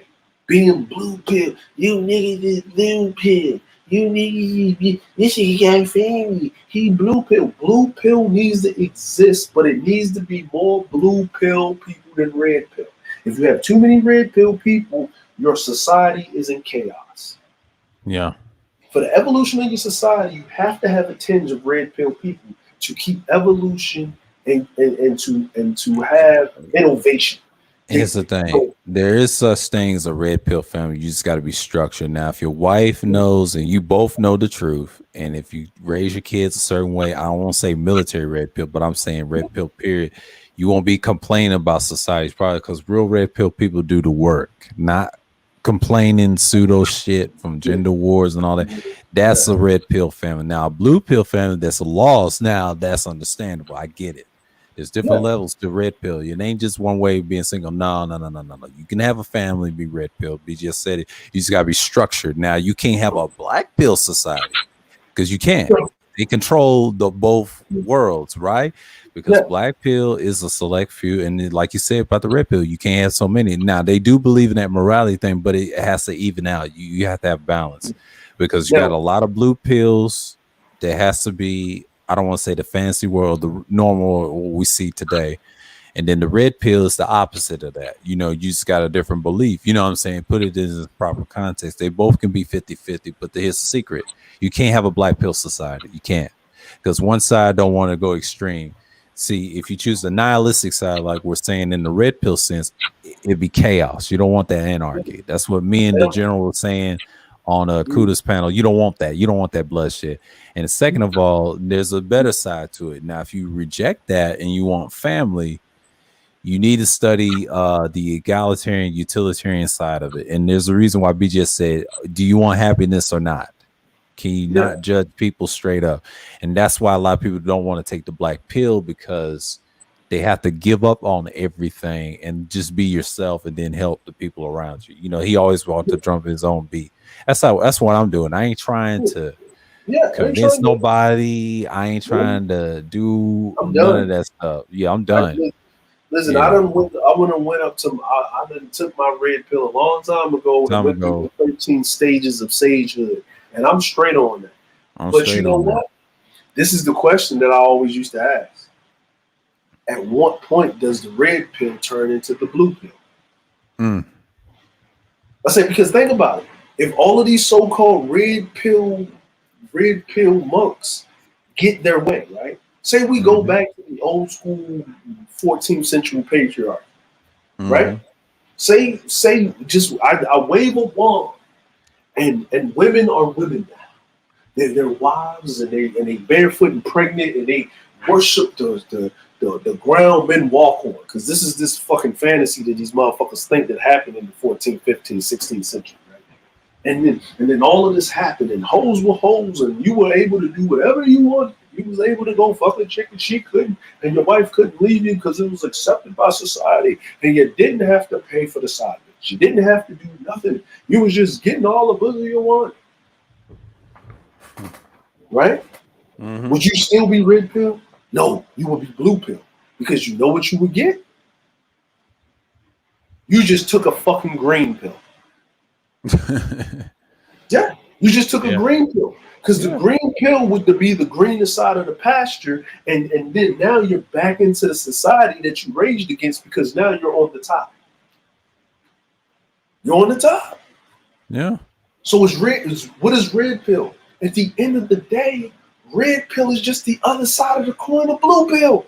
That's all it is. It just means you're aware of society. Like I you just said, and a lot of people trying to say you can't have a red pill in the family. Bullshit. Yeah, you can. It just depends on it depends on how you look at the world. Now you will fall into the real rabbit hole, the black pill. Can you accept everybody? That's the hard part for most people. You that's know the why? hard. Because they don't want to deal with that work. So you got to put in the work. It ain't just, yeah, I fell into it, but I had to put in the work. I had to help certain people to understand how the world works, and I just let them learn for themselves. I don't force it on nobody. And what I've learned is I don't force my beliefs on non-believers in the space. You know why? Because I try to keep it chill that way. I kind of just Yeah, yeah, separate the yeah. two, you know. Because I ain't gonna lie, man. You listen. I'm gonna say this, man. I'm gonna say this, man. When we was talking, and then you was kind of tell me where you was coming from. I was like, okay. I said, man, my man, cool. You know why? Because you about the chillest. I don't know. Is the Hebrew Israelite the correct term to be using? Because motherfuckers was worse than the Spanish Inquisition with that shit. Yeah. The Yeah. motherfuckers was running around, burn, you fucking sodomites, burn. And then the fucking y'all, like, almost like I had a homeboy doing that shit, and I had Yeah. to call him to the carpet. I said, hey, bro, you didn't like it. You didn't like it when Jehovah's Witness was knocking on your door. You didn't like you left Christianity, right? Yeah. So you just went to the original version of Judaism. You're in Judaism, right? You're not In in a fast. way, and I would say Hebrew faith, but I was Yeah. like I grew into it in the knowledge for myself. And there was a guy named Ellie Young One. We was on the Yeah. same accord. We grew together in the knowledge because we both had a Christian mindset and believe in Christ because we know he's a idol from other gods and other cultures. I knew he didn't exist. If he didn't, I knew the Most High exists in my heart because I know that he had to exist for me to understand. But that's just my belief. I don't force it on nobody in the spirit because they don't understand. I know that's why I like Soul and Black.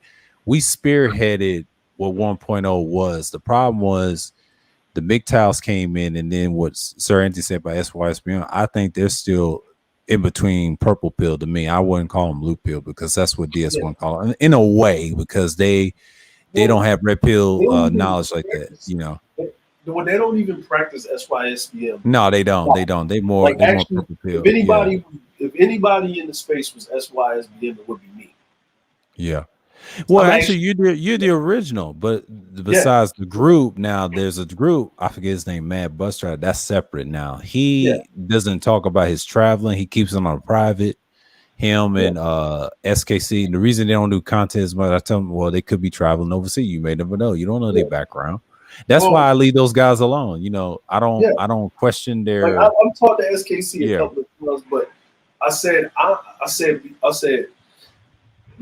the Mad Bus Driver Mad Bus Driver and SKC, right? And that shit, right? Mad The Bus Jones Driver and and the Jones SKC. boys, Yeah, King Sigma, Straight Shooter, yeah. all of them. Yeah. Hey, I'm gonna type this in the chat. Don't say nothing, right? I'm gonna type Mm-hmm. this in the chat.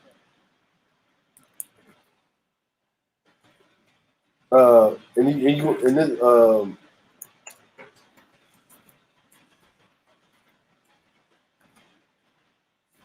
look, Oh, read that.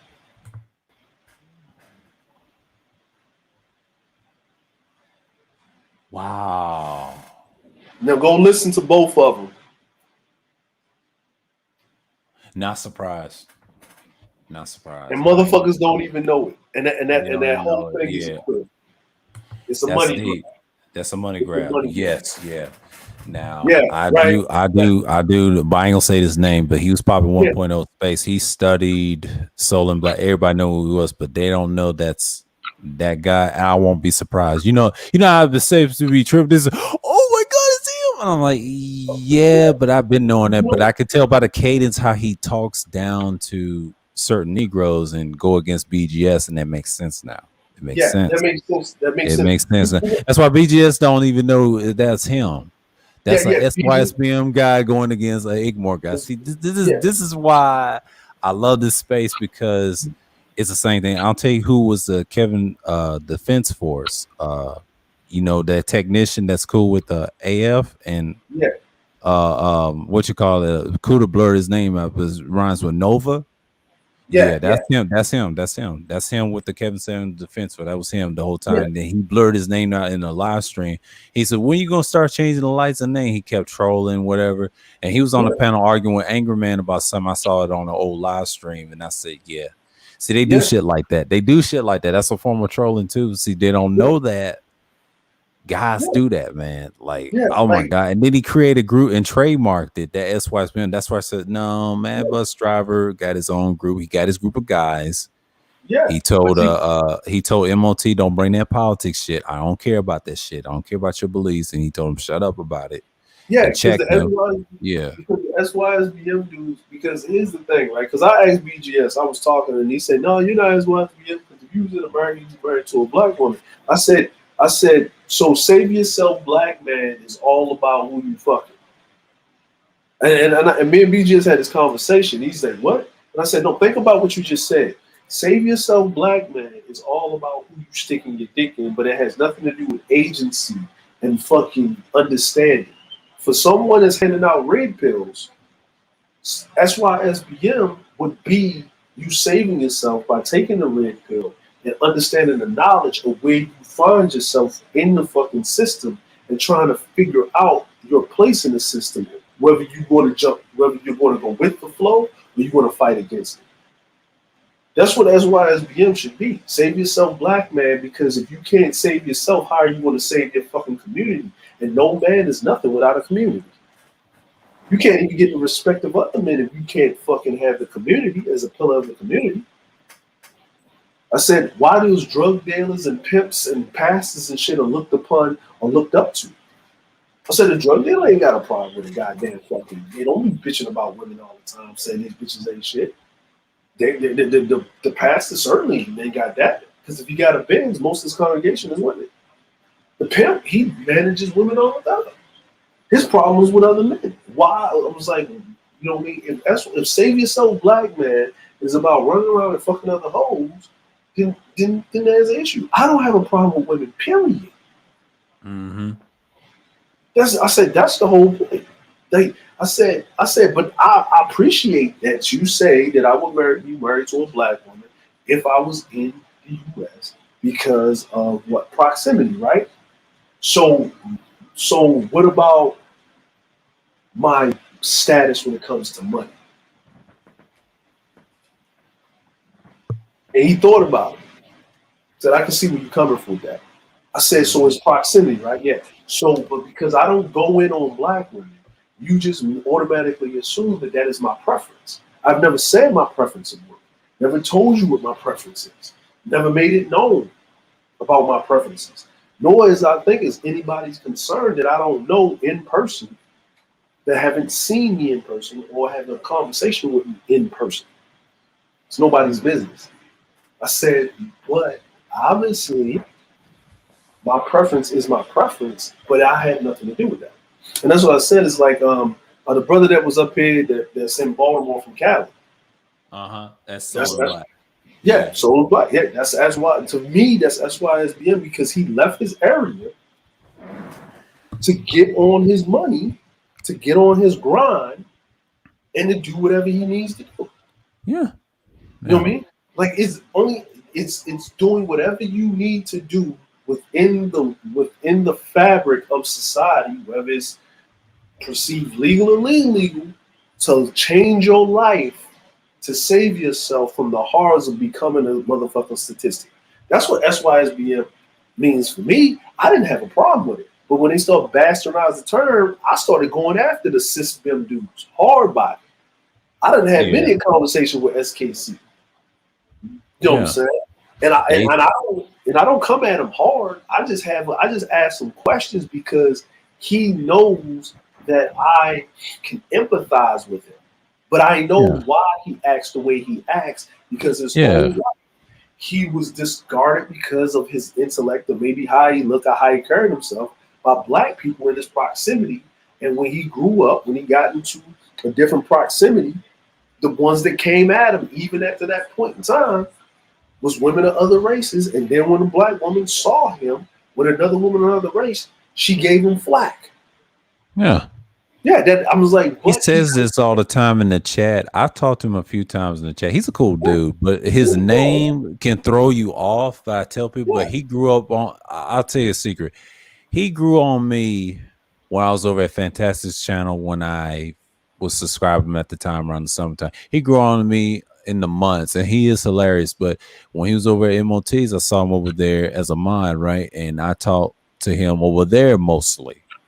But in politics, he's more neutral because he does lean to the right sometimes, but sometimes he be playing around and you know he's gonna support who's gonna support who, right? And then he's fairly neutral, but he just stays in his lane. One thing I like about him, and you know, but one thing I agree with him on, he said, "Let the community burn." And I don't blame him. Like what you just said, that's his stick, and I kind of agree with him like that. I never had an issue with him because that's the only one I can tolerate out of that group is him. And now, man, Bus Driver, on the other hand, I mean, I'm not a fan what his real identity is, but this identity, I kind of respect it. Yeah, that's genius. That's genius. That's genius. That's genius, man. Yeah, every time I had a conversation with SKC, everybody was coming at it with the pro-black argument or whatever. Yeah. It's normal. You know what I'm saying? Like, you know, man, he would get up there and troll, you know, the women because they like, you niggas, you know, you get him all, you know, upset. And I knew what he was doing. But when I would come up there and talk to him, I would actually get him to actually share why he's at where he's at. Now, these women can't understand that because they're in trauma bonding mode with their brain, right? But you're not going to recognize that y'all do this, right? Mm-hmm. Y'all only have a complaint when y'all see a black man walking around with another woman that you didn't even care to even give a fuck about, right? And because he was with another woman. Now you want to talk shit about him and whatever. Does this exist? You will not recognize this exists because when other listen, I see black women with white men and all that, and I don't care. My whole life, I never gave a fuck. Me neither. Right? I never gave a fuck. Never gave a fuck. Never gave a fuck. Right? And in my estimations, in my lifetime, and I've dealt with this a lot and was treated fucked up, even in high school. Right? Right? Even in high school. You know what's the funny part? Check this out, man. I'm gonna tell you this story about what happened in high school. Right? I'll tell you this, what happened to me in high school. Mm-hmm. So we was going to this competition, right? We was going to this competition. You know, they got this thing called VICA, which is Vocational Students of America. We had HOSA, Health Occupational Students of America, right? Now, I got a homegirl, you know what I'm saying? But I really like this chick, but she was not really. She liked my other homeboy. She wasn't giving me time of day, right? So I'm pretty much in the friend zone, right? I'm in this weird friend zone. You get me what I'm saying? Mm-hmm. So we're growing up, you know what I'm saying? Whatever, right? I'm in the friend zone on some nerd shit. That's the crazy part, right? I'm in the friend zone on nerd shit. How I was in the streets and how I was in school was two different people. I was two different people, right? Because I could get me around the way chicks, but I was actually smart. I was actually dumbing myself down to be around people. So I knew how to be smart when I needed to be smart. So I'm in school. So anyway, we go to this place. We go to this convention, right? We're staying there for 3-4 days. We get to the convention. We do our thing. We got our jackets on, our blazers and stuff like that. I'm participating in the dental competition, right? I get first place, get a gold medal, state of Maryland, second year running. I'm going to go down to Texas to do the nationals, right? Which I placed fourth in or whatever, right? So we talking, whatever. I'm trying to, I'm like, hey, let's go out to eat, blah, blah, blah, because in the hotel, right? She's like, nah, I'm over here, whatever. Now, her competition finished, my competition finished. My homeboy's in the room with me. The other two dudes, right? It's 15 of us, right? But it's only 4 dudes. The only straight dudes from our school is me and my homeboy. The other, dudes, they weren't gay then, but you knew they were gay. They were going to be gay, right? You know what I mean? They were in the modeling club, but they was in the nursing thing, but they was feminine. It was 2 dudes, right? So they stayed in their room. Because I already told my teacher, you're going to put them dudes in that room with each other, right? You ain't putting one of them in the room with me. That's not even happening. You know what I'm saying? Right. I'm just letting you know. She said, I know. I said, okay, just letting you know that you know whatever. She said, but y'all rooms have to join. Yeah, that's fine. I don't care. They can have that joining room shit, but the door's going to be locked. You know what I'm saying? So my homeboy was laughing. So we decided to go to the pool, right?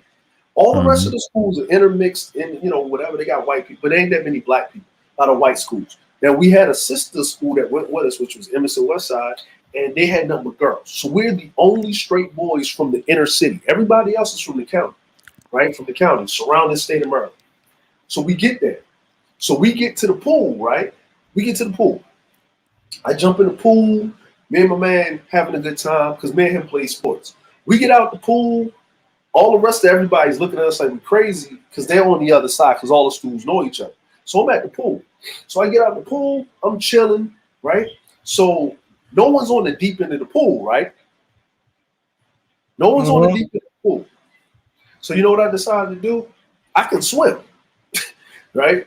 I go to the deep end of the pool. I walk down the deep end of the pool. They think I'm going to the bathroom. I get on the diving board. My man looked at me like, what are you doing? And I do a couple of flips and jump in the diving board, right? Right? So I'm showing off, man. I'm showing off. Right, sir? I'm jumping the diving board. And I'm at the bottom of the pool, and I'm swimming all the way to the shallow end of the fucking pool underneath the water. So everybody stopped. Did he drown? Did he whatever?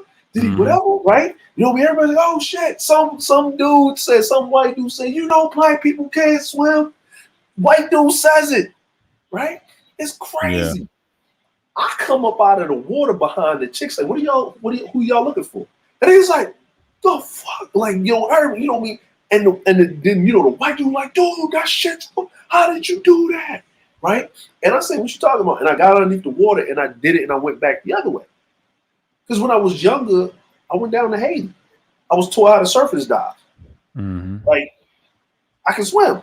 Like, I'm like, now niggas can't float in fresh water a lot of times, but we can. Yeah. That doesn't mean we can't swim. You know what I'm saying? Yeah. We got like denser bones. So, it's really kind of hard for us to float when you're talking about being in a chlorine-filled pool. But everybody floats in the ocean. So that's what people don't realize, that they float in the ocean. They think they're gonna drown. Nah, you can float. It's a certain leg movement. Now, me being 6'5", I have to learn how to hold my breath underwater. Yeah, some people can drown, and some people can drown, right? Yeah, so but you gotta learn how to. You have to learn how to keep your mind balanced and things like that. So it's just basically slowing down your heart rate, being efficient, and actually swimming on top of the water. Actually, basically tires you out than swimming underneath it. It's better to be underneath the water. You go through the water faster than being on top of it. Yeah. That's why most fish, when they trying to get you, they dive underneath the fucking water. Yeah. The sharks and the dolphins and those big ass giant dragon Killer like whales. snakes. Yeah, and them snakes, yeah. Yeah, The military ain't still find these monsters, but that's deep in the green mass. I try to tell Fasten that's deep in the depth of yeah, the the trench. ocean, the trench, the depth of the Yeah, green mass that's on the bottom of the ocean. Leviathan does exist, but you just can't catch him. It's a big ass creature. Yeah, it's all types of yeah. whale like reptilian creatures. Yeah, you can't catch them. Shit. They They hide did a they underwater did a they cavities. did a documentary about the Tiana boa. So how the hell are you gonna catch that thing swim like a fucking ass when the ocean used to be green at once upon a time? Then it merges underground.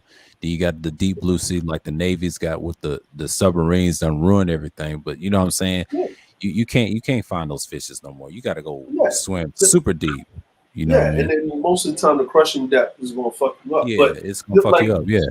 so I'm over here like, I'm swimming and shit. So I show them I go the other way, right? And they have what they Mhm. call, they call them diving bricks, right? Where they got the bricks, like they rubber bricks, but they throw them in the water. It'll be like 5 pounds, but that shit is like 20 pounds. And it teaches you how to walk underwater. It teaches you how to float, how to, how to catch your breath, and how to, conserve your oxygen and shit. So I'm doing all of this shit. We playing, we having a good time. It's cool. Okay, black dude can swim. My homeboy gets in the water. All the white girls is around, right? Then the half black chicks, and then the valley, we call them valley or the county girl, real pretty black chicks. They come around. So we all having a good time, Charles, and we talking. We just having a good time, right? So then, like, it was this one Italian girl. She came up. You know what I'm saying? I remember her name, Meg, right? So me and her talking, Mhm. whatever. She's sitting right next to me, or whatever, whatever. But I'm used to dealing with white girls because I used to live in South Baltimore. This is normal to me. I can, you know what I mean? So I'm talking to my man, he's sitting up there, whatever. Then they say, hey, let's go eat dinner, right? So we go eat dinner, right? We go change, eat dinner. We at the table with them, eating dinner, right? Having a good ass time. My teachers see me. These are black women. They pulled me to the side. They didn't see the two black girls that were sitting at the table because they went to the bathroom. They just see me sitting there with him with all these white girls around us and a couple of white boys, right? Right. It was big table. So they pull us like, what are y'all doing? They just giving us that look like y'all niggas know better. Y'all hang with the white girls and all this other shit. And I was like, what the fuck are you talking about? We here to, I was like, wait a minute, what are y'all talking about? Like, we're here to be like with other students other than ourselves. We didn't come here to just whatever. Yeah, we performed, we did our thing, but this is an exchange. We kids. Like, what's wrong with you? Mhm. Like, what's wrong with you? Now, these are black women, educated black women. One's a fucking dental hygienist, the one's a goddamn the highest level of being a nurse. Right? Educated. And they acting like this. Right? So then I get on the fucking and we go back. So the black girls come and then they stand and they see the black girls come like, they look at us, we look at them like, oh, okay, the black girls there. No man, these bitches was heading out. What the fuck is wrong with you? So it was my homeboys like, man, what's wrong with them motherfuckers, bro? Like, what's wrong with them? I said, I don't know, bro. So then the competition finished. We got a couple of days. So I asked everybody, and I said, hey, since we all finished our competition, why don't we all go out as both a sister school or whatever? I'm the vice president and do some building and we just have a good time or we play some spades in the room or we do this, that, and the third. Guess what all these chicks say? Nah, we busy. We ain't got nothing to do. Okay, cool. I said, all right, cool. So we ordered the pizza to the room. We got all these people in the room. We got the girls in the room. We got the dudes in the room. Then they told us to come up their room. We teaching these white kids to play spades and shit. They ain't know how to play spades. Mhm. Right? My man got dominoes. We playing dominoes, right? We up Right. there having a good time and shit. Now, they gonna do some extra shit, right? Because Chad and them, they done snuck in some fucking alcohol from somewhere, some vodka or some shit, right? Yeah. So white people always with the drinking, They right? love to So they drink. Yeah. up there drinking, everybody's drinking. This is when I learned that if you put vodka with strawberry Welch's soda, you can't smell no alcohol. No, you can't. My dude told me that, right? So he said, yeah, man, like you ain't gonna smell like you've been drinking another. He said, just make sure you take a hot shower so you get it out your pores and you don't smell like an alcoholic in the morning. And just drink a lot of water, right? I said, man, I'm gonna take a couple of glasses of this and I'm out. So we was out. So we went back to our room. We had the door open, right? So the girls came to our room and was talking to us, and we said, all right, well, let's just sit out here. So we sitting outside the room in the like you can see the hallway because you know, man, you can see the pool is right there. So we sitting outside the room, we chopping it up. They give us the phone numbers or whatever. So everybody, we doing the closing ceremonies, right? Next day, everybody's going back. Everybody's looking, you know what I'm saying? Everybody comes up to me, say what's up. The teachers say, hey, you know what I'm saying? Like, he was a great representative for your school. The white teachers, like, yeah, we really enjoyed him. You know what I'm saying? Whatever. We wish that you guys would have came, but we realized that y'all were busy getting ready for the okay, whatever. Right? Now I'm doing this, I'm representing the school because you niggas don't want to play because y'all on some other shit, right? I get on the bus to go back, right? Mm-hmm. It's this weird ass energy, right? I was sitting with my homegirl because they had the vice president and the president sitting next to each other. So she's in the back sitting next to the gay dudes, right? Right. They give me this look like nigga, like this coon look like, right? And I was like, what the fuck? And then one of the girls from the other high school, right? Because she knows me, right? Because of the neighborhood. She like, oh, you had fun with the white girls and all this other shit. And I was like, what the fuck are you talking about? Right? And then she was like, yeah, I saw you get a number when I was passing by and the white girl gave you a number. I said, yeah, and I said, so you know what I said? I said, she's going to the Nationals. I'm going to Nationals. Are you going to Nationals? No. Mm-hmm. I said, where was y'all niggas at when I said let's get it together? Y'all was too busy shaking your necks and not giving a fuck. But now y'all got a problem with me, but y'all didn't give a fuck about me when I was giving a fuck about y'all. I said, what the fuck is this? So the whole 2-hour drive, I'm sitting at the front of the bus by myself. In the front seat, damn near next to the driver. Even the driver was looking back at me, giving me a look like, nigga, you know you fucked up with the white bitches. Right? Because he heard the conversation. So I got off the bus, right? I put all the stuff up, and and the teacher, the teacher, she called me upstairs, with the vice president and then the treasurer and all of that, right? So I said, okay, so I'm thinking we're going to talk about how we're going to raise some money and what's going to go on. They want to have an intervention with me, talking about, yeah, we were thinking about stripping you of being president, vice president, and all this other stuff because of this, that, and the third. And you know what I told them? I said, you thinking about doing what? Mm-hmm. I said, you can have it. You ain't got to worry about stripping shit from me. I said, I said, you can have it. I said, you can have this shit. Y'all run the shit however way the fuck you want. But here's the thing. And he was like, what's that? I'm the only one going to nationals. I'm the only one. Y'all still got to go to regionals before you can go to nationals. I'm going straight through because I scored so high. So whether I represent you motherfuckers or I'm still going, but I don't have to pay to go. I didn't have to pay to go to nationals because I scored so high. I went straight through. See, if you go to regionals and you still go, you got to get money and go. I said, that's fine. I'm good. Y'all do whatever y'all want. And the teacher was like, well, I just want, this was just wondering about what? What did I do? I said, what did I do? Oh, because I was cool with the white people? Because y'all niggas got some fucking we shall overcome problems? I said, how many times did I say, hey, let's go out, let's do this as a group, let's show our unity. And what was y'all niggas at? Even y'all teachers, y'all was in the motherfucking, y'all was in the goddamn, y'all was in the room.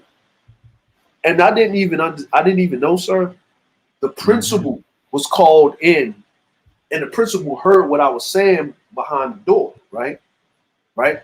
And I love this lady. Her name was Charlotte Wing Brown, right? She a little short,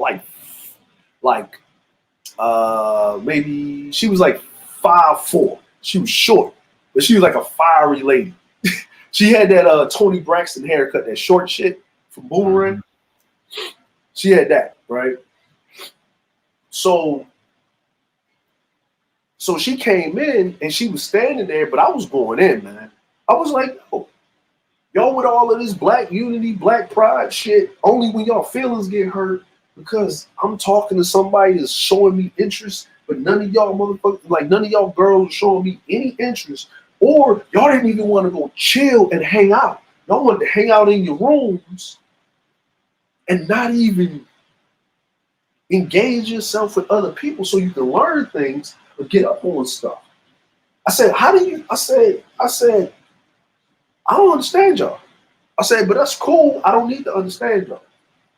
And it is what it is. I'm like, you can't strip me of my medal and you can't kick me out of the group because it may get y'all look bad. I don't need to be the vice president. I don't care. Like, and I say, here, y'all can have it. And the principal heard it. The principal came in and said, I just heard what was going on. And she said, why are y'all, like, what did he do? And what he said, and the teacher was like, well, you know, no. To the girls, what did he do? Well, he was hanging out with the white bitches. He said, well, what did he do? And they explained, and he said, well, where were y'all? Oh, we was in our room. I said, well, did he ask y'all to do something as a group? Did he? Yeah. So him and the other dude, they was having fun and whatever. He said, but did they win their competitions? Like, yeah. Did y'all win your competitions? No. Mm-hmm. And then you gonna. So he was representing the school. Did he do anything to make the school embarrassed? No. They all came up and was happy that so he conducted himself like a young man, and y'all mad because he was hanging out with a other race of woman. Yeah. And he's like, and you know what she said is, she said, and this is why all black men are getting tired of us. Mm-hmm. Damn. We have the snooty. She said it. She said, y'all have this. We have. I don't know where it comes from. She said, I'm tired of this snooty attitude. Like these men owe you something. They don't owe you shit. They put up with enough. They hunt it down like dogs and this. And even when they're trying to lead, you're not trying to fucking follow. And she turned around to the teachers and she said, why? She said, why didn't you back this young man up when he was trying to do something to bring everybody together? He was acting like a vice president. He was acting more like a president. He said, why?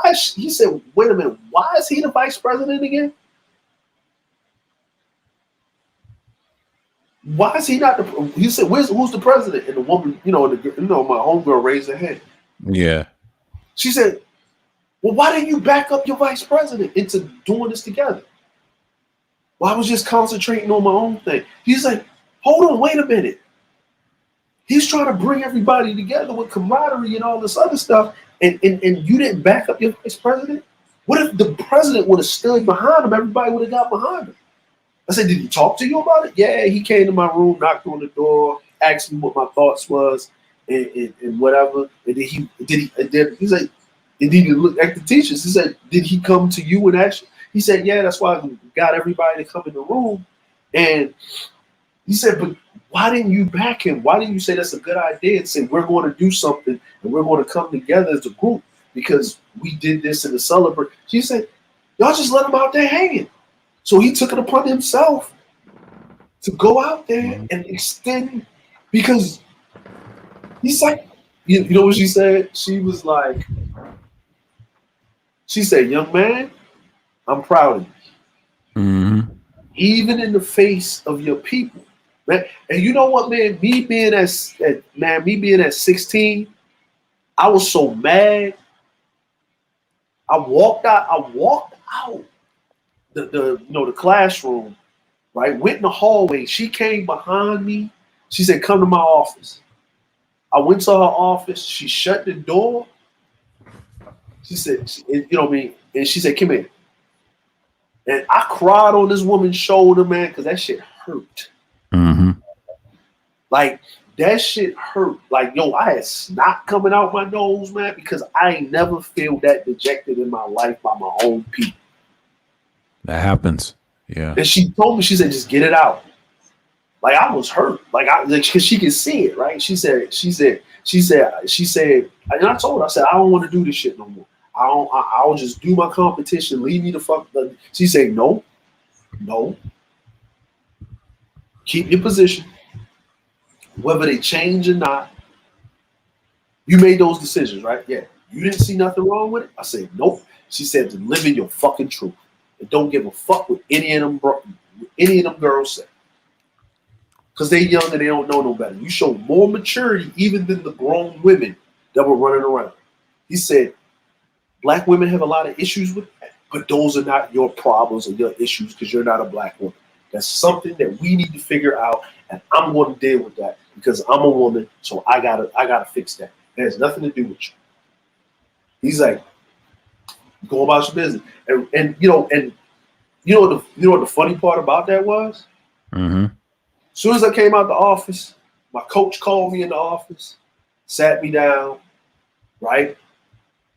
Told me to lock the door. He gave me one of them sodas and shit, put it across from me. And he said, son, heavy is the head that wear the crown.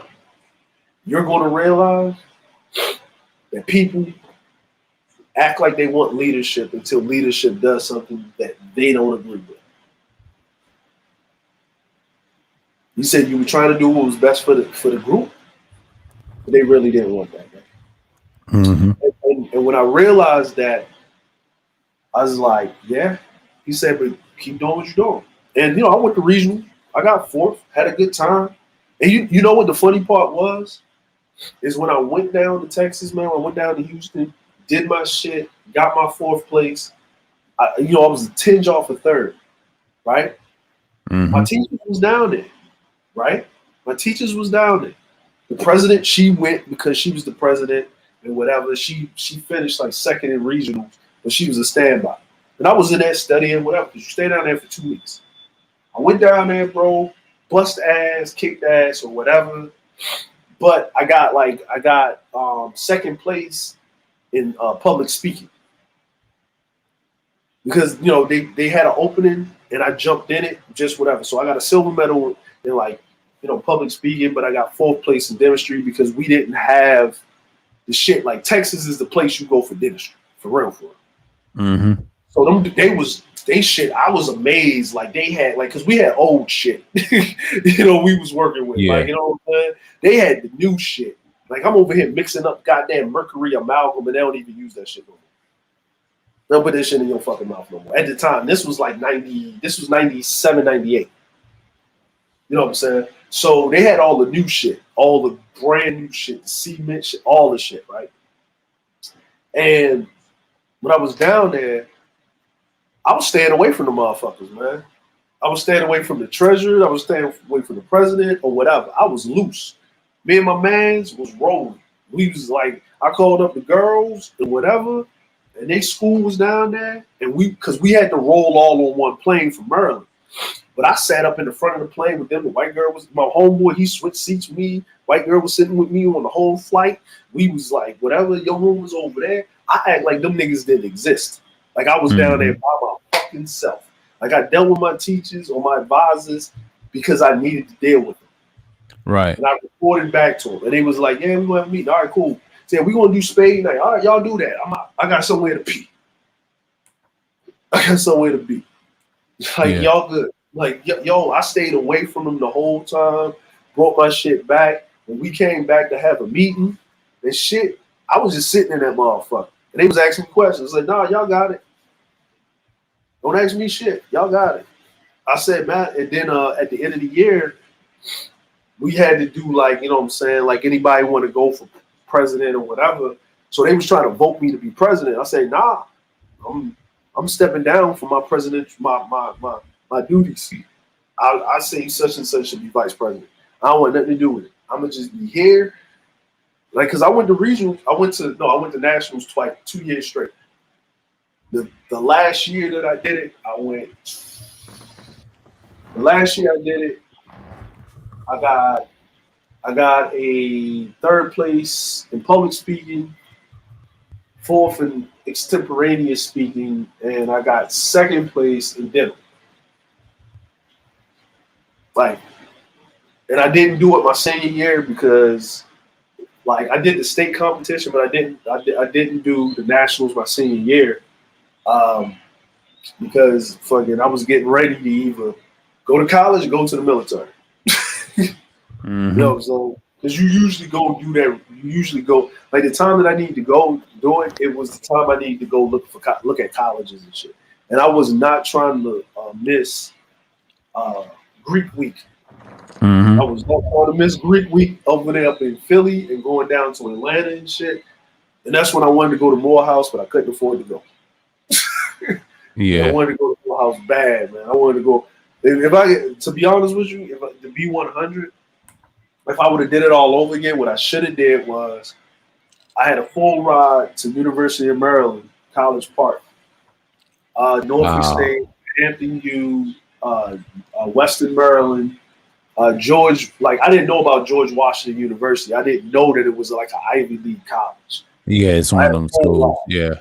Yeah, I had a full ride, Howard, all of that. But I wanted to get the fuck out of the state of Maryland as fast as possible. Like I didn't want to be in Maryland because you know what I mean? Because you get caught up in that dumb shit, man. Yeah, University of Maryland ain't no joke. I mean that's a decent school. I could have. I think Steve Francis went there, didn't he? Yeah. Yeah, Steve went there, and I think Sam Cassell went there too. I think Sam Cassell. Yeah, it's a couple of players that went to Maryland. But Sam Cassell went to my high school. Oh, he did. Yeah, that's true. Yeah, he went to my high school. Yeah, he's from Maryland. My fault. He's from Maryland. It's a bunch of NBA players. He went to Dunbar. He's. And I know KD's from PG County, Georgia. Yeah. That's where Kuda's from. Yeah. Yeah. So he was like, that's why I said is like I understand where dudes come from, but that comes with that territory is you can't make your decisions based on other people when it comes to what makes you happy in life, as long as it's not affecting other people's direct. Same like, and in SKC, you like what you like. You feel comfortable with what you feel comfortable with. I understand the vitriol of fire back at a person because you ain't checking for me, bitch. You just mad I'm not with you. Like I owe you something. Like I understand it. I get it because it happened to me.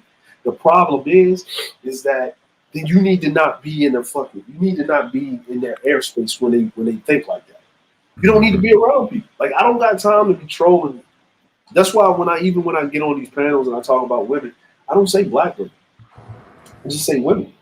Yeah, that's what I do. I say all women. They all like that. And I've learned this in my 20s and my ex, and I'm just like, I'm good, man, because I've been out of that red pill phase. I'm more of a manosphere man, you know, like, you know, if it comes for it, if I have to do something to get a wife, whatever, it's not that hard. You know what I mean? It's not that hard because you're looking at it from a different, like, you're utilizing what they call the 80-20 rule. They said the 80-20 rule don't work. The 80-20 rule works, my nigga. It works. It's just what part of that 20% are you consigned to give up to deal with you dealing with? You know what I'm saying? Like, you know what I mean? Because in that 80% are the basics and the other things that come with it, but there's going to be 20%. There's no 100% female. Because if you meet a female that's at the top of her game at that 100%, then she can't evolve with you because you're not at 100%. You're not at 100%. Mm-hmm. Yeah, man. But yo, I'm gonna get over here, man. Yeah, I'm about to shut this down. Yeah. I mean, it's been a great conversation. I've been sky watching your boy Charles, man. I'm probably gonna fall asleep through his stream and sky watching. Yeah, I was talking to Nino. He said that's the first time he said you was kicking knowledge. I said, man, I'd be over at Kudas a lot, man. You know, just check me out sometime. But you know, I'm about to shut this down. You said Nino? Yeah, Coffee Nino. He, you know, he's a regular in the chat I talk to. Yeah, he's cool. Yeah. I probably sky watch Charles. I probably go by and say what's up. So you know what I mean? He's got like an open panel. He's got Art, Itmore, Bruce Almighty. Shouts out to Bruce Almighty and AL. Yeah, Charles be going in. Like, people misinterpret Charles a lot. People misinterpret Charles a lot because you know I'm from Baltimore. I understand. Yeah. We just when you from the area, you just talk more direct, and you just we just I can tell the difference of West Baltimore and East Baltimore. Now he always talk about East Baltimore a lot. You know, but he's a cop. I get it. You know where he's So coming from. that's where you from. Like that's where you live at. Like you know what I'm Yeah, saying. Like West Baltimore is West Baltimore. You know what I'm yeah. saying. East I can tell Baltimore. the difference between you and C Boogie. C Boogie's got his own cadence. That's the difference with Yeah, him. You know what I'm saying? Like, yeah, yeah, yeah. He's got the dudes up there.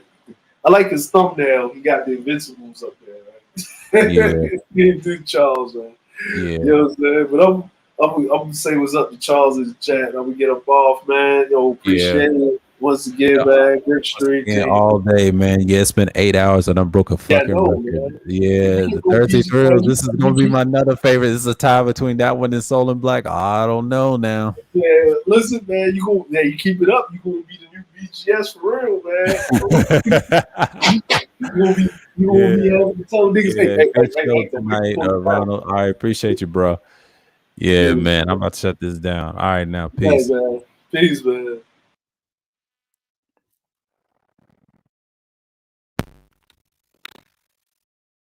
Yeah, can y'all hear me? Yeah.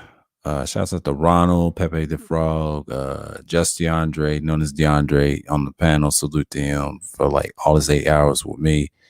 And what's his name? Rashawn, Pepe, Antisocial, James, known as JB, Sir Anthony. Shouts out to Mace, first time coming through.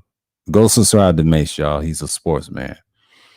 Go subscribe to Mace Taggart, y'all. He's a good dude. Who else? Pastor $40, aka Irv. Salute to you to come by. UD, known as Underrated Darkness. Go subscribe to his channel, y'all. Subscribe to everybody, man. Wan's G's, Go P. As always, go subscribe to him. He's a good dude. Pure Butterfly. Appreciate you coming by. Toya, AB Media. Go subscribe to him. He's got a decent channel, y'all. Yeah. Tampa, salute coming through in Sexy Red. Okay. So with that, I don't want to say peace and shalom.